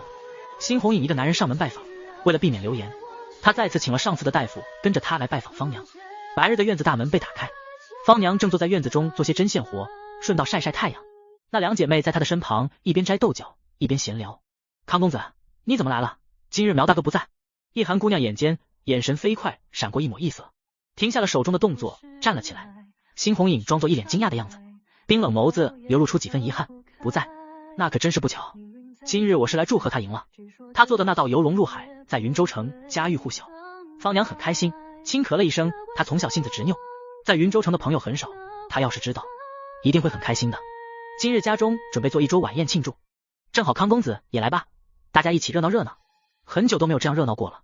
大夫也一起来吧，多亏了你的方子，我今夜还有事情来不了了，多谢方娘子相邀。辛红影将药包和贺礼放下，这是从药堂中按方子抓的药，3番2次请大夫上门替他调理身体，未免太过于上心了。方娘面露疑惑，康公子这是有事相求？正是。辛红影点点头，我想找你问些问题。找我？方娘惊讶，康公子想要问些什么问题？我定会知无不言，言无不尽。辛红影无言地看了一眼那2名少女，方娘放下手中的针线，用力地撑起身子，跟我来吧。看着他们的背影，那对少女对视了一眼，快速地交换眼神。白风姑娘嗓音清冷，揉了揉眉心，疲惫道：想办法找个机会探一波，他是我见过身上煞气最重的人，就连杀手身上的煞气都没有他重。一寒姑娘眼神落在了辛红影腰间上的钱袋，你不觉得她的钱袋鼓胀的不对劲吗？按理说这么鼓的钱袋应该会很重才对，可你看她腰间系着的绳子力道明显不对，这我倒是没注意到。不过我猜她又是来试探经验还魂草的。白风姑娘慵懒的勾一双狭长的眼睛，嗓音清冷，有气无力道：可惜小芳姐什么都不知道，苗大哥的嘴巴倒是很严，这段日子不会白忙活的。一寒姑娘用力的摘着豆角，像是在泄愤一般。你再耐心等等。白风姑娘抬头看向院子外，我有种预感，云州城也待不久了，我们得赶紧想想办法了。嘎吱一声，闭紧的房门重新打开。辛红颖有些失望，方娘什么都并不知情，今日又白跑一趟。小芳姐，一寒姑娘蓦地转身，装作没看见她。她的速度奇快，辛红颖躲闪不及，角度精准地撞上了辛红颖的腰侧，2根白皙的手指伸了进来。沈听雨觉得她好像被人从上到下摸了一把，有人在揩油，蓦地起了一身的鸡皮疙瘩。奇怪，触感是软的，钱袋里面没有钱。一寒姑娘正想着，手腕被巨力一掐，力道大的她骨头都疼了，她疼得脸色一变。你在干什么？辛红颖猛地抓住一寒姑娘的手腕，眼神凶狠，居然被发现了。白风姑娘一惊，猛地上前，5指并拢做刀刃，劈开她用力紧握的大手，声音急促冰冷，放手。手指微动，辛红颖松开了手，冷笑了一声，你会武功，还以为有多厉害呢，怎么不继续藏了？一寒姑娘的手腕上青紫一片，5根手印根根分明，她疼得抽泣，嘶了一声，眼角挤出了一滴眼泪，疼死她了，这男人的力气好大，他还是个练家子。他怒瞪了他一眼，你怎么突然动手？事情发生的速度太快了，方娘看不清，只看到了他们好像打了起来，这急忙慌。可嗨，这是怎么了？发生了什么事情？怎么动起手来了？惊得剧烈咳嗽了起来。辛红颖眼底有一丝薄怒，一丝害怕，她快速的将钱袋子打开，小心翼翼的捧在手中细细检查。你没事吧？沈听雨的背着所有人，眼咕噜直转，悄悄朝他打眼色，做口型，示意自己没事，别动杀念，别杀了他们，不许乱杀人。辛红颖这才狠狠地松了一口气，眼神依旧阴厉。你是不是该给我一个解释？为什么要动我的钱袋？否则我立即拉你们去见官。一寒姑娘眼低头看着她手中的娃娃，瞳孔剧烈收缩，已经听不清她在问自己什么了。钱袋里头竟然会是一个布偶做成的娃娃，脑海中闪过一个念头，娃娃会是她曾经见过的那个娃娃吗？见官不行，不能见官，他们的身份不能暴露。竟然碰上了一个硬茬子。白风姑娘拦在他的身前，脸色有，但是木簪的大小与他捡到的那枚金簪一致，后背生寒。沈听雨有种浑身上下被包皮后盯上的感觉，他为什么要用这样奇怪的眼神看着自己？他可没动啊！你别误会，我并不是想你的偷钱，钱袋的重量不对，我只是有点好奇，并没有恶意。一寒姑娘诚恳的道歉。方娘在一旁点了点头，康公子，我可以作证，一寒是个好姑娘，她的心地并不坏，都是误会。辛红颖没有相信这个说辞，镜子戳穿了他们。你们的武功并不弱，为何要伪装身份躲在这个小院中？你们究竟有什么目的？这个男人很敏锐，白风姑娘的眼神微了。一寒姑娘转动青紫色的手腕，微笑着不甘示弱。康公子，你出门为何会在钱袋中放上一个布娃娃呢？空气中弥漫着一丝丝互相敌对的敌意，双眸在半空中交锋，若是视线能凝成实质的话，恐怕此刻眼刀已经在空中打了起来。辛红颖冷笑道，我的事情与你何干？倒是你们隐藏身份，还不敢与我去见官，定是居心不良。白风的眼刀也开始横飞，康公子越说越严重了，这些不过都是你的猜测罢了，而韩姐姐只是不小心碰到你的钱袋，你便这样不依不饶。辛红颖压抑着心底的怒火，嗤笑了一声，你心虚了。沈听雨发亮的眼神在他们3人之中流连，看着他们你一言我一语的嘴皮子互相交锋，谁也不肯承认自己的异样。若不是顾及着方娘在场，几人估计会当场打了起来。沈听雨觉得还挺有趣的。方娘插不上话，虚弱的肩膀颤抖，不断咳嗽，忽然两眼一闭，晕了过去。小芳姐，一寒姑娘惊呼了一声，上前接过她朝后倒下的身体，在大夫靠近之前，手指精准熟络地搭在她手腕的脉搏上，几秒后便移开了，动作做得很隐秘。若不是沈听雨居高临下，视线角度刁钻，还真的察觉不出来。沈听雨，一寒姑娘她会医术，视线在2名少女面上打转，脑海中闪一道电光，她冒出一个大胆的猜想，难道她们就是大小神医？沈听雨眼睛一亮，若是真的，那就太好了。众里寻他千百度，蓦然回首，那人却近在咫尺。他迫不及待地想要将这个好消息告诉暴君，手指不留痕迹地悄悄地摸上他骨节分明的大手，感受到小手的触碰，辛红颖眼睑低垂，因为不能及时沟通，心中实在担忧不安。怎么会这样？大夫给方娘搭脉，越探越感到心惊，她的脉息波动不止，完全不像是正常人昏睡之时的症状。白风姑娘一袭白衣，看着一寒姑娘将方娘扶回房间，向大夫解释道，小芳姐经常昏睡，没事的，她睡一觉就好了。大夫惊骇的有些结巴，什么？她经常这样，实在是太奇怪了，我还从未见过这样的脉血。她的一切反应都太淡定了。沈听雨心中对他们的身份多了一分肯定，确定方娘无碍，辛红颖便顺势告辞离开了。一寒姑娘留意到辛红颖离去之时急切的脚步，眼中闪过一抹暗芒，时间太短了，试探不出什么，更看不出娃娃是不是活的。那个男人对那个娃娃的态度有意，很是关切，看娃娃的眼神也太对劲，还对他自言自语。站住！白风姑娘喊住了他，嗓音清冷，锐利的眼神像是能洞穿一切。方娘陷入昏睡，一时半会不会醒来。所有人都离开了，白风姑娘便也卸下了伪装，眉头微蹙，开始询问他，你刚刚是怎么？试探也该更谨慎一些，不仅贸然出手，还用这般拙劣的办法。而且你明知道他不是好惹的，为何还要刺激他？他已经开始怀疑我们的身份了。一寒姑娘避开他的目光，一言不发的将掉落在地上的针线捡起来，侧重就轻。我就是好奇，他的武功比我们好，也许他一早就察觉到我们对他的敌意了。好奇，你不是这样性子的人。白风姑娘接过他手上的针线，帮着他一起将散落在地上的豆角拾起。见他不愿意说，便也没有再继续问。一寒姑娘眸光一暗，她并不愿意说出来，除了这件事情太过于离奇之外，还是为了保护他。会动的娃娃简直就是一个新奇完美的古物。另一边，辛红影坐着马车回去，在为他驾马车的这段日子，车夫已经能忽略车厢内低沉自言自语的声音，只敢在内心腹诽，看着好好的一个大男人，怎么脑子不太好？有一日他实在好奇，竟然瞧见了他在对一个布偶娃娃自言自语。车夫一边驾车一边摇了摇头。马车内，辛红影将娃娃捧在掌心，目光担忧，你没有受伤吧？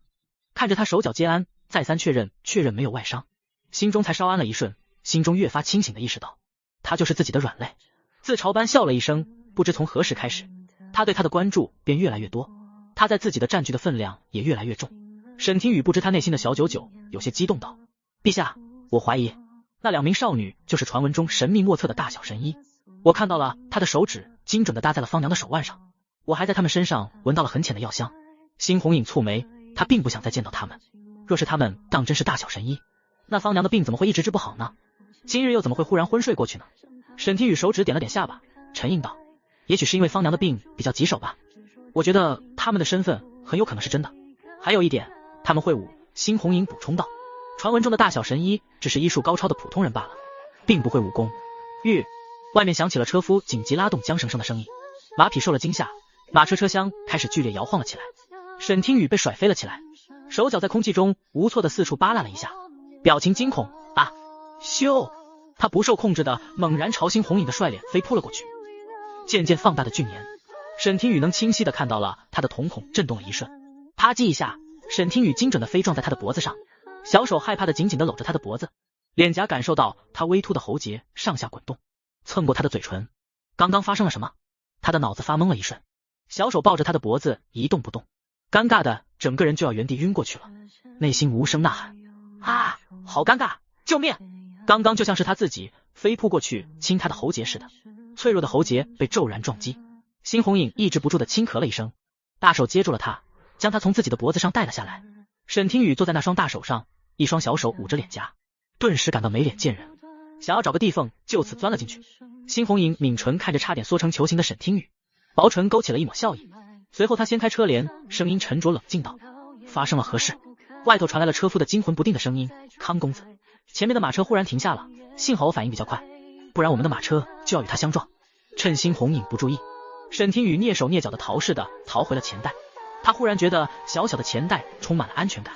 辛红影余光将他的动作尽收眼底，眼眸含笑，知道他现在想要一个人待着，便将钱袋放在车厢之中。他独自一人从马车上下来，宽大的街道之上停着2辆马车和一群看戏的百姓，对着街上指指点点，高声阔谈着什么。车夫怒骂道，你个不长眼的，没看到马车过来吗？幸好我及时将马车停下，不然你就见阎王爷了，知道吗？人群的中央，一个面如枯槁身着潦草的男人跪在地上，朝一貌美夫人跪地磕头而去，一边磕头一边咳嗽，像是病得厉害。男人气若游丝，夫人你行行好，你救救我，你这么有钱，一定能帮我还上赌债，若是我再还不上赌方的钱，他们便要将我打死了。可嗨，丫鬟厌恶的拦住了他，原来你是故意碰瓷的，大家都来看一看，我家夫人的马车可没有撞到他身上。看到了，他在那，走。赌方的人拿着棍子凶神恶煞的靠近，男人听到赌方的人的声音，害怕的急速跪行了一段距离，也许是对死亡的害怕让他真的挤开了丫鬟，冲到了他的脚边，五指拽住了貌美夫人的裙角，像是抓住了最后的救命稻草，咚咚咚不断跪地磕头。夫人你救救我，嗨可你要是救了我，我这辈子做牛做马报答你，可我不想死。松手，你再不松手，我就不客气了。那名妇人的声音有些耳熟，辛红影挤开看热闹的百姓，看了过去，竟然是熟人，一脚替他踢开了抓着他裙角的男人。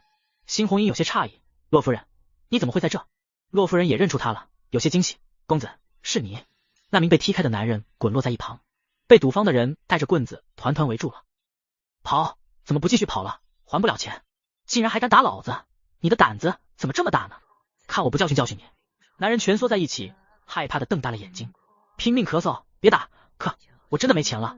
赌坊的人一棍子打在他的背上，围观的百姓惊呼，天啊，打死人了，赌坊打死人了。只见地上的男人由咳血转变为吐血，狂吐不止，像是要把身体的鲜血吐个一干二净，场面极为血腥。不少看热闹的百姓都后退了几步，有孩子的大人纷纷都捂住了自家孩童的眼睛，别看，看了会做噩梦的，没戏看了回家。男人的死相太恐怖了，洛夫人眉头微蹙，用手帕捂住了口鼻，不敢再看一眼。不可能，我才用了1成的力道，你是不是在装死？赌坊打闷棍的那个人伸手去拽男人，男人却已经双眸瞪圆，彻底没了气息，反倒将赌坊的人吓了一跳。怎么会？他也太不经打了，他打我打3棍，我才打了他1棍，真是倒了血霉，还要替他收尸。看什么看，走走走，没戏看了。赌坊的人呵斥，余下围观的人群散去，赌坊带着男人的尸体也都离开了。街道上只剩下2辆马车和零零散散的行人。洛夫人朝他点了点头，公子，方才多谢了。辛红影道，只是小事一件，比不得夫人的救命之恩。在下姓康，夫人怎么会在云州城？洛夫人扬着笑脸，原来是康公子，我是云州人士，此次回来是向父亲祝寿。辛红影狭长的眸缓缓眯起，夫人路上是遇到什么问题了吗？为何会晚这么多天才到云州城？洛夫人脸上的笑容收敛了几分，意味深长道，那日多亏了公子的离开，才让我们母女脱离了危险。辛红影表情肃然，抬手道，夫人，这里不是聊天地方，请一步。洛夫人微微摇头，拒绝了，数日舟车劳顿，今日云州城内戒严进出不得，我们好不容易进城，还无端遇上这种事情，想先回去见见父亲。戒严，辛红影表情一凛，康公子，再过几日便是父亲的寿宴，父亲一向喜欢交友，爱热闹，若是公子愿意参加父亲的寿宴，他一定很开心。洛夫人诚恳邀请。辛红影沉思了一会，拱手道，既是如此，寿宴当日必定上门拜访。洛夫人被丫鬟搀扶着回到了马车上，辛红影也回到了自己的马车上，驾，车轮重新开始滚动。陛下，刚刚发生什么事情？沈听雨不知道刚刚发生事情，若是他知道，一定会猜到，可惜他没什么也没能看到。我刚刚看到了一个熟人，是洛夫人。沈听雨惊讶，好巧。辛红影赞同般点了点头，眸色深如古潭，缓缓道，他方才说云州城戒严，进出不得，像是发生了什么大事，我们得再去一趟天下第一楼，将这件事情查清楚，不然我始终不得心安。天色骤阴，天空下起了瓢泼大雨，街道上的百姓争相躲雨，甩着袖子抬头望天，嘴里不满地嘟囔着，怎么突然下起这么大的雨，偏偏还赶在我正要出门的时候，这见鬼的天气。雨水将街道上余留的血水冲刷得一干二净，雨水倾盆，接连下了好几个时辰。辛红影撑着一把青色油纸伞，从天下第一楼中出来，身上的衣衫滴水不沾。他黑沉着脸掀开车帘，回到车上，甩出一句，回院子。车夫换上了蓑衣，一甩鞭子，马车在雨中滚滚而行。辛红影已经将事情的原委了解清楚，城中出现了刺客，刺杀云州城城主，为了抓刺客，这才戒严。天下第一楼的楼主安逸惯了，做事粗糙不利索，还沉迷酒色。云州城发生这么大的事情，居然连半点消息都不来禀告，辛红影大怒，直接当场将人换了。马车外面斜风细雨，沈听雨有种不好的预感，真的只是这么简单吗？当然不会这么简单，酒囊饭袋掌管的分楼，里面一定藏有多方势力的暗棋，漏成塞子。朕怀疑朕给师兄的信被人截下了，刺杀云州城城主的，与刺杀朕的幕后黑手是同一人。辛红影眼中闪过一抹金光，暂时还不知道他们想要做什么，但是云州城已经开始不安全了。细密的雨水纷纷扬扬落在马车的车帘上，雨声渐渐而急促，危险的如同敲击在心间。沈听雨有些惋惜，好不容易才有了一点线索，我们要离开云州城了吗？自然不是。辛红影眼神一凛，解蛊要紧，蛊虫一日不解，朕便一日受人掣肘。那种被蛊虫控制，理智全无，像被夺舍了一样，只懂杀戮的痛苦，只会让他一次次想起母后对他的背叛，心痛如绞。只是眼下要速战速决，不能再拖下去了，必须尽快得到经验还魂草。另外，须得想想办法联系师兄，不然若是有危险，仅凭第一楼可保护不了你我。沈听雨，我有办法能安全将信件送给罗将军。为了他们的安全，沈听雨愿意花费多一些积分，确保信件能送达。两人回到了他们的院子，空气中的湿气很重。辛红影在房间中摆放了一个火盆，用来给沈听雨驱散寒气。因为大雀儿远在皇宫，来回的距离太远，所以没有选择他来传信。沈听雨在系统商城中满屏的坐骑中，一点点检索着，想要找到一个像大雀儿一样好用积分又少的坐骑。但是这样的坐骑少之又少，积分大都居高不下。沈听雨这次看得眼睛痛，心更疼，便放弃了，随便从里面选了一只白色的信鸽，使用了预售符箓，扣除8点积分。沈听雨心疼倒地，这只白鸽花的积分，他能契约大雀儿8次了。云幕之中，一只白鸽从远处飞来，黑点一点点放大。辛红影将亲手写下的信件塞入细小的竹筒之中，看着白鸽远远飞去的身影，沈听雨忽然开始想念系统了。也不知小七现在升级的如何了，有没有和他一样想念着他呢？小七什么时候能回来呢？系统在他身边的时候，他还有些不习惯脑袋冒出来的声音，现在系统不在他的身边，脑海安安静静的，他反而更加不习惯了。习惯真是一件可怕的事情。叮，系统上线中，正在加载中，任务检查中，7788系统为您服务。一个熟悉而欢脱的稚童音响起，他没听错吧？再听了一会，沈听雨的眼睛亮了，是小七的声音。小七的声音很有辨识度，他瞬间有种想要热泪盈眶的冲动。呜呜，他的好系统，好小七，终于升级成功回来了。哈哈哈哈！宿主，我是明君养成系统小七，我回来了，你有没有想我啊？想。沈听雨激动道，我可太想你了。宿主，小七也很想你，升级的时候都在想着你，差点还升级失败了，幸好小七坚持了下来，升级成功了。沈听雨的表情哽住了，果然是小七，只有他才笨到差点升级失败。沈听雨忽然想起了初见面时小七说的那份异常报告，小七，我容身在巫蛊娃娃身上的那份异常补偿下来了吗？嘎，异常补偿。小七欢脱的声音卡壳了1秒后再次响起。沈听雨忽然就不开心了，系统该不是忘记了吧？因为他们系统的错误，害得他披着巫蛊娃娃的皮做任务，直接让任务难度飙升了好几倍。补偿自己是天经地义，怎么还拖了这么长的时间？沈听雨的眼神变得凌厉了几分。小七，你该不会是忘记了吧？小七，汗流浃背。宿主，请稍等一会儿。小七去查一查。宿主，小七查到了，小七答的异常报告，主系统还在审查中。系统的声音渐弱，沈听雨双臂环抱，十分不满。真磨叽，若是我没记错的话，从我来到这个世界的第一天起，小七你就已经把报告送上去了吧？你们主系统不是高科技吗？怎么审查的速度比蜗牛还要慢？究竟什么时候才能审查完？熬得他自己都差点忘记了，可恶！宿主你别生气，小七现在就去催一催，但是小七不能保证主系统什么时候能发放补偿。抱歉，宿主，都怪小七忘记了，不然小七这一次回主神空间升级的时候，就能直接催促主系统，也许补偿奖励就能立即发放了。沈听雨用力吸了一口气，有些泄力了，摆了摆手，罢了，事已至此，补偿也只是杯水车薪罢了。难道还有比这更倒霉的事情发生吗？小七你还是说一说，升级之后有没有变得更加厉害？比起虚无缥缈的异常补偿，他还是更加好奇现在就能知道的新功能。嘻嘻，当然了，宿主，小七能容纳的能量变得更多了，也变得更加好看了。没了。沈听雨拳头硬了，他问的是这个吗？我是问你升级之后有没有什么新功能，现在能不能帮我换个身体？换身体不可能，必须要完成任务才能换大。小七无能为力，摆手。沈听雨老实了，别嘴，还是要完成任务呗。至于其他的嘛，小七扭扭捏捏。沈听雨双手叉腰，表情严肃地盯着小七，快说。小七的系统商城添加了新的商品，都是宿主能使用的哦，再也不是原来那个只能看用不上的商城了。特别是化形丹，一次能使用24小时了，冷却期由7天变成了3天，宿主再也不用盯着倒计时担惊受怕了，是不是很惊喜？沈听雨惊喜脸，好小七，你终于靠谱了一回。沈听雨摩拳擦掌，点开系统商城，他上扬的嘴角立即下压，小手飞快地在上面滑动，越看表情越发错愕。小手指着商城面板，这就是小七你所说的我用得上的商品，倒确实能用得上，但怎么全是各种符箓药丸？什么便便通通丸、无敌飞毛腿、呼风唤雨符、大力不倒翁、喜香香清洁剂、一指脱发液。比起没有升级之前商城上的斩尖宝剑、护体甲，便明明示的10种办法，贤者聚拢光环、胶囊速记、书法大成、策论速成课堂，清明的笑容，能看得出小七已经很用心的替换掉商城上的商品了，筛选出有用的，他能用得上的。就是这上面的名字怎么也换了一种风格，一看就是小七的 style。沈听雨挠挠头，小七，你还有什么新功能吗？宿主，有的，小七的扫描功能更加强大了，还有一些其他的变化，小七也说不上来。嘻嘻，宿主到时候就知道了，迟早有一天会知道的。沈听雨便也不着急，仔仔细细的翻看系统商城上的道具，化形丹的那一格上被新的化形丹覆盖，他的心中微动，小手已经点击了下去，扣除10点积分。虽然扣除了双倍的积分，他一点也不肉疼，这可是24小时的时限呢，很划算了。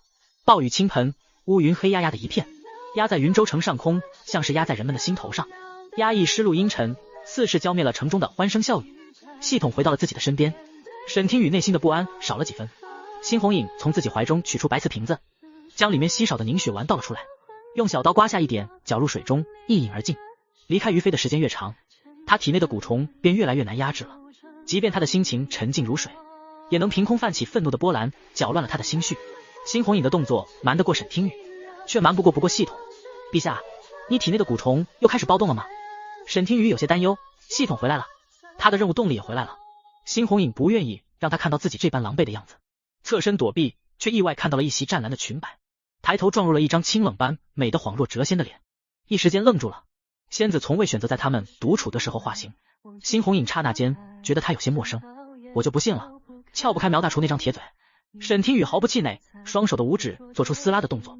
辛红影冷眸微闪，沈听雨一张口，他所熟悉的仙子又回来了。砰砰砰砰砰砰，院子的大门被人大力敲击，在这样安静黑沉的雨幕中的显得异常的急切。有人吗？快开门，是我。一道熟悉的声音响起，沈听雨几乎是条件反射般望了过去，是苗大厨，他怎么忽然来了？辛红影抬手拦住了他，欲往外跑。旺盛好奇的冲动，雨水湿气很重，我去开门，你留在屋内。苗大厨撑着油纸伞，然而身上的衣服全部被雨水浸湿，一只鞋子还不见了，像是在路上过来的时候摔了一跤。他面色苍白，雨水冷得他直打哆嗦。康公子，我说，我愿意说了。辛红影先是有些惊喜，而后是有些警惕。他大手推开院门，声音轻冷，进来再说。苗大厨一进来，便看到了坐在火炉附近陌生的女子。他眼中虽然是瞧见了，但他的心思完全不在上面，根本就不关心。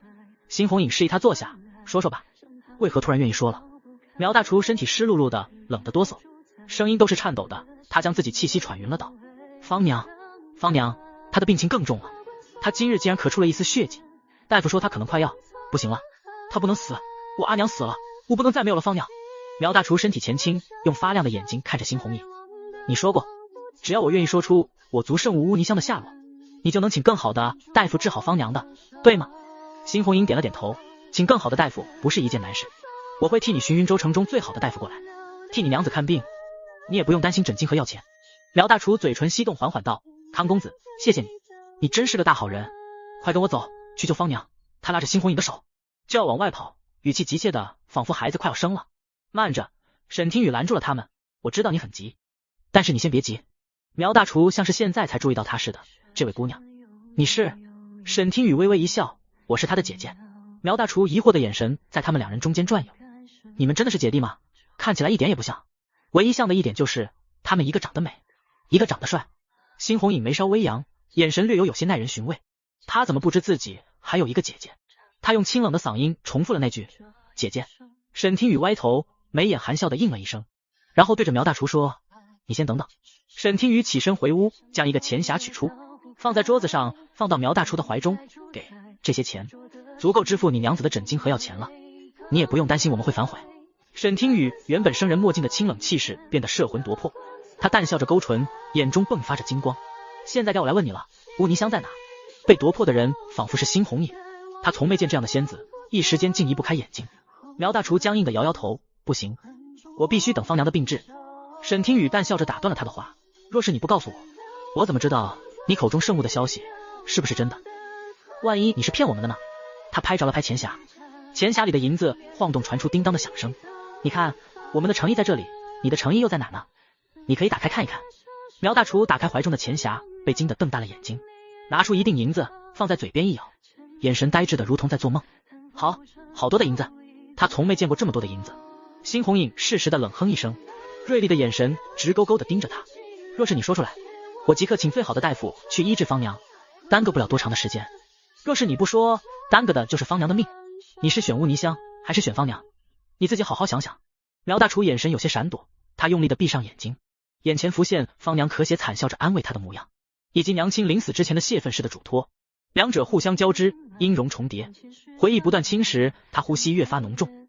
方娘，方娘，我选方娘，我告诉你。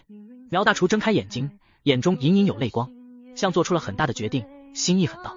就在这孤山上，苗大厨抓着辛红影的手，眼神微红的盯着他。你必须先请大夫，方娘等不起，而且那个地方只有我才知道。辛红影深寒的目光盯着苗大厨，怯怯的抽回手臂。一辆马车硬生生挤进了3个人，沈听雨和辛红影坐一侧，苗大厨坐在其旁边，六目相对，大眼瞪小眼。沈听雨好意提醒他，你的马车在后面。苗大厨抱着钱匣，诺诺开口道，一辆马车已经足够了，我可以和你们挤一挤，省一省药钱。辛红影拧眉，冷冷道，我需要你替我省药钱。下去。苗大厨抱着钱匣离开了，内心总觉得少了些什么。辛红影似笑非笑，我什么时候多了个姐姐了？沈听雨坐得端正，勾唇，无修炼成仙，活过的年头都可以当你的祖姑奶奶了。你的年纪比我小，自然是弟弟了。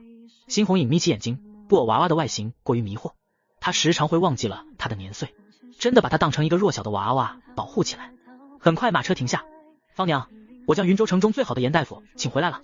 苗大厨捧着钱匣，直接从雨幕中冲了进去。辛红影掀开车帘，撑开青色的油纸伞，微微俯身朝他伸出骨节分明的大手，走吧。沈听雨撑着他的大手从马车上缓缓而下，伞面不大，却是一片小小的天地，为他遮蔽了全部的风雨，心中一暖。白风姑娘站在屋檐下方，看到的就是这样一幅郎才女貌共撑一伞的美景，她的目光完全被伞下的女子吸引了。女子一袭湛蓝色的衣裙，在这样阴沉的雨幕中尤为的悦目，安静清冷，像是从画中走出来似的。姑娘，你是？白风姑娘一改平日冷淡的反应，狭长的眼睛眯起笑眼，主动上前与她交谈，眼底全是欣赏的目光。一寒姑娘飞快地瞥了自家的妹妹一眼，表情一逗。沈听雨淡笑，乐此不疲地占辛红影的便宜。我姓康，是她的姐姐。原来你们是姐弟啊！白风姑娘眼睛更亮了。辛红影觉得白风姑娘的眼神有些怪异，心中有一丝不满，半个肩膀拦在了沈听雨的面前，挡住了她灼热的视线。这个时候她才恍然惊觉，白风姑娘的身高只比她矮上一丈，她的身高比寻常男子还要高，只是练武的女子高些也正常，她并没有多想。一寒姑娘率先注意到辛红影没有挂在腰间的钱袋，她笑嘻嘻道，康公子今日不带钱袋，是害怕我偷走你的娃娃吗？辛红影见眉心目的俊脸一冷，一寒姑娘倒是很关心我的娃娃。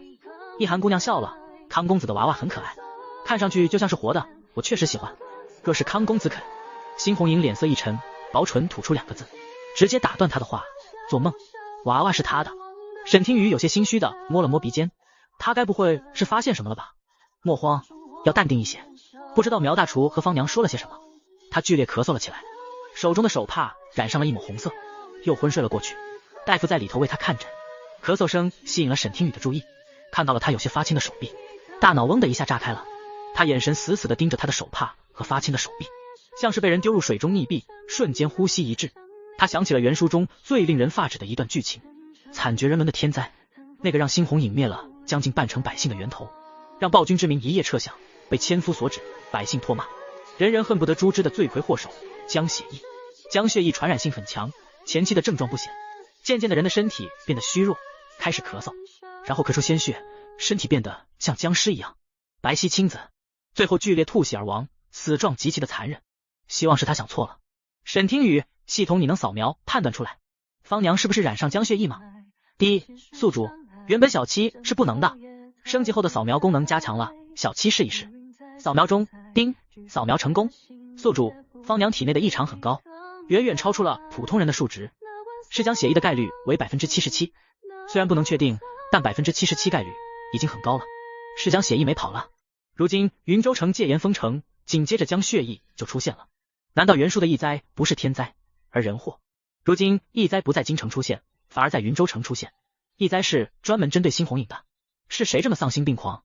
沈听雨眼睛一眨不眨的看着，脸色煞白，不敢呼吸。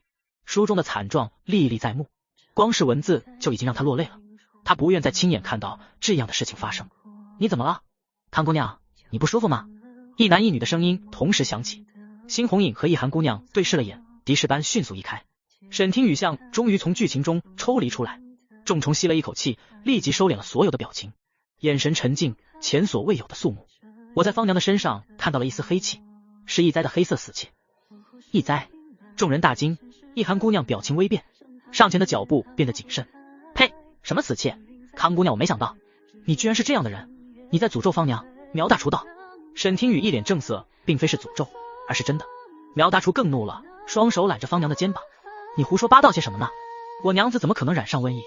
言云州城最厉害的大夫一本正经道，这位娘子虽有咳血症状，只需要调理温养，不需几日，咳疾便能痊愈，绝不是瘟疫。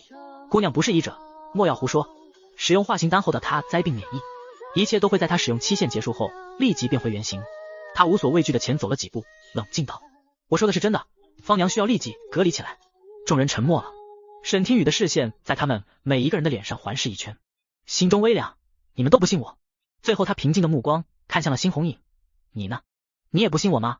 辛红影目光深沉，眉头微皱，锐利的目光似能透过衣服看进方娘的五脏六腑，最后落在手帕上那抹猩红的鲜血中，瞳孔一缩。我信你。苗大厨愣住了，康公子，这么荒谬的话你怎么信了？辛红影不语，拉着沈听雨的手腕转身就走，故意留下一句话，大夫已经给你请来了，现在该你履行承诺的时候了。白风姑娘眸光微动，她本就在门外，眼神落在他们相互紧握的手上，皱着眉毛。他们真的是姐弟吗？苗大哥，我去给小芳姐煎药。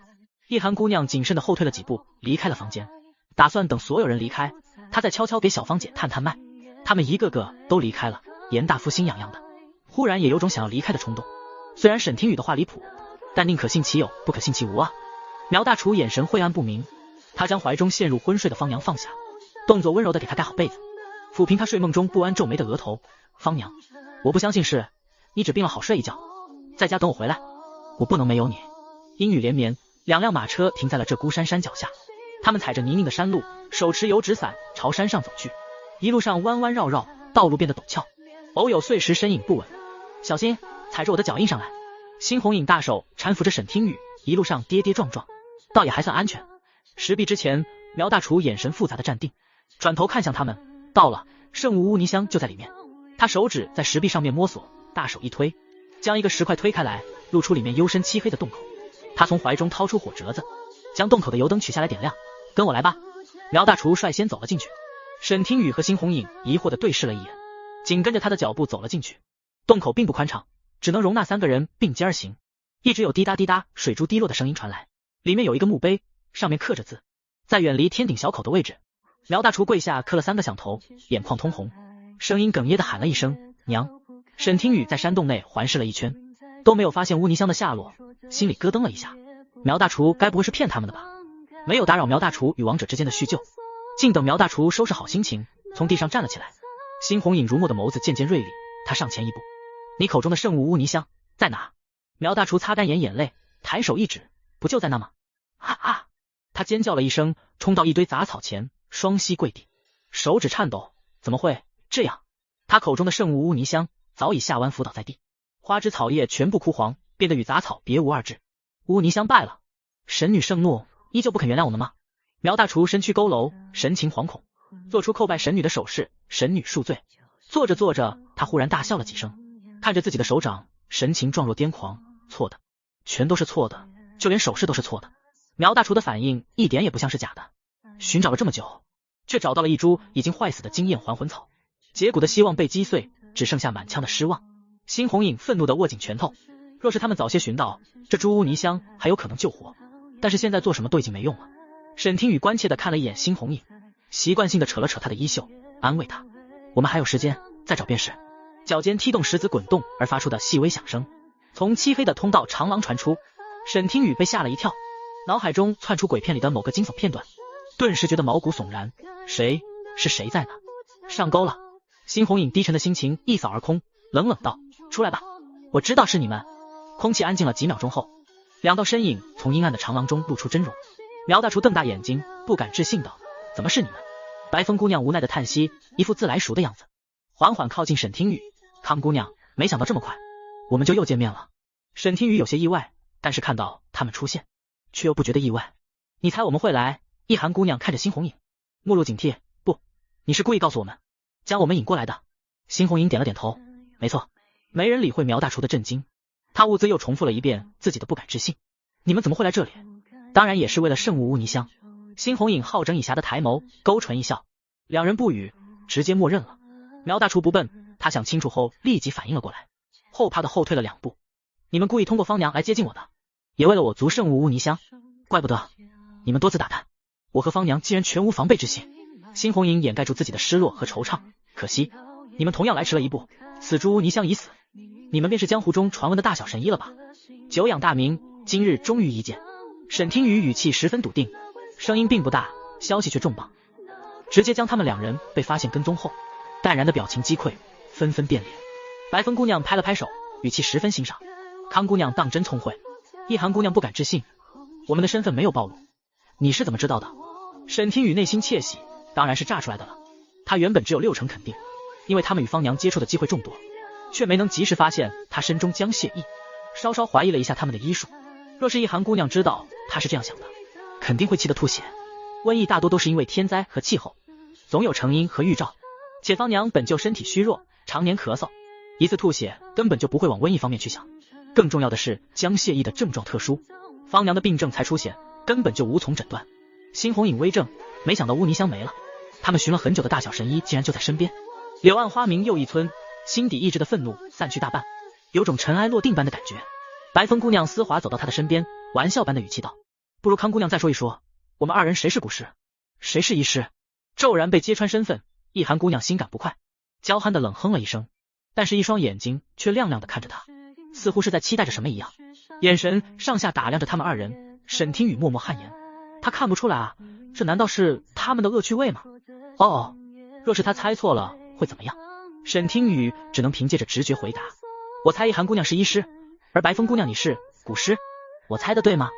一寒姑娘下巴略微骄傲的扬起，眼神赞赏，算你有点本事，你还没说究竟是如何看穿姐妹2人身份的？你当真是神医？苗大厨激动的手臂颤抖，缓缓站起身来，跪到他的面前，双眸通红，语气真诚恳求道，一寒，虽然你是为了乌泥香而来的，但是看在方娘收留你们姐妹2人，真诚相待的份上，求你救救她吧。苗大哥，你这是干什么？快起来！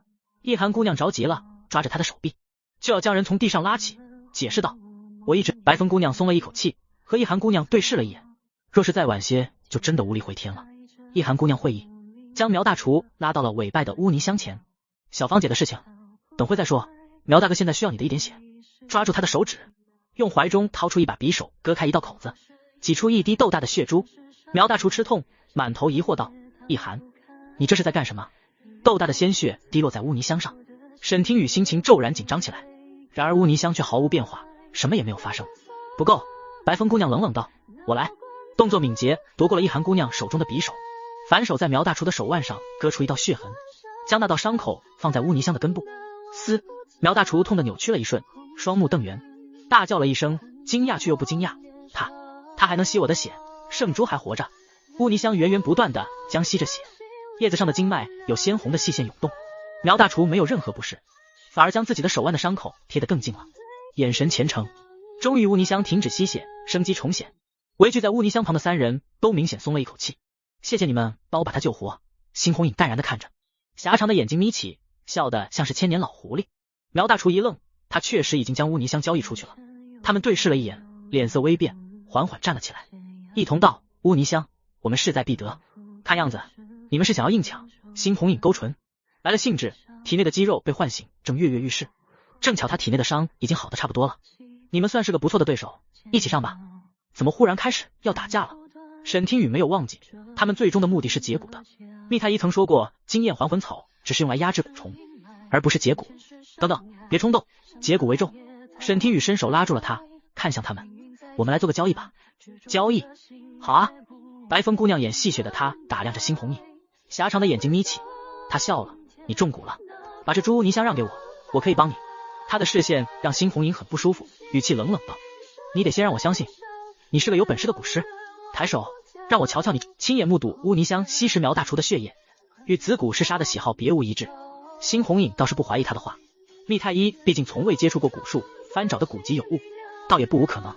辛红影如墨的眸子锐利，乌泥香可以给你，但是你必须替我解了这是魂蛊，若是你做不到的话，我会亲手杀了你。白风姑娘不在意的耸肩，你是康姑娘的弟弟，我自然会尽心尽力替你解蛊，不会让你成为一个活死人。辛红影蹙眉，心中不快，语气有些僵硬。你很在意我的姐？当然了。白风姑娘直接承认了。沈听雨一愣，这里面还有她的事情。白风姑娘笑得像狐狸，眼神直勾勾地看着沈听雨，狡黠地朝他眨眼。康姑娘人美心善，我最喜欢美人了。虽然他们才认识没多久，但是这话从她的嘴里说出来，怎么就那么自然和善呢？尤其还是一个冰艳的大美人在面前夸自己。沈听雨被夸得脸颊绯红，嘴角疯狂上扬，面上有点不好意思，干巴巴道：你们也很美。她还没穿越之前的脸清秀可人，不是世俗意义上的大美人，所以即便她化形之后的脸美若谪仙，但她内心丝毫没有觉得自己就是个美人。看着沈听雨含笑羞怯的模样，辛红莹有些不是滋味，这种感觉闷闷的，是她从未感受过。她握紧了拳头，极度陌生的情绪是蛊虫又开始影响她了吗？噬魂蛊要怎么解？辛红影横在他们中间，接过话茬。白风姑娘眉梢微跳，眸子快速闪过一抹异色。噬魂蛊难解，濒临成熟期的噬魂更是难解，一而不能强行拔出，若是被子蛊察觉，他会不惜一切与你拼命，这样反而会激化他。我会施针封住你体内的五感，让你的身体浸泡在药液中，安定你的心神，让它渐渐不再从你的体内吞噬你的理智，抑制它的成长，再配以名贵药材让你食用，让子蛊变得虚弱。最重要的是要有逼出子蛊的影子，不能让子蛊与你同归于尽，影子难以培育。我会尽快培育出来，断不让你死了。沈听雨忽然想起了那条一节一节恶心的蛊虫，他一拍掌心，噬魂蛊母蛊的分身可以做引子吗？可惜他被暗算时掉下来的那条分身被密太医用来研究之时死掉了，不然就能直接用了。辛红影知道他想说些什么，于飞，分身当然可以，这可是最佳的引子。白风姑娘感到怪异，不过母蛊既然舍得分出分身，看来你的身份不简单啊。辛红影沉默不语。轰隆，天空传来一阵巨响，撼动天地，身在石洞之中的感受尤为的强烈。沈听雨身体一颤，咬住下唇呐喊的声音闷在肺腑里。他真正害怕的时候是不会尖叫出来的。一双大手捂住了他的耳朵，沈听雨蓦然抬头，心中稍安。雷鸣响彻的时候，辛红影第一时间看向了他，提议道：雷雨不知何时才散，此地不宜长留，待雨势渐小时便下山吧。沈听雨点了点头，好。白风姑娘正在小心翼翼地挖出污泥箱。康姑娘，也许你说的是真的，小芳姐真的得了疫病。一寒姑娘表情沉重，你们是坐马车离开的，注意不到城内百姓，仅仅是沿途我便发现了不少百姓咳嗽，这太不寻常了。什么？苗大厨整个人如遭雷劈，僵在原地。原著中将血疫爆发的时候，他已经领盒饭了，如今不一样，他还活着。沈听雨期待地问道：神医，你有办法医治吗？一寒姑娘摇摇头，疫病之源还未查清，我的能力有限，尚未找到医治之法，治不了太多的人，恐怕这城中的百姓你也没有办法。沈听雨脸色惨白，糟了，云州城要变成一城了。沈听雨看着辛红影，读懂了对方眼底的未尽之意。要离开吗？不，留下，城中的百姓需要他们。连续笼罩3日的阴雨散去，今日正是云州城富商骆老爷的寿宴。辛红影遣人送话，今日寿宴他有事去不了，并留言云州城有意让他少与人接触。他来到了城主府中，亮出自己的身份，却见到了云州城城主的尸体。当日的寿宴中有一小孩当场吐血而亡，那严大夫刚好也在寿宴中，发现其症状和方娘的几乎一模一样。想到沈听雨所言的那句荒谬的疫灾，黑色死气，当即倒在地上，指着尸体大喊：瘟疫，是瘟疫！引得来宴的宾客惶惶不安，当即脸色大变。云州城最有名望的大夫都断言是瘟疫，想到近来云州城内咳嗽之人变得多，百姓心中不疑有他，惊得作鸟兽状，四处逃散。寿宴不花止，骆老爷忧愁的一夜白头。骆夫人想到了辛红影给他留的话，雷厉风行，迅速整顿好家中的一切，维持有条不紊，禁止一切家仆外出。暴雨过后的耀阳也驱散不了人们心中的阴霾。瘟疫的消息在城中竞走，不多时已经传遍了大街小巷。家中稍有积蓄的人，或者原本不是云州城的外城者，想要趁瘟疫的消息还没散出城外之时离开云州城，却恍然发现他们出不去了，城门已闭，这几乎是一个必死的局。若是朕逃了，便是抛弃百姓；若是留在城中，便能让朕彻底失踪。背后之人真是好手段。暴雨过后，瘟疫传言越传越广，无数咳嗽的百姓像是雨后春笋一样，全部都冒出来。云州城的各大医馆全部都挤满了人。一寒姑娘和白风姑娘医者仁心，疫灾之前也不愿意继续隐藏身份躲藏着，纷纷在各大医馆帮忙。沈听雨也跟着去医馆了，不过他来不是医治病人，而是有很重要的正事。那就是找出云州城疫病的源头，究竟从何而来。他一一问询完病人之后问，发现这些患上疫病的云州城百姓都有一个特点，那就是他们都……你在想些什么？他正愣神之际，白风姑娘摘下耳边的面纱，走到他的身边，在他的面前挥了挥手，手影晃动，顺着影子，沈听雨回过神来，看到了一张自带慵懒气息的脸，眉眼含笑地看着他。康姑娘，可有问出些什么吗？沈听雨复杂地点了点头。我发现周围百姓的让人心焦的咳嗽断断续续响起，让他意识到这里不是说话的地方。他抿了抿唇，你跟我来。他拉着白风姑娘骨节分明的手，刚拉上便觉得有些不对劲。他的手异常的宽大，手上还有着薄薄的一层肉茧，但他没想这么多。白风姑娘垂眸看着自己被拉着的大手，眼底的笑意更深了。康姑娘，你发现什么？沈听雨将自己的发现告诉他。我问过百姓后，发现了一件事情，那就是他们所有人几乎都有一个共同点，那就是都参加过满花楼的名品菜单之争，或者说是他们都投过票。我几乎可以断言，那些投票的布条不花就是瘟疫的一员。云州城的百姓都以为自己只是参加了一次热闹闹的活动，殊不知那其实是一个专门针对新红影的一个局，而他们只是其中一个微不足道的存在。他自己当日也满心欢喜地参与了这场盛大的投票。沈听雨遍体生寒，如果是这样，或许患上将谢意的百姓会比他想象中的还要多很多。易哉竟是人，只是一味地安慰他，我和一涵一定会尽快找到治愈百姓的办法。百姓咳嗽的声音越发的剧烈，像是要把心脏都咳出来似的，气若游丝，像一个锤子似的敲打在沈听雨心间。原著中的易哉还是发生了，他熟知剧情又如何？事情还是提前发生了。沈听雨顿时有种无力的感受，他根本就无从阻止。将血疫来势汹汹，从染病到并发的速度奇快，且传染性很强。他比其他人都知道其中的厉害，也知道最后的结局，心中不免悲凉绝望。云州城危矣，他该怎么做才能救下云州城的百姓？我出去看看，你先别靠近，若是靠近也要戴上面纱，保护好自己。白风姑娘取出一个新的面纱，交到了他的手上。面纱纯净洁白，却于他无用。他的本体是个娃娃，化形只有24小时，任何异症对他都没用，是天然的保护罩。沈听雨没想到娃娃的身体竟然有一天会给他带来极大的安全感。不必，我不会有事的。沈听雨将面纱放回他的手中，语气十分的笃定。宿主，化形丹24小时的时限就要到了，来自小七的温馨提醒哦。沈听雨一怔，有些泄气。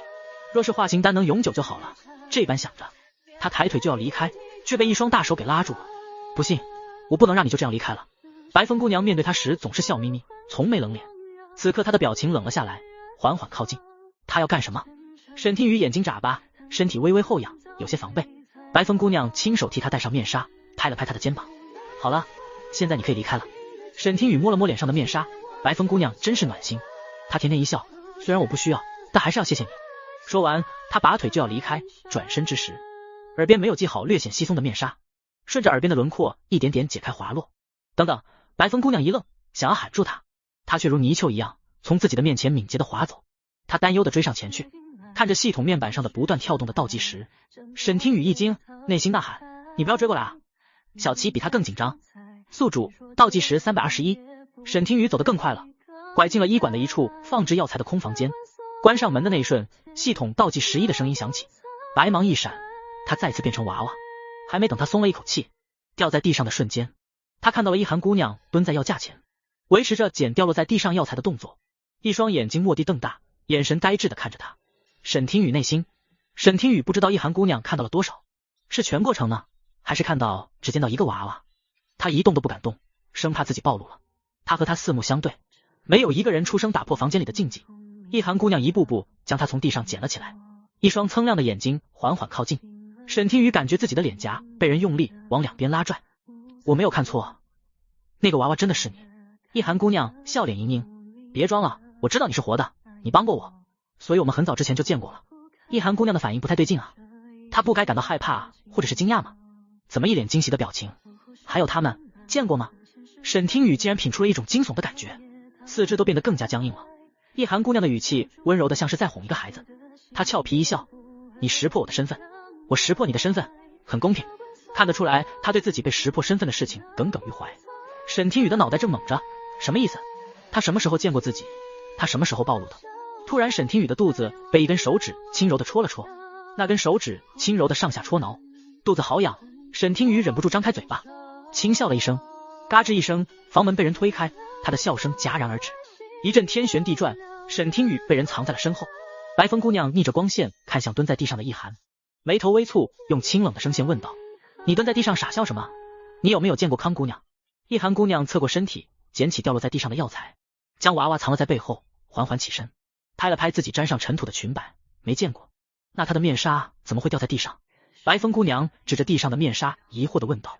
沈听雨在易寒姑娘的背后，所有人都看不到的地方摸了摸脸颊，她的面纱果然掉了，在心底默默祈祷：易寒姑娘千万别将自己供出来啊，那是我不小心掉的。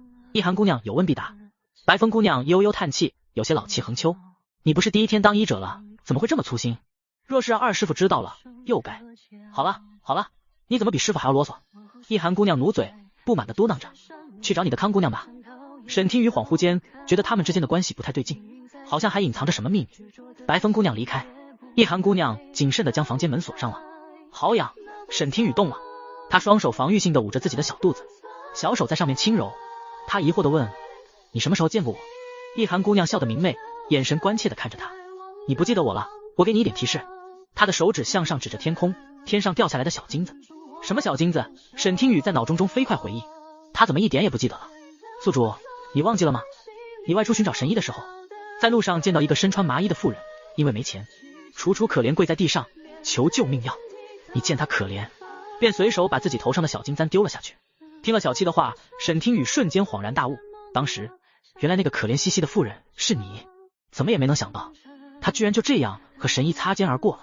她当时伪装的也太好了吧？那现在呢？沈听雨一脸怀疑，那你的现在的脸是不是也是易容的？刚刚就是你捏我脸，现在他也要捏回去。沈听雨甜甜一笑，他直接伸出邪恶的小手，试验自己的猜想，却摸到了一片 QQ 弹弹的触感。哇，好真实！易寒姑娘难得的乐出了声，因为这一次我没有易容啊。沈听雨勉强相信了一半，当时你一身灰扑扑的衣裳，却还是愿意将小金簪给我。易寒姑娘一直记得她坐在麻雀身上时的背影，若是没有你的小金簪，我和妹妹可能就活不到今日。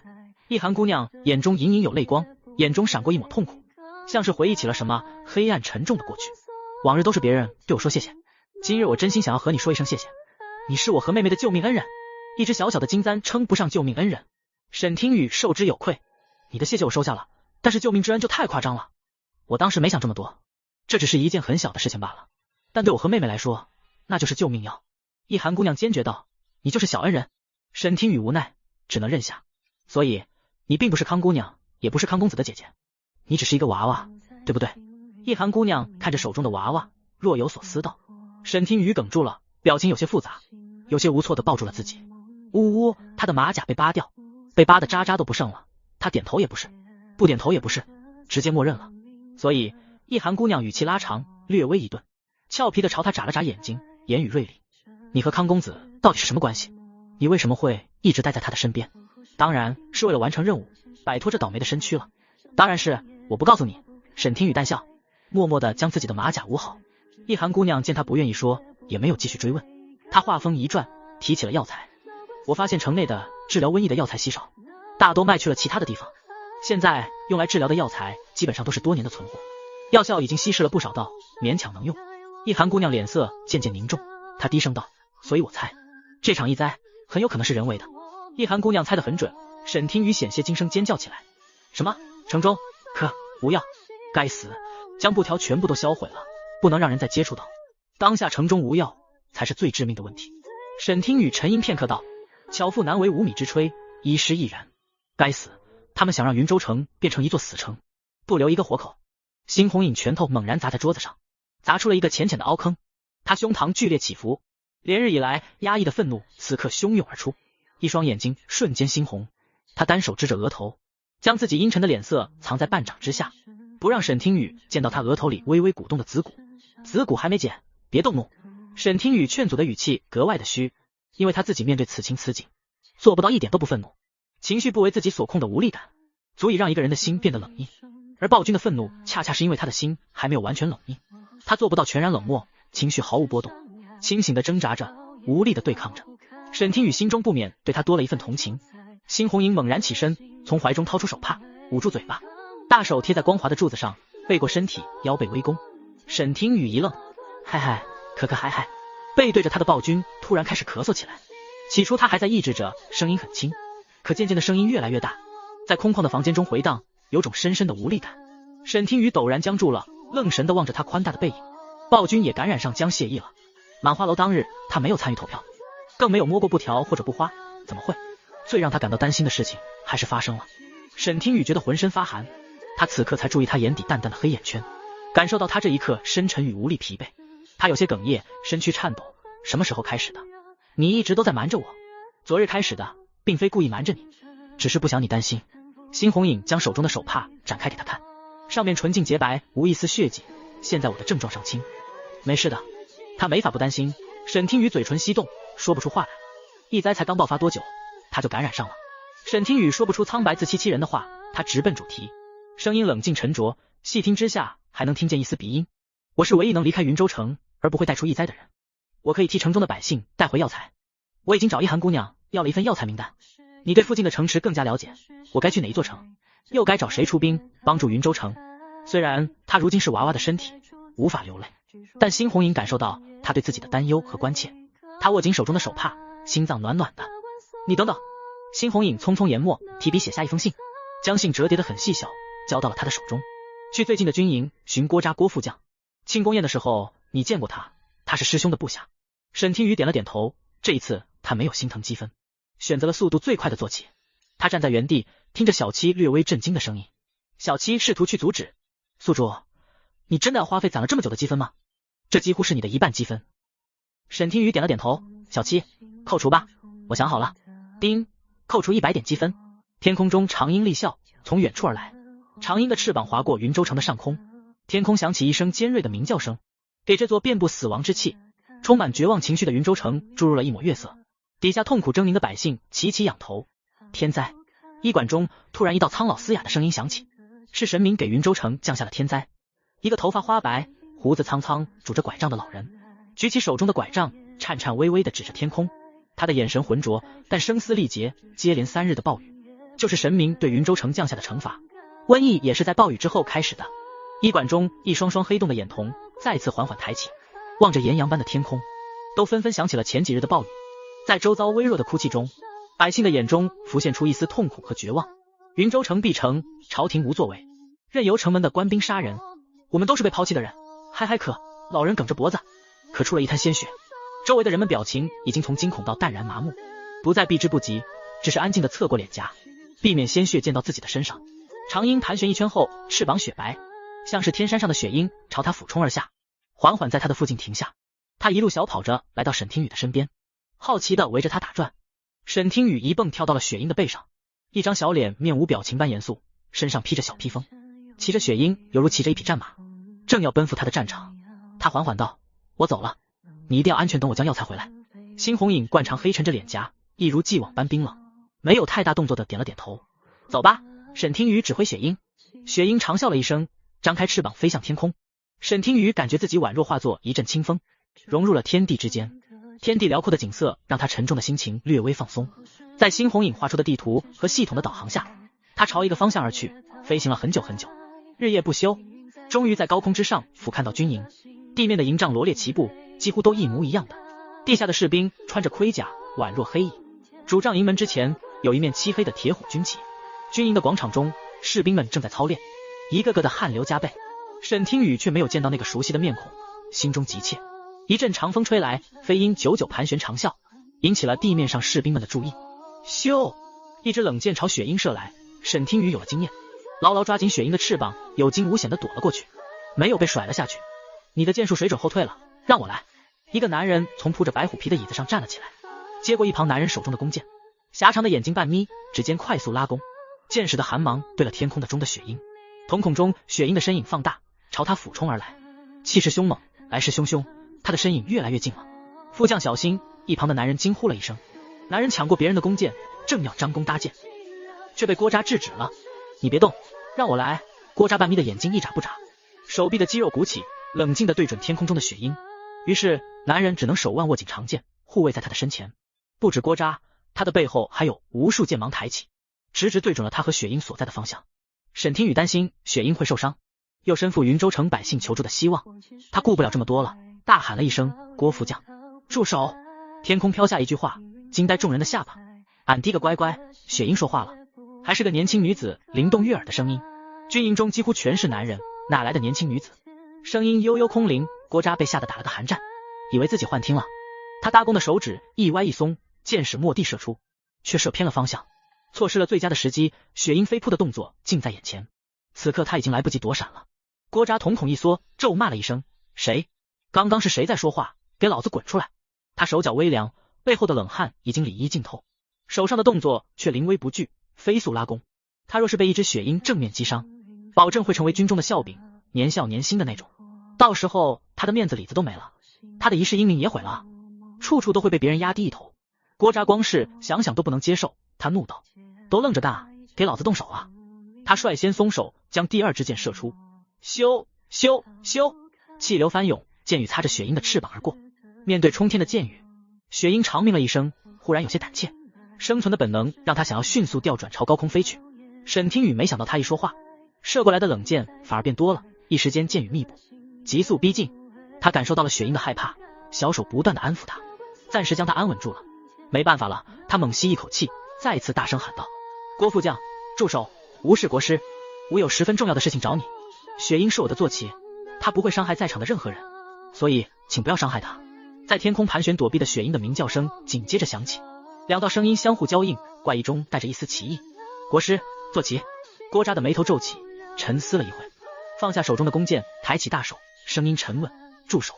广阔的天空恢复静谧和安全，一阵清风拂过他的面颊。雪鹰停在铺着白虎皮做垫子的椅子上，沈听雨松开抓着他的翅膀，手中留着一根雪白的羽毛，他竟然将雪鹰的羽毛给抓掉了一根。沈听雨纠结了一会，下一秒他装作没有都看见，什么都没有发生的样子，将羽毛顺着插了回去，小手还在上面拍了拍，将羽毛拍稳一些。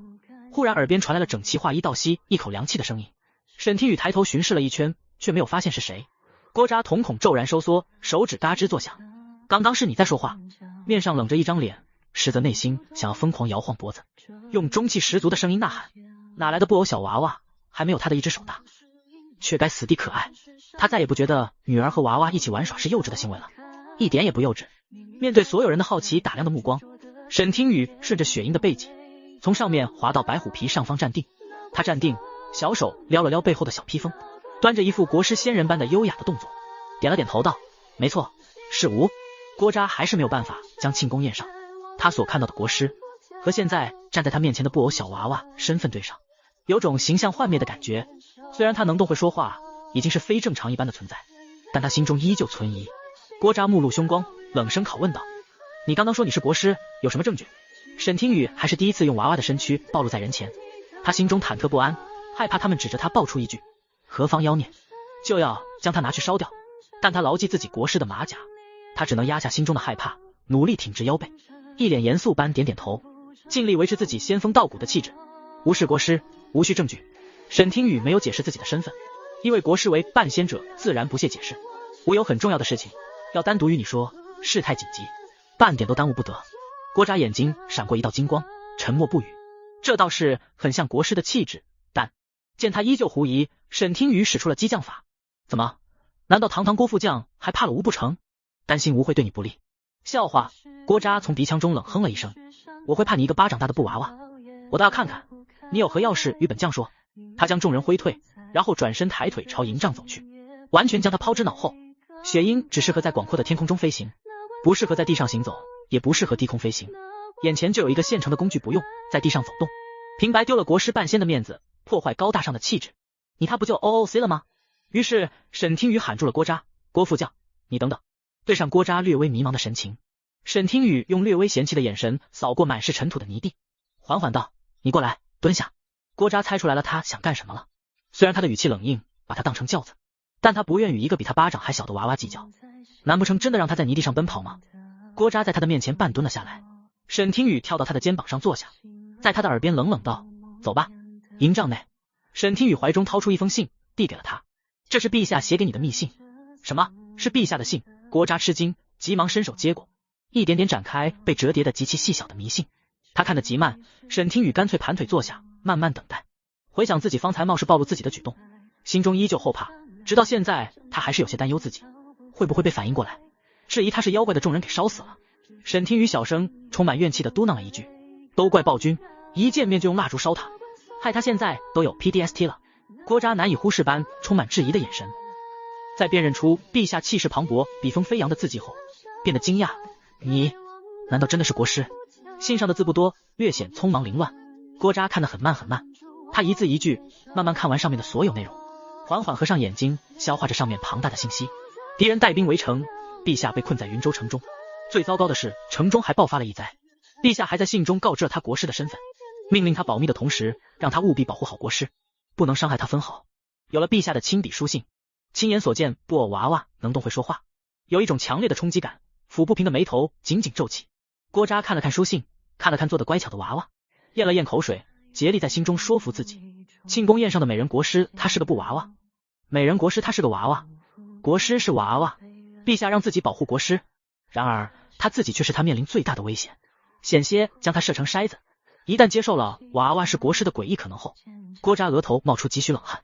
大水冲了龙王庙，自家人打自家人。将信放下，郭扎揉了揉了眉心，表情带着说不出的歉意。他跟着罗将军在边境陷入绝境时，派出送信的人还被人冒名顶替，层层绝境。若是布国师在朝中力挽狂澜，派出援兵，他们这些人早就死在了边境了，哪里还能回京和妻女团聚？所以郭扎本人内心是信服他半仙的身份的。郭扎垂眸，双目狭长，却再无那种不着调的痞气。希望陛下那边能撑住。陈慧即刻带兵前去云州城相助。还有一件事情要拜托郭副将，云州城内无药，我此行还为了求药而来。沈听雨一张小脸面无表情，再次将一张纸条递给他，缓缓道：里面是一些较为重要的药材，我可以骑着雪鹰带着这些药材先行带回云州城。郭扎一脸认真的点了点头，国师稍等片刻，我立即让人将药材整理出来。他转身离开营帐，沈听雨忐忑的等待着，宁愿在无人的营帐待着，再也不想出去跑出营帐了。这里太多士兵见过他了，那道道稀奇异样的目光令他感到浓浓的不安。非我族类，其心必异，无论何时何地都是铁律，他不敢冒险。幸好郭扎没有让他等多久，郭扎很快就回来了，身后跟着一个男人，是那个拿着长剑挡在郭扎身前的男人。男人手中捧着被捆得结实的包裹，眼神好奇的在他的身上流连，视线犹如实质，让沈听雨感到一丝不舒服。一张小脸面无表情的微微仰头，因为他不知道里头会不会藏着深深的恶意。国师都在包裹中了，郭扎一脸严肃道。沈听雨点了点头，盘腿做了一个手势。雪鹰低空飞进了营帐内，差点撞翻男人。雪鹰爪子抓着包裹，沈听雨御鹰离开，记挂着辛红影的病情，心中如焚。而此时此刻，云州城掀起了暴动，一群绝望的百姓浩浩荡荡冲到城门口。天灾降临，你和我们一样，都是被抛弃的人。你也是云州城人，为什么要阻拦我们离开？你爹娘他们也都染上了瘟疫，难道你想眼睁睁看着他们死吗？你个不孝子！我只想活着，放我们出去。可我还年轻，不想在城中等死。我要回家，我想回家，大家一起冲出去。不知道云州城无药的消息是如何散布出去的。城中的百姓诉说着绝望，硬生生挤开了官兵，冲出了城外。辛红影和官兵那稀少的兵力无法阻拦庞大的人流。辛红影疲惫地阻拦着，冷静的声音诉说着真相。然而他那点微弱的声音，在这群沉浸在天灾绝望情绪中的百姓中微弱不堪。百姓以压倒性的力量冲出了城门。辛红影看着百姓带着希望的目光奔着死路而去，绷直的腰背微微弯曲，他将手中的棍子立在脚边，手指抓着身边奔涌的百姓。不回来，可嗨嗨，你们会死的！哈哈哈！可老子出来，我终于离开被诅咒的云州城了，自由了！大夫，救命！可嗨嗨！就在百姓们沉浸在生的希望中，飞点密布如蝗虫般的箭雨朝他们射来。刹那间，凄厉的惨叫声响彻天际，盖过了稀稀拉拉的咳嗽声。冷箭射穿了百姓的心脏或手脚，顿时哀嚎声遍野，浓重的血腥味冲天起。肆意大笑的百姓化作一具具尸体，倒在了他们渴望离开的云州城外。啊！城外有埋伏，死人了死人了！百姓慌乱成疫，四处逃散。远远俯瞰下，沈听雨只能看见几个几乎看不见的小黑点，隐隐猜到了发生了混乱，心中微突。围城者高声道：暴君就藏在城中，当缩头乌龟，不管你们的死活。若你们交出暴君的项上人头，我可即刻将药材送入城中，放医师入城救人。你们是选择暴君一个人的性命，还是全城百姓的性命？在城外拦截箭雨，护着无辜百姓的辛红影蓦地回首，眼皮微颤，眼底一片漠然，冰寒的双手渐渐地握紧了手中的长棍。围城者这话就是在杀人诛心，自己的生死，全城的生死，和一个被百姓厌恶的暴君的生死孰轻孰重，一眼便明。关闭城门之前，围城者的高声指着猩红影道：若是你们不知道暴君的身份，我可以明确的告诉你们，就是他。震惊、憎恨、错愕、迷茫、恶意、希望，无数道复杂的眼神射向了他。猩红影眼神无悲无喜，他早已经猜到了自己的下场，内心毫无波澜的接受了。他的脑海中浮现了无数的画面，大多数是娃娃带给他的暖心，仙子带给他异样般的情愫，他的心脏扑通扑通直跳。他一直不明白自己对仙子感情是什么，为什么会容忍他在自己身边，为什么想要他留在自己身边？是撕开人生谎言，如救命稻草般的利用，是受到蛊虫的影响而靠近，还是他自己发自内心萌生的感情？眼皮微颤，猩红影捂着跳动的心脏，内心跳动出来的第一个念头是遗憾。遗憾他没能见到仙子化形，是不甘，不甘不能再见他一面，是想要告诉他自己的内里不断滋生的情愫，只为他而生的情愫。或许他们再见就是阴阳相隔了。猩红影竟然还有心情在想，若是仙子知道他死了，会不会为他而痛哭呢？猩红影轻笑了一声，对了，他是个娃娃，又怎么会流泪呢？他死了，应该没有人会为了他流泪吧。猩红影的身边空无一人，这段日子如战友般的官兵远离了他，周围的百姓下意识地将他团团围住，背后是冰冷染上血腥味的城门，他已无路可走。没有人率先动手，百姓的心中在挣扎，那可是坐在龙椅上的皇帝啊，一人的性命换全城人的性命，没有人不心动，没有人不曾动过这个念头，谁都想要活着，谁都不想死。方才还喧闹的城门前如死寂般的安静，就连咳嗽的声音都没有半声，他们都在等一个契机，一个可以蜂拥而上的机会，只差一个带头的行动的人。包围的中心，猩红影动了，所有人都惊恐的后退了一步，百姓都记得他那如摧枯拉朽般的武力，他将手中用来阻拦百姓出城保护百姓的棍子放下，咚的一声，黑色的棍子在泥地上滚动了片刻，百姓们面面相觑。暴君徒手放下的武器让他们迟疑了，他们有理由杀死一个不愿拯救百姓的暴君，却在面对一个愿意放弃自己性命的拯救全城百姓的皇帝面前迟疑了。猩红影用无悲无喜的目光看着百姓，看着那张张渴求活下去的脸，缓缓闭上眼睛，心彻底的冷了下去，冷漠孤寂环绕。猩红影感到前所未有的平静，他自嘲了一声，原来对付蛊虫这么简单，只有心死如灰，周遭的一切便不能影响他分毫，平静无怒。他并非认命，只是清楚自己敌不过的结局，一个会被自己百姓割下头颅的帝王。滴滴滴，警告警告，任务对象黑化值 88%、95%、99%， 任务进度值为 17%、0%。 沈听雨蓦地瞪大了眼睛，他离开的这些天，暴君那边到底发生了什么事情？黑化值达到100%就再也没有办法降下去了。宿主，你辛辛苦苦做任务提上去的任务进度归零了，归零了。主神在上，太恐怖了，小七从来没见过。宿主，你太不容易了，小七一定拼死向上级打申请，一定帮你把那个异常补偿拿到手。小七不想你任务失败，你一定要。小七的声音癫狂般在沈听雨的脑海中响起，异常刺耳，具体在尖叫唠叨着什么，他已经无力辨别了。沈听雨现在连呼吸都是错乱的，风刮在他的脸上身上，犹如飓风撕扯搅碎他的身体，全身如坠冰窟。他还是回来的晚了，雪鹰的速度疾驰如鹰，沈听雨却好像没有感知到这一切，他内心祈求着，快些，再快一些。来不及了，暴君到底遭遇了什么，才会让他的黑化值飙升，近乎达到100%。雪鹰在高空长啸了一声，尖锐悠长，由远及近，撕破了云州城的死寂，给猩红影带来了一线的生机和希望。猩红影蓦地睁开了眼睛，冷漠的眼神中出现了一丝惊喜，他抬头仰望着天空，是雪鹰的鸣叫声，仙子回来了。天地之间一仰一俯，两人的视线在天空中交汇，犹如火光迸溅。内心百感交集，却偏偏狂躁的那颗心安定了下来，一股一股砰砰而跳动。沈听雨将猩红影被敌视包围起来的场景尽收眼底，他不知道发生了什么事情，才让他成为了那个敌视，以至于孤立无援的存在。心脏隐隐抽动，他想，他能明白这种站于对立的感受。从小到大，他听过无数类似这样的声音，他没有妈妈，没有爸爸，是个异类，我们不要和他玩。他知道自己一直都是一个胆小鬼，明明他的背后有天下权势最大的人保护他，自己顶着国师的外皮，外人也轻易不敢伤害他。他还有一个无比强硬的金手指系统小七，重重保护之下，他还是害怕自己娃娃的身份暴露，因为他害怕自己再次又变成了一种异类，非人的异类。此一刻内心深处，因为娃娃的身躯，担心自己成为人们口中的妖怪异类，而选择小心翼翼隐藏身份保护自己的念头消失。他想要保护他，即便只有他一个人，也想要保护他。这是他一次萌生想要保护谁的念头，并非单纯的为了任务，也并非为是暴君，而是因为他想这么做。沈听雨小手点在化形丹的使用按钮上，微弱但是明亮的白光在雪鹰的背上骤然亮起。他从半空中跌落，沈听雨并不担心自己会摔倒，因为他知道暴君一定会像往日无数次的那样，安全且成功的接住他，保护他。猩红影瞳孔一缩，小跑的朝他奔来，张开有力的双臂。沈听雨坠入了一片柔软的怀抱中，猩红影闷哼了一声，却稳稳当当的接住了他。他扬起一个笑脸，细碎星光的眼眸看着他。陛下，我回来了。猩红影清晰的听到自己死寂心脏疯狂为他而跳动的声音，眼里只有他，还有他的声音，自己的整个仿佛世界只有他。他冷冽的眼眸看向他微张的唇瓣，鲜艳绯红，像是非常好吃的血晶糕。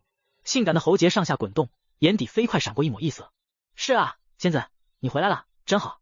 世间唯独只有你不会害怕我，不会抛弃我，不会背叛我。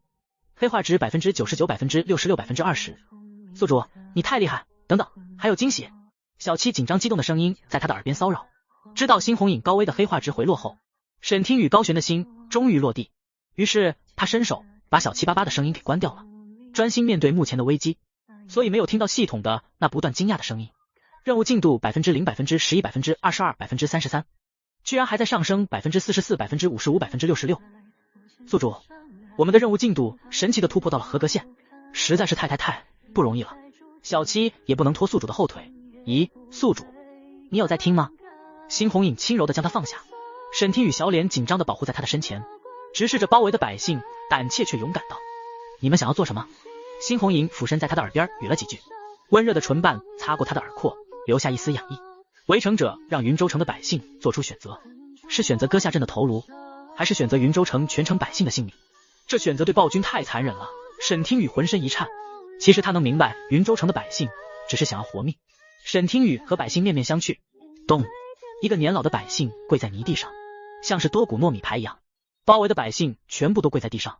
神女天降，太好了，云州城有救了！神女，救救我们吧！神女，请收走云州城的天灾吧，饶恕我们吧！左一句神女，右一句神女，百姓满怀希望的目光仿佛要将他洞穿。他所畏惧的怪物、妖怪，他一句都没有听到。而然他的心却更难受了，因为他不是真的神女，他只是一个很普通的人罢了。仙人只是他的一个用来保护自己而伪装的身份。面对这样殷切和热烈的目光，他很想缩回娃娃身躯了，再当一个旁听旁观，只看八卦的布偶娃娃，没人会要求他什么。暴君、神医都在云州城，他们都是原著中有能力的角色，解决疫灾，拯救云州城全城的百姓，他们都做不到，他就更做不到了。但是他不能这么说，他不能在他们看到希望之后又击溃这种希望，带给他们更深的绝望。沈听雨嘴唇翕动，眼神复杂，眼底深深的隐藏着惶恐和不安，嘴上却自信无比。无视当朝国师，已修得半仙。雪鹰站在他的手臂上，他抬起另一只手指向城外。这场疫灾并非天灾，而是人祸。清风拂过他的脸颊，撩起了身后的长袍，清冷的面容，语气冷静，极大的安抚了百姓陷入绝望的情绪。百姓顺着他的手指看向了城门，纷纷七嘴八舌的怒骂起来。什么？不是天灾，是人祸？可瘟疫明明是在暴雨过后所得的。神女说的没错，这一定是人祸。你们没有听见围城射箭之人是怎么说的吗？对啊，他们想让我们杀了陛下。这群畜生，他们为了谋反，将云州城的百姓性命弃之于不顾。百姓心底的怒气一下子被掀起，敌意在沈听雨的波动下精准的对准了，弄出人祸的背后之人身上。百姓恨不得立即冲出城外，撕咬他们的血肉，将射在他们身上的箭雨插入他们的喉咙。沈听雨缓缓道：吾为救陛下，为救云州城的百姓而来，吾会了结这场疫灾，让大家都活下来。他说完，恨不得当场扇自己一巴掌，看看他都说了些什么大话。深深的负罪感将他整个人淹没，百姓们则面露喜色，喜极而泣。太好了，爹娘我们有救了！他们纷纷磕头谢恩，谢神女，谢神女。云州城百姓谢过国师。云州城的百姓们无不庆幸，方才他们当时没有一时冲动，将陛下做出谋反之事。猩红影站在他的身后，深邃的眉眼看着他，看穿了他伪装的强大，脚步微动，拉着沈听雨已经僵硬发冷的手，将他拉出了百姓的重重包围圈。他们二人所过之处，无人不避让，很是顺遂的走出了万人包围圈。沈听雨眼睑低垂，不听使唤的一步步跟着暴君而动。他不知自己是怎么走出百姓的身边，回到他们的小院中。系统，我做不到，我该怎么办？我拿什么救全城的百姓？一个虚空的谎言吗？肩膀被一双大手抓住，轻轻摇晃。沈听雨的心沉甸甸的，脸色已经苍白成片。你冷静一些。辛红影抓着他的肩膀，声音温柔无比，带着一丝眷恋的宠溺，还有心疼。他知道仙子面对这场疫灾也无能为力，不然他就不会折腾这么多了。不辞千里飞出云州城为他们找药搬救兵，我们一起想办法。你已经将药材带回来了，不是吗？许是那双大手给予了他力量，许是他的话让他稍感安定。对了，还有药。沈听雨抬头看他，认真的点了点头，燃起了一点点希望。城门暴动结束不久，白风姑娘脚步匆匆赶往他们的小院而来，却又在院子外面停下。康姑娘，不，神女。白风姑娘喊了一声，藏于衣袖下的大手却用力握紧，青筋毕露，露出一个慵懒亲和的笑容。又或者，我该称呼您为国师。一寒姑娘气喘吁吁的跟在他的身后，拉着他的衣袖，像是在制止着什么。沈听雨转头有些疑惑的看向了白风姑娘，顺着她的身影看向身后的一寒姑娘，像是溺水的人看到了救命稻草。他扬起小脸，越过白风姑娘走到了她的身后。白风姑娘闪着亮光的眼眸一暗，像是海上一场无人所知的风暴，悄悄酝酿成型，却又悄悄散退，不带来风雨，不带来彩虹，其威力只有本人知道。沈听雨拉着一寒姑娘的手，神医，你找到了治愈将血液的办法了吗？一寒姑娘微喘着气，手中挣扎了起来。神女，我的手，手。沈听雨恍然大悟，无措的松开了她的手。抱歉，我窝疼你了，不要叫我神女，叫我听雨便好。可她还是没有勇气说出来。你叫我国师吧。对了，我将你需要的药材全部都带了回来，你看看，不一样了。国师对他们二人的态度不一样了。白风姑娘神色微动，什么所需要的药材？他们的关系什么时候这么友好，这么亲密了？心底浮现了几许嫉妒，却想到了什么，很快消散，一如既往的无人知晓。沈听雨朝雪鹰挥了挥手，雪鹰叼着包裹，扇动翅膀将其放在桌子上空。沈听雨盛情，一寒姑娘被推搡着打开包裹，仔细的查看。没错，的确都是我写下的，药材很齐全。国师辛苦了。他听说了今日城门口的暴动，也听说了神女从天而降，仿佛是从画本中走出来的天神，是拯救陛下，拯救云州城的百姓，是所有人希望的传闻。但现在看来，神女也并无救世之力。一寒姑娘心中有些失望，不管心中怎么想的，脸上丝毫没有表现出来。沈听雨怀揣着希望的目光，含眉眼笑的看着他。你研究治愈之法，研究的怎么样？有办法了吗？一寒姑娘侧过脸颊，惭愧的避开了他殷切的目光。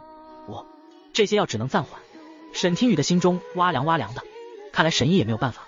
沈听雨苦涩的笑了，将包裹交给了他。我将药材带回来了，一寒姑娘再尽力试一试。一寒姑娘张了张嘴巴，她很想问，云州城是不是没有希望了？顶到喉咙的话重新咽下。她一脸认真的点了点头，拉着一步三回头的白风姑娘离开了。等到所有人都离开后，沈听雨挺直的腰背微弯，紧张的在原地来回踱步。撒谎的人总是格外的心虚，尤其是面对自己做不到的事情。怎么办？系统我该怎么办？辛红影早已冷静下来，他拽着他的手，将他拉到桃花树下的石凳前，强硬的压在他的肩膀坐下。如墨的眸子罕见的温柔，缓缓道，你看着我的眼睛，别急。沈听雨睁着眼睛定定的看着。辛红影缓缓道，就算你做不到也没有关系，没有人会责怪你。他早已将自己的生死置之度外，他愿与全城百姓共沉沦，直到奔赴死亡，终结这场疫灾。一滴眼泪流了下来，沈听雨摇摇头，我会责怪我自己，那可是你和全城百姓的性命啊。小七听到了沈听雨在脑海中泄露出来的一句心声，在心里小声的补上了一句，还有宿主你的性命啊。辛红影看懂了他的大爱，他的脆弱，他的恐惧，情不自禁张开双臂将他抱在怀中。别怕。沈听雨一愣，在这样一个结实拥挤的怀抱中，神奇的是他内心沉甸甸的负担少了些许。他深吸了一口气，仔仔细细的看着系统商城上的所有道具，不管是他能不能使用的，不管有没有用，他都一一翻找出来，仔仔细细的查看。面对天灾，系统是他唯一能依赖的金手指了。虽然小七只能辅助，沈听雨就坐在桃花树下，从白天翻找到黑夜，推演了无数种可能，终于找到了一丝能拯救全城百姓性命的办法，一种所有人都能活命的办法。夜色凉凉，桃花树下灯笼烛火点燃，微风几许，他高兴的大喊了一声，猛然从石凳上蹦了起来，肩膀上厚重的披风掉落在地上。我想到办法了。他第一时间眼神发亮的看向灯盏旁边，一直默默陪伴着他的辛红影。辛红影支着手臂，身体的靠在石凳上，陷入了沉睡。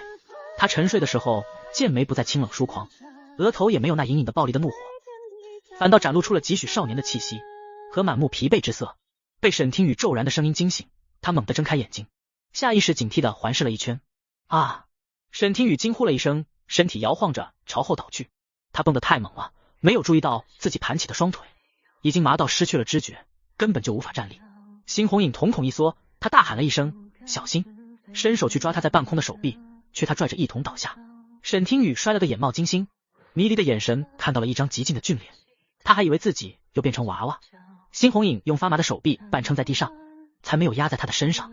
看着他如小鹿般惊慌的眼神，辛红影暗自勾唇，他喜欢看到他因为自己而露出各种不同的神色，尤其他化形之后，仙人清冷的面容不在，变得鲜活，会让他有种落到实地安心的感觉。我能救下所有人了。沈听雨眼睛亮晶晶的，他唇角疯狂上扬，善良的温暖的像是在发光。辛红影深深的被他吸引了，淡淡的嗯了一声，灼热的眼神看着他。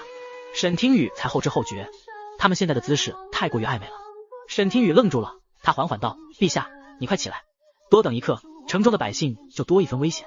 辛红影回过神来，他转身站了起来，还将沈听雨从地上拉了起来。他拙劣般甩了甩发麻的手臂，用余光瞥他，兀自解释道：睡久了，朕的手臂麻了。沈听雨并没有在意这些。辛红影惊讶，试探地问道：是什么办法？该不会是画本中精怪散去自己100年1000年的道行拯救云州城的办法吧？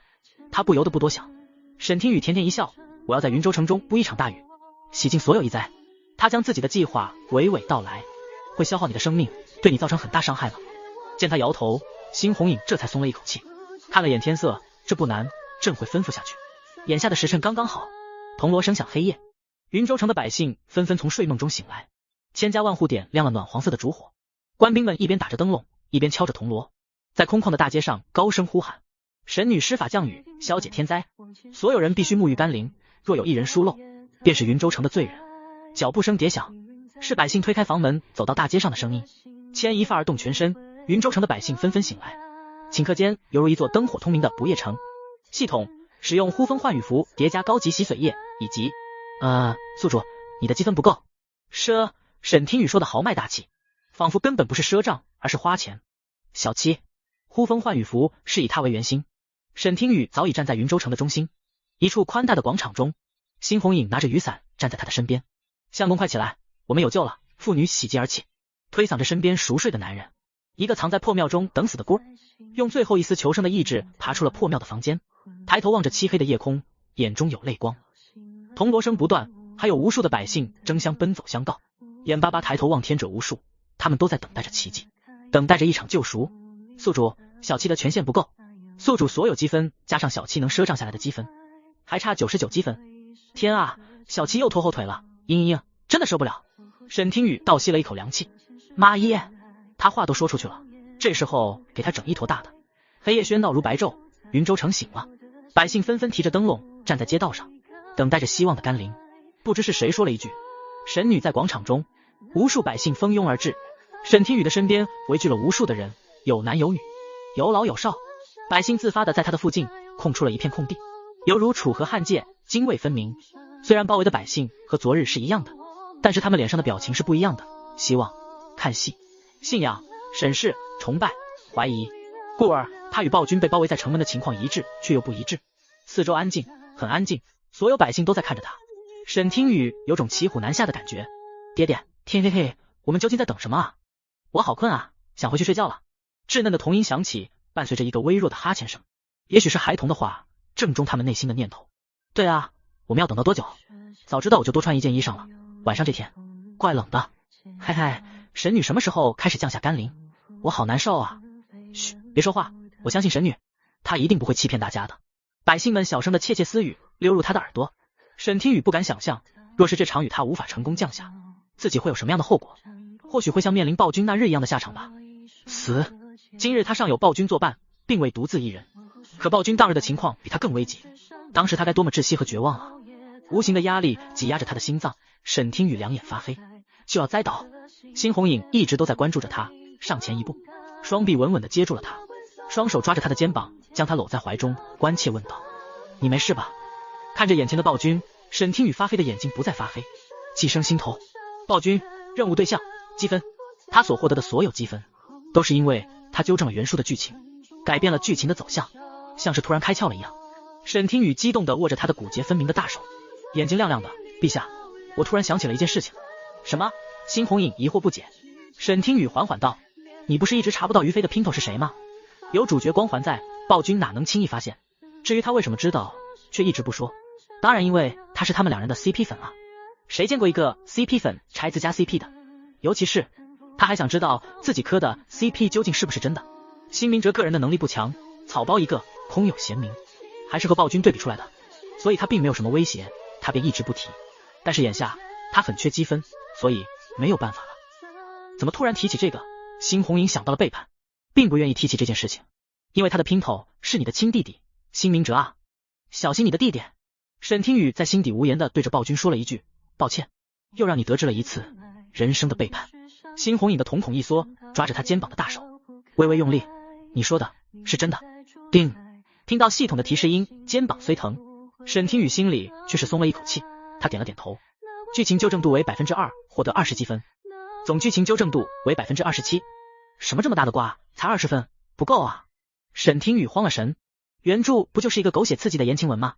其他的剧情难以改变，但是和感情有关的剧情还不容易吗？想到自己即将要做什么，沈听雨脸上浮起一抹桃花红，紧张的抿了抿唇。陛下，他的声音很轻，一声陛下说的像是在撒娇。辛红影受到不小的冲击，没有注意到他细微紧张异样的表情。果然如此，那股照在他脑海中上的灰雾散去，有种拨云见月的轻松感。他手中的油纸伞被人夺去打开，辛红影回神，低头垂眸。沈听雨快速撑开油纸伞，一柄并不大的伞，挡住了除他们之外所有人的视线，切割出一片小小的属于他们的空间。他鸦羽般的睫毛轻颤，鼓起勇气，手掌压着暴君的脖子，细长的双眼直视他的冷冽的眉眼，眼睑忽的低垂，扫过他的精致的五官，停落在他的唇上。在辛红影有些错愕，还来不及推开他之前，闭上眼睛，羞涩的吻上他温热的唇。红晕一点点在脸颊晕散开来，微微发烫。轰隆，辛红影的脑海空白一片，像个愣头青一样呆呆的瞪大了眼睛。一个单纯、轻柔、简单的吻，如蜻蜓点水一般。他睁着眼睛，眼底深沉的爱意翻涌，仿佛有熊熊之火在其中燃烧，克制又疯狂。叮，剧情纠正度为 25%， 获得250积分，总剧情纠正度为 52%， 居然涨了250积分，效果太好了，这下不用赊账了。小七快使用。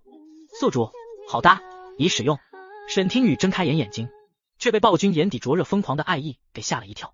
辛红影的声音沙哑，眼神追随。你为什么突然吻我？在沈听雨的心中，即便他被于飞所伤，但暴君喜欢的人一直都是于飞，所以这一眼惊得他在心中打了无数次腹稿，吻完装作洒脱的话都给忘得一干二净。沈听雨眼神开始闪躲，他烦恼的小声哎呀了一声，心中小鹿乱撞，手脚无措地推开了追问的他，手中的伞像烫手的山芋，如鱼一样溜出了伞下。为了暂时逃避这种解释的尴尬，沈听雨站在包围圈中装作祈雨，脑子一抽，跳起了他唯一会跳的广播体操，内心早已尴尬的脚趾扣地。他在搞什么？好奇怪的起舞，我从来都没见过。他到底能不能救大家？他是不是在骗我们？说好的雨呢？油纸伞丢似的掉落在地，哒哒啪嗒，淅淅沥沥的小雨砸在伞面上。漆黑的天空下起了细雨，雨越下越大。天啊，云州城真的下雨了，这雨竟然是温热的，一点也不凉，好神奇，是神水！呜，我们有救了！刹那间，第一缕阳光照射在大地之上，天光微亮，云州城终于迎来了希望。雨水淋在身上，温热温热的。辛红影站在原地，被淋成了落汤鸡，身体被洗涤，整个人变得轻松了。他兀自抿唇，感受上面残余的柔软，如芒的眼神看着注视着他，像是安静坚定地问他为什么。他知道他不喜欢雨。辛红影捡起地上的雨伞，站在他的身后，独自淋雨，为他撑伞。沈听雨不敢转头和他对视，就连余光瞥见都像是被烫到似的飞快移开，生怕他再问出自己为什么要吻他的问题。他感到了一丝少有的尴尬。大雨接连下了好几个小时，一寒姑娘亲眼所见，重病的病人虚弱的身体渐渐变得温暖有力，皮肤上青紫色被洗涤干净，咳嗽的次数渐渐稀少，整个所有人肉眼可见的气色渐佳。他们对视了一眼，纷纷从对方的眼中看到一丝不敢置信。白风姑娘站在雨中，任由雨水将她淋湿，整个人有些失魂落魄。她不断喃喃道：她是神女，神女。云州城的百姓沉浸在得救的喜悦中，聪明一些的人已经开始用家中的杯桶盛装这些神水，所有人都沐浴在雨中，只有沈听雨撑着雨伞站在雨中，看着他们脸上洋溢的笑容，心中的大石头终于落下。宿主，化形丹的使用时效即将消失，请宿主注意。沈听雨瞳孔一缩，24小时过得真的快，他又该离开了。沈听雨抬腿离开，却被云州城几名有名望的老者拦住，其中就有骆老爷。骆老爷，神女留步，我等待云州城所有百姓叩谢神女。一群白发苍苍的老者颤颤巍巍地跪在他的面前，感激涕零，和昨日的情形一模一样，只是多了几分信仰般的狂热。沈听雨挥手示意他们别跪了，快起来，再啰嗦下去他就当场掉马了。呜，快让他离开。这个时候云州城外已经变成厮杀的战场，围城者在郭扎带领的精锐骑兵的偷袭之下溃不成军，被人从背后撕开了一道血腥的防线。郭扎骑着汗血宝马斩下了围城者的项上人头，提着黑色的盒子，手握缰绳，骑着马。郭扎带着一支小队大摇大摆地走进了云州城中。云州城的城门就是个摆设，今日根本就业没有人在城门中值守，也无需值守，所有人都在雨中狂欢。天啊，这是怎么回事？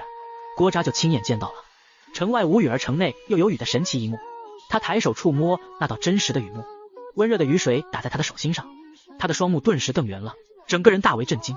一路上他们骑着马见到了无数奔走狂欢的百姓，纷纷对视了一眼。国师不是说云州城中出现了瘟疫吗？怎么看起来一片祥和？有些不对劲，郭扎疑惑道。直到他们纷纷下马询问，才得知真相。你们竟然是从城外进来的？云州城没有被抛弃。突然广场上围聚的百姓突然像是被一刀切开似的，纷纷从两边让开了一条道路。沈听雨眼前一亮，却见到郭扎等一行人从里面走了出来，人群又重新包围了起来。沈听雨两眼一黑，心道了一声完了，他走不开了。郭扎第一眼望去，疑惑的拧眉，因为他最先看到的是伞下的美人国师，其次才是撑着伞的陛下。他们刚见过不久，可国师不是娃娃吗？难道娃娃是假国师？他被骗了？不可能吧！郭扎见过陛下，见过国师。郭扎蹙眉，膝盖强有力的跪在地上，垂下头颅，双手献上了一个黑色的盒子。末将信不辱命，将围城之人斩于马下。辛红莹打开盒子，定睛一看，微微蹙眉，是他。他认得此人，事情不简单啊！看来师兄那边应该是被人拖住了。身上微弱的白光亮堂堂的，沈听雨意识到大事不妙了，不好，他又要变成娃娃。放眼望去，人头攒动，无数双眼睛盯着他。沈听雨顿时汗毛倒立，他细思极恐，一时间忘记了尴尬，后退了一步，下意识拽住了辛红影的衣袖，寻求一丝安心。快看，神女在发光！众人目瞪口呆，现场安静的针掉落在地的声音都听得一清二楚。沈听雨被辛红影接住了。哇，杨青，神女姐姐变成了一个可爱的娃娃，她会变身。孩童被她的娘亲捂住了嘴巴。现场再次回归了死寂一般的安静，不是谁都能承受这样的冲击。针芒般的视线凝视着他的沈听雨不敢抬头看着他们，只敢捂着耳朵，躲在辛红影的掌心中做鸵鸟。他在脑海中疯狂和系统尖叫。他掉马了。虽然他在郭扎的军营中已经掉过一次马甲，但是这一次是在全城的百姓面前掉马的，不是社死能概括的，而是午夜梦回间都觉得恐怖的存在了。天啊，娃娃，一个布偶娃娃，我没看错吧？怎么回事？我没有做梦吧？是妖怪吗？活人变成娃娃，太可怕了，会不会我也会变成？你说什么呢？你个白眼狼，是神女救了我们，救了我们大家。百姓们窃窃私语，对着他指指点点，也有人为他说话。争执顿起，顷刻间犹如菜市场一般。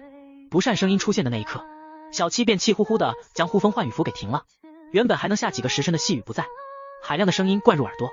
沈听雨觉得自己也被这两种声音撕扯了，蓦地有种等待审判的感觉。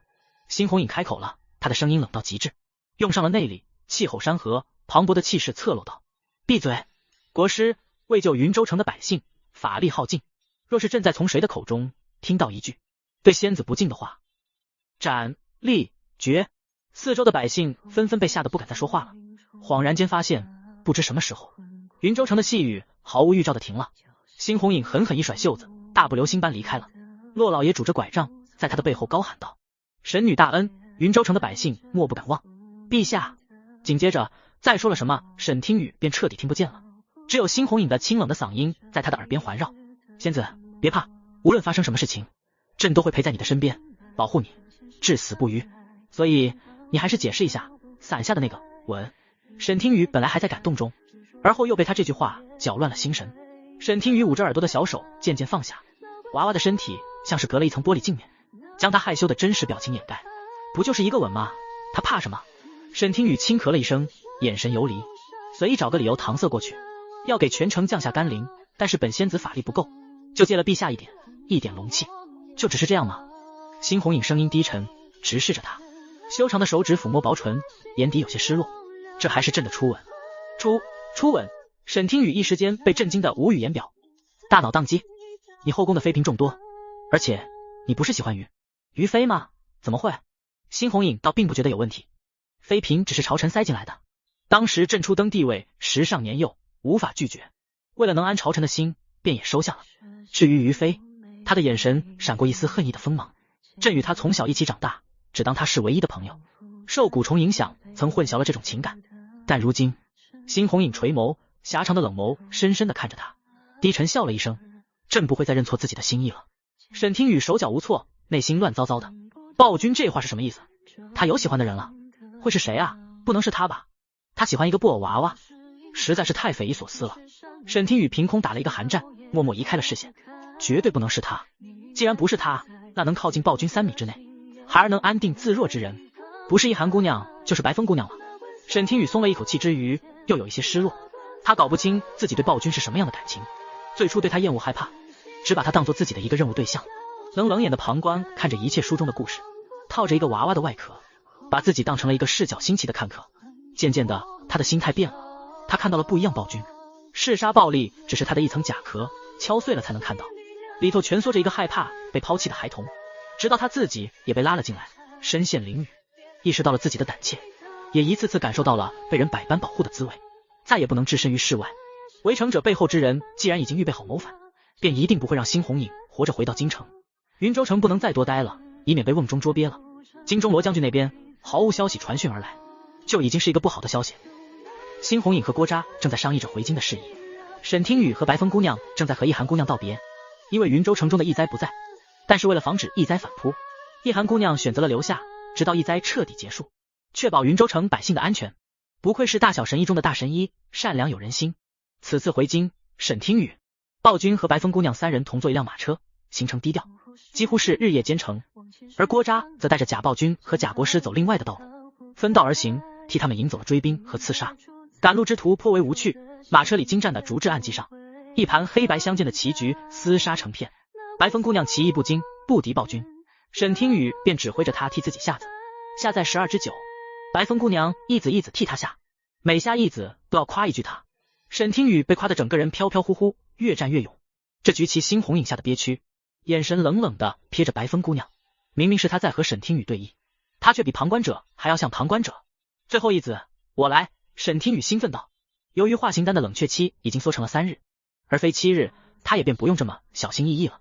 白光一闪，沈听雨出现在车厢上，纤细的手指夹着黑子，啪嗒一声落在棋盘上。辛红影撒手丢下手中的棋子，有些不爽道：朕又输了。输了就输了，可别挂脸啊。沈听雨指尖眷恋的摸了摸棋子，没有手机，他就只剩下这点娱乐方式了。身体慵懒的靠在马车的内壁上，白风姑娘安静的看着他们2人自然的嬉笑，像是有种什么东西自然的将他与他们隔开。自从得知他们不是亲姐弟后，他眼底的眼神已经变了。马车一直咕噜咕噜前行，终于停下了。给他们驾车的车夫是郭扎带来的精兵，为人憨厚却力气极大。他小声道：陛下，国师，我们需要在城中休息一夜。沈听雨点了点头，先一步从马车上跳下，白风姑娘紧随其后，辛红影走在了最后面。4人随意走进了一家客栈。抱歉，客官，真不巧，我们客栈的单人间只剩下1间了，还有2间双人房间。客栈的掌柜歉意道：各位客官，要不行，那就2间双人房间，我和白风姑娘1间。沈听雨自然的接过话茬，他亲昵信赖的搂住了白风姑娘的手臂，歪头一笑：白风姑娘，你没意见吧？柔软的手臂搂上她手臂的瞬间，白风姑娘的身体明显的僵硬了一瞬。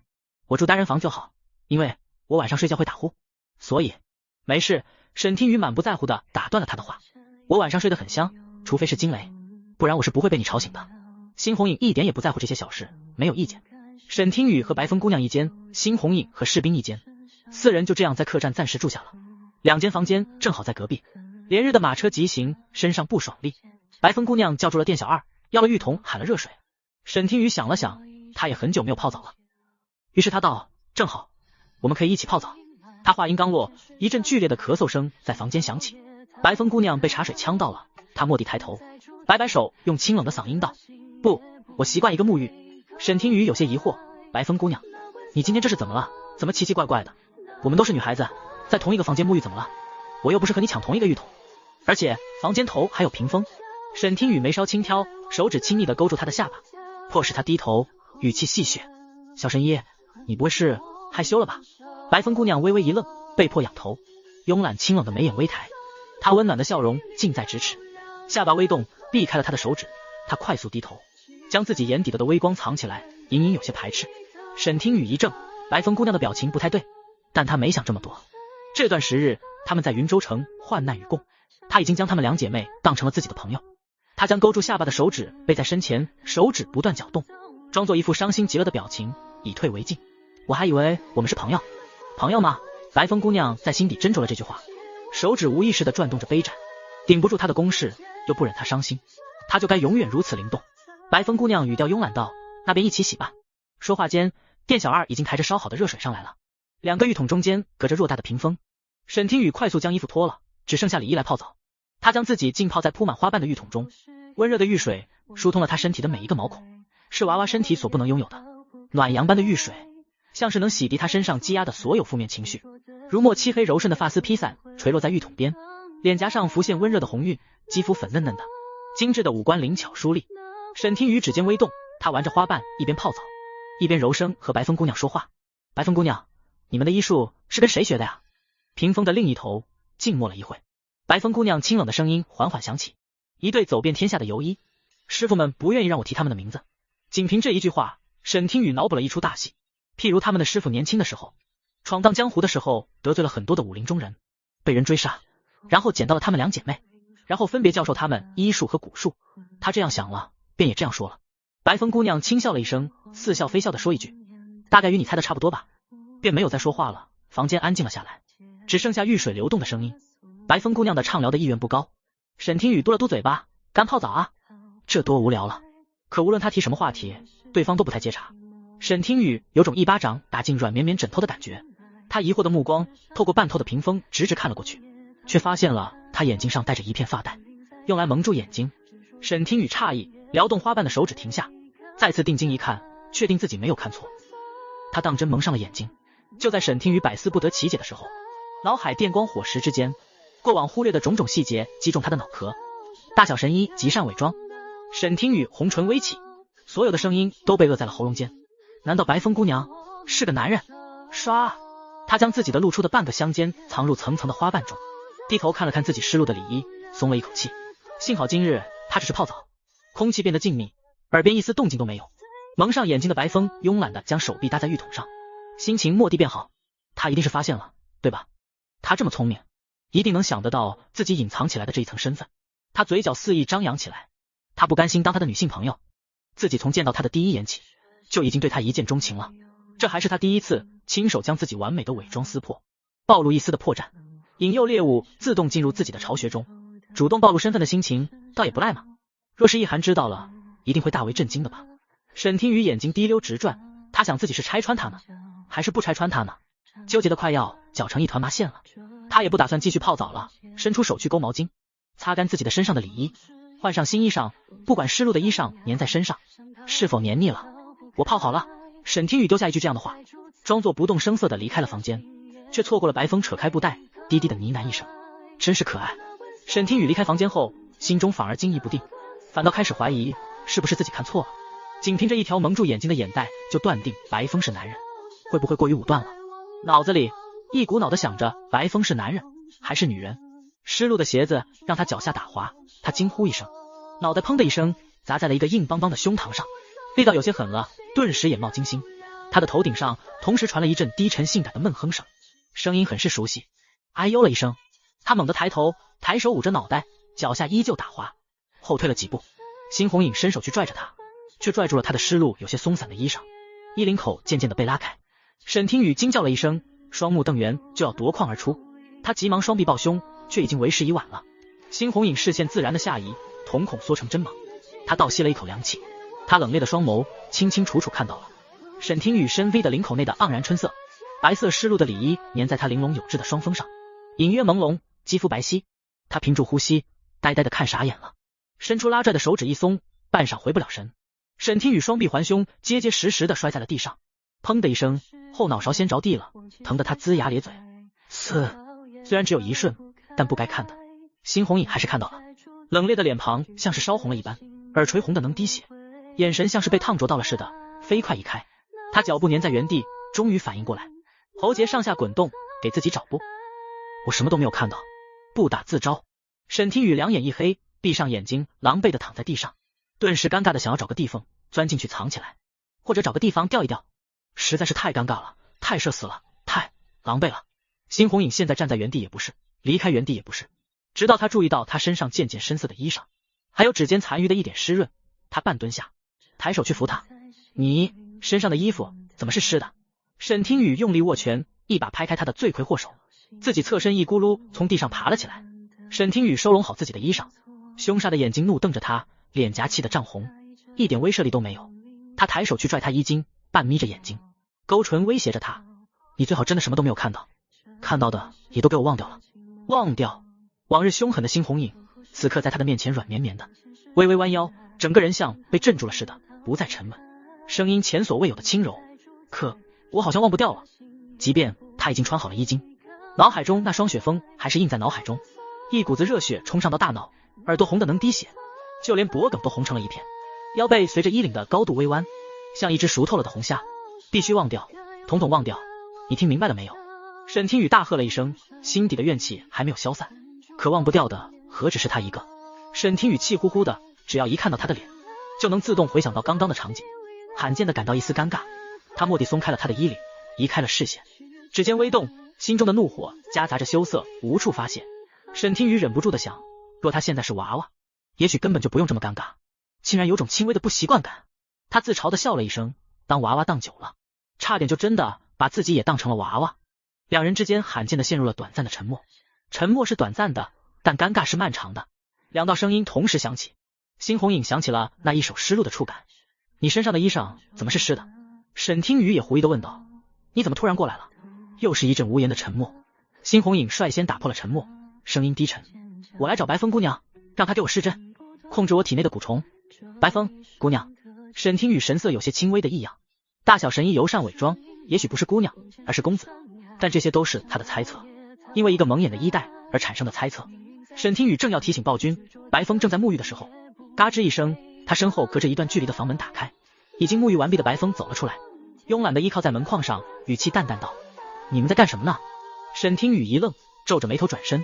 白风一身浅白色的衣裳，仪态慵懒，带着沐浴之后的清新，一张骨相优越的脸，气质清冷的大美人，一颦一笑间怎么看都不像是男人。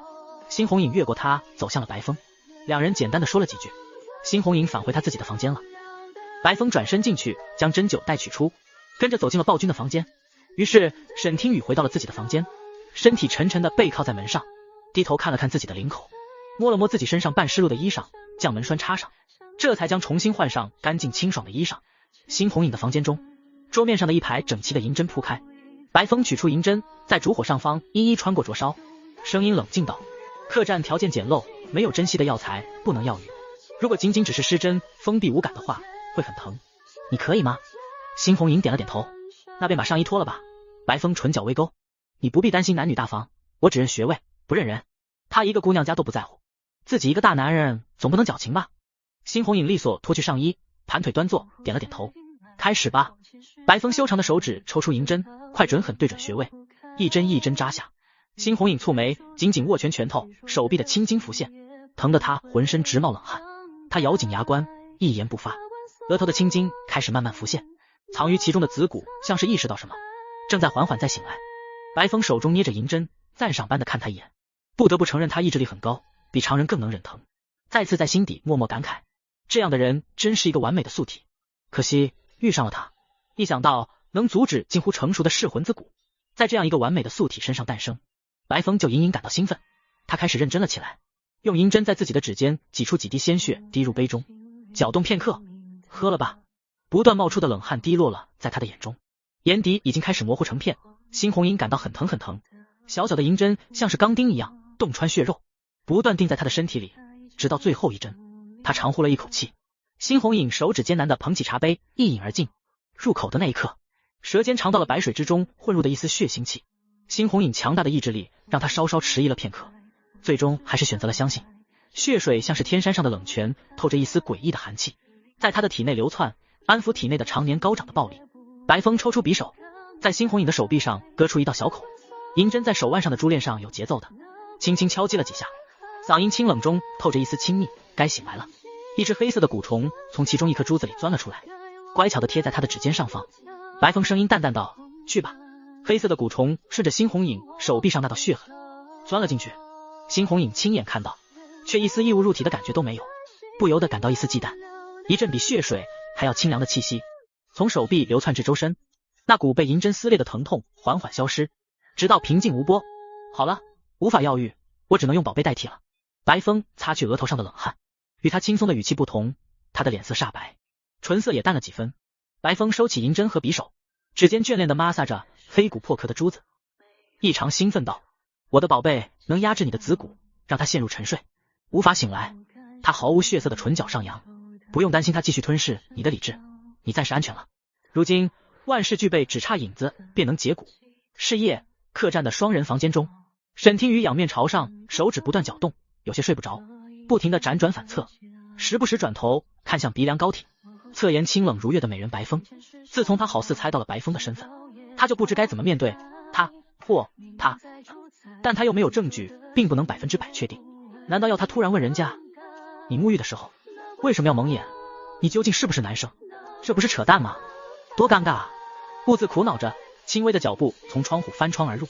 沈听雨的精神紧绷了起来，刺客又追来的动静一响，白风便警惕地睁开眼睛，猛地坐了起来，宽大的衣袖一挥，淬毒的银针一击封喉，瞬间夺走了一名刺客的性命，一声闷哼倒在地上。狭小的房间内，白风和余下的刺客缠斗了起来，4人之中只有他一人是战五诈。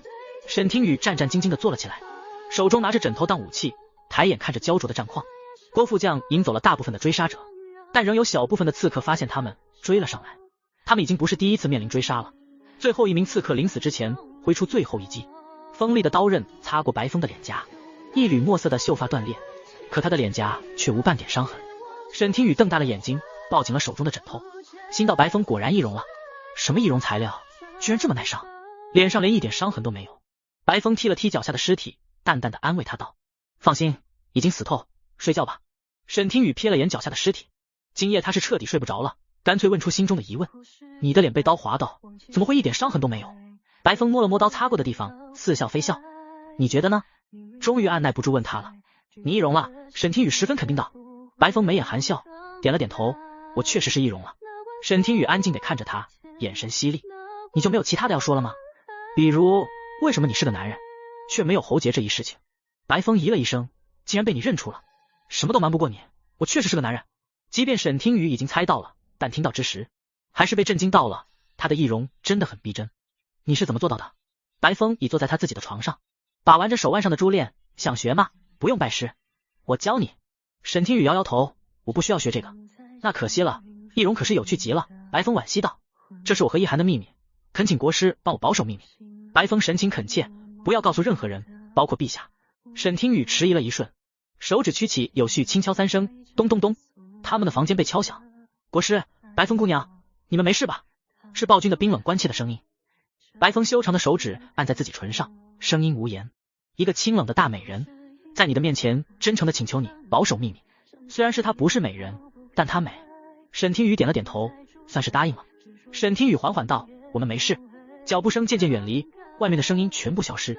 次日，猩红影敏锐地捕捉到沈听雨和白风的关系发生微妙的变化，但他又不知道发生了。休整了一夜，马车急速强行，甩开了身后的小苍蝇，绕了一点远路，晚了几日，但一路上有惊无险地回到了皇宫中。在宫外走了一遭，再回到皇宫中，沈听雨恍惚间有种陌生的感觉，的确是该陌生。他鲜少以人类的身体待在这宫中，大多数都是以娃娃的身躯躲躲藏藏，还要避人耳目。可如今他的情况早已改变，心境也已经改变了，不免觉得过去的自己担心着害怕呢。老是躲躲藏藏的无甚意思。老奴见过陛下，见过国师。高汤老泪纵横，跪在地上给他们磕头，满眼都是欣喜。猩红影抬手将他扶起，起来吧。高汤一挥拂尘，擦去眼角不断流下的眼泪，眼神笑眯眯的，笑得慈爱。太好了，陛下，你们总算回来了。辛红影平退了左右，殿中只有他们三人。都说说吧。辛红影坐在软榻上，撩起袖子，眉眼低垂，双眼锋芒毕露。朕不在皇中的这段日子都发生了什么事情？高汤脸上的笑容变淡，将这段时日陛下失踪后发生的事情全部一一告知。辛红影大手一挥，猛地砸在桌上。什么？师兄被埋伏了，可有受伤？高汤，罗将军受了重伤，陷入昏迷。如今朝中是摄政王在坐镇。辛红影蹙眉，因为暴君嗜杀和暴力的脾气，很容易让人忽略。他初登帝位，执掌朝政才没几年，在朝堂中自己的班底和亲信还没有完全培养起来，靠罗将军的虎符和他手下的北境军震慑着、护卫着。陛下，还有一事需要您来定夺。高汤表情有些沉重，在他的耳边语了几句，引起了沈听雨的好奇。说什么呢？原来还有什么他不能听的事情吗？辛红影陷入巨大的震惊中，双眉紧锁，眼神漆黑愤怒，沉声说道：你说于妃怀孕了？你说什么？沈听雨突然扬声道，声音结巴了一瞬，她真的怀孕了。高汤十分肯定的点了点头，千真万确，密太医亲自诊断的，假不了。沈听雨猛然抬头望向暴君，辛红影咬着牙怒了：你这么看着朕做什么？这孩子又不是朕的，那这孩子是辛明哲的。沈听雨算着时间，估摸着就是他们在大理寺的那一次怀上的。高汤有些为难道：陛下，你要不亲自去见一见于妃娘娘，她如今的情况有些不妙。陛下不在，高汤便自作主张的将于妃藏进了冷宫中。冷宫的房间被打扫得很干净，看得出来有工人在精心照料着她。沈听雨一惊，怎么会这样？多日不见，于妃整个人变得瘦骨嶙峋，好好的一个美人都瘦脱相了，唯独肚子微微圆滚。因高汤所言，这次他们带上了白风，故而他一眼便认出了，这就是噬魂谷母谷的分身宿主，他的身体里有辛红影需要的影子。于妃瘦极了，惨白无血色的脸上，一双漆黑的眼睛微凸。陛下，你终于来了。看到辛红影的瞬间，他的眼睛骤然一亮，两行清泪就这样滴落，悄然无声，凄凄然然，但也格外的瘆人。他挣扎着从床上起来，陛下，我求您了，救救我的孩子吧。于妃虚弱无比，完美的诠释了什么是弱不禁风，衣裳穿在身上空荡荡的。沈听雨怀疑不用风吹了，他光是走路都能将自己走摔倒。他上前扶住了他，声音放轻道：小心。触碰他手臂的瞬间，沈听雨突然打了个寒战，他仿佛摸到了一块没有肉的骨头，触感极其惊悚。若不是皮肉上有体温，他真的怀疑这还是不是人类的身体。沈听雨将于妃扶回床上，辛红影问高汤这是怎么回事。一个他熟悉的人突然在几个月之内变得异常的瘦削，整个人像被吸干血肉和精气一样，看得人心惊胆战的。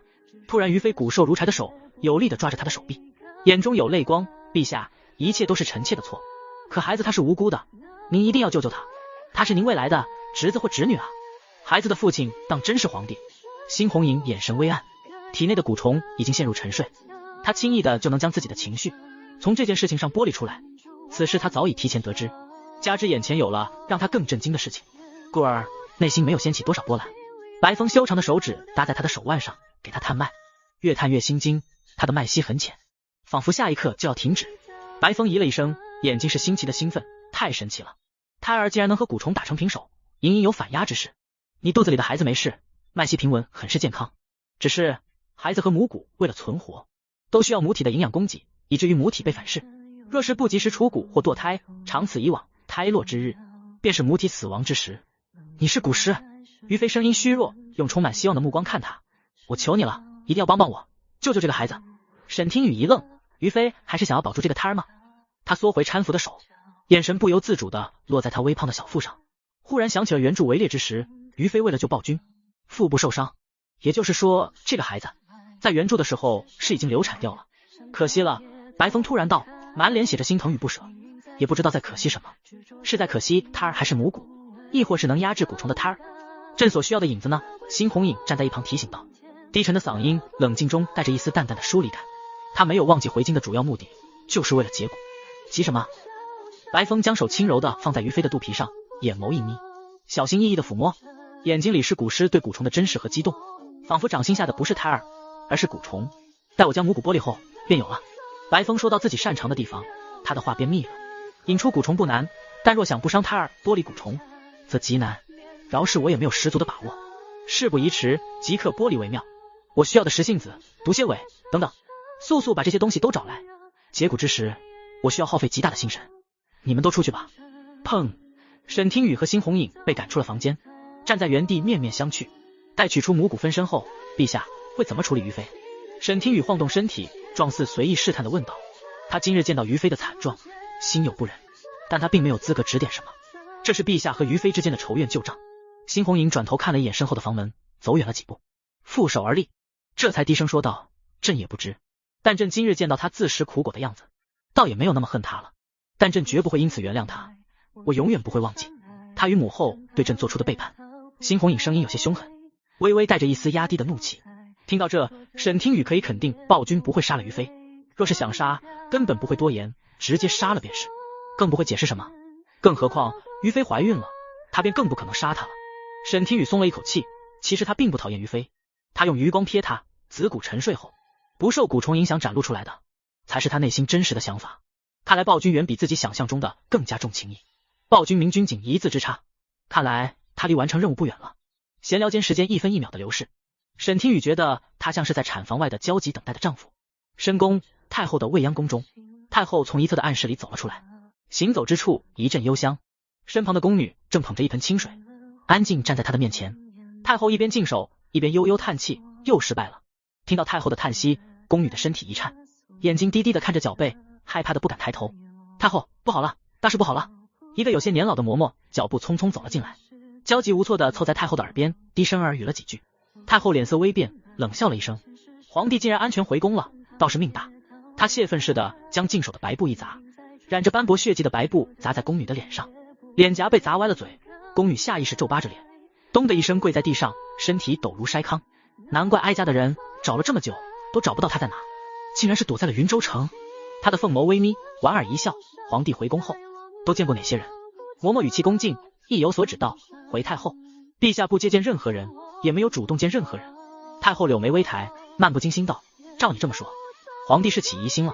也是，子骨还没有完全成熟，他又离开了于妃和哀家，缺少安抚，一定会发现的。太后莞尔的笑中闪过一抹恼怒的恨意，没想到防了这么久还是被发现了，竟然还是在子骨即将成熟之际，真的倒霉。太后无比懊恼，总觉得最近的皇帝行事有些异常，心中有种不祥的预感。这种不祥让她变得谨慎，开始回想这种变化是从什么时候开始的。是国师。太后凤眸一凝，自那藐视她的国师突然出现之后，陛下便对于妃失去了兴趣。辛红影是在太后的影响下长大的，所以太后对她很是了解。越是深思，越能发现不对。原本太后并不觉得这位国师有多大的本事，只是看他姿色不错，皇帝信赖他，能得皇帝信赖者稀少，这么多年才有一个于妃，故而他才舍得给他种下母骨分身，想要借机控制他，结果却失败了。一旦意识到皇帝有可能对他不再信任之时，太后便有了危机感。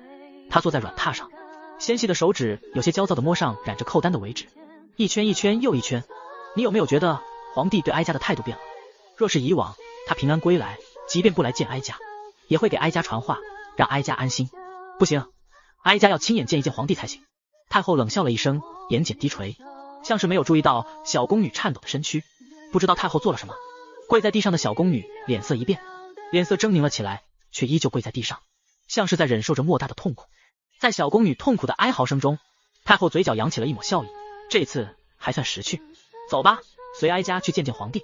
嬷嬷站在原地一动不动，眼观鼻子口观心，愣是像没听到似的，体内的痛苦减缓。跪在地上的小宫女虚弱而恭敬地道了一声是。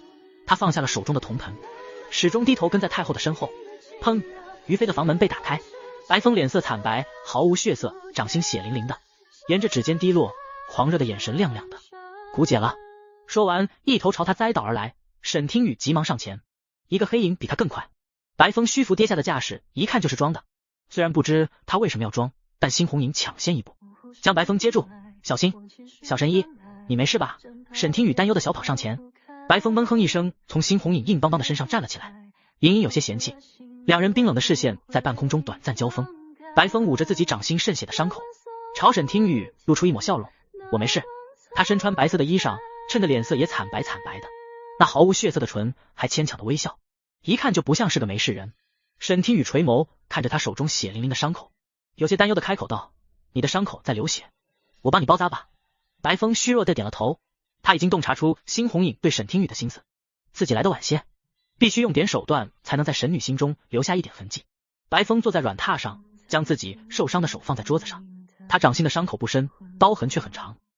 沈听雨见了，隐隐觉得自己的掌心微疼，他动作轻柔，小心翼翼地替他上药包扎，最后在他掌心吹了一下，好了。